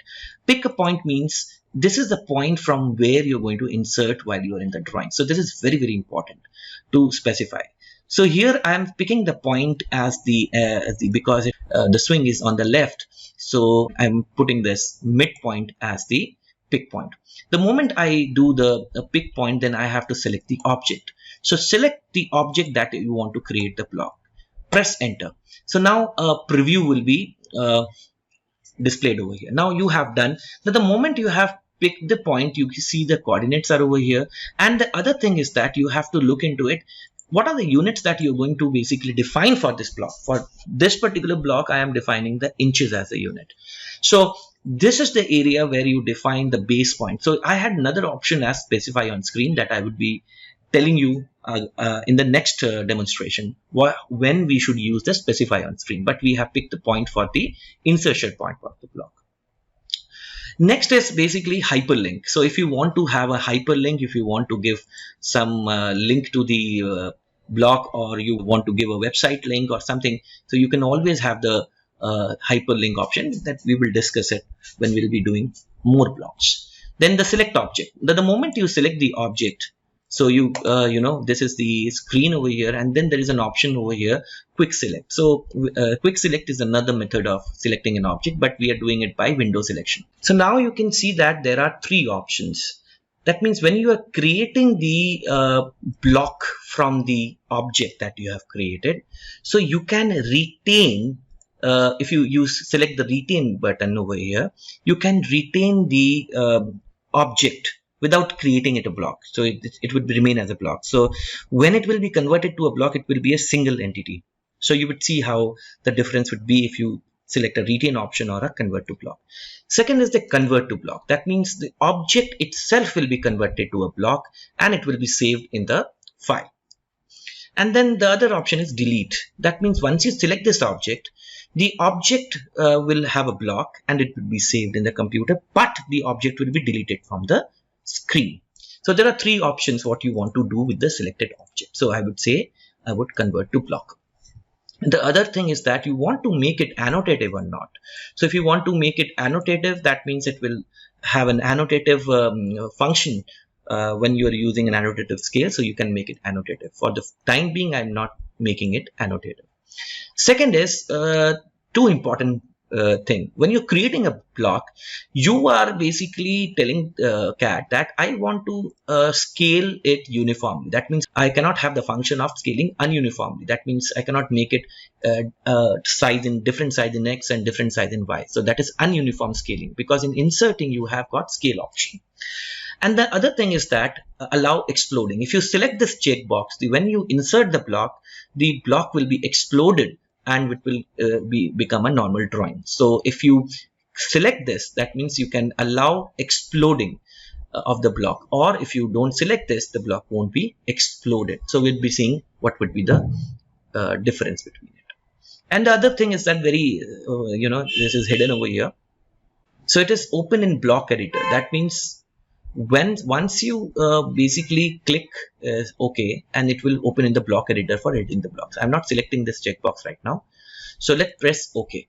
The name contains unsupported characters. Now the important part is there are certain characters that you cannot use. Intentionally I have put them. Like for example, if there is a dash over here. So if I say 3 feet 3 inches, so 3 feet 3 inches. Now if I click into it, now it says you cannot have this spaces or something.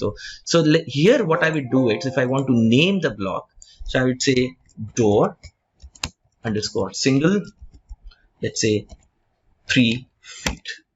So if this is the thing, now it has taken, because there are certain characters that you cannot use it. So again, you have to be very choosy of what the name you are giving to the block. Now let's say the block, now what happened to this object? This object itself is now converted into a block. Now you can see that the block reference is this, and if you select this object and go to its property, so now you can see the grips are available over here. And if you go to the properties, now you can see that there are different the name, rotation, annotative, block unit, unit factor. So this is something that is there. It defines that it is a block. Okay, now let's say if I have a wall opening over here. So let me create a wall and I want to insert this particular door. I'm erasing it. So now I create another layer, let's say wall layer. So I go to the layer properties and I have something called wall. So let's say I have this wall, let's say color red is fine. So make it current. Now to insert the doors, I would just have a part plan of showing the walls, and then we will see how we can insert the doors in the plan, right? So let's first create a wall. So I have created a layer for the wall. I make it current. So here, let's say I start with the line command and let's say start drawing a wall. So I have a 10 feet wall, and then I have another 15 feet wall over here. So I draft some lines and let's say I have a 10 feet wall over here. So here I want to basically, these are the lines. So let me have an offset of 9 inches here, and let's say I have an offset of 9 inches over here. And then with the fillet radius 0, I am creating a fillet over here. So to make sure, let's make the dimension over here to see what is the dimension of the object. So then we will place we'll place a door over here, and we will place a door over here. So there are two doors that will be in this particular drawing. So I'm going to place the door, let's say 9 inches here from the edge over here, and the opening size of the door is 3 feet 3 inches. at this place. So I have this 3 feet 3 inches. I just do a trim, and with this we will be learning how to insert the I again have a 9 inches offset over here. 3 feet 3 inches is the opening that I want to have. So with this example we will be learning how to insert door and window using blocks. So now remember, we have created a block. So if you go to the insert option, though this is a single panel door with the left hinged. So now see, so now when we have this insert command, because that is the command that I will be using to insert a block. Now there are options. Now you can see that the explode option is disabled over here because of the settings that we have taken. Now here we have this option called the name of the block. So I select the name of the block, and then I have this insertion point. So insertion point, if I specify on screen, then I won't be able to click it in a point. So there would be a particular coordinates in which the object will be inserted. But for this purpose, I'm going to have it on the screen. So then the scale over here. Again, remember that when I created the block, it was uniform scale. So I can scale it only uniformly, giving one value, and it will be scaled in X, Y, and Z direction together. So again, option is either to give the scale from here or specify on the screen while inserting. Next is the rotation.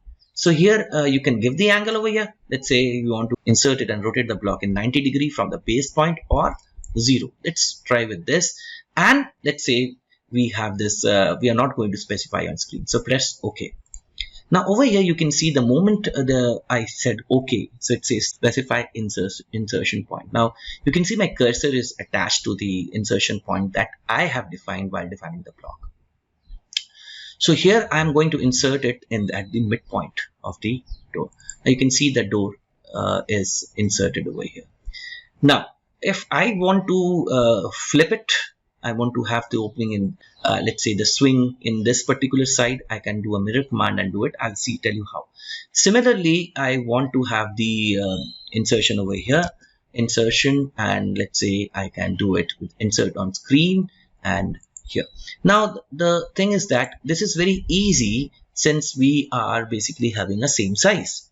Then what will happen if I want different sizes? Then the answer is I have to create blocks as per the door window schedule, as per the door schedule. So I have to create different blocks as per the door schedule.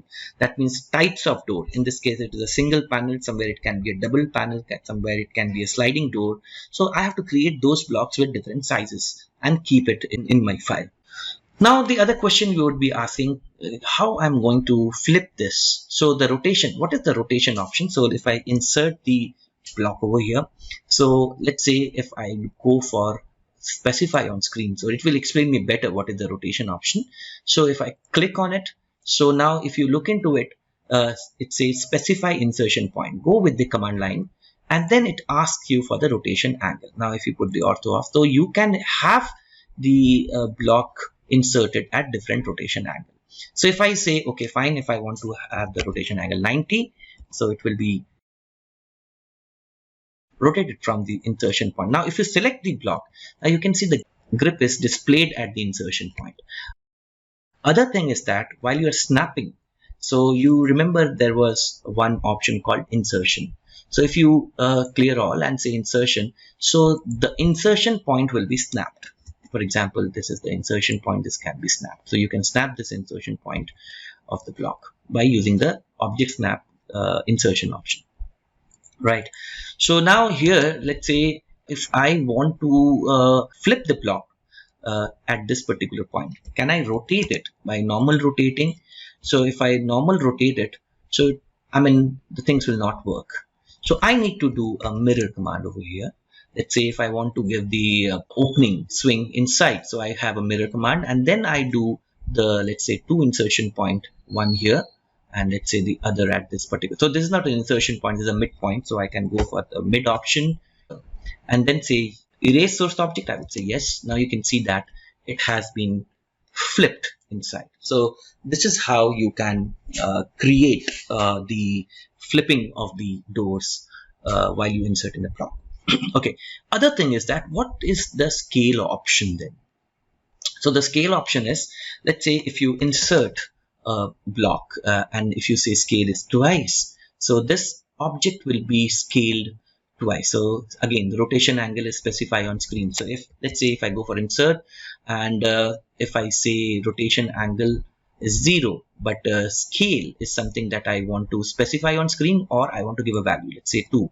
So if I insert, the object would be inserted with twice the value of the dimension, both in x and y. And if it would have been a 3D object, it would be in the z axis also.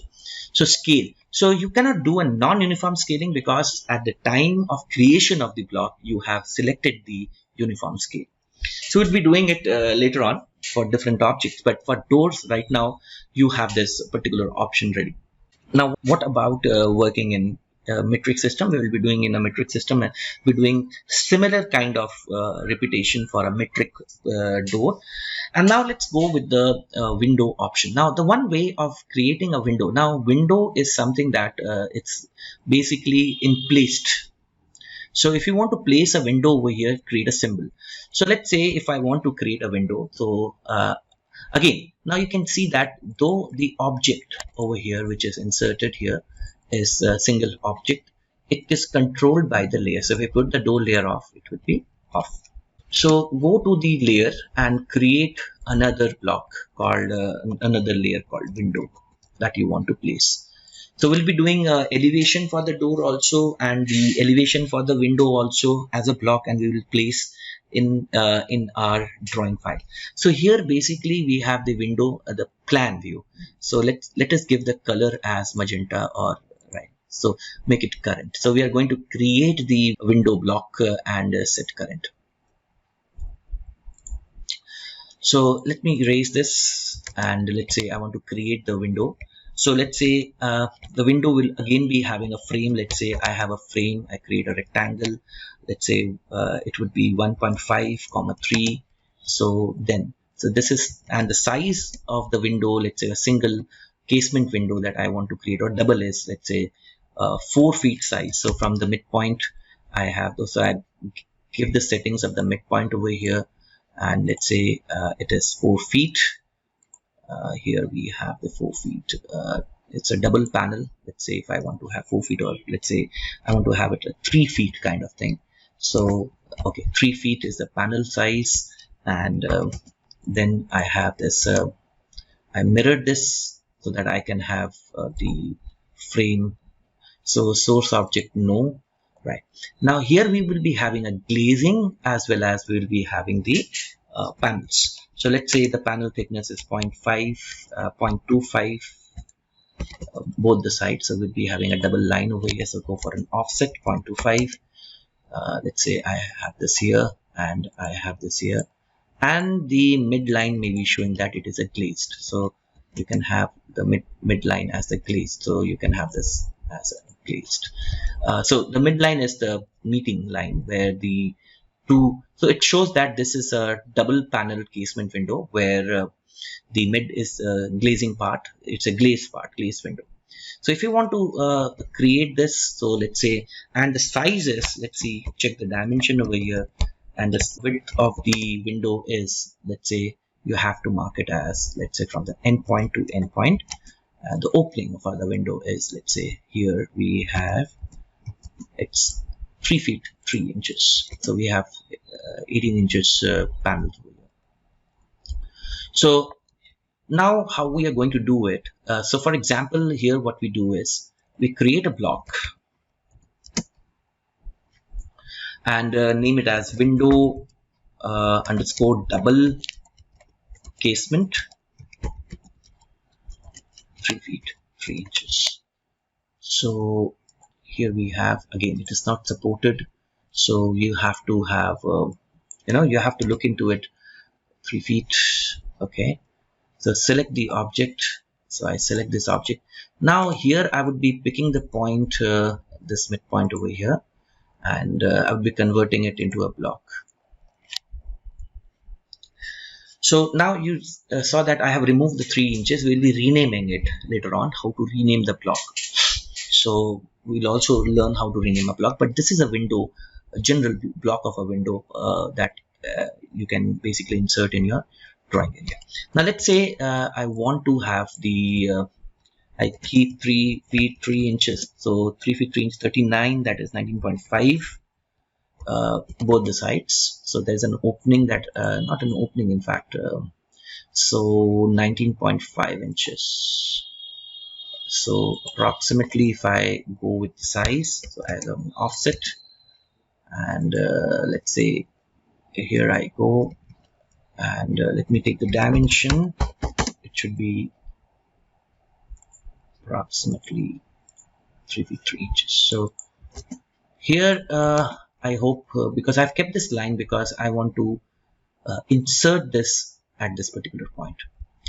So this is a block. So if you go to the property, it is a double casement 3 feet block. So I go for an insert command, and now here I would be going with the rotation option, which I'll be specifying on the screen. So I select this as the base point where I'm going to put the window along with the frame, and then I would be using the rotation angle. So here you have this, if I say 90 degree, so the rotation angle, the window will be placed over here. So in this case, what I would suggest, this line is a wall line, not a window line. So you can always match the properties of the layer. Let's say this is wall ending, in which this particular entity is the glazing entity. So this is where you create a window in a plan. So we will be also learning about different sizes of the doors. Now we'll be taking another plan. We will be seeing how we can implement those sizes and different other entities like the chairs, tables, desks, how we can create a coffee table, how we can create a electrical fixture. So a lot of things, interesting things are coming over here. We'll be learning how to create them as well as how you can implement them in your drawing. Okay.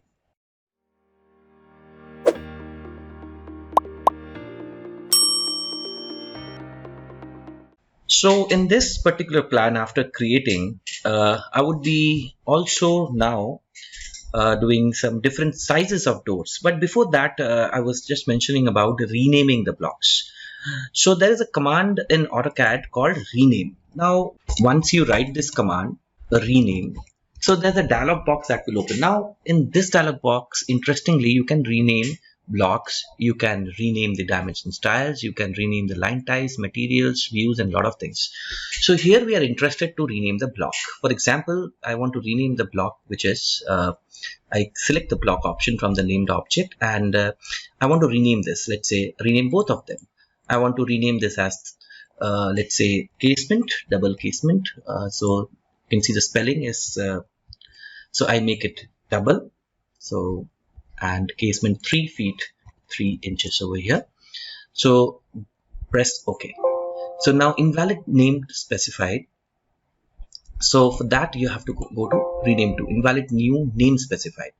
That means you have to look into it how let's say what are the name that you can do over here. So let's say if I name it double casement, CASEMENT, so I have to look into it what name I want to give. Now it is named because the inches option may not be taken. So now it is renamed over here. So again, I can rename to, let's say, double single door, 3 feet, let's say 3. So if you look into the rename insert option, now you look at over here, door and windows are renamed. So this is one option by which you can rename the doors. Now let's have another example where I want to have the door size of, let's say, 2 feet 9 inches. So what I will do is I'll create another door. So here again the method is, let's say you take the layers, very important, and let's say you have 2 feet 9 inches. Again, I'm repeating this so that you know how to create the door block. You have a rectangle, let's say, again you take a rectangle, let's say of 1.5. So take a rectangle and say at the rate 1.5 comma 3. So you can put it here. You can take the endpoint snap. Okay, and here we are. So do a mirror option with the midpoint. Now you can see that the frames are created for the 2 feet 9 inches door panel. So let's say here I have, let's say, 0.25 for the hinge, and I just do it.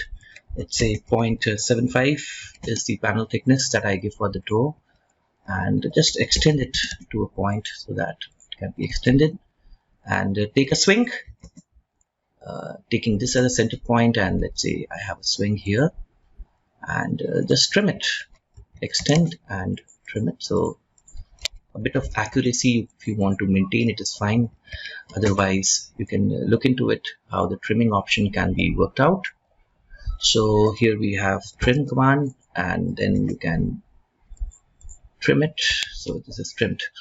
So this is how the now you can give a check with a dimension linear. So this is the dimension of the opening, 2 feet 9 inches. So now you go for a block. So now you have you'll be having two sizes of the block. One is door single 3 feet 3 inches, and you would be having another, let's say, door single underscore 2 feet 9 inches.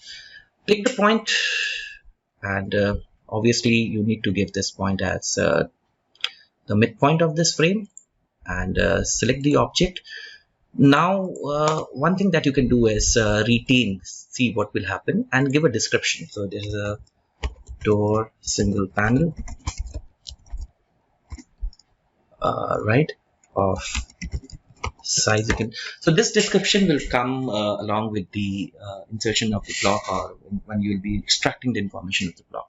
It's very important.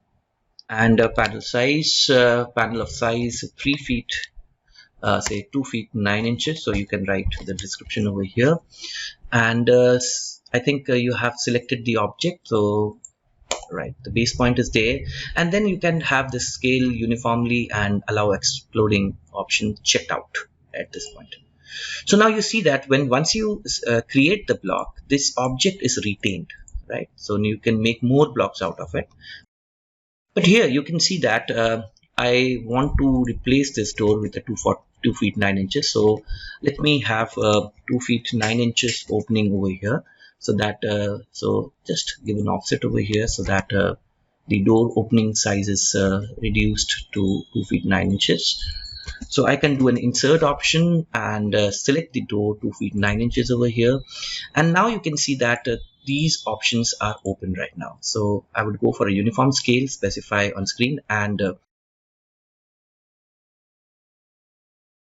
so now I'm going to insert at the midpoint. Now you can see that now the rotation angle is 0. So let me keep it at 0 here.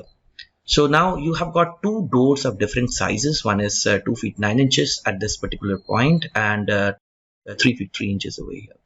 So this is how you create different sizes of door into a plan.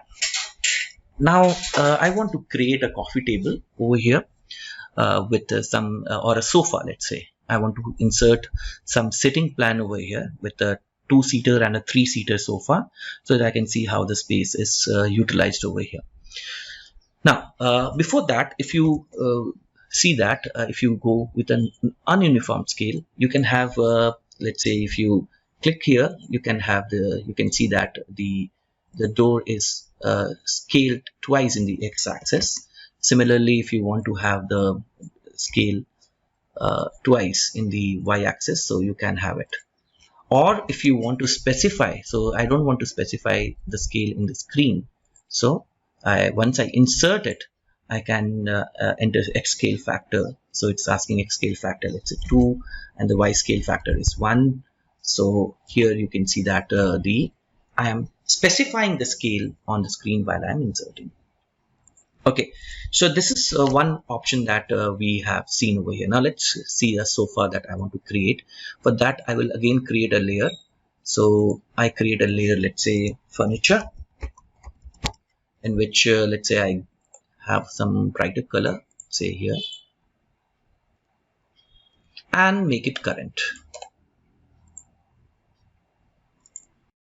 So for a seater sofa, let's say I have let's say around I could go for a 6 feet length, a line I draw. I can do it by rectangle also. Let's say I have a 6-inch back seat, and here I have, let's say okay, I can go with an 18-inch let's say I go with an 18-inch length, and I can trim it over here, and I have a 3-inch armrest at this point. So I'm just making it a dimension that can be utilized later on. So this is again a 3-inch armrest. The armrest can be full or a half armrest, or you can have different sizes of the armrest, and then you can have let's say 18 inches.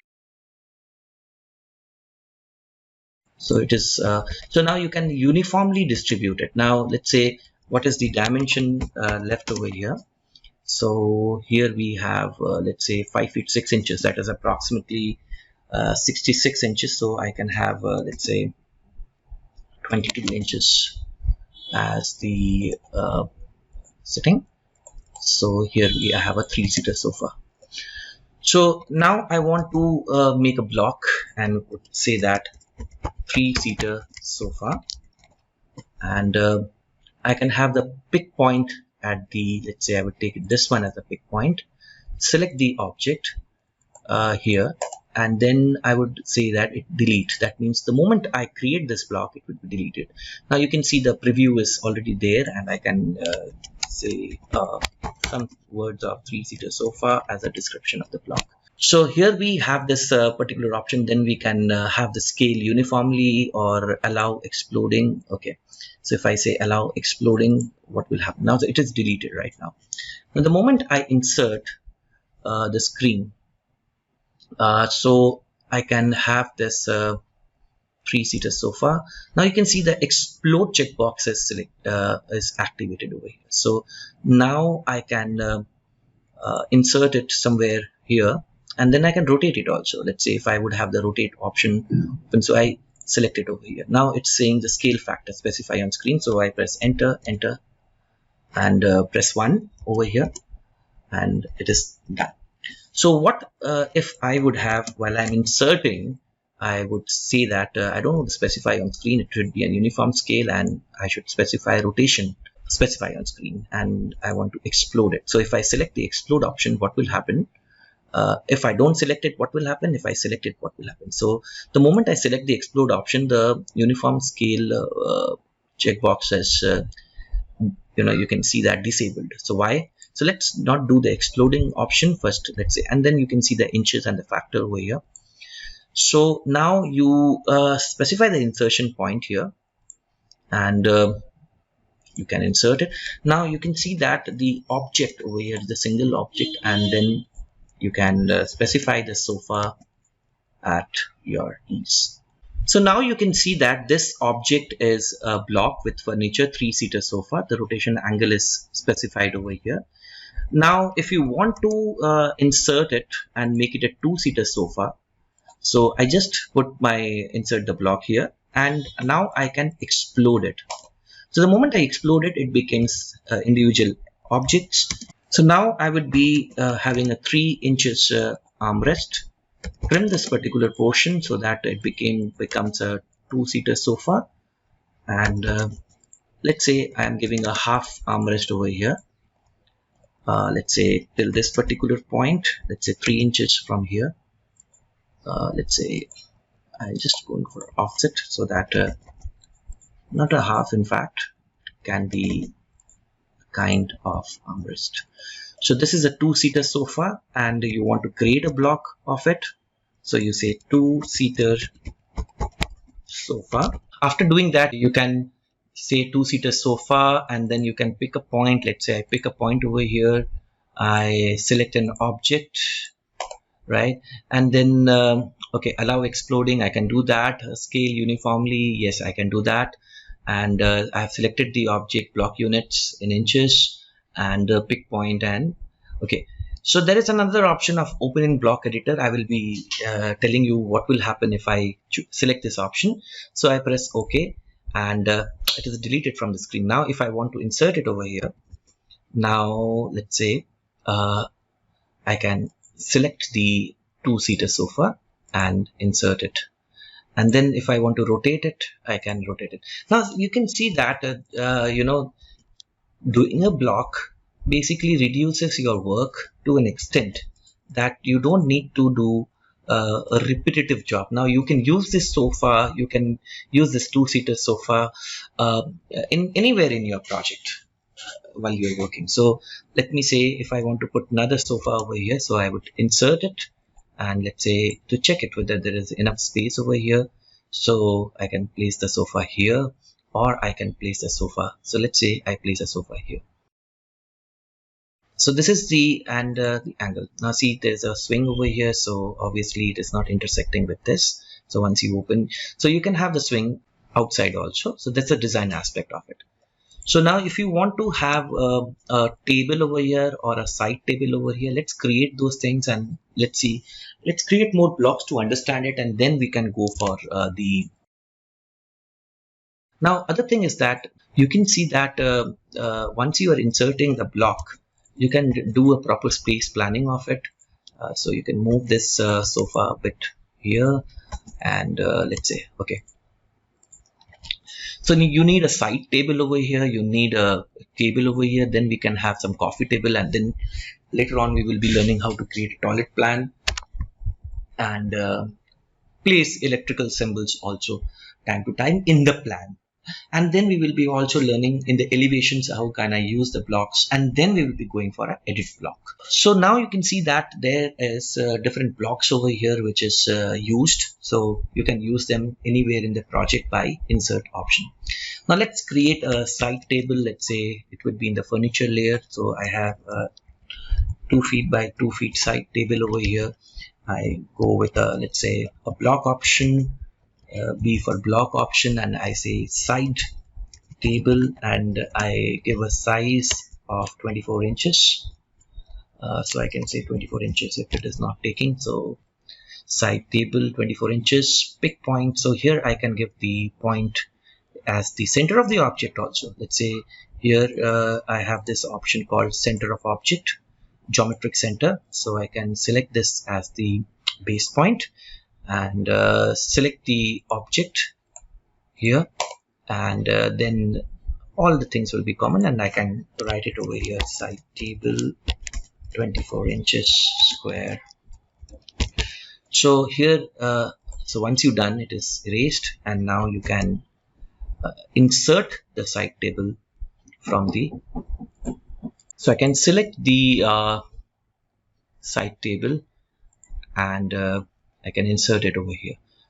So rotation angle 0. So this is if I want to reduce the size of the side table, I want to make it 1.5 times. So what I can do over here is rather than making it let's say 24 inches, I want to have, let's say 12 inches.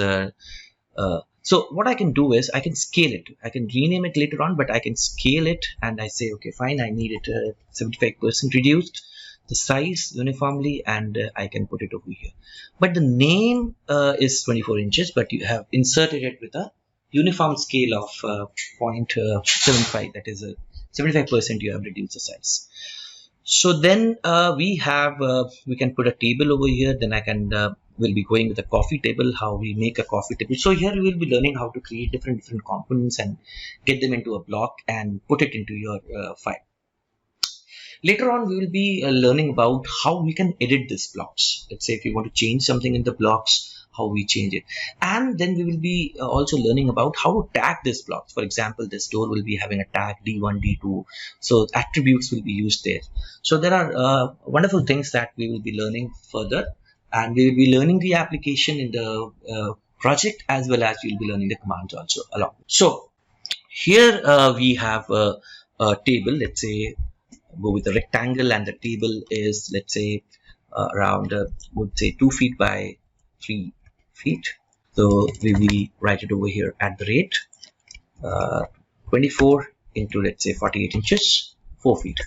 So you have a table, so you can have a coffee table, you can name it, or a table, center table, and you can have the table over here, and you can say the sizes as let's say 24 inches. You can write inches into 48 inches, whatever the name that you want to give. So here again, pick point. I want to pick the point, the geometric center over here, and again I'm using the delete option and select the object and scale uniformly and press OK. So here I have this I can basically now select the coffee table over here and place it somewhere here. So this is how I create a furniture arrangement in my space using the blocks option. Next, I will be also taking you how to sketch the do a plumbing layout. How we can do a plumbing layout. We'll be taking a toilet and we will be doing a plumbing layout there, so that you can understand better how blocks can be created for the plumbing fixtures and the other thing. Then we will be doing like a kitchen or any other room, and we'll be doing an elevation along with it. So this will basically give you an idea of while you're planning how the blocks will be used in your plan. So remember one thing, the block is a single object like that you are having over here, and it will be having a name and insertion point. So if you click any of the object over here and go to the properties of it, so you find that the name, and then you can do the rotation also. Let's say if I want to rotate it from here, so there is something that you can do, let's say the 0 degree rotation. So this is how, and the position, the geometric position of it, and the layer, you can see the color by layer or furniture option, and layer is furniture, and everything is done over here. Next is if you want to edit the block. For that, let's say I want to create a coffee table, so I'm going to erase this particular layout because this is something that I want to create a coffee table along with some settings, and we'll be editing that block and seeing that how it can be changed. So this is a small residence or a space that we are going to design, and let's say we have a coffee table with the diameter, let's say 36 inches or a 48 inches diameter that I want to have, or 36 inches, let's say. So then here I would be having some sitting arrangement, a chair that I will have. Let's say I have a sitting 18 inches by 18 inches. So just going to explode it and get some curves over here. Let's say fillet radius 3 inches or a small curve, so that you know, it looks like a chair. And let's say 3 inches sitting over here at this moment. I'm going to give it there, so that, or I can have it, let's say 3 inches inside, so that clear sitting is. So let me see the dimension of it, because I want to have a clear seat of 18 inches as per the standard. That's fine. So I can have the sitting, let's say 1 inches as a, not much.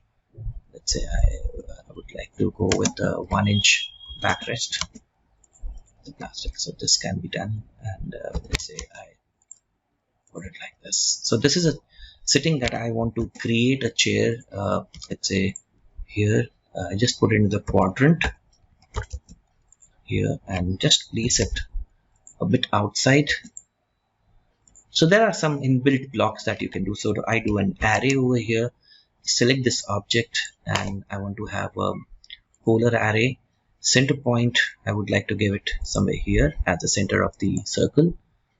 Let's say this, and let's say now the sitting is 1 2 3 4 5 6.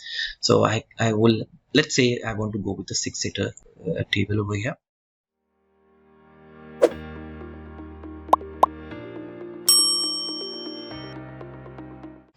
So here let's say I want to create it as a block. So go for a block, and let's say I want to create a coffee table.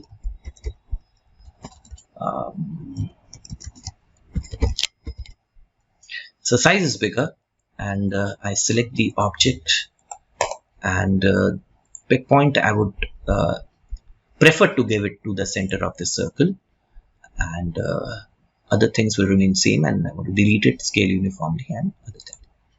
So here, so if I want to put it over here now, let's say I can select the coffee table from here and I can insert it over here. Now here, now I feel that the size of the coffee table is a bigger one. I want to reduce it and I want to edit it.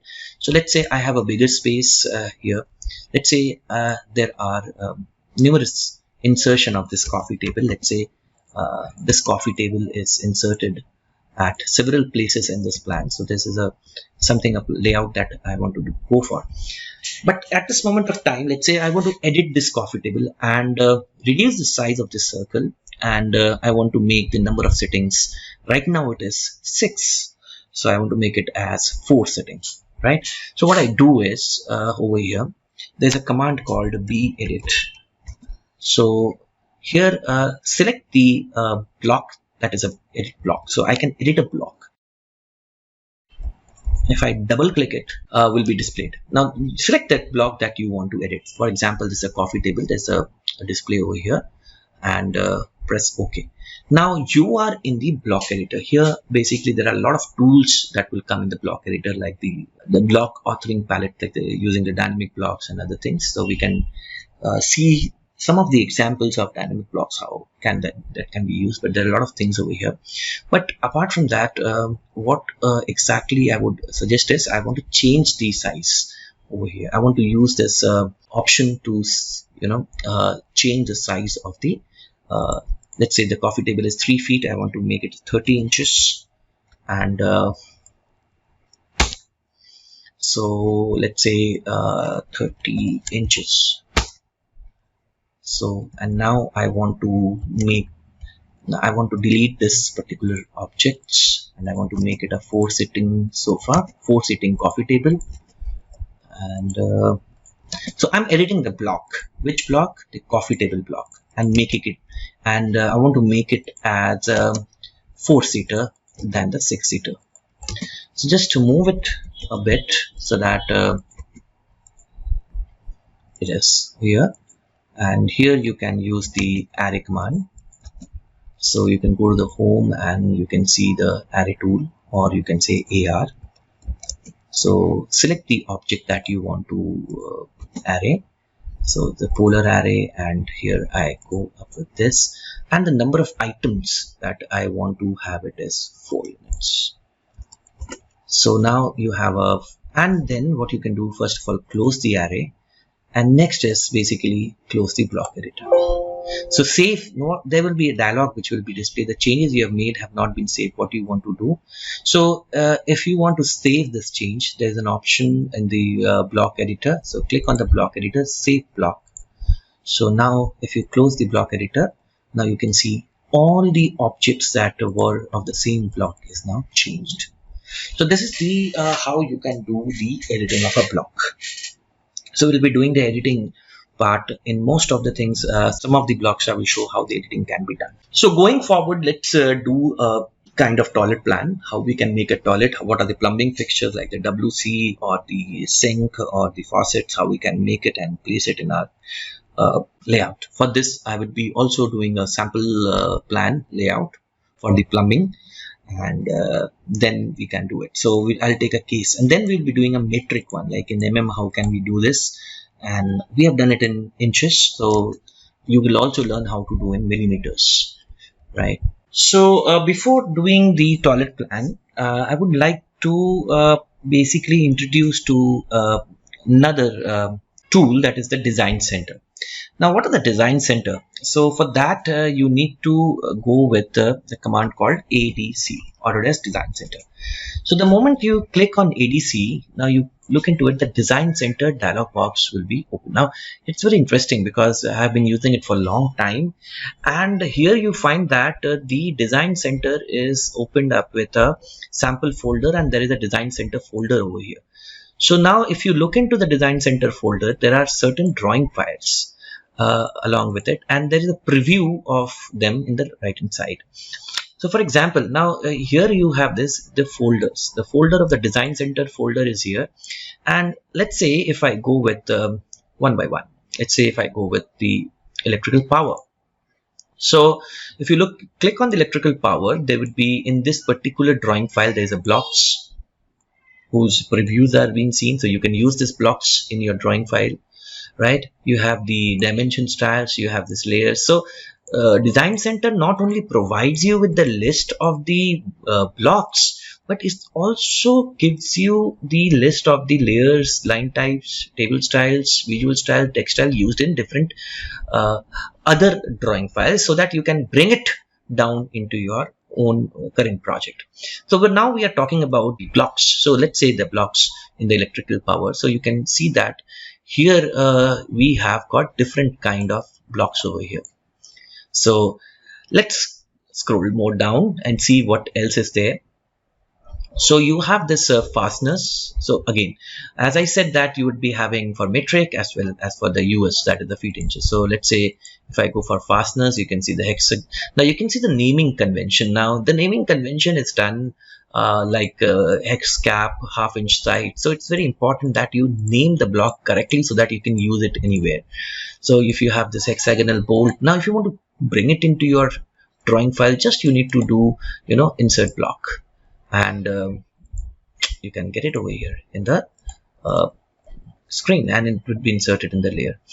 So then if you want to have this let's say different kind of you can drag it also. Let's say if you want a side face, if you want to on the different kind of in top, inside, so you can get it. So this is one example. Now this block is now inserted in my current project. So with now you can see that the list is over here. Now this particular block is listed here. Now apart from that, let's say I go further down with this. Now here are certain tools over here in the Design Center which we say that if you want to see it, let's say different kind of options are there. Preview.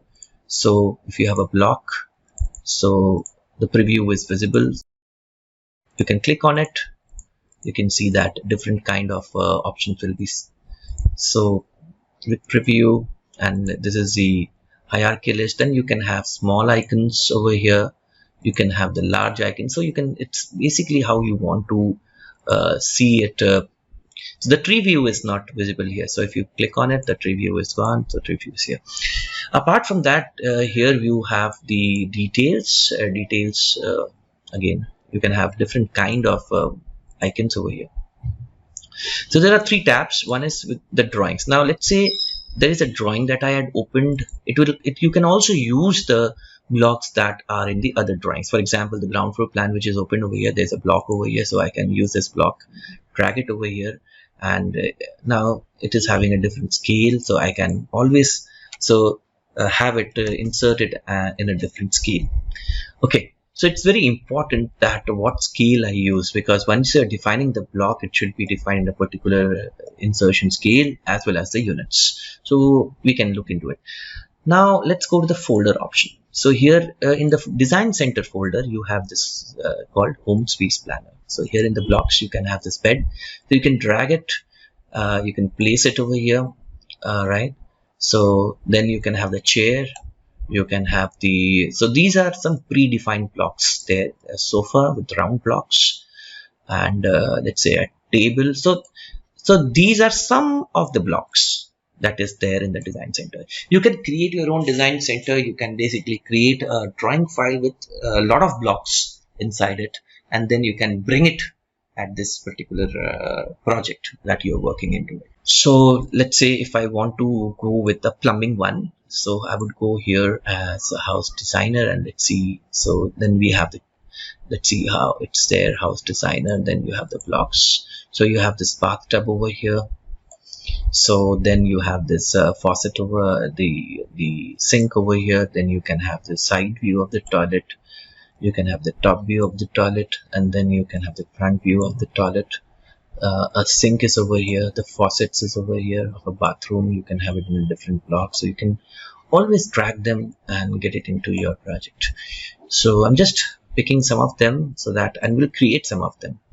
So here we are, and I close this. So how did I get it? ADC is a command, and the Design Center opens.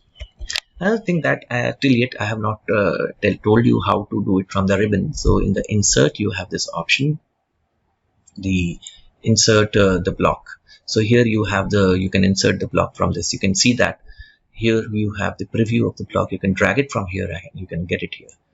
And apart from that, there's an option called create a block or a write block. So I haven't yet discussed about write block, but definitely I'll be doing it. And then the block editor. So you know how to open the block editor, like double clicking it or clicking into it. So you can select the block editor will be opened. Moving forward, let's erase this clutter from here because it is already saved.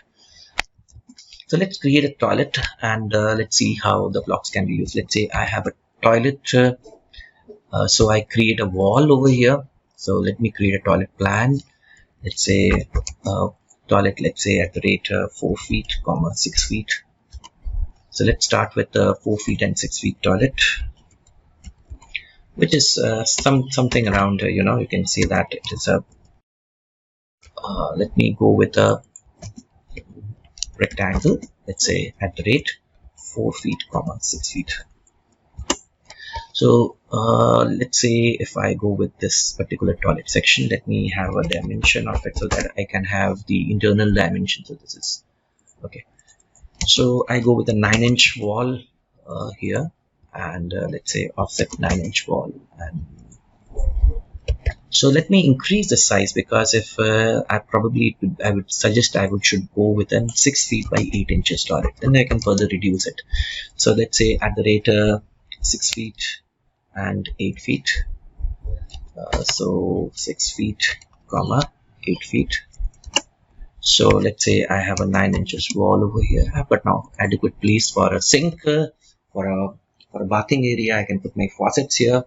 A lot of things I can do. So let's see, the entry of the bathroom is from this place. So I have this, I can explode it right now.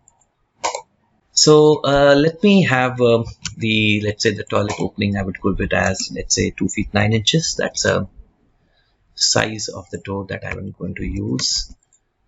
So yeah. Trim it and insert the size. Now you have the doors over here. So let me get the door. Right. So I can have it here with let's say like this, and then I can flip it there. So I have told you how to flip it. So you have a line. Let's say you can have a create a line, and then you can have a mirror to it. And yes, and then if you want to adjust it, let's say it's going up out, so you can always adjust it to a point. So now you have the door over here. Let's say if you want to put the sink at this point and the WC at this point and the faucet somewhere here. So let's see how it is. Let me dimension it. So with the dimension linear, so I go with this, let's say the size is 7 feet 6 inches at this moment. Not the internal dimension, but the exterior dimension. So I can have a window over here. I can create a ventilator block or simple a ventilator. So let me have the layer of the furniture on, and let's say I insert the toilet. So I can use this one. So here, if I want to go with the rotate option, that's good. So let's say rotation angle 180 degree.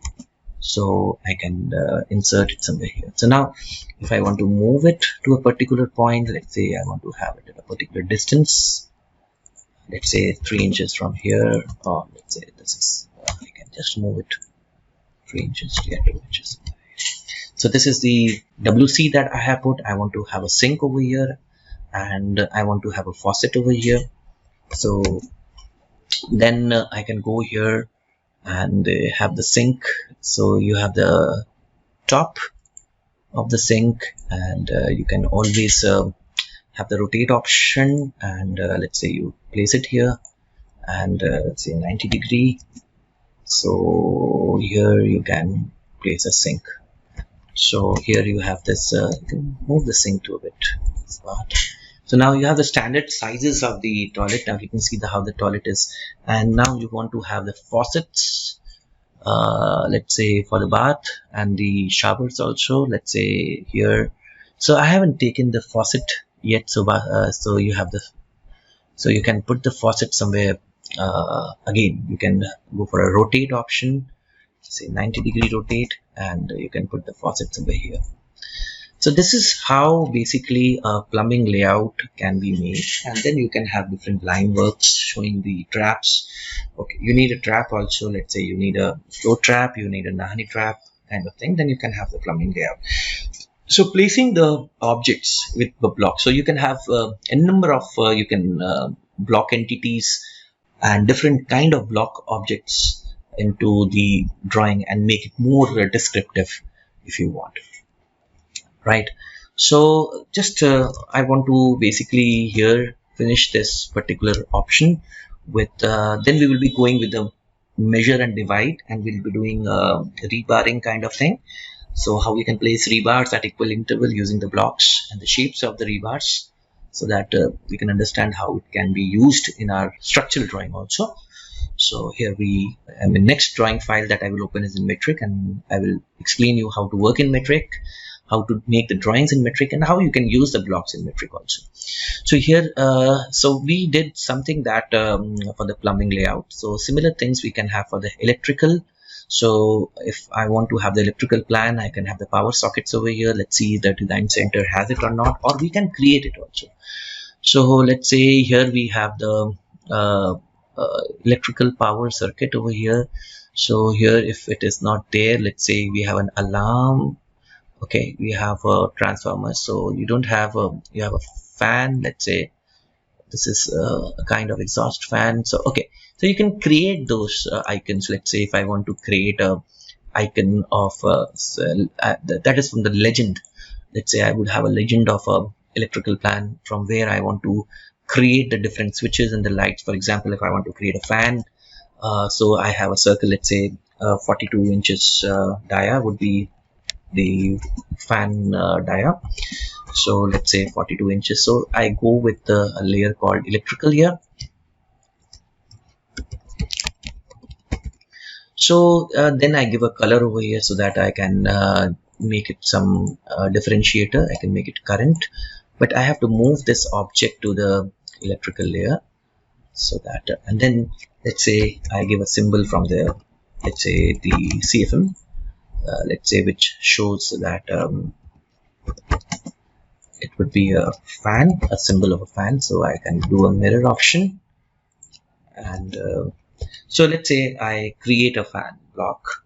So I'd say a fan. So when I'm doing an electrical plan, I would like to have this fan because of the fan boxes. I need to show the location of the fan. So here we have. So now we can go with.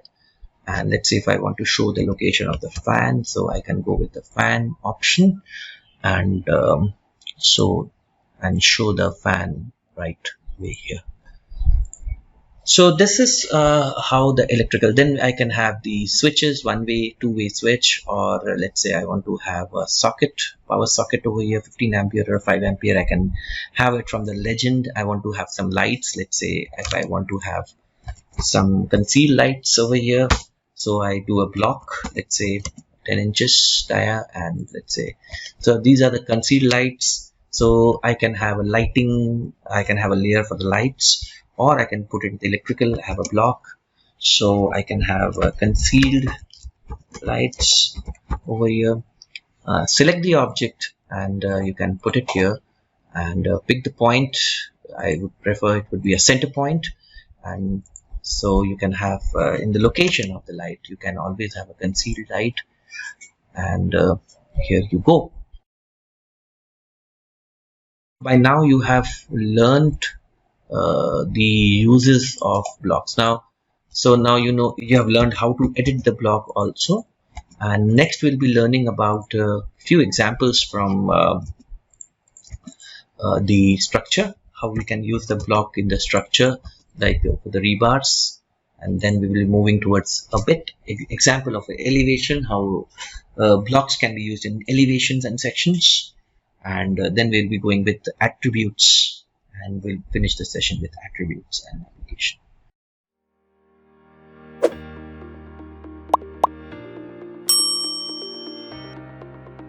Let us resume, and so we will do certain examples from here to create some blocks for the electrical legend. You can see that there are different symbols that are there to create a electrical layout. So we will learn about to create some of the blocks and see how we can use, and further also we will learn about dynamic blocks. So in dynamic blocks we'll be learning some of the features of it, to see the applications, its application in the project, how it is applied. And then later on we will be learning about attributes, how attributes are used.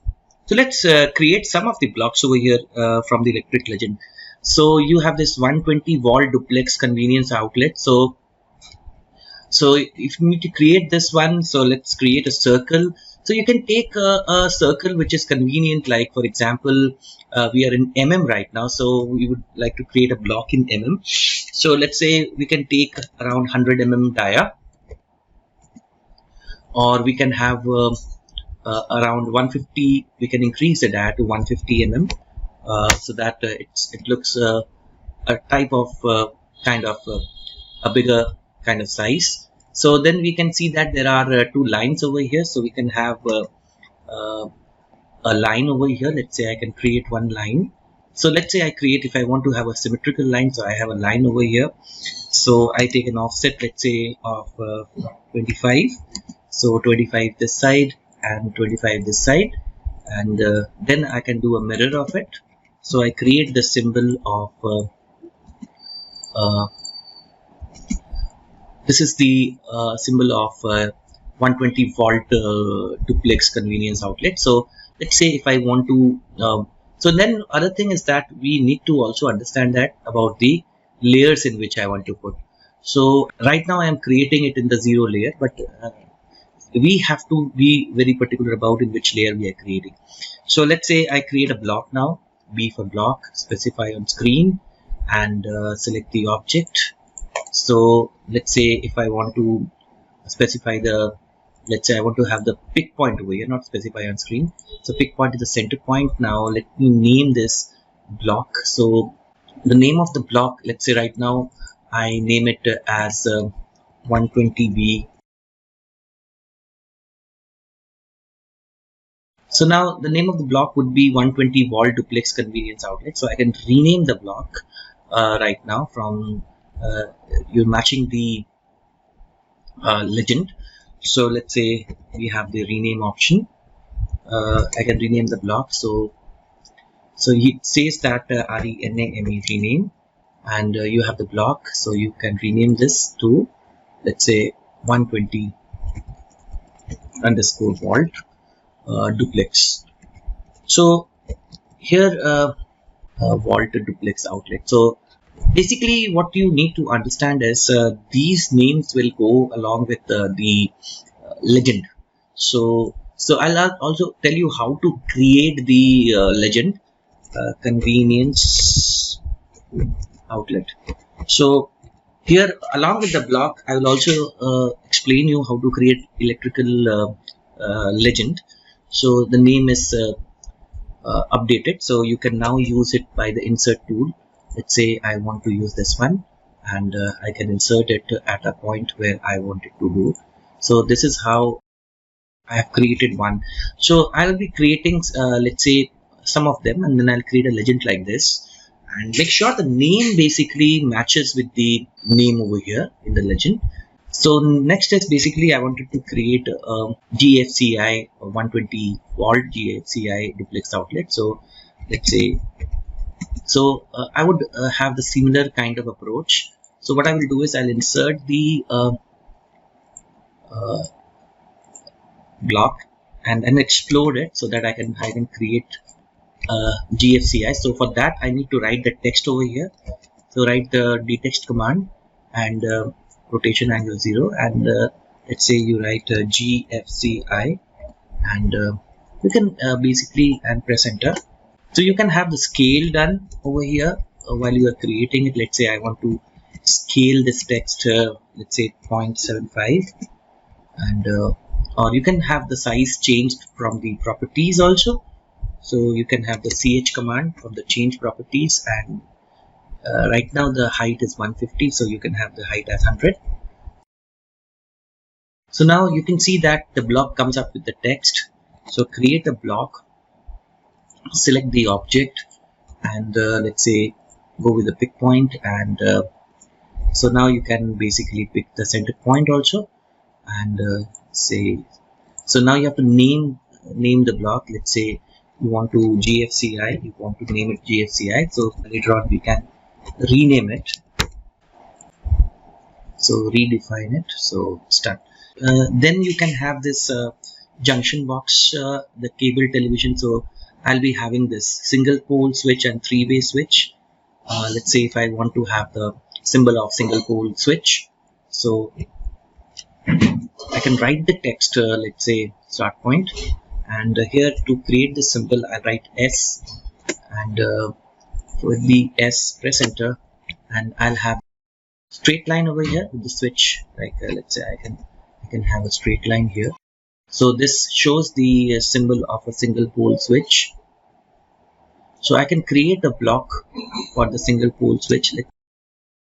So now I'll create a block. This is the single pole switch.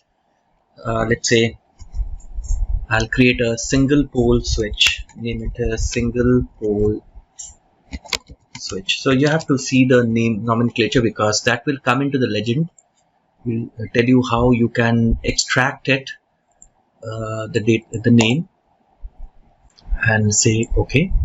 So next you will create a, you can create a three-way switch also. So I would be interested to create a let's say recessed light. So let's say I take a circle, let's say around I would suggest that I'd go with 200 mm dia. Circle, the dia is 200 mm, and so the symbol looks like two circles are there. So you can take an offset, and you can have whatever value it is. So you do not have to be particular about the dimensions. Now you can see that circles, it becomes polygon while you zoom. So there's a command called a regenerate command. So by regenerating, you can regenerate the polygons which are distorted while you zoom. And there is a command called view res. So the maximum, if you make it y, yes, so what will happen, and give the maximum value, let's say 2000, 20,000. So between 1 and 20,000. So let me give a value, let's say. So what will happen now, I need not have to do regeneration time to time, it will be automatically zoomed. So let me give a value, let's say let me have an offset for it, and I create a block, select an object, and pick a point. So I name it as recessed wall light, or you can see light, recessed light. So pick point, select object, so it is done, and say okay. So, and the other thing that I would like to do is the fluorescent light. So I take a rectangle, let's say the rectangle shape would be, let's say 1200 in X, and let's say 50 in Y. So this is the fluorescent light. So you can create a block and pick a point over here, so that and you write fluorescent light. Okay, and then you can have different symbols for, let's say, square recessed light, light fan combination. Okay, you can have for the smoke detector and other things. So this is how you create blocks that you can use it for while you're drafting electrical layout. So let me insert it. Let me go with the rename and see whether the name are fine. So I have the blocks. So with this, you have this GFCI recessed light. Okay. Now let's say if I want to create a legend like this.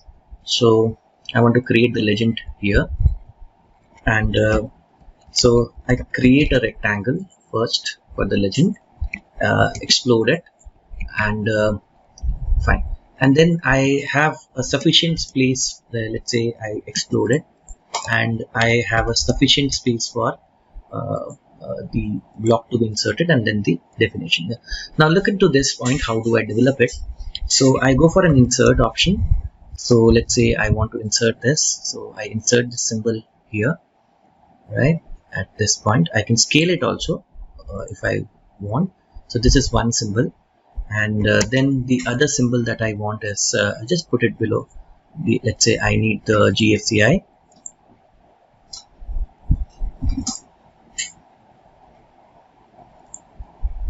So this way I put all the blocks in place. Let's say I have the single pole switch, so I'm just maintaining a symmetry so that I can so then I insert another let's say the fluorescent light, so I can put it here. Okay, now what I need to do is just get the I want to insert the name of the block here. So for this I would go to the insert option, and there is an option called field. So here there is in the field we have to select this field. Dialog box is selected, is displayed. So in the object you need to object type, select the object, and here you can see that you can basically insert whatever properties it is having into the legend. For example, if you want to insert the name of the block, so this is the preview. You can have it at the first capital, so you can insert it here, right? And then let's say if you want to insert other names, so you have this field, and select the object, and go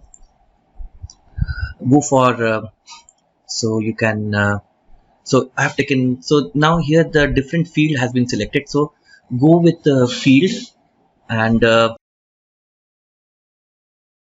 select the block, and I would go with the name as the property that I want to insert. So I have this insert option. Let me take the field and select the object. So here now it sees that it is a block, and then take the property that you want to take, and then you can put it here. So this is way. Now you can see that there is an update option. Let's say if I rename this, so for example I go with the rename command, and let's say if I rename the block, let's say if I want to rename the single pole switch 1, and you can see that invalid. So this is the name, and I want to rename it as single pole, let's say switch. So you will see that what will happen if I select this and update the field, so it will change. Now this underscore is coming, but let's say if I want to remove the field highlight, I can explode it. But if I explode it, the background masking will go, and the link between the block and the attributes will not be there. So this is how we create the legend, and then we can mark it. So this is the simple way of creating a legend. So you can create legends of any type, like for example legend for any kind of symbols that you're using in your drawing. Next I would be talking about the dynamic blocks. So here with the dynamic blocks I would be introducing some of the features of dynamic blocks. I want to tell you how it is useful with one example, and then I will tell you about what is attributes and how attributes are useful in the project with the blocks.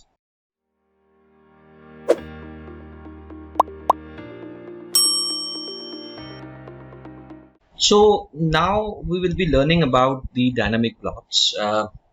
After learning the normal blocks, we would be knowing what is dynamic block. So dynamic block is a block which will have some parameters to it, some rules to it. For example, we will do an application about how the dynamic block works. For example, there is a door over here. Now you can see this door is a dynamic block because it has a state as a flipped state. For example, I can flip this door at a particular point over here. So here we will learn about one of the option called the flipped option regarding the dynamic block. But let's first of all understand what dynamic block exactly is. So to access the dynamic block or to make a normal block dynamic, so we have to go to the edit block. That means you have to edit the block. We have to go to the block editor. For that, you have to select the block which you want to make dynamic. For example, here is the door which is already made dynamic. We want to have another flipped state. For example, I want to add one flipped state. Let's say I want to change the swing. Let's say, for example, here I can only flip it out and flip it in, but now I want to change the position of the hinge using the dynamic block flip function. Now let's see how I can do with the help of the dynamic block functions. So here I select a block and double click to open this dialog box called edit block definition, and I go with OK. So here I have this edit block option. Now over here for the dynamic block, there are different authoring palettes. For example, here is the authoring palette. So if to make a block dynamic, in the process there are two things that you need to do. Step 1 is to set the parameter, and step 2 is to set the action. For example, I'm just removing this state from here because this is a flipped state. So let me remove this action parameter. So this is the already was there in the block. So here I want to make it flip. So here is the set of the parameters. For example, I will choose this tab over here, and here first of all I have to define the parameter. I want to define the flip parameter. So here I go with the flip parameter, and next is specify base point of the reflection line. So if I want to flip it in the horizontal axis, so here the base point I have to define somewhere here. But let's say if I want to flip it in the vertical axis, so I give the base point here, and I want to define the reflection line. That means the line across which it will flip. For example, this particular block will flip across this reflection line. So and you have to specify the label location. So here we have the label location. Now you can see that the flip parameter is over here. Now the next is see the properties of it. For example, to select the parameter, right click it and go to the properties, and here we have the flip name as, let's say, I would say that flip position, right? So here after changing the name, you can see that when you close the label will change to flip position. Now after adding the parameter, I have to give the action. That means you have given the parameter, but you have to tell AutoCAD what to do, because you have to give the action to it. For that we have to go to the action tab. So here we have the action called the flip action. So choose the flip action over here, select the parameter. So here when I select the parameter, then it asks you to select the object that you want to flip. So you have to select the entire object, the door part. So now you can test whether the flip is working or not with the test block. So the moment you say test block, it comes to a test block window, and from here you can do the testing of it. So you click on it, you can see the flipping operation is going on. So here I want to add another is to change the hinge. So to change the hinge, I have to create the parameter at the horizontal axis and take the mirror axis reflection line as the vertical line. Now let's see how it works. So to do that, first of all, close the test box and come back to the right. So here we have. Now next is what we need to do is to again go to the parameter, and here I have to go with the flip option. So here I will create a line to So it would be a midline, let's say between this line, this point and this point.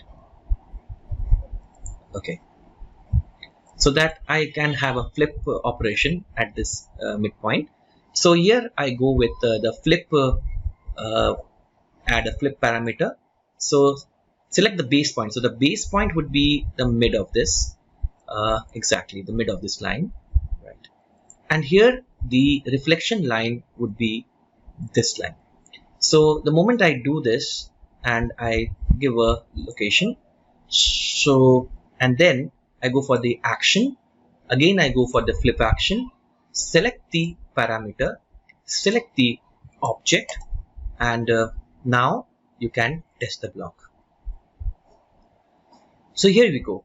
So now you can see that the door is not only flipping in the vertical axis but also flipping in the horizontal axis. So here you can close the test block and come back to the block editor and remove this line, and then you can close the block editor. So this is how you create a flip action in the door. Close the block editor, save the changes, and now if you look into the door, it will be having two flip state. One is in the vertical axis and the other would be basically if you select it. So let me see, so there should be another one over here.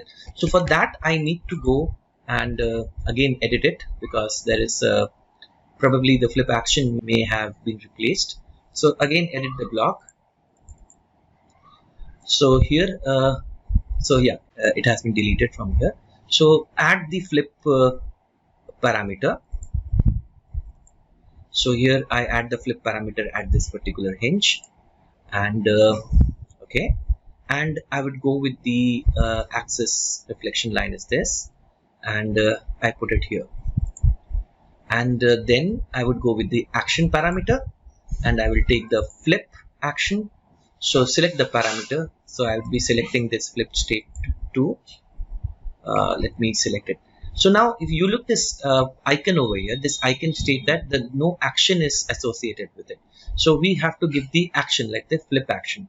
So I select this parameter and select the object. Obviously this is the object, and now you can test the block to see the flip operation. So now here you have this flipping and flipping this side also. So with this I think the block is tested. Close the test block, come back to the drawing and save the block, save changes, and close the block editor. Now the door is ready to be flipped in any axis. So this is how you create a dynamic block. Now whenever you insert the door in the opening, let's say I have this door over here, I insert this at this particular opening over here. Anyway, let's say if there is an opening, okay, I can also rotate this block. For example, when I insert it, there is a rotate parameter that comes up with the block. So here is so let's say let me have it angle. So I put it here. So when I go to the rotation, let's say I go 270 degree. Let me give the angle as 270. And then I can move this here, and then I will do a flip operation. So apart from that, you can see that you can also have the tags to it, right? So let's say okay, so here we can flip the door, and also we can flip the door on the other side. Now we will learn another action and parameter, which is the array parameter. Now you know array is the distribution of object in a particular direction with a particular rule. So let's see how we can put the array in action.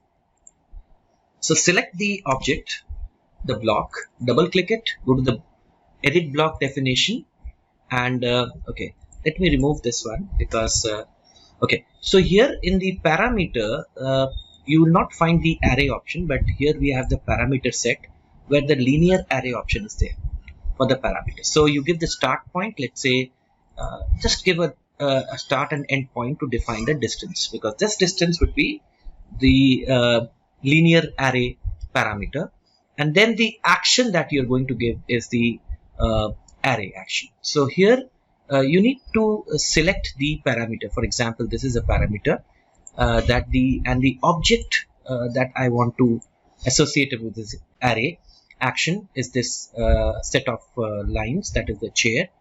Press enter.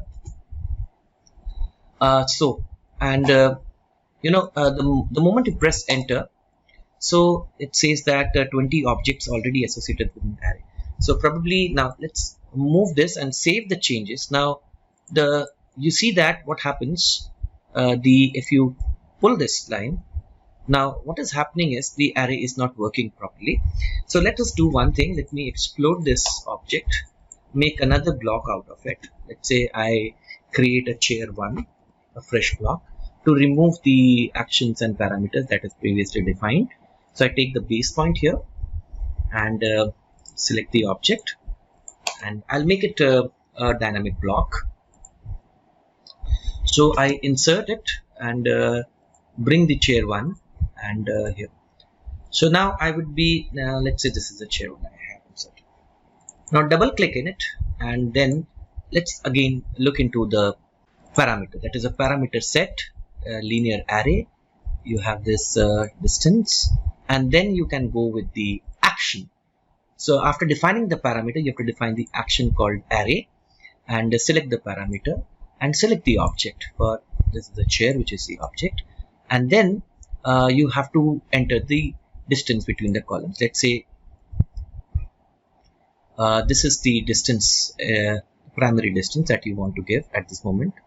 So just click and now test the block. Now look into it, how it works. So here we have this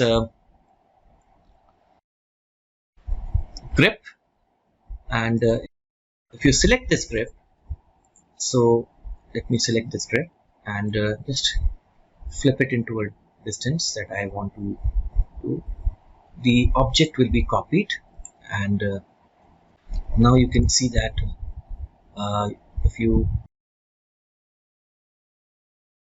close the block editor, save changes. Now here you can use it after testing it.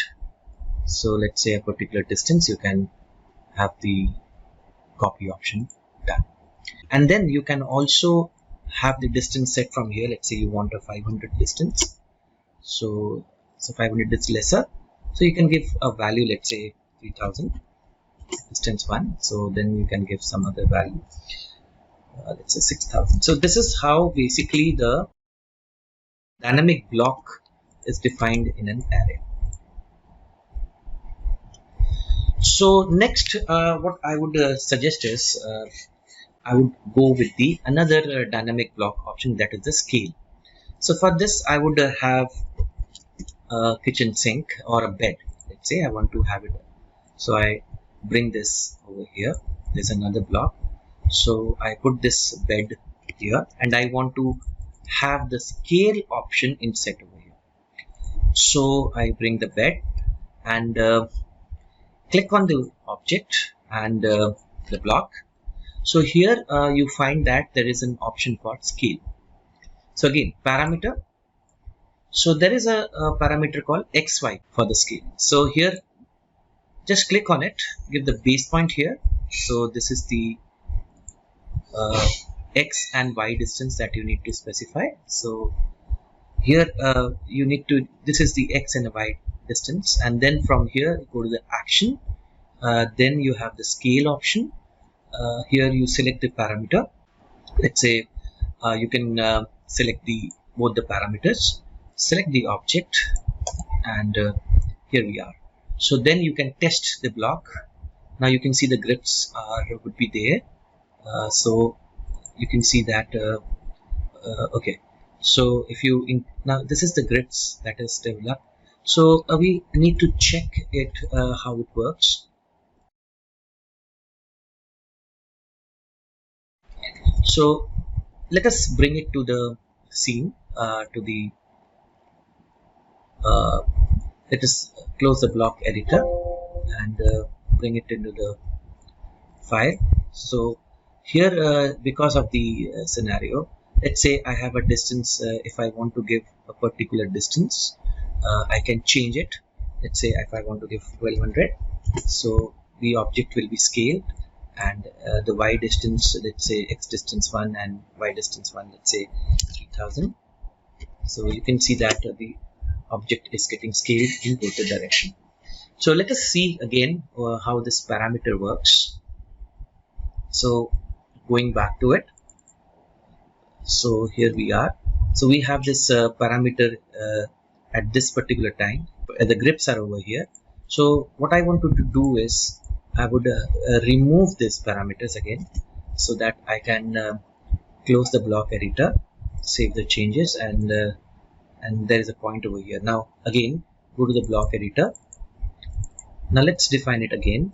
So I would go along with, let's say for example, the parameter set is the linear. Let's say I would go with the xy. So here we have the in the parameters xy. So I click here, and I would go in this point. Let's say this is the x distance and this is the y distance. So this will give us a liberty that the scaling will be done in the right hand side. In the previous option we had taken the left, so it was scaling from that particular, the scaling was not getting properly. So you need to check in which direction you need to put. And apart from that, let's say go to the properties and you can rename the parameters. Like for example, there is a x distance and y distance. You can rename them over here. Let's say I want to name that x length,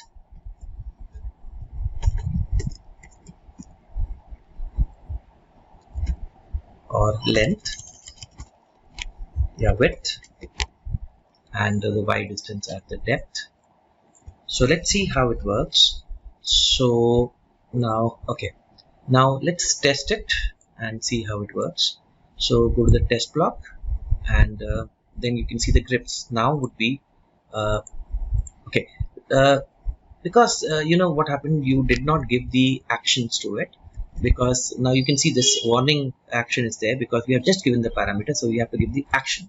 So action is scale. So select the parameter and select the objects, and here we are. Now if you go to the test, that you can see the grips will be developed if you select them. So here you have the width and the depth. So now you can see how the scaling happens. So this is the parameters are driven. Now go to the close, and now let's say if you want to close the block editor, close the block editor, save changes. Now you have this dynamic block. So now you have the width and the depth. You can see, let's say the width you want to give it as 900, and the depth you want to give it as, let's say 1800. So this is the scaling. Now you need to check how the scaling can be done, but this is the way the dynamic block behaves. Other thing is that you can also have the stretch operation. Like for example, if I have a rectangle, I make it a block. So I say R1 and pick a point. Let's say make it a block. I want to give the stretch operation, show how the stretch action will be there in the dynamic block. So say OK, and now insert it and go with the R1, and here we are. So I select this, and let me put the rotation angle. Let's say put the ortho on, and here we are. So here I can go for a dynamic block now. Double click it to it. So here R1 is the option. Now here what I need to do is we have to look the parameter. The parameter is the stretch parameter. So look into the stretch parameter. So you need to go with the linear parameter. So this is the linear. So you have to stretch this distance from here. Now you can see there are two grips. So you can reduce the number of grips in the parameter into the property. So if you go to the property of this parameter by selecting the parameter and typing ch, now you can see that the number of grips that this parameter has is 2. So you can reduce it to 1. So let's say I reduce it to 1, and then you can see that there will be only one grip here. Okay, now the next is, after reducing the grip, go to the action and go to the stretch.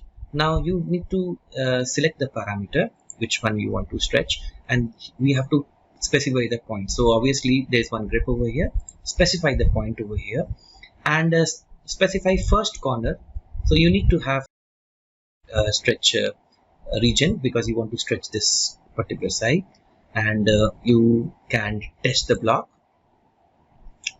and now you can see that okay,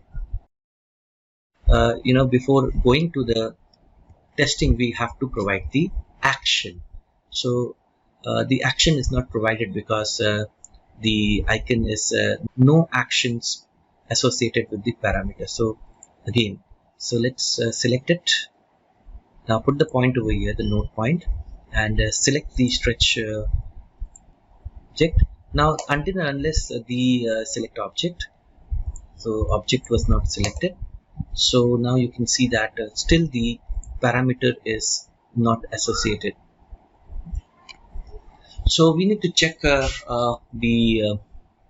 because this is something that has to be removed.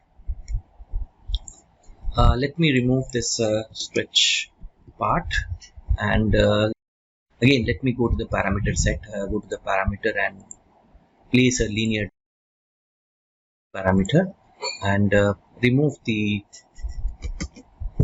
because you need to test it, because this is something is very important when you do it. So then this is the if you select this parameter, this shows linear parameter, and the number of grips that you should reduce it to is 1. So reduce it to 1 and close this. Now you can see that the icon is associated here, and the action that I wanted to give is the stretch action. Select the parameter, so select the parameter.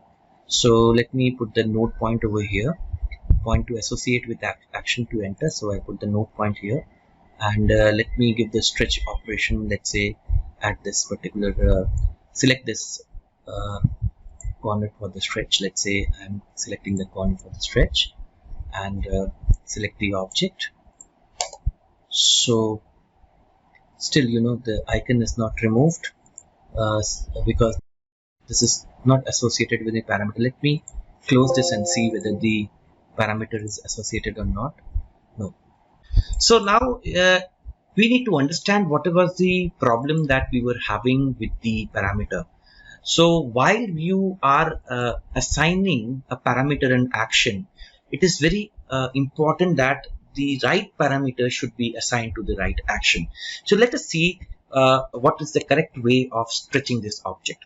Now after we assign the dynamic parameter to this block, now first of all you need to do a kind of research what you wanted to do.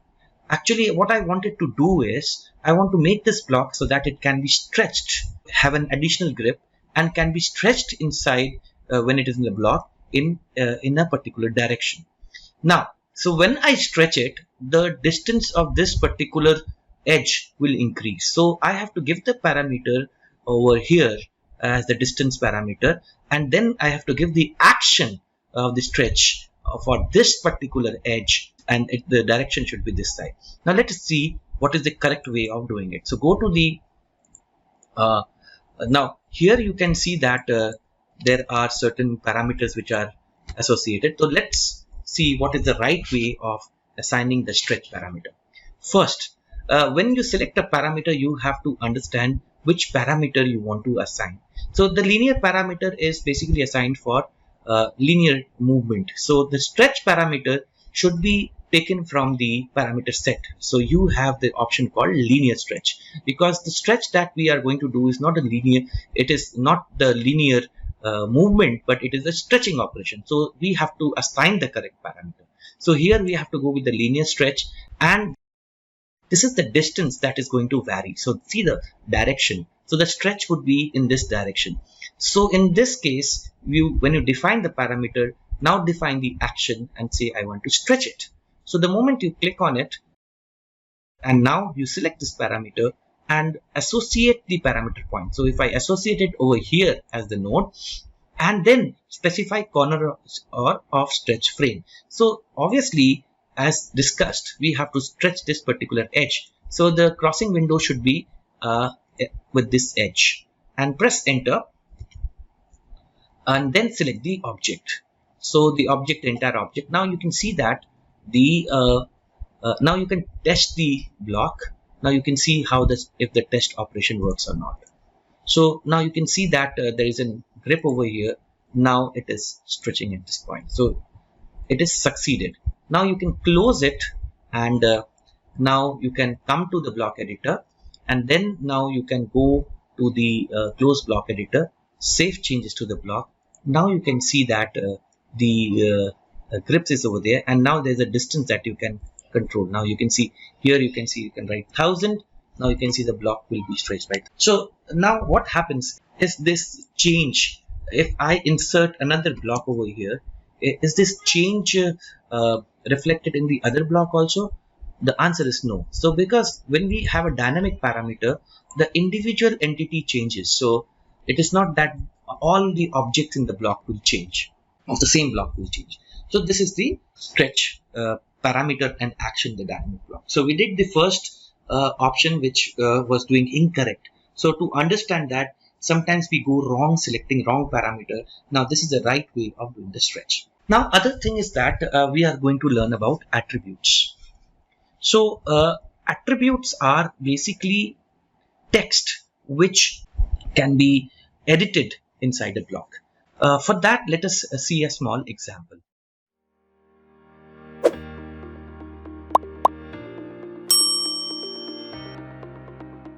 For example, let's say I have a column.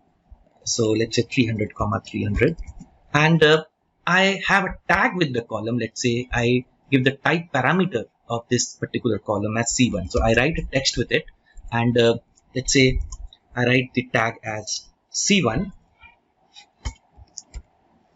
So, or let's say if I have to give some different parameters, or the mark of the, not the type mark, but the mark of the column as, let's say 01, and I write the text, and then I create it as a block. So let's say now what will happen if I create this as a block. So if I say B and say column, and column size is 300 by 300. Now let's say I pick a point, and let's say this is a point, and select object. So it will be converted to a block. Now if I insert this particular column, let's say column 300 into 300, and put it into my project file. So I insert various options of it, let's say here, and now if I want to change this text particularly in this block, so I cannot do it. For that I have to go to the block editor and go and select the text. So if I change it to 02, what will happen? All the blocks will be having the same changes. So this problem is identified and is rectified by the attributes option. Now see what attributes will do. So now let's see what attribute will help me in the block.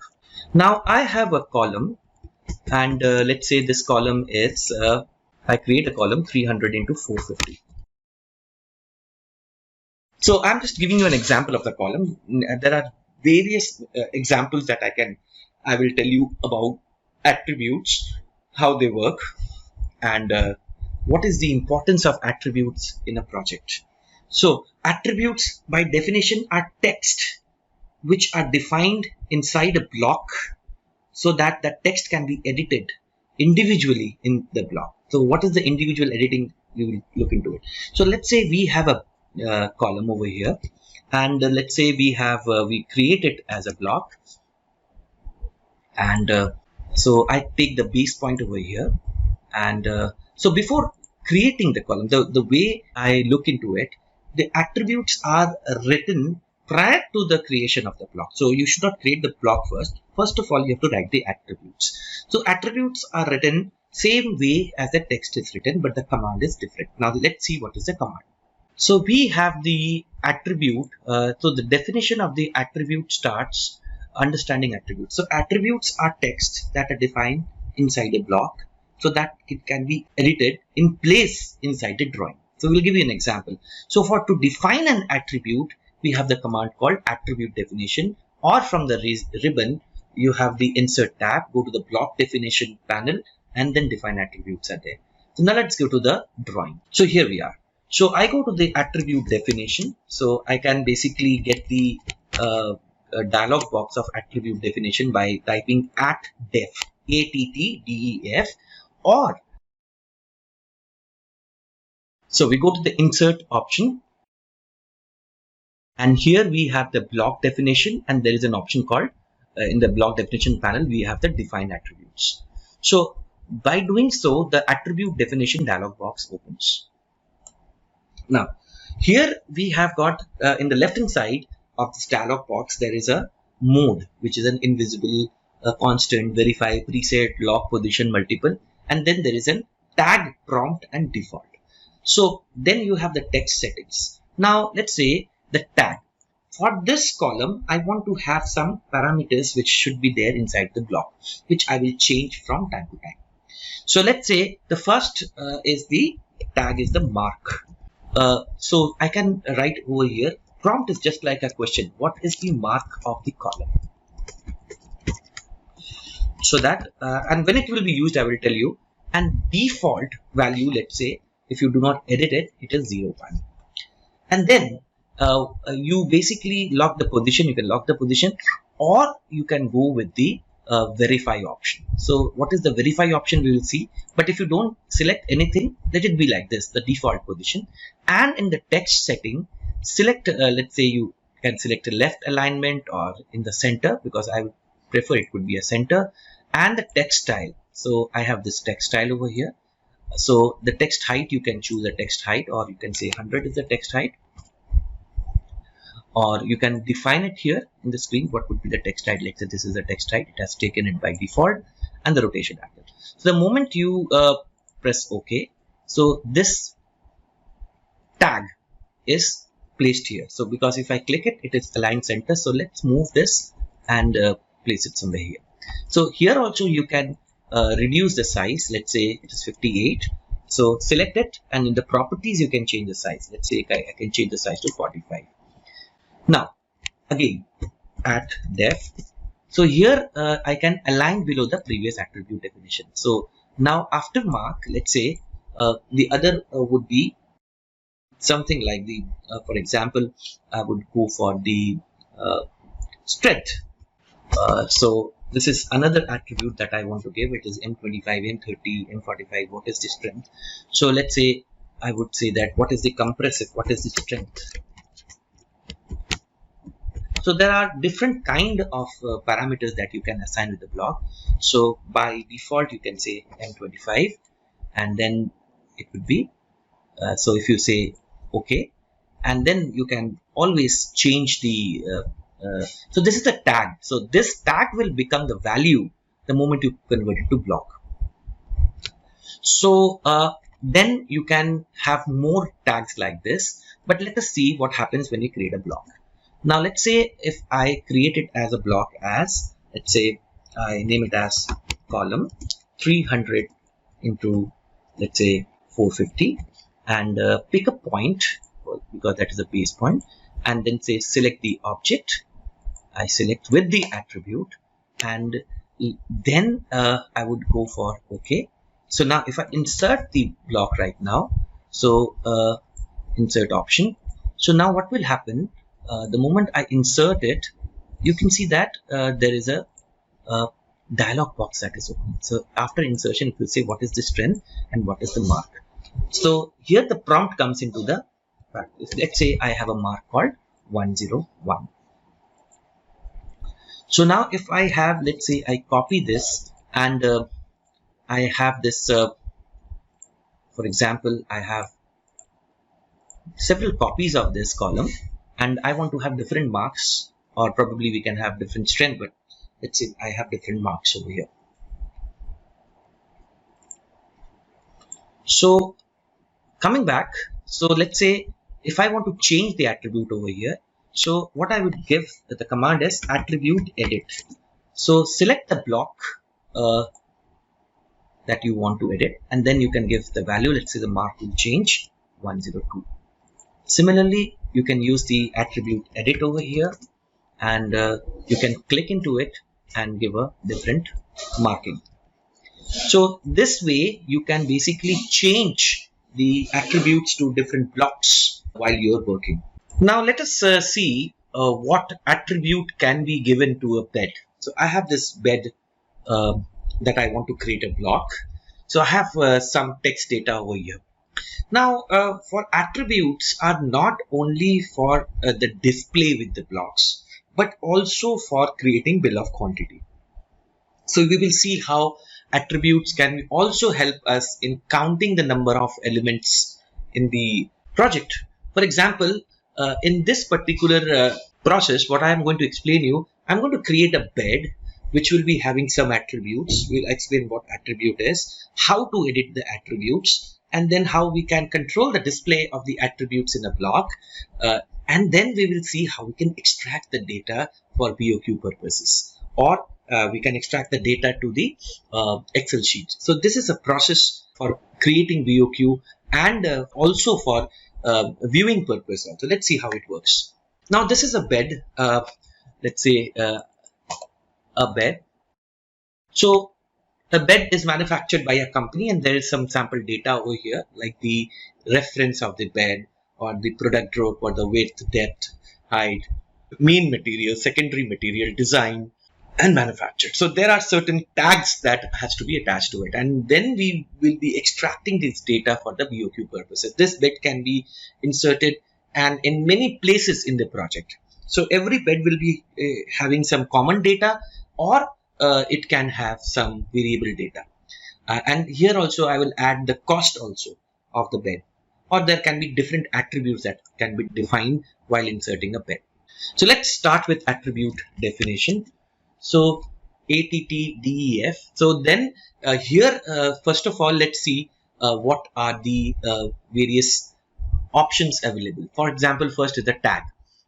So tag would be, for example, if I want to have this attribute unique ref, so I name this tag as unique references. So I cannot have a space in the attribute. So attribute should be written in a single line with dash or some kind of character separating, but a space cannot be there. So unique ref is the tag. Prompt is basically what is the reference, what is the unique number. So I write the prompt, and default value, let's say I have 2118. Now this unique reference can be, let's say, for example, if I have got 10 beds inserted in a project, every bed will be having a unique reference. So as such, it cannot be a constant. First of all, when I insert it, it will be having a default value. So I have the preset, and the position is locked. So locks the location of the attribute within the block references. So you cannot move it at this moment. And then the verify option says that it will verify before inserting in the block. So I'm not using the verify option right now. So here, and then the justification. So I want to have the justification left right now, and text height. Probably I want to have the height, let's say I can this much height. So it gives you, let's say 90, or I say 60, and the rotation is 0. Insertion point I want to specify on the screen. So I specify the, so I'm writing the all the attributes below the object. Now, next is basically the brand. So let's say if I want to write the attribute, this is a one-time task with the block. So while you're creating the block, before creating the block, if you want to attach the specification with the block so that it can be extracted in the Excel sheet, or it can be extracted in the for the BOQ purposes, it is recommended that the attribute should be written first. Then the tag.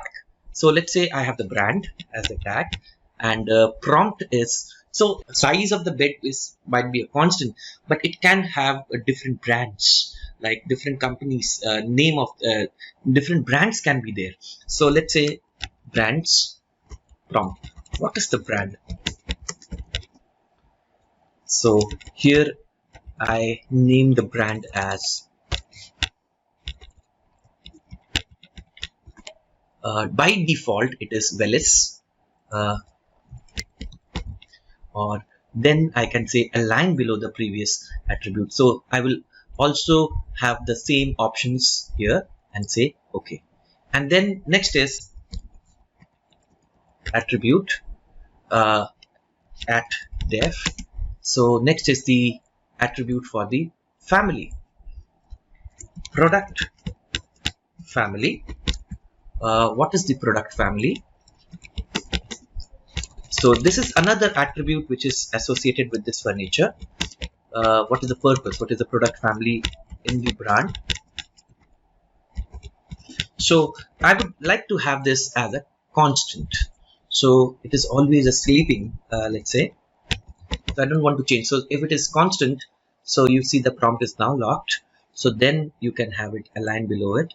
So you cannot change this value in the block. So this is a constant. That means when you are doing an attribute edit in the block, you cannot change the value. So the value will remain the same. Then you have the product group. Obviously, it will also remain constant. Let's say I have the product group. So it's beds. So I'm aligning it. Then I have the height, width, depth. Let me define it very quickly.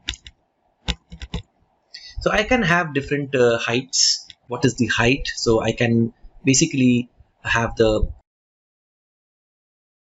constant option removed. So what is the height? So I go for, let's say the height is by default I give the height as, let's say, 425 millimeters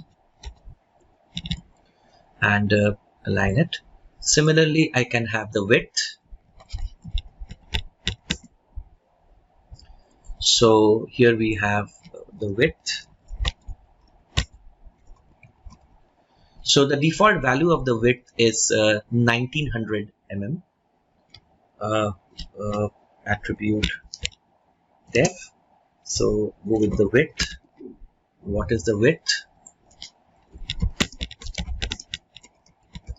And then let's say I go with the default value is 1900 mm. Align it. And then you will have the depth. Now here only the tags are visible, but the moment you create a block, the values will be there when you insert it. So then the depth is 2200, let's say. So I go with the depth attribute definition. So depth, and I prompt it over here. What is the, so this is a dimension measurements. So I say 2200. I can change the depth if it is not constant. So here so now I have not used that align below. So now something that like, for example, I want to add the cost over here, which can vary, and I don't want to display this along, so I want to make it invisible. So I say what is the cost. So I don't want to display it in my drawing. I want to keep it invisible, but I want it to get extracted. So here in the tag I will say the price, okay, and prompt would be what is the price,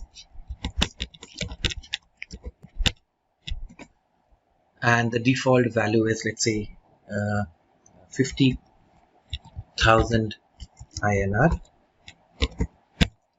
and line it, and then I want to have some more like the manufactured in at def. So I want to put it invisible, manufactured, place of manufacturing, and I can have n number of attributes. So this is also some of the common, let's say I name it at Switzerland and align it. So here with this tag may not contain spaces, so I have to remove the space. So I have this 1, 2, 3, 4, 5, 6, 7, 8, 9. 9 attributes I'm having with this particular block, and some of them are invisible. So I create a block and I name it as BED101, bed1, pick point. So I will pick this point and select the object. So when I'm creating a block, I have to also select the attributes along with the block elements and press enter. Now and say okay. So now let's say I have a plan, and here I will be inserting the bed. Let's say here I have, and you would see that while I am inserting the bed, the cost is not visible and it comes up with some attribute. Let's say I insert 2, 3, 4, 5 beds over here. So 5 beds can be a different location, but for demonstration I am putting it, and I want to change the unique code. Let's say attribute edit.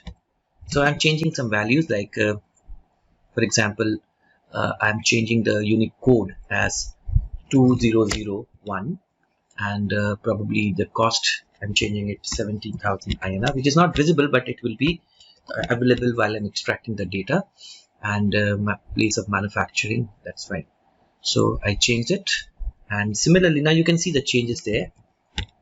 Attribute edit. So select the block reference. So I want to name it as number it as 2002, and I want to keep other factors attribute same, and do it so that you can try with different kind of attributes while you are practicing. 2003 attribute edit. 2004.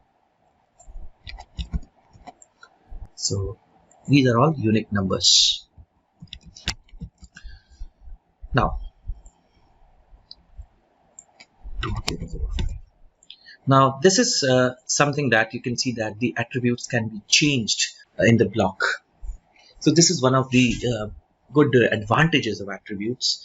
Now I want to have the two commands. One is the editing the attributes, and also controlling the display of the attributes. Now first of all I go with a command called Batman.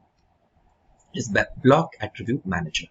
So here I have the selection bed1.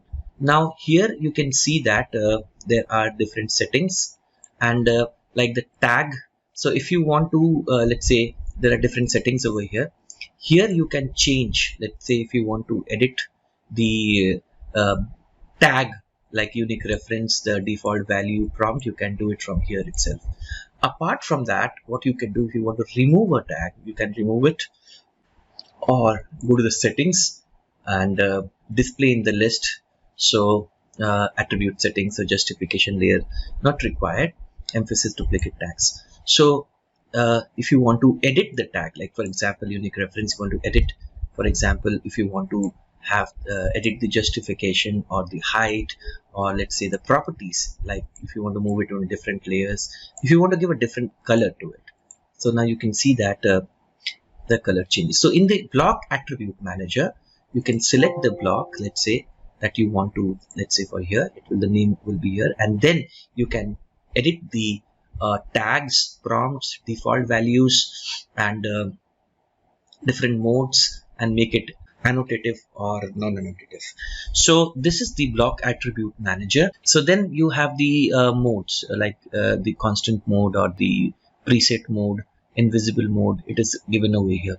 So I think manufacturing and IPLS price, these modes are, if you want to edit it, if you want to make it visible, so you can remove the invisibility and the mode can be visible. IPL now it becomes a preset mode.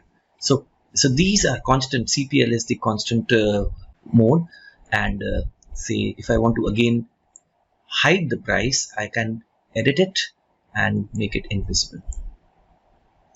So here we are, we have learned about how we can edit the tags, the prompt values and other thing, right? So now to edit the attribute, so here you have the edit attribute. So here the constant attribute will not be displayed, but the invisible attribute will be displayed. Now if you want to switch off the attribute, so you say off, and then if you want to put it on, you say on. Now here you see that while putting on and off, the invisible attribute is also visible. But if you want to have it in the normal mode, that means invisible will remain invisible, invisible attributes will not be displayed. So this is the controlling the display of the attribute and the block attribute manager. Now comes the extracting data. You want to extract the data for the BOQ purpose. So here comes the data extraction. So here, so this is the extract data, which is in the insert tab. So you click on the extract data. So here we have an option called create a new data extraction. So go to next. So go to the Skill-Lync data desktop. You have the Skill-Lync,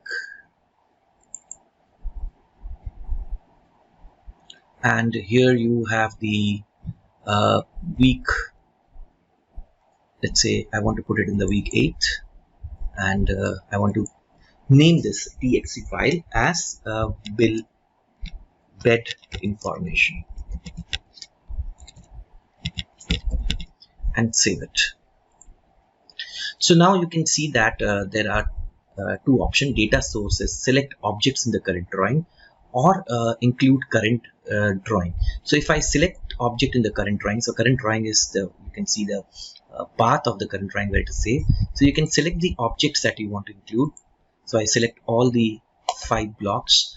But if I am going with the drawing sheet set, so it is, if you add more blocks, it will be updated in the table. But here only selected objects data will be shown. So if I select object and then I go for the settings, now you can see that extract setting, extract objects from the block, don't need the xref, all objects in the drawing, whether it is in the model space or paper space. So go with the default setting, go to next. Now here you have to select what you want to display. So I don't want to display all object types, so I want to display blocks with attributes only. So this is the block and the type is block, the display name. Next. Here now in the table that you want to extract is there are different categories of information that is inside the block properties. So what you want to select, so here from here I want to check out except the attribute. I am going to deselect all. So these are the attributes that I want to extract, and then go to the next, and then you can see the full preview of it. So now after extracting, go to next. Now it will be asking you insert data extraction table into the drawing or output data to external Excel file. So let's say I will go for both of them, but for first I would like to have both of them, like extraction table into the drawing as well as the output should be in an Excel file. Next. Now this is the table, data extraction table. There are different styles. So let's say manual setup table and use property names and so and so. So now let's say this is the default setting. Go to the next, finish it off, and just put the table, extract it over here. Now if you want to increase the size of it, so you can go with the scale option and let's say 3 times, or let's say 2 times. So now the table is, now you can see that every bed is unique and you have this brand over here, Willis, and you have this different numbers like the unique references over here. So if you change anything, let's say if I change the cost of this particular attribute, so let's say I change the cost to, let's say, 1 lakh. Okay, now this has to be changed. So to change this, select the table, go to the update table data link. Now you can see the cost is changed. So this is way you can do. The other thing is that you have extracted the data into an external link file. Now let's see where you have extracted. So I want to see the yes, go to the next. So select the object. I'm going to extract, see the Excel sheet. So go to the next and display blocks with attribute only, display blocks only. Okay, display all object types. So I think we haven't selected the go back. So next, select object. So I want to select the I want to select this option, the blocks. Go to the next and display blocks with attribute only. So okay, select the bed and go to next, and here I will only go with the attribute, and I will select all the attributes here that I wanted in my. Now here you have this option when you go output data. Now it is I want to save it in my folder, let's say here in the week 7, and I want to name it as BOQ bed. Save. So the data is now extracted into the Excel sheet. Data link has changed. Great. So if you want to see that Excel sheet, open the Excel sheet, file open.